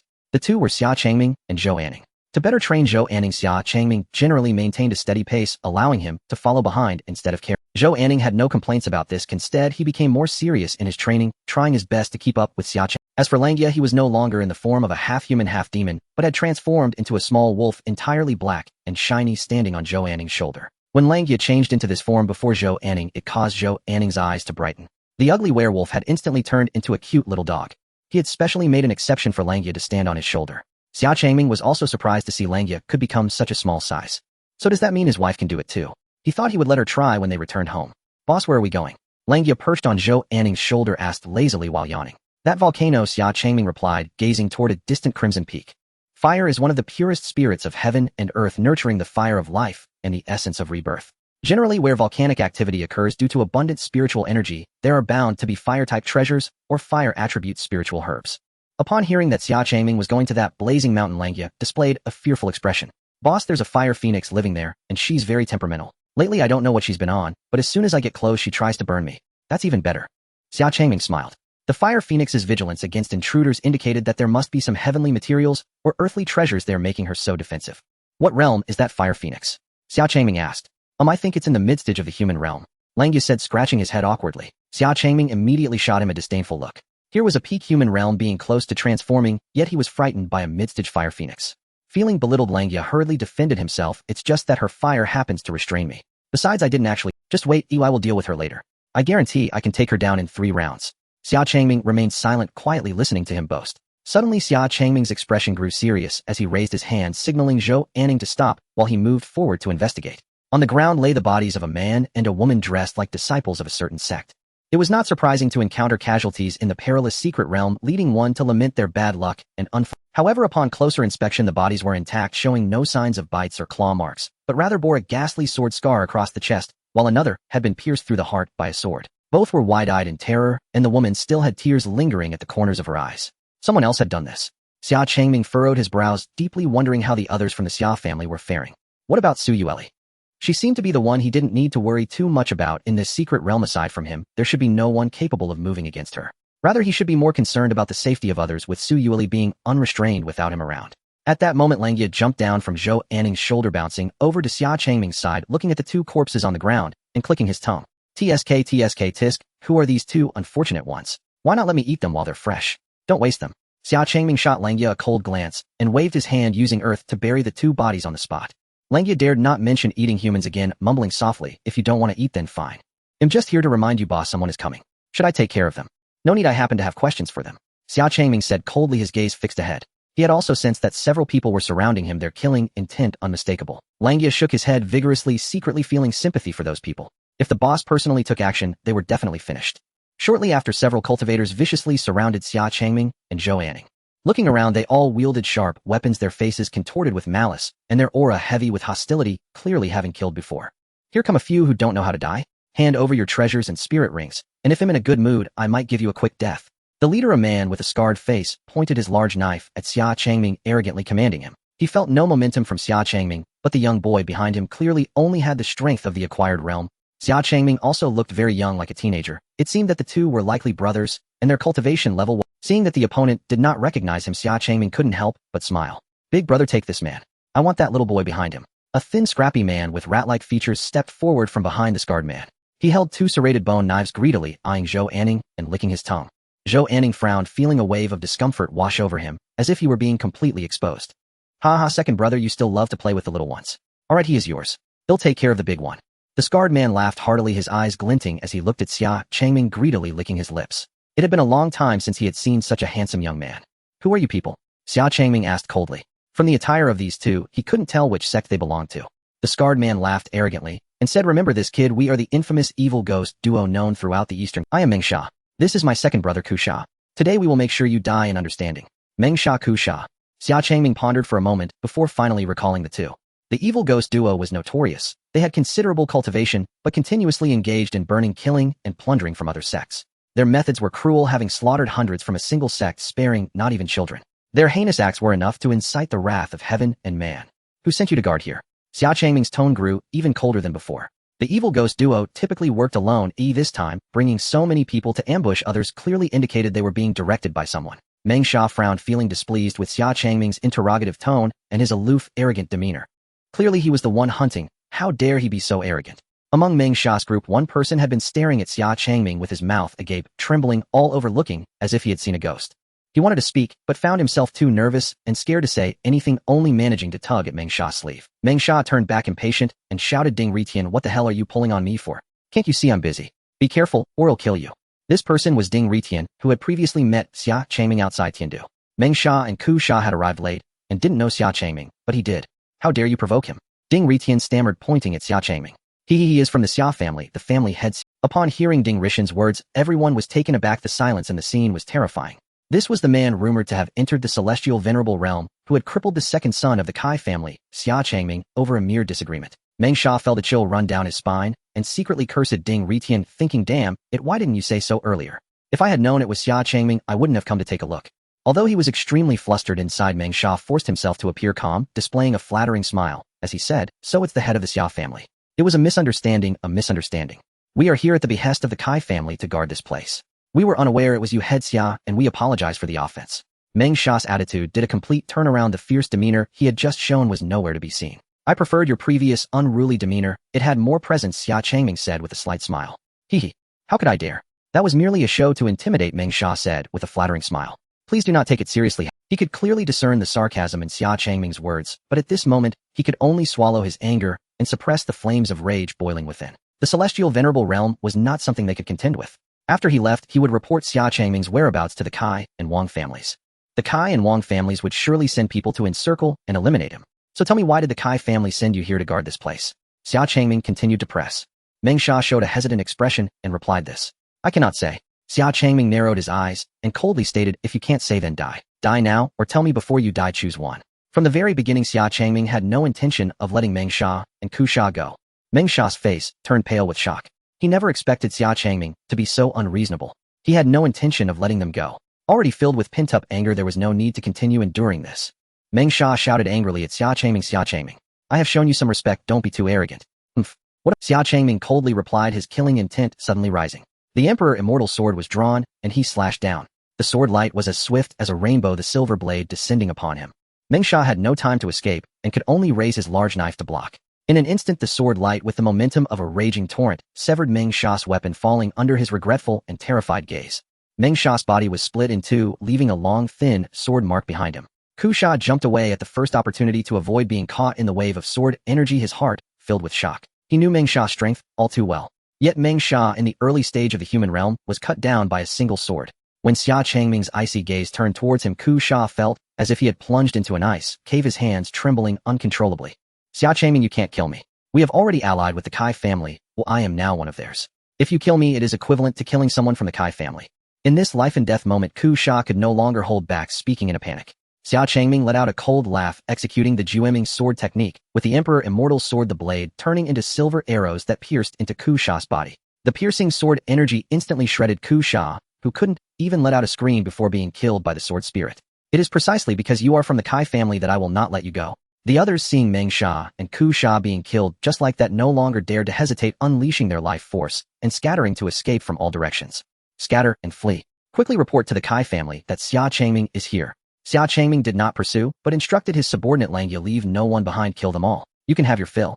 Alright, boss. Langya was overly excited, his petite figure instantly transforming into a shadow that dashed out. He had been unable to hold back his desire to strike just moments ago. He had been waiting for Xia Changming's command for a long time. You ants all die at my hands. Huh. With Lanjia's shadow moving swiftly, cries of agony soon echoed around. What the hell is that thing? Oh, don't come near me. It's a wolf, a phantom wolf.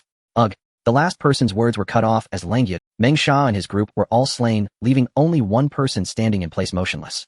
Langya appeared ghost-like behind Ding Ritian, his claws resting on his crown, leaning closer to him and whispering, there's still one, boss, should we kill this one too? Upon hearing this, Ding Ritian immediately knelt down, pleading, please don't kill me. The third young lady of the Kai family ordered Meng Sha and the others to guard this place to monopolize a fairy estate discovered at the Qian Peak. That's why she ordered the killing of all who approached this place. A fairy estate. Upon hearing this, Xia Changming's face revealed rare interest. The so-called fairy estate is the site where a celestial venerable passed away, a chance that countless cultivators dream of. It is likely that the legacy of the celestial venerable remains within. No wonder Kai Ji was so unwilling to let others approach. Now he absolutely must go. Gaining this unexpected information, Xia Changming couldn't help but reveal a knowing smile. He looked back at Ding Ritian, contemplating how to deal with him. He seemed quite sensible. To kill him. This guy seemed to be the first one to shout defiance back then. Ding Ritian also knew that his life was at stake, hastily crying and pleading, head Xia, spare my life. Ever since I entered the secret realm, I have never killed a single person. I am not familiar with Meng Sha and the others. Just a passerby. If you are not familiar with them, then why ally with the Kai family? Xia Changming questioned. Ding Ritian hurriedly explained, I happened to see the Kai family gathering scattered cultivators. I just came here to pass the time and collect free spirit stones. I never worked, never sold a single ounce of effort to the Kai family. I swear by the heavens that every word I say is true. If I dare utter a single lie, may the heavenly tribulation descend upon me and let me die a terrible death. Ding Ritian raised his arm to swear. It was the first time Xia Changming had seen someone speak so justly about being idle. Upon a careful inspection, he found that Ding Ritian was indeed devoid of malice. Moreover, given his cowardly appearance and low cultivation level, he didn't seem like someone who was lying. After pondering for a moment, Xia Changming ultimately decided to let him off the hook, and whether he could live to leave this secret realm would depend on his own fortune. I spare your life, oh, quickly distance yourself from the Kai family. Otherwise, the next time we meet, I will kill you. Yes, yes. Ding Ritian hurriedly nodded in agreement, and just as he was about to leave, he turned back to Xia Changming and cautiously asked, by the way, head Xia, is your family hiring? Xia Changming. Xia Changming's face darkened, wishing he could kick Ding Ritian away. How dare he recommend himself to the Xia family? Ding Ritian saw Xia Changming's expression darken and did not dare to ask further, timidly preparing to leave. Before leaving, Ding Ritian reminded Xia Changming, by the way, head Xia, the Kai and Wang families have issued a decree to everyone aside from the Kai and Wang families, all others are to be eliminated. Understood. If you can survive and make it out, come to the Xia family. Xia Changming promised Ding Ritian. He had already. However, Ding Ritian specifically reminding him like this was not a bad thing. Staying in the Xia family to lend a hand would also be acceptable. Ding Ritian nodded gratefully, turning to leave in high spirits. He had his own plans as well. If Xia Changming survived and came out of the secret realm, he would go to the Xia family. After Ding Ritian left, Xia Changming's deep gaze turned towards the Qian Peak. On the blazing peak of the Qian mountain, a cry of a phoenix echoed across the sky as endless flames surged. A seductive woman dressed provocatively cried out frostily after being forced back by a wave of fire. Her ample bosom heaved like the surging tides. This woman was none other than Kai Ji, the third daughter of the Kai family and the fiancée of Wang Tian. She had stumbled upon this fiery peak while on a mission to hunt others, only to discover a hidden immortal mansion here. Ecstatic with joy, she was about to explore further when a mid-stage heavenly being fire phoenix suddenly appeared, blocking her path to the immortal mansion. How could Kai Ji willingly give up such a close opportunity to the immortal treasures? Infuriated, she immediately summoned 2 early-stage heavenly being elders from the Kai family, along with many disciples and rogue cultivators who had allied with them, vowing to slay the fire phoenix. To prevent others from discovering the immortal treasures, Kai Ji also ordered part of her group to guard the perimeter, slaying any nearby cultivators. Thinking victory was assured and that she would soon obtain the long-sought immortal opportunity, they unexpectedly dragged on for several hours. Before even entering the immortal mansion, the damage had exceeded half. Soul binding lock. Kai sternly commanded. A ghostly hook was thrown, embedding firmly into the fire phoenix's wing. The fire phoenix, spiraling in the air, let out a mournful cry, flapping its wings as it flew higher. You wretched beast. Come down obediently. Meanwhile, Kylie also threw a soul-binding lock, embedding it in the fire phoenix's other wing. The Kai family's soul-binding locks could ignore the physical body, directly ensnaring the soul. The more it struggled, the more the soul lock would tear at its essence, causing unbearable pain. Kai Yin and Kai Li tightened their grips on the soul-binding locks, pulling with all their might. The fire phoenix, unable to withstand the excruciating pain, was violently dragged from the sky. Well done, elders. This damned beast dares to burn my face and obstruct my quest for immortal treasures. I will flay her and extract her soul, hanging her on a tree. Kai Ji's expression was grim, her teeth clenched as she spoke. Then she quickly changed her demeanor, alluringly pleading with those around her. Everyone who ever can slay this fire phoenix will be generously rewarded by the Kai family. I will be forever grateful. I am willing to serve Miss Kai. Under the temptation of generous rewards and beauty, the crowd surged towards the pinned fire phoenix. Countless weapons and treasures rained upon the fire phoenix, who cried out in sorrow, lamenting continuously, but still refused to give up its resistance. With a fiery breath, it turned several people to ash. Kai Ji watched from afar, her face filled with rage. She inwardly cursed the group of useless individuals. It was just a firebird, yet they were so timid, dragging this out for so long. Further back, San Longming and his companions were watching the brutal battle from a distance. The fire phoenix was already at its wit's end, unable to hold on much longer. However, San Longming could not understand why this fire phoenix, faced with such a multitude of attackers, would not choose to flee, but instead fought desperately. According to logic, even if there were precious spiritual herbs at stake, once a demonic beast sensed its impending doom, it would choose to abandon its pursuit. Especially as the realm increases, the more intelligent demonic beasts cherish their lives. Yet this fire phoenix was willing to die rather than leave. It was truly perplexing. The fact that this fire phoenix fought so fiercely suggested that the immortal mansion might have some connection to it. It could very well be a guardian pet nurtured by an immortal. Or could there be another reason? A new hypothesis emerged in San Longming's mind. Boss, that firebird seems like it can't hold. Should we join in? Langia asked, eagerly perched on Zhou Anning's shoulder, always excited at the prospect of a fight. Aside from eating, he loved finding fights. San Longming shook his head and replied, no, let them fight. The immortal mansion is far more important. After saying that, San Longming led Zhou Anning to stealthily circle to the other side of the peak, delving deeper into the volcanic cave. Including the fire phoenix, no one noticed them. Upon entering the cave, San Longming immediately noticed a nest constructed from blazing crystals.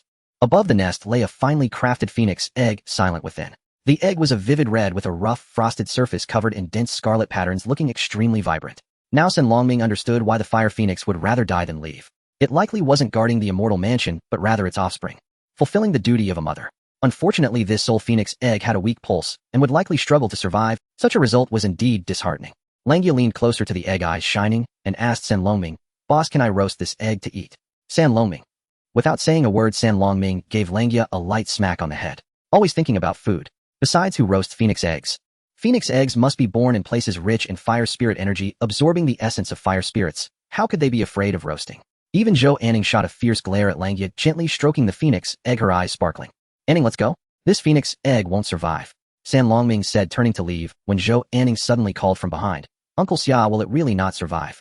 Zhou Anning looked at the phoenix egg with regret, as if recalling her own situation, how similar she was to this phoenix egg. To protect her parents, she had been brutally killed, left all alone, as if she too could die at any moment.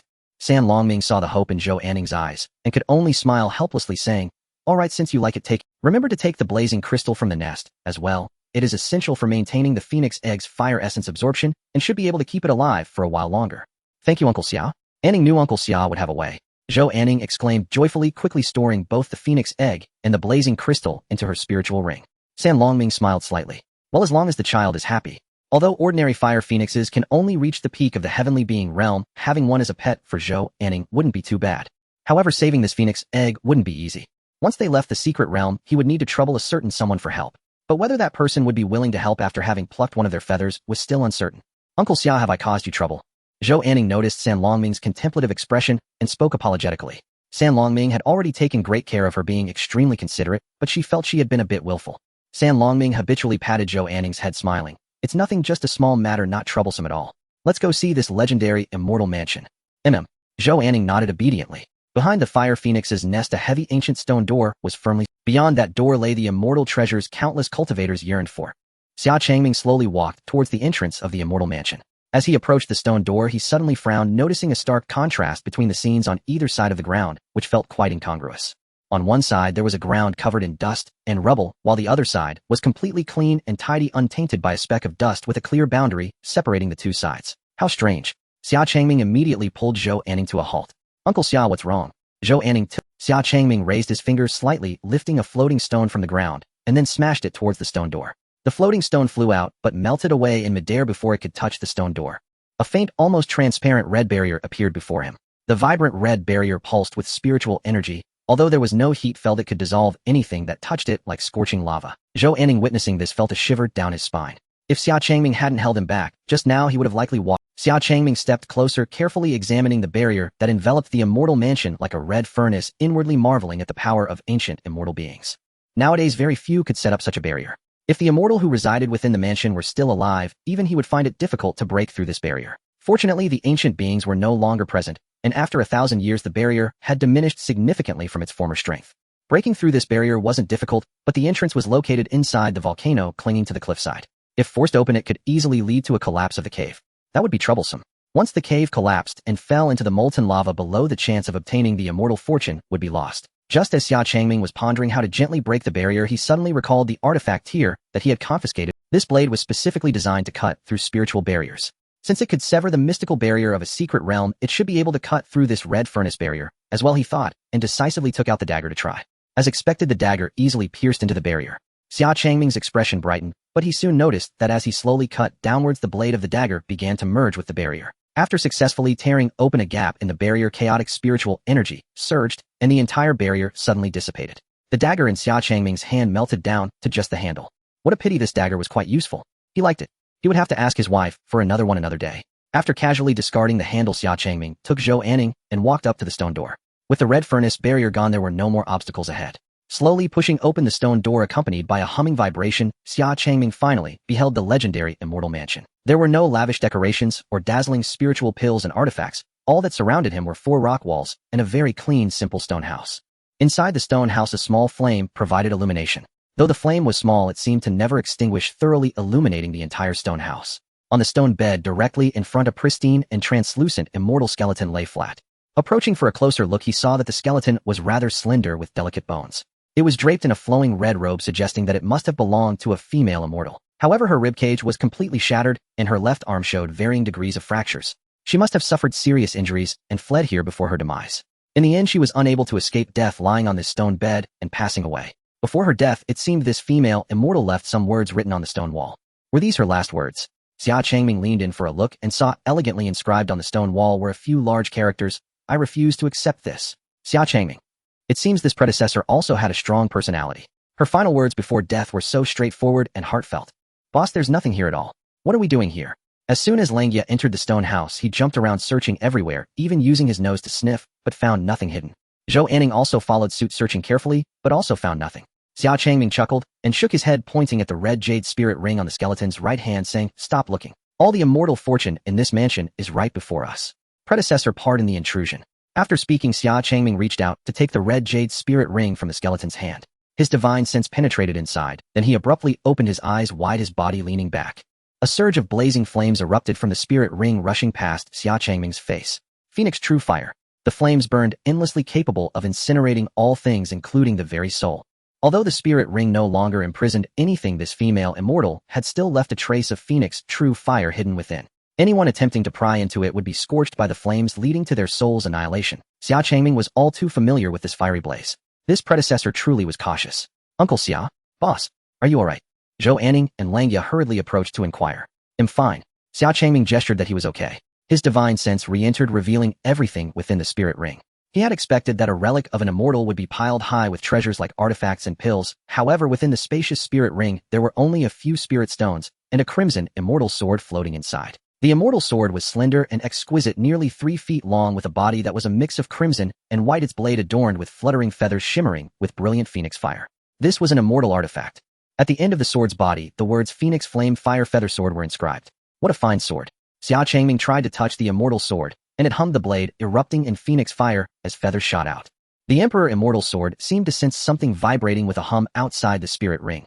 The piercing sword intent erupted, coalescing into form, and was absorbed into the red jade spirit ring. Langya was startled by this sudden turn of events. He had witnessed the power of the Emperor Immortal Sword and quickly hid behind Zhou Anning. Inside the spirit ring, Xia Changming did not make a move. When the Phoenix Flame Fire Feather Sword slashed at him, the Emperor Immortal Sword, with its condensed sword intent, actively came to attack, firmly suppressing the Phoenix Flame Fire Feather Sword beneath its blade. This sword has quite a fiery temperament. As the Phoenix Flame Fire Feather Sword still attempted to struggle, Xia Changming couldn't help but praise it.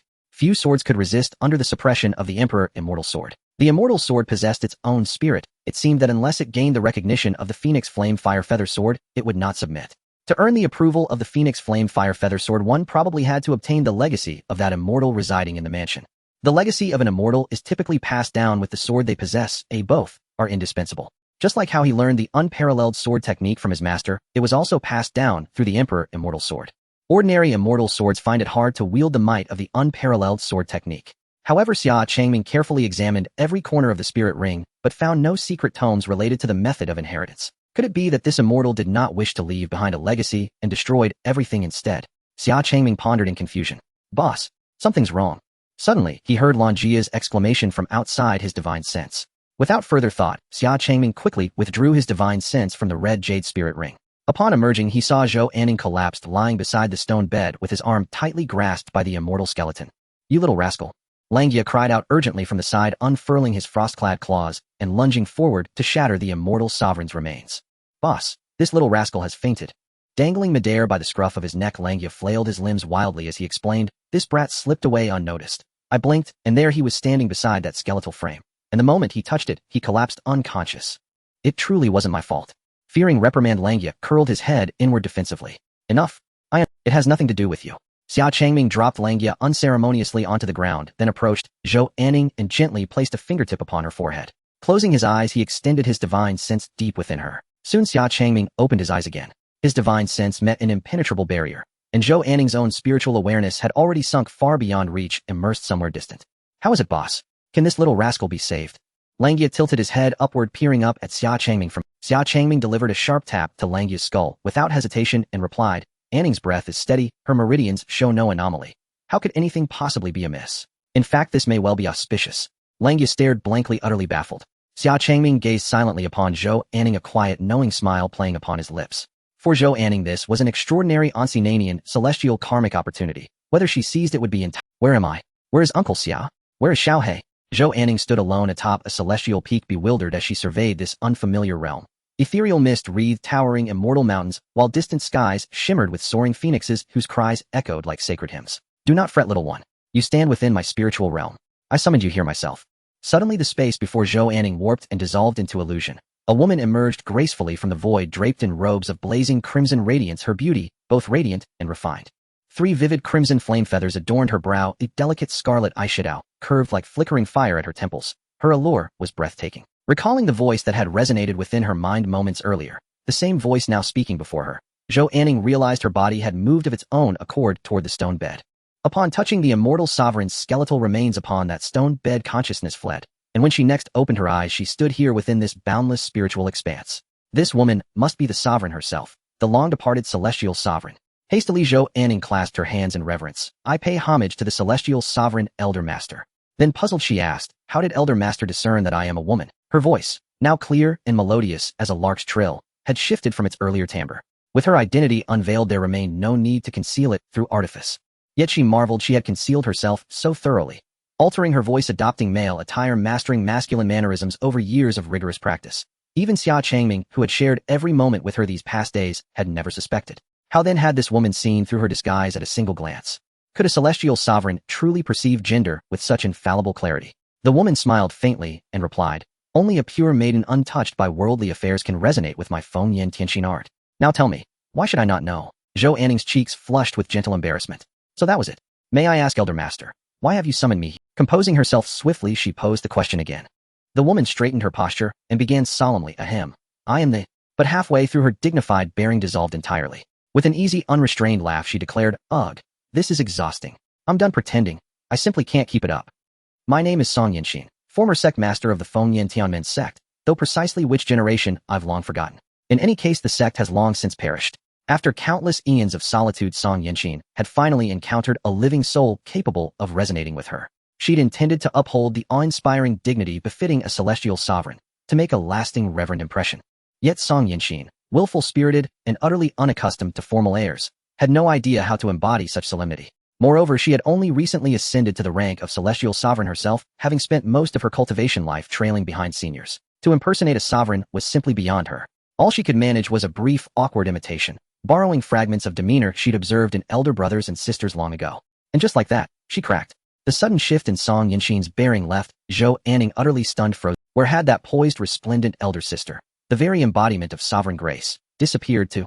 Before Zhou Anning could recover from her shock, Song Yinxin lifted a slender finger, and Zhou Anning floated upward, drawn irresistibly before her. Song Yinxin's crimson eyes swept meticulously over Zhou Anning's form, her delicate brows drawing tighter with each passing moment. Zhou Anning dared not utter a word, not even a whisper. After a long, heavy silence, Song Yinxin sighed deeply and gently lowered Zhou Anning back to the ground. Sigh. After all this time, I finally meet someone who resonates with me. Yet her innate constitution and aptitude are disappointingly ordinary. Her cultivation realm is merely the early stage of the post-heaven realm. Has the talent of cultivators in this era truly declined so catastrophically?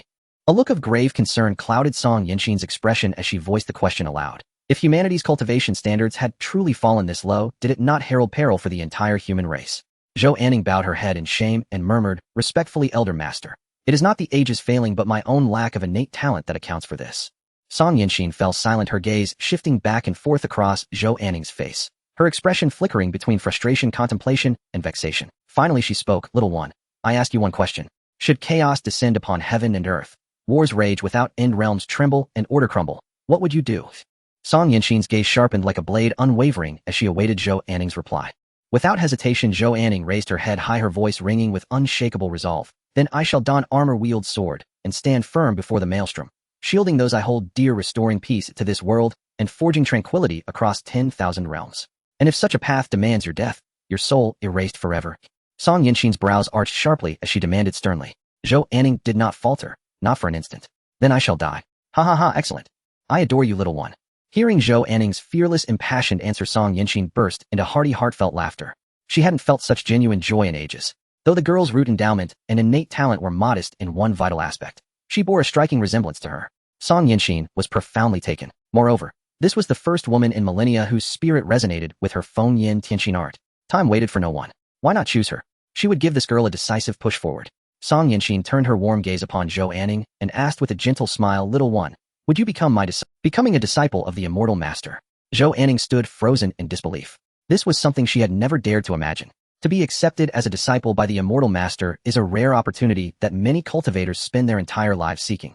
Zhou Anning realized that this might be her only chance of becoming an immortal. Without hesitation, she decisively knelt down and bowed, saying, Disciple greets master. Ha ha ha, good. I, Song Yinxin, finally have a disciple. Those guys all said that I, a woman, would never be able to take on a disciple. What do they have to say now, ha ha ha? Song Yinxin laughed heartily, disregarding her image as an immortal master. However, as the laughter faded, Song Yinxin's expression turned somber, revealing an indescribable sorrow. Seeing her expression, Zhou Anning couldn't help but ask with concern. Song Yinxin waved her hand, indicating that she was fine, and wanted to call her little disciple by name, but suddenly remembered that she didn't even know her name. Is this master not quite qualified? Little girl, wait, should I call you disciple? Oh, what a hassle, forget it, I don't even know your name. Her immortal master was indeed rather. Zhou Anning couldn't help but reply with a wry smile, Master disciple, is good, then I will call you Anning from now on. Song Yinxin decided immediately. Master can call Anning however she likes. Anning, tell me, what year is it in the immortal demon calendar now, eh? Song Yinxin pondered for a moment, furrowing her brows as she asked. Zhou Anning thought for a moment and replied earnestly, Master, the immortal demon calendar is no longer in use. It is now the year 775 of the Tianzhou calendar. Off. Song Yinxin was puzzled, then asked, How long has it been since the war among the three races of immortals, demons, and beasts? It has been over 1,000 years. Over 1,000 years. I didn't realize I had been asleep for so long. Song Yinxin sighed at the passage of time and continued to ask then, What is the current situation in the world? The world is currently divided into 9 provinces and 10 lands. The eastern continent where I reside borders the territory of the Beast clan. Although there have been constant disputes with them, we are now at peace with no further conflicts. I don't have information about the other regions, but I haven't heard of any turmoil or discord. Zhou Anning tried her best to inform Song Yinxin, but having lived in the palace for so long without leaving the eastern continent, she could only share news about the eastern continent and the Beast clan. Song Yinxin appeared thoughtful, and upon hearing of the peace between the human and beast clans, her beautiful eyes widened in surprise, exclaiming, Ah, the human and beast clans are at peace. Is this true? You mustn't be lying to master. Song Yinxin attempted to adopt an air of authority befitting an immortal master, but it lacked any real gravity. Zhou Anning laughed. Disciple would never dare deceive master. Now the human and beast clans are intermarrying, and there are no more conflicts at the borders. This is all thanks to Uncle Xia, who single-handedly stormed the beast clan's imperial palace with his sword and captured the heart of the beast empress. Speaking of Xia Changming, Zhou Anning's eyes filled with admiration, and a radiant smile involuntarily appeared on her face. Oh, human and beast marriage. That is indeed rare. Song Yangxin's beautiful eyes sparkled. This was the first time she had heard of a human and beast marriage skillfully resolving the enmity between the two clans. She was very curious. If given the chance, she would love to hear more about this remarkable tale. But right now she had something more pressing to inquire about. What about the demon clan now? Song Yinxin asked. As soon as the demon clan was mentioned, her brows furrowed, her delicate face turning cold, and a chilling, killing intent radiated from her, an overwhelming pressure gushing forth like a flood. Though it wasn't directed at Zhou Anning, she still felt the pressure dropping to her knees, sweating profusely and gasping for, I'm so sorry, I forgot that your cultivation level is relatively low. Song Yinxin quickly apologized, covering her mouth, and a flicker of fire sprang from her fingertips, flying towards Zhou Anning. The flame was orange-red, its core glowing, and it did not emit any scorching heat. Rather, it felt like a vibrant As the flame entered Zhou Anning's body, a wave of gentle comfort enveloped her, and she felt no further discomfort. Thank you, Master. Recovering, Zhou Anning expressed her gratitude, and continued, regarding the demon clan that Master mentioned, I have not seen. According to historical records, after the war among the three clans 1,000 years ago, the demon clan disappeared from the world and has not been seen since. Disappeared? Song Yinxin initially appeared astonished, then suddenly remembered something and burst into excited laughter, looking up at the sky. Ha ha ha, that's wonderful. Wonderful. Finally, that damned demon clan has been driven away.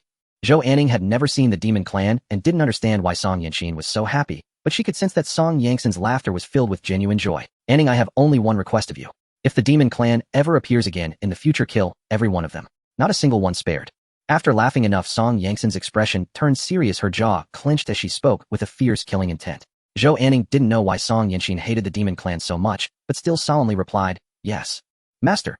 Song Yinxin is her master, and the enemies of her master are her enemies. Song Yinxin nodded with satisfaction, while many had forgotten the existence of the demon clan in the 1,000 years since, she would never forget. Suddenly Song Yangxin's gaze shifted towards the horizon of the spiritual world, her brows furrowing as she said, it seems someone is coming. Zhou Anning suddenly realized she didn't know how long she had been inside, and quickly asked, Master, can I go back for a bit? Uncle Xia must be very worried since he saw me faint suddenly. No need to worry, he knows you are with me, Song Yinxin replied lightly. But she harbored deep-seated doubts.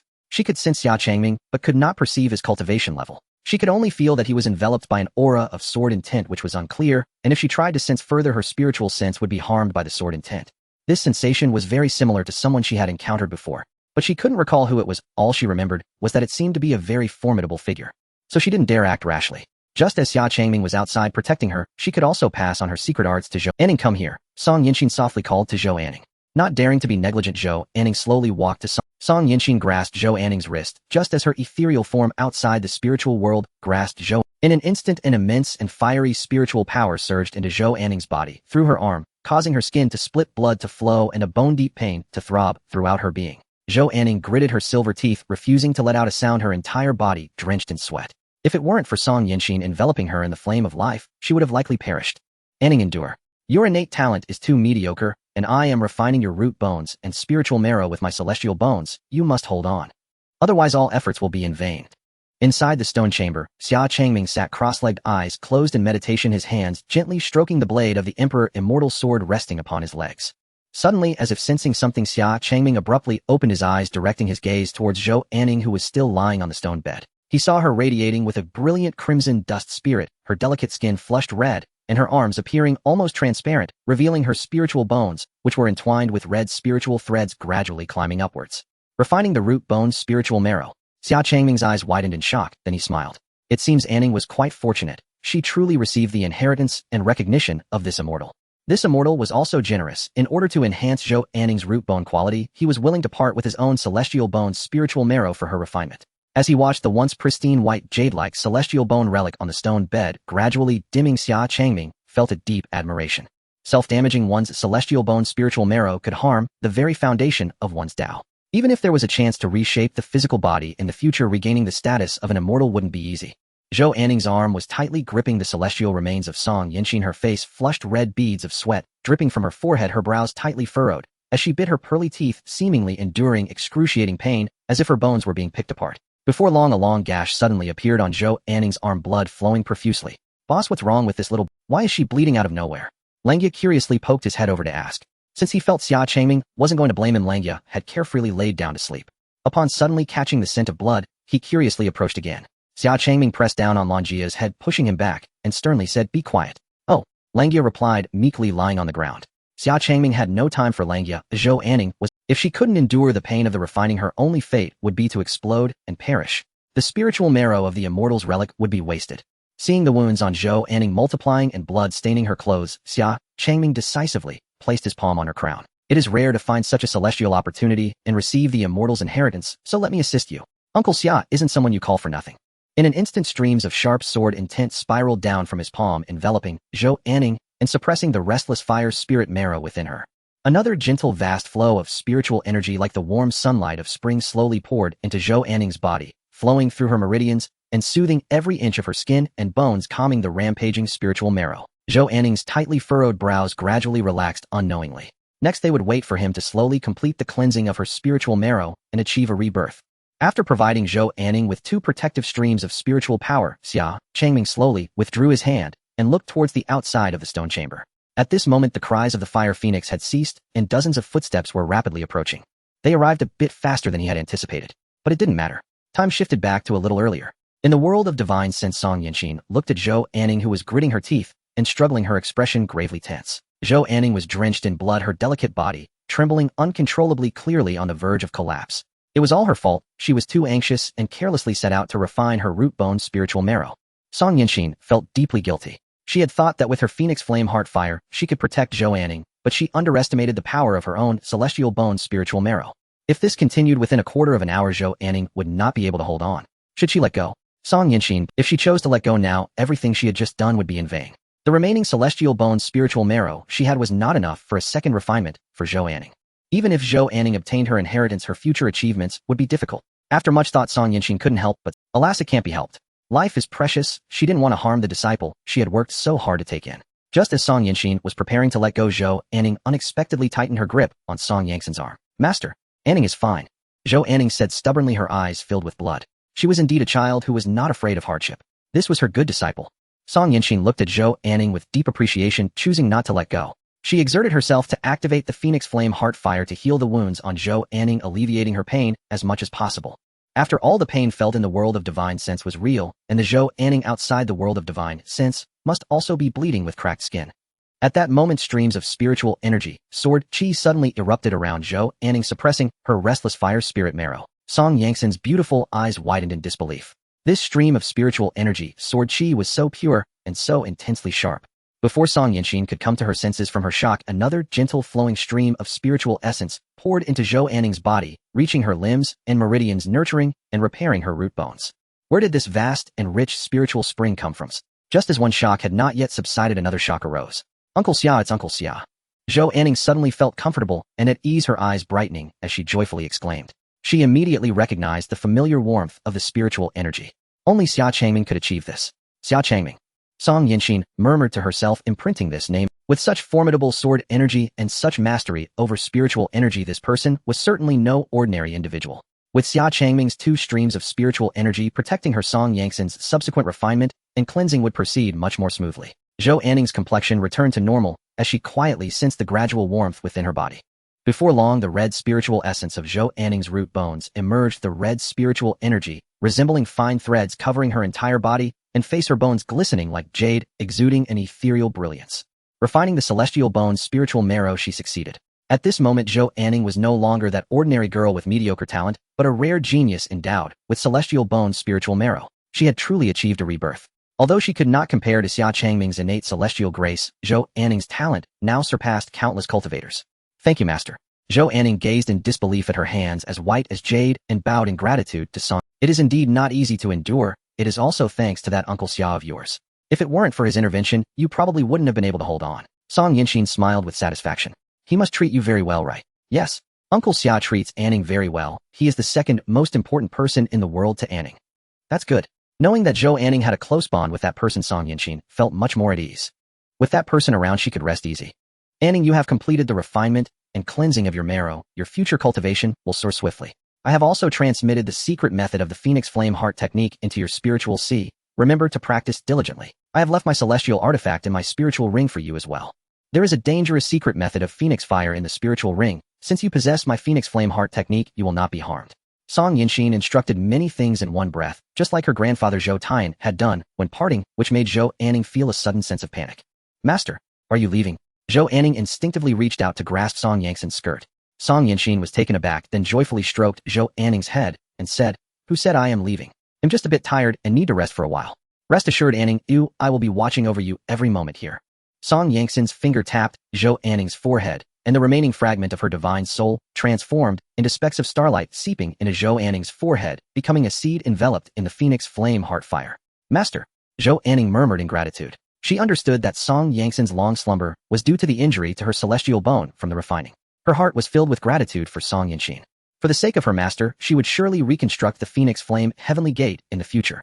"Damn beast, you've wasted my precious time. Once I obtain the immortal legacy, I shall tear you limb from limb and extract your soul." Kai Ji's face darkened as she leapt swiftly across the jagged volcanic cliffs, cursing under her breath. Trailing behind her were numerous disciples of the Kai family and many rogue cultivators recently recruited by the clan. Elders Kai Yin and Kai Li flanked her closely on either side. Soon they located the entrance to the immortal residence carved into the cliff face. "Third miss. The immortal residence lies just ahead." Kai Yin pointed toward the distant cave entrance. Upon hearing this, Kai Ji's expression brightened instantly, her mood soaring as she quickened her pace. "Many thanks to both elders for your invaluable assistance. Your contributions are extraordinary, truly indispensable. Upon our return to the Kai family, I shall personally petition the patriarch to honor your service." "We are deeply honored, Third Miss." Kai Yin and Kai Li exclaimed in unison, overjoyed. Kai Ji was the most beloved granddaughter of Elder Kai Bai.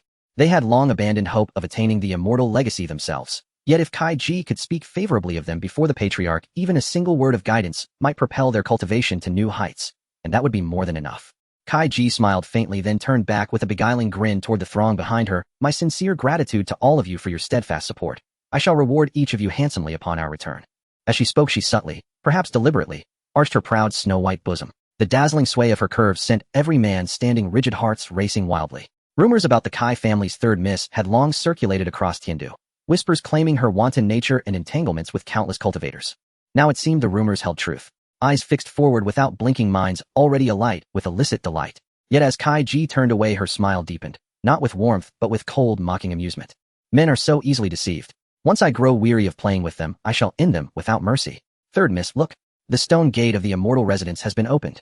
Just as Kai Ji fantasized about how she would toy with and ultimately slay those behind her, Elder Kai Yan's anxious voice cut through her reverie. She frowned sharply and realized to her shock that the stone gate stood wide open. It had been sealed when they first scouted the site. Someone had stolen ahead. "Hurry, I will ensure that this shameless thief never walks out of here alive. How dare he steal my immortal legacy?" Enraged, Kai Ji ground her teeth and immediately ordered her followers to surround the cave entrance. "Shameless wretch, come out and face your death." Kai Ji shouted furiously from outside the entrance. Slowly a man and his beast emerged from within the cavern. At the sight of the figure, everyone recoiled in utter astonishment. "Surely the shameless wretch you refer to is not Xia Changming," Xia Changming said calmly, a faint smile playing upon his lips. Kai Ji fell silent, her face twisting with humiliation. She had never imagined he would be the one to arrive. What were the ferocious guardians, Isha and Kusha, doing out there? How could they have let him slip through without sending a single warning? "I will flay them alive." Kai Ji seethed inwardly. "Third miss, Xia Changming is rumored to be a celestial sovereign realm expert. None of us stand a chance against him.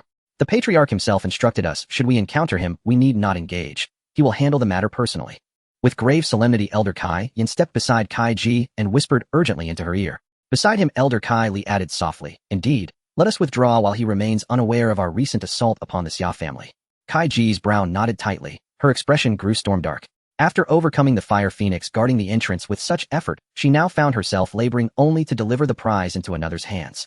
To watch the immortal legacy, so nearly within grasp, slip away before her very eyes. Unthinkable. After brief deliberation, Kai Ji ignored the elder's counsel and addressed Xia Changming in a voice soft as silk, trembling with feigned vulnerability. "I have long heard of Lord Xia's peerless grace and transcendent cultivation.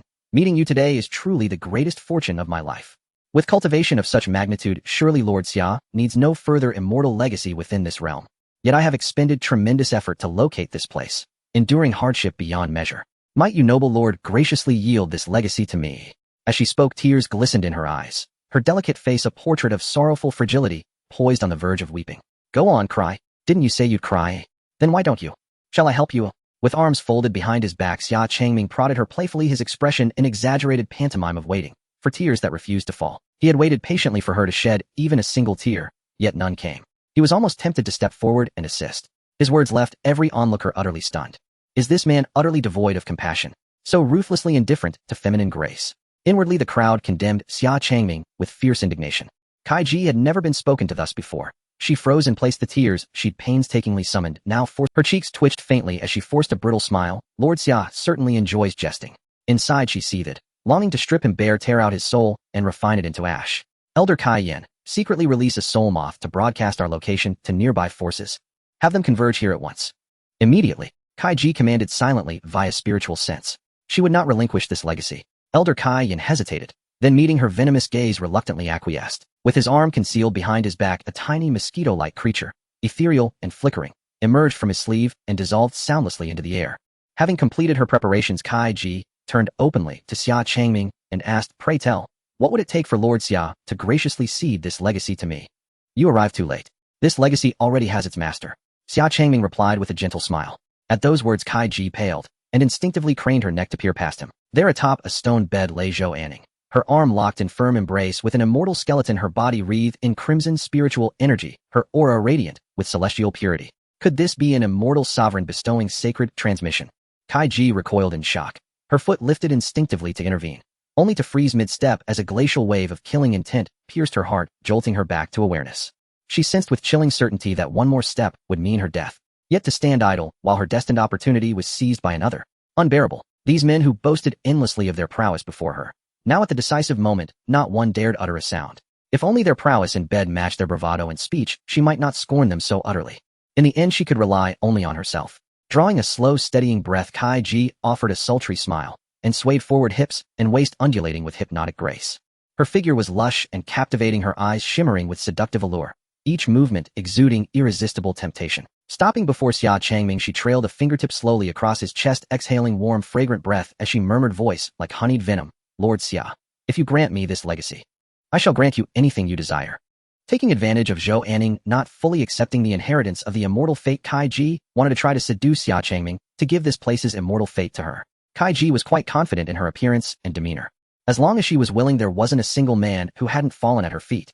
Even the elderly Su, who was half decayed, could be made to stand tall. "Master Xia, what do you think?" After circling around Xia Changming, twisting her waist, Kaiji returned to stand in front of him, gazing at him with flirtatious eyes. Just as she was about to lean her voluptuous figure against Xia Changming, she stumbled and almost fell to the ground. Xia Changming shifted his body, looking at Kaiji with a teasing tone. "Miss Kai, if I recall correctly, you still have a marriage contract with Wang Tian from the Wang family, right?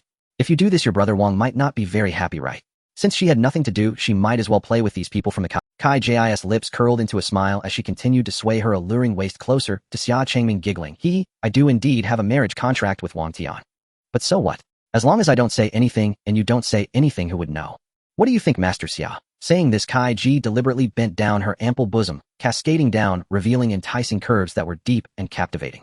She had heard that Xia Changming was only 26 years old in the prime of his youth. She couldn't believe she couldn't win him over. Just as Kaiji was about to lean her delicate body against him again, Xia Changming decisively moved away once more. If they were to come into contact, the impact would be significant. Don't misunderstand. He was referring to the rich scent of the rouge on Kaiji. If he accidentally got it on him, it wouldn't be easy to explain to his wife. That little girl was quite prone to jealousy. After missing twice, Kaiji was quite puzzled. Did Xia Changming really not have? Could it be that he was impotent? Or was that demoness Empress truly so captivating that he couldn't tolerate any other woman? Kaiji couldn't help but speculate. Kaiji, who had never failed before, had suffered 2 setbacks with Xia Changming. This only deepened her resolve to tempt him. She couldn't believe she would lose to that demoness Empress. "Master Xia, why do you refuse me? If we go to Wushan together and indulge in cloud and rain, wouldn't that be delightful?" Kaiji said with a face full of grievance. For anyone else, they would have agreed immediately. Unfortunately, while Kaiji was indeed voluptuous and skilled in temptation, she happened to be exactly the type Xia Changming disliked the most. Xia Changming leaned closer to Kaiji, smiling ambiguously as he said to her, "Didn't you say you would agree to anything I asked?" Seeing Xia Changming approach her, Kaiji's face lit up with joy, and she sweetly replied, "Of course. As long as Master Xia is willing, feel free to play with me, twist me around, very well." Xia Changming said with a hearty laugh. Kaiji secretly sneered. She thought Xia Changming was such a virtuous person, ultimately, he couldn't resist her temptation. Just the other day, she had learned a technique from her ancestor that allowed her to absorb a man's yang essence, replenishing her own spiritual energy and enhancing her cultivation. It would be perfect to test it out on Xia Changming. With his cultivation at the celestial realm, the essence of his yang must be extremely delicious and precious. The yang essence of someone at the celestial realm was indeed a rare opportunity. She intended to drain every drop from Xia Changming. Then I must present my request. You can do anything right. Xia Changming leaned in close, speaking seductively. Kai Ji pretended to blush shyly, saying, Brother Xia, isn't it inappropriate to do this here? How about we go? I'll let you do as you please. Even the notoriously lascivious Kai Ji felt a hint of shyness with so many Xia Changming smiled slightly and firmly stated, no, right here. I want everyone to see. Kai Ji's eyes widened in shock, completely unprepared for Xia Changming to be so straightforward. He actually wanted to do that in front of everyone. He was a completely different person from when he had just rejected her. After a brief hesitation, Kai Ji smiled seductively. Since Xia Changming wasn't afraid, then Kai Ji certainly wouldn't be afraid. At worst, she could just kill them all afterward. Just as she was about to undress, Xia Changming suddenly spoke. Why are you taking off your clothes? I don't recall asking you to take them off. Oh, Kai Ji was taken aback by his reprimand. Did he prefer her to keep her? Alright, it's all the same. So Brother Xia prefers it that way, then I shall comply with your wishes. Kai Ji leaned closer to Xia Changming, lightly lifting her skirt. This was too bold. The people behind were eagerly watching, wishing they could replace Xia Changming. Lengyue was also squatting nearby, observing with great curiosity. Why does this woman always lean against the boss? She was wearing even less than him. However, the white flesh seemed quite appetizing. Just as Kai Ji awaited Xia Changming to make further advances, a thick book was suddenly stuffed into her arms. Before she could process what was happening, Xia Changming pushed her away with a look of disdain. Kai Ji was puzzled and looked down at the book in her arms, softly reading the title. How to Become an Excellent Lady, 108 Articles on Female Etiquette. This is what I want you to do. Xia Changming then explained leisurely, didn't you say you would do anything for me? I want you to recite this book word for word in front of everyone and memorize it proficiently. Compared to the immortal fate, I think you might need this more. Holding the thick book that reached thousands of pages, Kai Ji's expression turned blank as she belatedly realized she had been toyed with by Xia Changming. Xia Changming had never intended to pass the immortal fate to her from the very beginning. Not only did he mock her in front of everyone, humiliating her, but he also delayed her for a long time. Xia Changming, Kai Ji shouted angrily. With a forceful grip, she destroyed the book on etiquette into pieces. Xia Changming looked regretfully at the scattering pieces of paper. He had originally planned to buy that book for his wife. She truly was ungrateful. Xia Changming, do you really want to offend the Kai family? You better not regret it. Kai Ji said with a gloomy face. Xia Changming coldly replied disdainfully, what a joke. Do you think I don't know that your Kai family and the Wang family are secretly plotting against me? Coincidentally, I have no intention of letting the Kai family off the hook either. Kai Ji and the people behind her were shocked. They had thought Xia Changming didn't know about the Kai and Wang family's great purge plan on the secret realm, but it turned out he had known all along. Everyone from the Kai family looked towards Kai Ji, waiting for her command. Kai Ji reluctantly glanced at the cave. The support from the soul insects had yet to arrive, and with just them, they couldn't compete with Xia Changming. After a moment of hesitation, Kai Ji said reluctantly, let's go. Xia Changming smiled, his eyes narrowing. You think you can just leave after offending me? Since you're here, then you all stay. Everyone suddenly felt a bone-chilling murderous intent, their minds plunging into an endless abyss, their scalps tingling, as if a sharp sword were hovering above them, ready to strike. Scatter! Kaiyan shouted loudly. The crowd hurriedly employed their own means of escape, scattering in all directions. Lengyue, Xia Changming said coldly. Got it, boss. Lengyue received the command and happily leaped into the petite ethereal black shadow, split open in midair, its form swelling into 3 identical shadowy wolves charging towards the crowd. This was the spirit division illusion technique of the shadowy wolf. Each wolf retained a part of its divine sense and strength. With Langjia's peak celestial realm power, it split into 3, each possessing the strength of the early celestial realm. Apart from the 2 early celestial realm elders, Kai Yin and Kai Li, who could resist, the rest were quickly hunted down, their agonizing cries ringing out. Ah, it's the shadowy wolf. Early celestial realm, shadowy wolf. Everyone don't run. Fight this beast. We can't outrun it. Listen to me. A scattered cultivator attempted to rally everyone to fight against Lengyue, but before he could finish, Lengyue swiftly severed his head. Phew, what a mouthful. Lengyue disdainfully spat out the head he had bitten. Roasted meat is much better. Meanwhile, Xia Changming was not idle. He conjured dozens of spirit swords that darted through different directions, attacking those who had fled into the distance. The crowd, intent only on fleeing, didn't even have time to turn and defend themselves as the spirit swords pierced through them, falling from the heavens. The others, including Kai Ji and the 2 elders, were forced to huddle together. In an instant, more than half of the dozens of people were lost, and Xia Changming had yet to truly make a move. The scattered cultivators finally lost their courage, their eyes filled with fear as they pleaded, Master Xia, spare us. The Kai family has offended you. We have nothing to do with this. Exactly, we were just passing through. They were merely relying on the Kai family, hoping to climb this big tree. With a monthly salary of only a little over 1,000 spirit stones, there was no need to die for the Kai family. Lengyue, being very sensible, turned to look at Xia Changming for his opinion. Xia Changming slowly walked forward with his hands behind his back, looking at the remaining crowd and asking sternly, so you all were just passing through? That's right. The crowd nodded vigorously as if pecking at rice. Furious, Kai Ji immediately disregarded her image and cursed, you ungrateful wretches. How much benefit did you receive from the Kai family and me? Now you want to distance yourselves? Once I inform the ancestor, none of you will escape. The scattered cultivators lowered their heads in silence, indeed wary of that Kai family ancestor, but they paid no heed to Kai Ji. At this moment, it was a matter of life and death. There was no time for anything else. Whether they could survive under Xia Changming was uncertain. Xia Changming watched with interest as the Kai family members turned against each other, a wicked smile forming on his lips. Since you all have not served the Kai family, then prove it to me. The crowd exchanged glances, momentarily unsure of Xia Changming's meaning. Suddenly a scream erupted from behind, as a disciple of the Kai family was pierced through the chest by a spirit sword, looking back in disbelief at a rugged, sturdy man. Everyone was stunned, then, as if understanding something, they exchanged glances, their eyes glinting coldly. What are you doing? The disciples of the Kai family trembled, warily looking at the surrounding scattered cultivators who had once laughed and chatted with them along the way, now ruthlessly taking action. Kill one to save one. For every Kai family member's life you exchange for your own. You may leave now. At this moment, Xia Changming, leisurely seated on Lanjia's back, said. He pointed at the robust man who had acted first, announcing his exemption from the death sentence. The man's face lit up with joy as he clasped his fists in gratitude. Thank you, Master Xia. After saying that, the sturdy man wasted no time and swiftly leaped away, disappearing from everyone's view. The others, seeing that Xia Changming really let him go, felt a stir of emotion. Xia Changming's words echoed in their minds like the whispers of a devil. At this moment, aside from Kai Ji, Kai Yin, and Kai Li, there were only 8 Kai family disciples left, while the scattered cultivators still had over a dozen. With so many wolves and so little meat, if one does not take care of oneself, heaven and earth will destroy him. Without hesitation, the scattered cultivators quickly launched an attack on the Kai family disciples. Bastards! Kai Yin and Kai Li erupted, forced to protect Kai Ji while killing the traitorous scattered cultivators. In an instant, the scene became extremely chaotic. Several people fought fiercely to kill a single Kai family disciple. Some scattered cultivators, relying on their higher cultivation, chose to first eliminate the other scattered cultivators. The scattered cultivators recruited by the Kai family were mostly not good people, some were even notorious. This betrayal was indeed self-inflicted. It was a rare good show for him to watch. Boss, are you really going to let that man go? Should I chase after him and kill him? Langia, sitting below, asked Xia Changming. He was referring to the sturdy man Xia Changming had let go.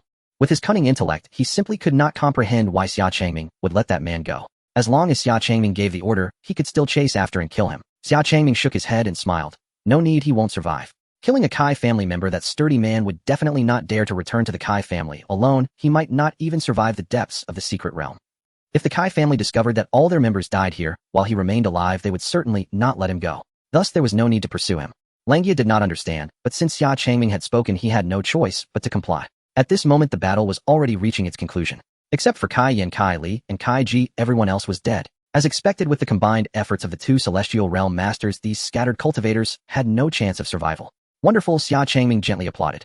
Xia Changming, don't get too pleased with yourself. Kai Li trembled in anger, pointing at Xia Changming and shouting. He'll fight you to the end. Big brother, let's go together. Realizing he couldn't escape this calamity today, Kai Li immediately decided to fight desperately. Countless fierce ghosts and souls bursting forth from his sleeves like a tidal wave. Ghost soul devour. Boss, let me do it. Lanjia's eyes sparkled with excitement as he rushed towards the numerous fierce souls, opening his huge mouth to swallow them all.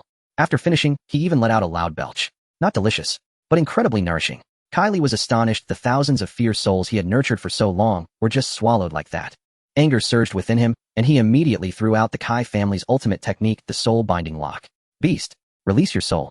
With a clear ringing sound, a silver sword aura slashed through, and Kai Li's arm that had thrown the soul binding lock was instantly severed. This was just a casual strike from Xia Changming. Oh. Kai Li, pale-faced, clutched his severed arm, retreating in a disheveled manner back to Kai Yan's side. Throughout, Kai Yan had not assisted Kai Li in attacking, silently standing aside to observe the battle. Elder Kai Yan, what are you doing? Hurry and help. Kai Ji, feeling anxious, yelled at Kai Yan in dissatisfaction. Kai Yan paid no attention to Kai Ji, his expression contemplative as he looked at Xia Changming and asked, I wonder if what Master Xia just said still stands. Kai Yan's words left Xia Changming, Kai Ji, and Kai Li momentarily stunned. What did he mean by that? A chill suddenly gripped Kai Jia's heart, causing her to involuntarily retreat a few steps. Kai Li, astonished, hurriedly urged Kai Yan, elder brother. What are you talking about? Kai Ji is the 3rd young lady of the Kai family. If you harm her, the ancestor will surely not let you off. Kai Yan ignored Kai Li, his gaze fixed on Xia Changming, waiting. Xia Changming smirked, promising, of course, if you kill one person from the Kai family, I will let you go. Elder brother, don't be fooled by this brat. He won't let us off, or we must join forces and fight him. Kai Li shouted, his eyes glaring fiercely at Xia Changming. If looks could kill, Xia Changming would have been dead 100 times over by now. Kai Li, I'm sorry. Kai Yan exhaled deeply, and his gaze suddenly became sharp. His hand, resembling an eagle's claw, swiftly pierced through Kai Li's heart from behind. Soul-ripping claw. The elder brother. Kai Li turned his head in disbelief to look at Kai Yan. It turned out that Kai Yan had never intended to kill Kai Ji, but instead aimed for him. Kylie could hardly believe that Kai Yin would strike him so ruthlessly.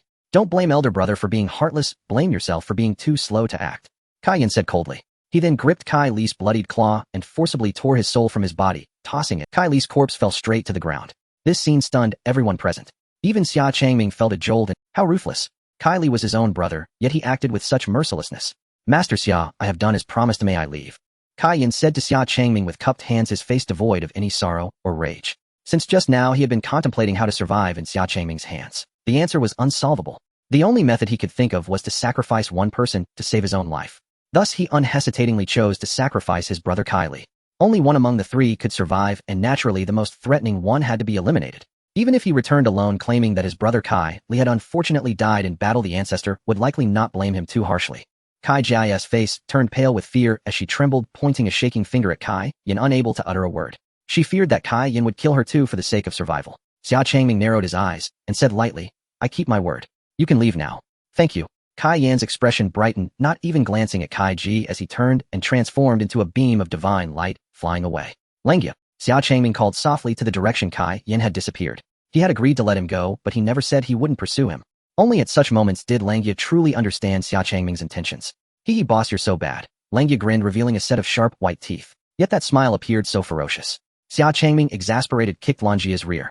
Hurry up the person. Langya then gathered the other two avatars back, merging the three shadow wolves into one as Langya's strength returned to the peak of the heavenly man realm. With his drastically increased power, Langya scampered past Kai Ji like a shadow.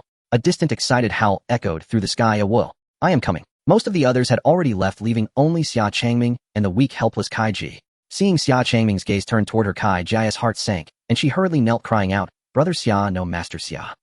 Please spare me. As long as you let me go, I will do anything. If you are worried, you can plant a restriction in my divine sense. Kai Ji is willing to be Master Xia's slave. I will serve Master Xia for life. If given another chance, Kai Ji would rather give up this opportunity for immortality than provoke Xia Changming again. She had no idea of the gap between the heavenly sovereign realm and the heavenly man realm. Xia Changming slowly approached Kai Ji, looking down coldly at her as he asked, Can you cook? Kai Ji was taken aback, then slowly shook her head. And no, I can't. Can you do laundry? No. No. You can't do anything, so why should I want you? You're even less useful than my servants. And you don't look as good as my wife for that matter. Xia Changming said, coldly, expressing his disdain. Kai Ji was momentarily speechless. No matter how she argued, she was still a powerful cultivator in the early stage of the master realm. How could she be reduced to such menial tasks? Seeing Xia Changming's gaze grow colder, Kai Ji could only stammer. Two can learn. I will be very obedient. You just asked me to recite, right? I will recite.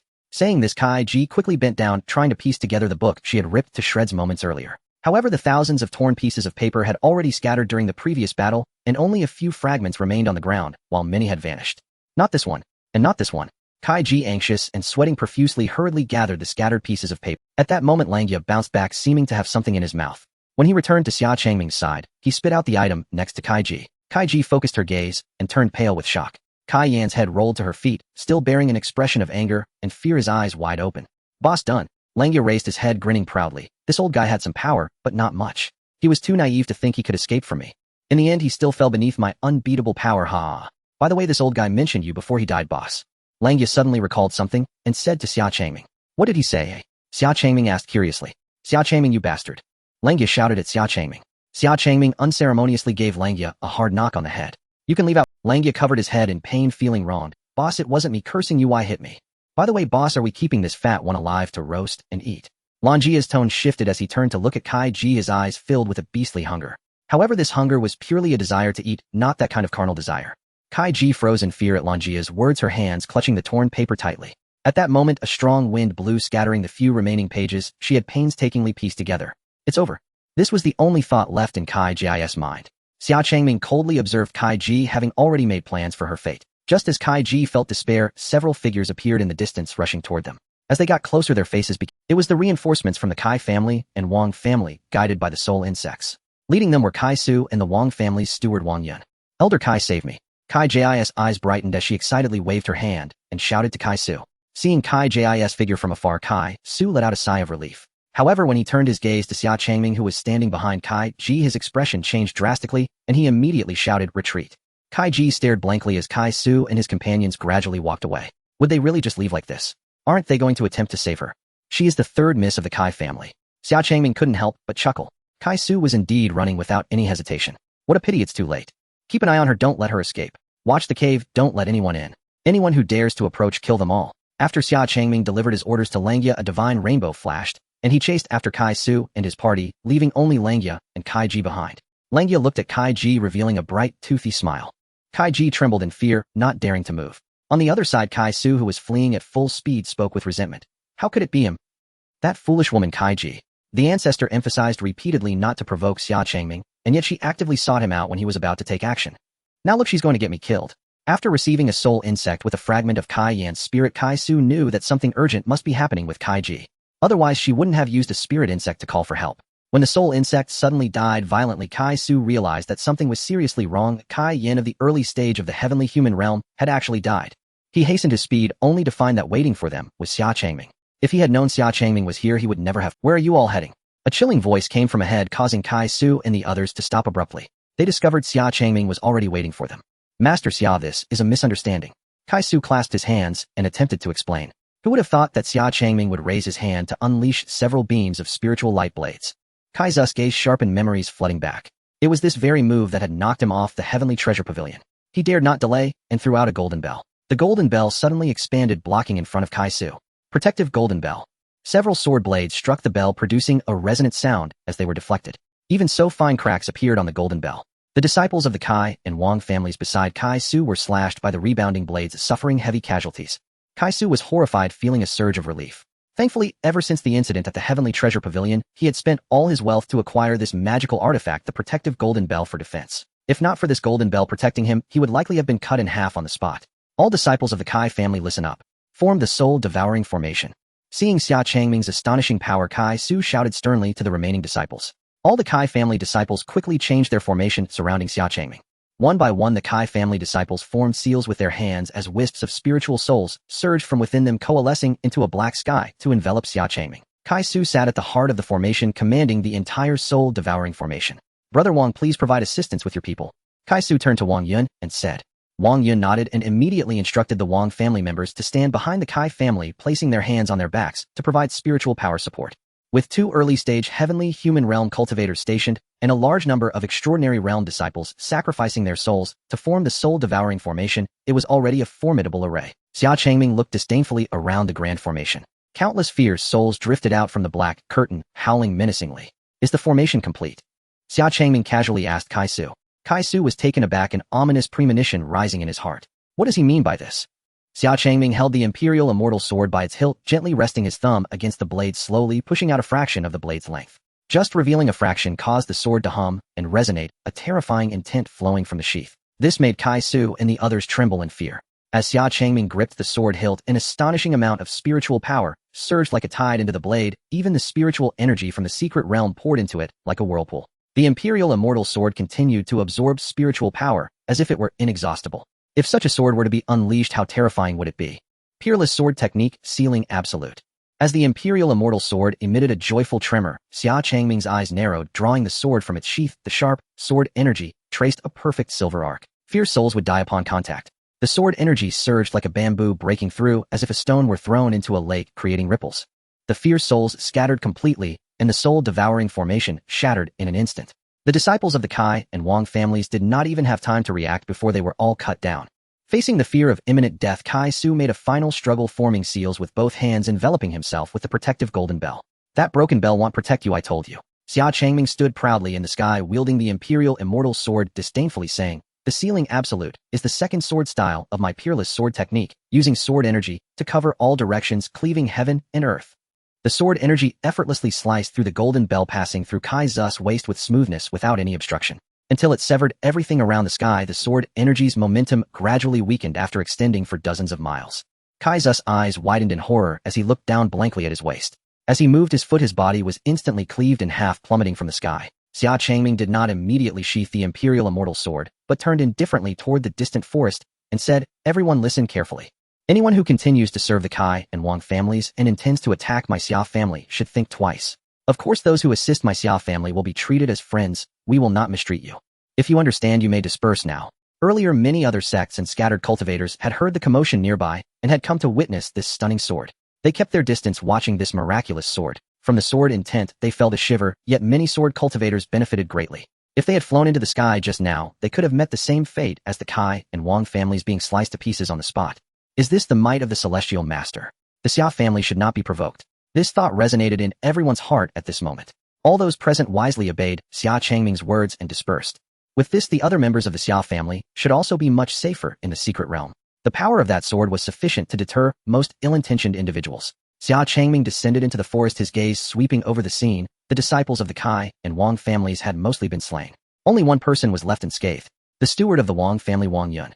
It was strange he should have been killed along with Wang Yun, yet he felt no sense of having struck him, and there was no corpse on the ground. He escaped.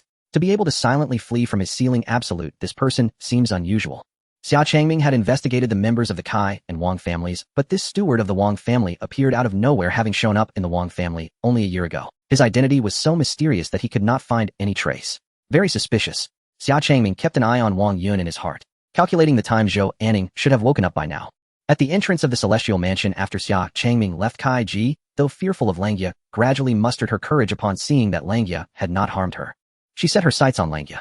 Mighty Demon King, might you allow this little girl to leave? If you let me go, the Kai family will surely reward you handsomely in the future. Kai Ji attempted to entice Langia. Langia Yan glanced at Kai Ji and grinned. Behave yourself, or do you believe I want to eat you whole right now? Kai Ji's face turned awkward, yet she persisted. With such bravery, why should you submit to Xia Changming? Why not join my Kai family? We will treat you as a distinguished guest. What the Xia family can offer you, my Kai family will provide tenfold, no, 100-fold. In a bid for her life, Kai Ji made a generous promise. Langia fell into contemplation upon hearing this. The boss promised him a transformation pill, which meant this woman was offering him 100 transformation pills. What would he do with so many transformation pills? Moreover, the boss was terrifying when angry. After a rapid mental calculation, Langia decisively shook his head and shouted at Kai Ji, "Stinky woman, don't even think about sowing discord between me and my brother. Stay put and wait for my brother to return." Kai Ji bit her lip in frustration. Once Xia Changming returned, she was done. Langia's expression briefly wavered, indicating he might be moved. Ew, she had another chance. Kai Ji thought quickly and again displayed a charming demeanor, supporting herself on the ground, arching her hips, and crawling slowly towards Langia.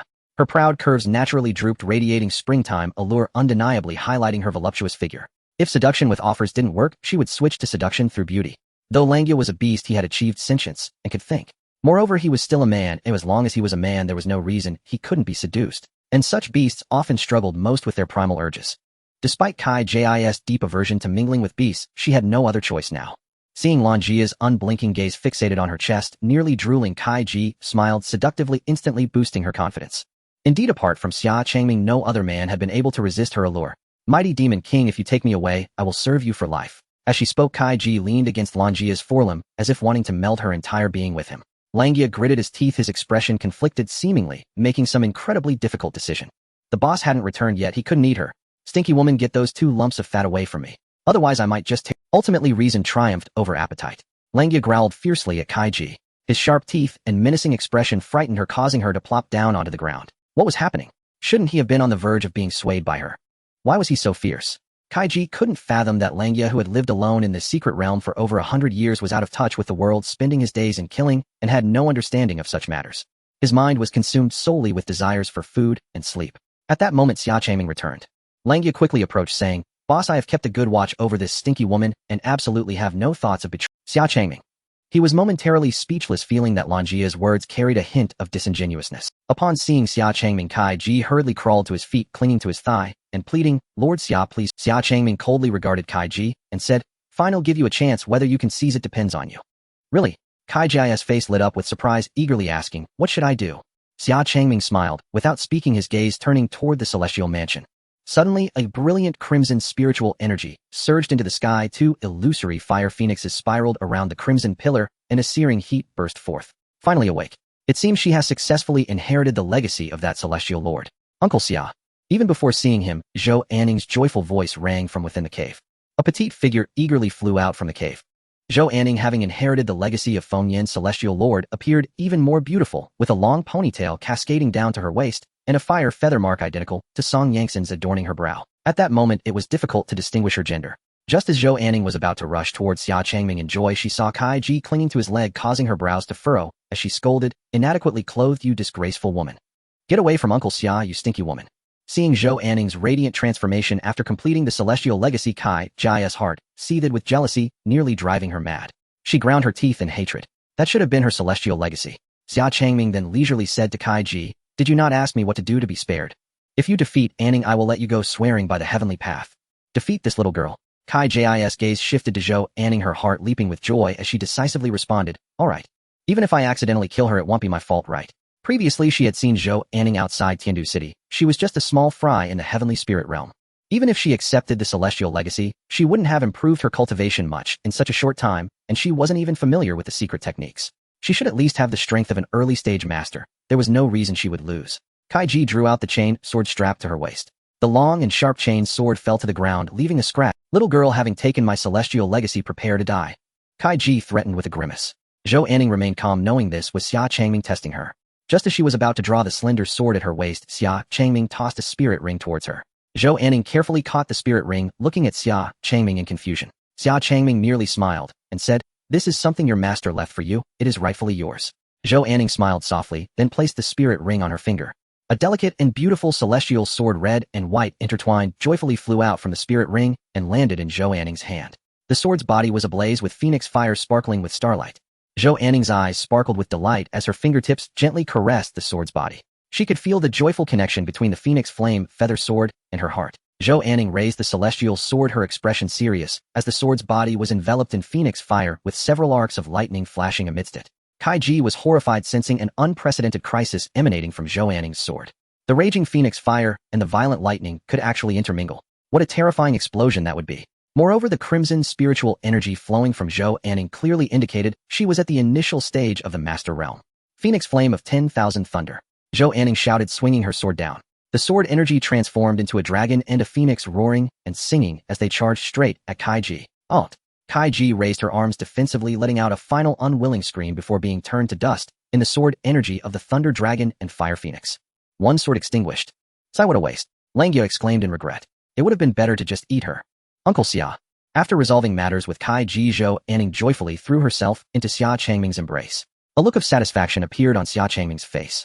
Having successfully inherited the celestial master's legacy, purged her marrow, and refined her celestial bearing, Zhou Anning was no longer the same as before. Not only had she crossed 2 major realms, but her future cultivation would surpass this. What was increasingly strange was that the closer Zhou Anning got, the more her demeanor and bearing resembled that of a woman. Especially after inheriting this celestial master's legacy, her brows and temperament exuded a refreshing elegance of femininity. Could it be? Xia Changming couldn't help but harbor doubts.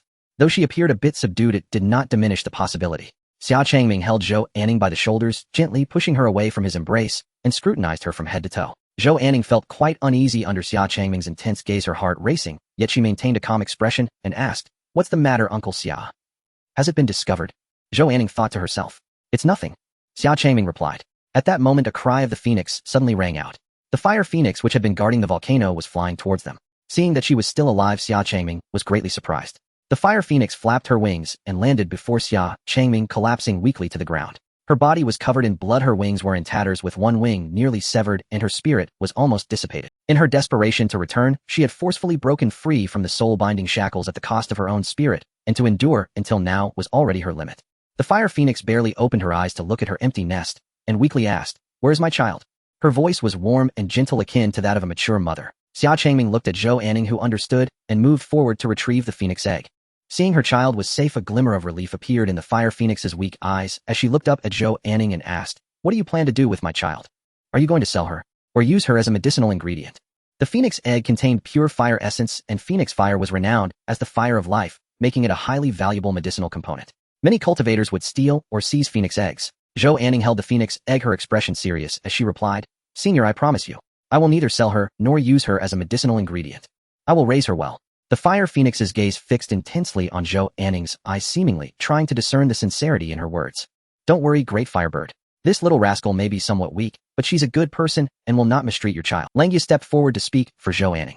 The fire phoenix turned her gaze to Langya, pretending to be surprised as she said, "Oh, little black dog, so you're here too. You? I've been standing right in front of you for so long. Forget it, you're about to die anyway, I won't hold it against you." Langya was momentarily infuriated, but soon his anger dissipated. He and the fire phoenix were old adversaries, having battled a few times.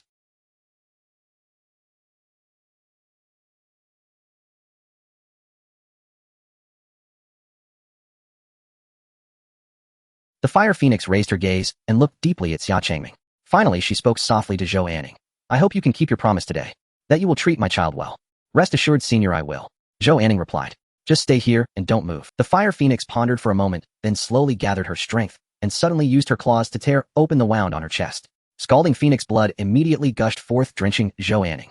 Each drop of blood seeped into Zhou Anning's skin. A phoenix bloodbath signified rebirth and resurrection. Knowing her spirit was about to dissipate, and she had no hope of rebirth, the fire phoenix poured her essence into Zhou Anning in her final moments, infusing a trace of phoenix bloodline into Zhou Anning. Though it couldn't compare to Song Yangtzen's celestial bone and spirit marrow, it would still elevate Zhou Anning's innate talent to a higher level. Senior you. Zhou Anning said in disbelief. Without this phoenix essence, the fire phoenix would soon vanish. Take it as this is the last thing I can offer you. After I die, if there's anything of mine you need, feel free to take it as well. I only hope you truly keep your word. The fire phoenix said nonchalantly. She hoped to exchange her death for Zhou Anning's genuine promise. This was the only thing she could do at present. She had considered whether to exhaust her final bit of strength to reclaim her child. But she knew with that man present it was impossible. Moreover, even if she succeeded in reclaiming her child, given her injuries, she wouldn't be able to protect her again. It would be better to fulfill Zhou Anning's wishes. This secret realm was simply too small. Her child should soar into a broader world. Zhou Anning's eyes were clear, and with the inheritance of the Fengyan celestial master within her, she was willing to try to trust Zhou Anning. Perhaps in the future her child would thrive even better. Thank you, Senior. Zhou Anning expressed her gratitude. The fire phoenix nodded and turned her gaze to Xia Changming, saying, My lord, you are very strong. There is likely no one in this realm who can match you. 100 miles north from here lies another site of a human celestial master. The guards there are different from me. They are incredibly powerful and should be of the heavenly sovereign realm, but it should not be a challenge. Hearing this, Lanjia's eyes lit up as if he suddenly remembered, and he added, Yes. Boss, there's a ruin over there, and every time I pass by I feel a chill run down my spine. Hardly any beasts dare approach that place. There is also someone who stands guard at the entrance all day. They only move if a person gets too close. Xia Changming pondered upon hearing this. Another celestial abode. It could be a rare stroke of luck. He had been busy teaching Zhou Anning cultivation and safeguarding her celestial fate, which had delayed him compared to others. Now that Zhou Anning was basically capable of standing on her own, he naturally could not miss out on that celestial abode. Moreover, he could subtly sense a pull from afar. Thank you. Xia Changming expressed his gratitude to the fire phoenix. The fire phoenix's aura weakened as she tiredly closed her eyes, her last glance still fixed on the phoenix egg in Zhou Anning's hands. Uncle Xia, may I bury her? Zhou Anning asked, staring blankly at the departed fire phoenix. The fire phoenix was a treasure all over, incredibly rare and precious, yet she didn't wish to take anything more from her. Yes, bury her. Xia Changming nodded in agreement. Let this mother rest peacefully here. Deep within the northern part of the secret realm, the landscape is nothing but ruins with broken walls and shattered remnants strewn everywhere, creating a scene of utter desolation. Yet even after countless years, the remnants still exude a majestic aura of spiritual energy. The deeper they ventured, the more a subtle tremor resonated within their hearts. Xia Changming led Zhou Anning and Langjia as they descended from the sky, gazing at the heart-wrenching sight of devastation, struggling to imagine what had transpired here. It was as if all the nearby peaks had been leveled to the ground. It seemed that some kind of divine punishment had been unleashed, bombarding this place to such a state. Xia Changming reached out to touch the debris of the ruins. He could sense the astonishing might of the heavens and earth emanating from it. Over here, boss. Langjia called out, following his memory to lead the way. Before long, Langjia brought Xia Changming to an entrance obscured by a pile of rubble. A figure sat at the entrance, head lowered, one arm resting on its knee, exuding a rather elegant demeanor. Boss, it's her. Incredible. Langjia pointed at the figure, speaking with indignation. Even now, he dared not provoke this. Xia Changming observed carefully for a moment and found no signs of life from the figure. It was not a human. However, the spiritual energy contained within her was immense. You two stay here. Keep an eye on the surroundings for other people, Xia Changming instructed Zhou Anning and Langjia before approaching the figure alone. At this moment, many others were already hiding nearby, quietly observing. Most of the people had stumbled upon this place by chance, but were blocked from entering by this figure, thus they had hesitated to leave. Unwilling to depart, they had remained waiting. And now they awaited the arrival of yet another powerful being. Those with sense had quietly slipped away to seek other opportunities, while others remained stubbornly searching for a chance. Some were simply curious to see if Xia Changming could defeat this figure and enter the cave. Xia Changming proceeded at a measured pace, and as his foot crossed a certain threshold, the figure slowly raised her head. The figure appeared to be a woman clad in light armor, indistinguishable from a normal person, with long braids, yet her face bore no features or expressions. It was a wuxiang puppet. The wuxiang puppet was one of the secret techniques lost for over 1,000 years, requiring rare and top-quality materials for its creation, which is extremely difficult and tedious. Moreover, it must undergo the trials of heavenly thunder and fire refinement to achieve an indestructible and impervious state. Each wuxiang puppet, once completed, starts at least at the level of a celestial being. Subsequently, the wuxiang puppet can continuously consume various precious spirit stones and minerals to strengthen itself. The one before him had already reached the formidable level of a heavenly sovereign. However, Xia Changming was somewhat puzzled. Wuxiang puppets are soulless and formless, so why did this one appear in women's clothing with long hair, clearly dressed like a woman? It must be said that the previous master of this Wuxiang puppet had a taste and pursuit. The Wuxiang puppet slowly stood up, drawing twin blades from her waist, her spiritual energy surging. Xia Changming had no intention of wasting time with this puppet and directly drew the Emperor Immortal Sword standing tall. He intended to end the battle within 10 breaths. The Wuxiang puppet twisted her joints, wielding one blade in each hand, and her form flashed like lightning before Xia Changming, unleashing 2 silver arcs. Xia Changming's Emperor Immortal Sword transformed into a crescent moon, meeting the twin blades heat-in. The clash of sword and blade erupted with spiritual energy, sending sword chi surging forth and further destroying the already desolate ground. In the blink of an eye, Xia Changming and the Wuxiang puppet had exchanged blows hundreds of times. Blade glimmers and sword shadows danced with sword chi soaring like rainbows, causing the onlookers to gasp in awe and retreat several miles. Langya, hiding behind, continuously cheered for Xia Changming. Go boss. Give her a good beating. Seizing the opportunity, Xia Changming unleashed a sword light that sliced through the front of the Wuxiang puppet. The Wuxiang puppet took the sword strike heat-in and was knocked back several dozen steps, yet there were no visible sword wounds on her body, just a faint sword mark. So tough. This was the first time Xia Changming had seen something withstand a blow from his Emperor Immortal Sword without sustaining any injuries. He couldn't help but regard this Wuxiang puppet with newfound respect. This Wuxiang puppet had likely undergone the trials of heavenly thunder over 100 times, otherwise it would be difficult to attain such resilience. Even more astonishing was that this Wuxiang puppet's combat style was not recklessly aggressive, but rather exhibited a high level of combat experience and finesse. It must have integrated several combat techniques, allowing it to act indistinguishably from a person and adapt to changing situations. The flexible joints enabled it to unleash many unexpected moves. The thought of destroying her gave Xia Changming a pang of reluctance. Wuxuang's sword technique, sky-splitting. Xia Changming held the Emperor Immortal Sword, pointing the blade towards the heavens. The Emperor Immortal Sword's sharp sword chi coiled and condensed, forming a massive sword that pierced the sky. A layer of sharp spiritual energy enveloped the giant sword. This was inspired by Xia Changming when he saw Zhou Anning combine the Heavenly Palace's 10,000 Thunder Sword technique with the Phoenix Flame Heart technique into a single strike. He condensed the control of spiritual energy from the Long Ling technique onto the sword chi of the Wuxuang sword technique. The giant sword descended with the might of the heavens, its blade radiating brilliance, shaking the very heavens and earth. The onlookers were left in a daze, feeling a sense of dread. Langya felt particularly fortunate. Thank goodness he didn't agree to that foul woman's request at that moment. Zhou Anning looked on with admiration.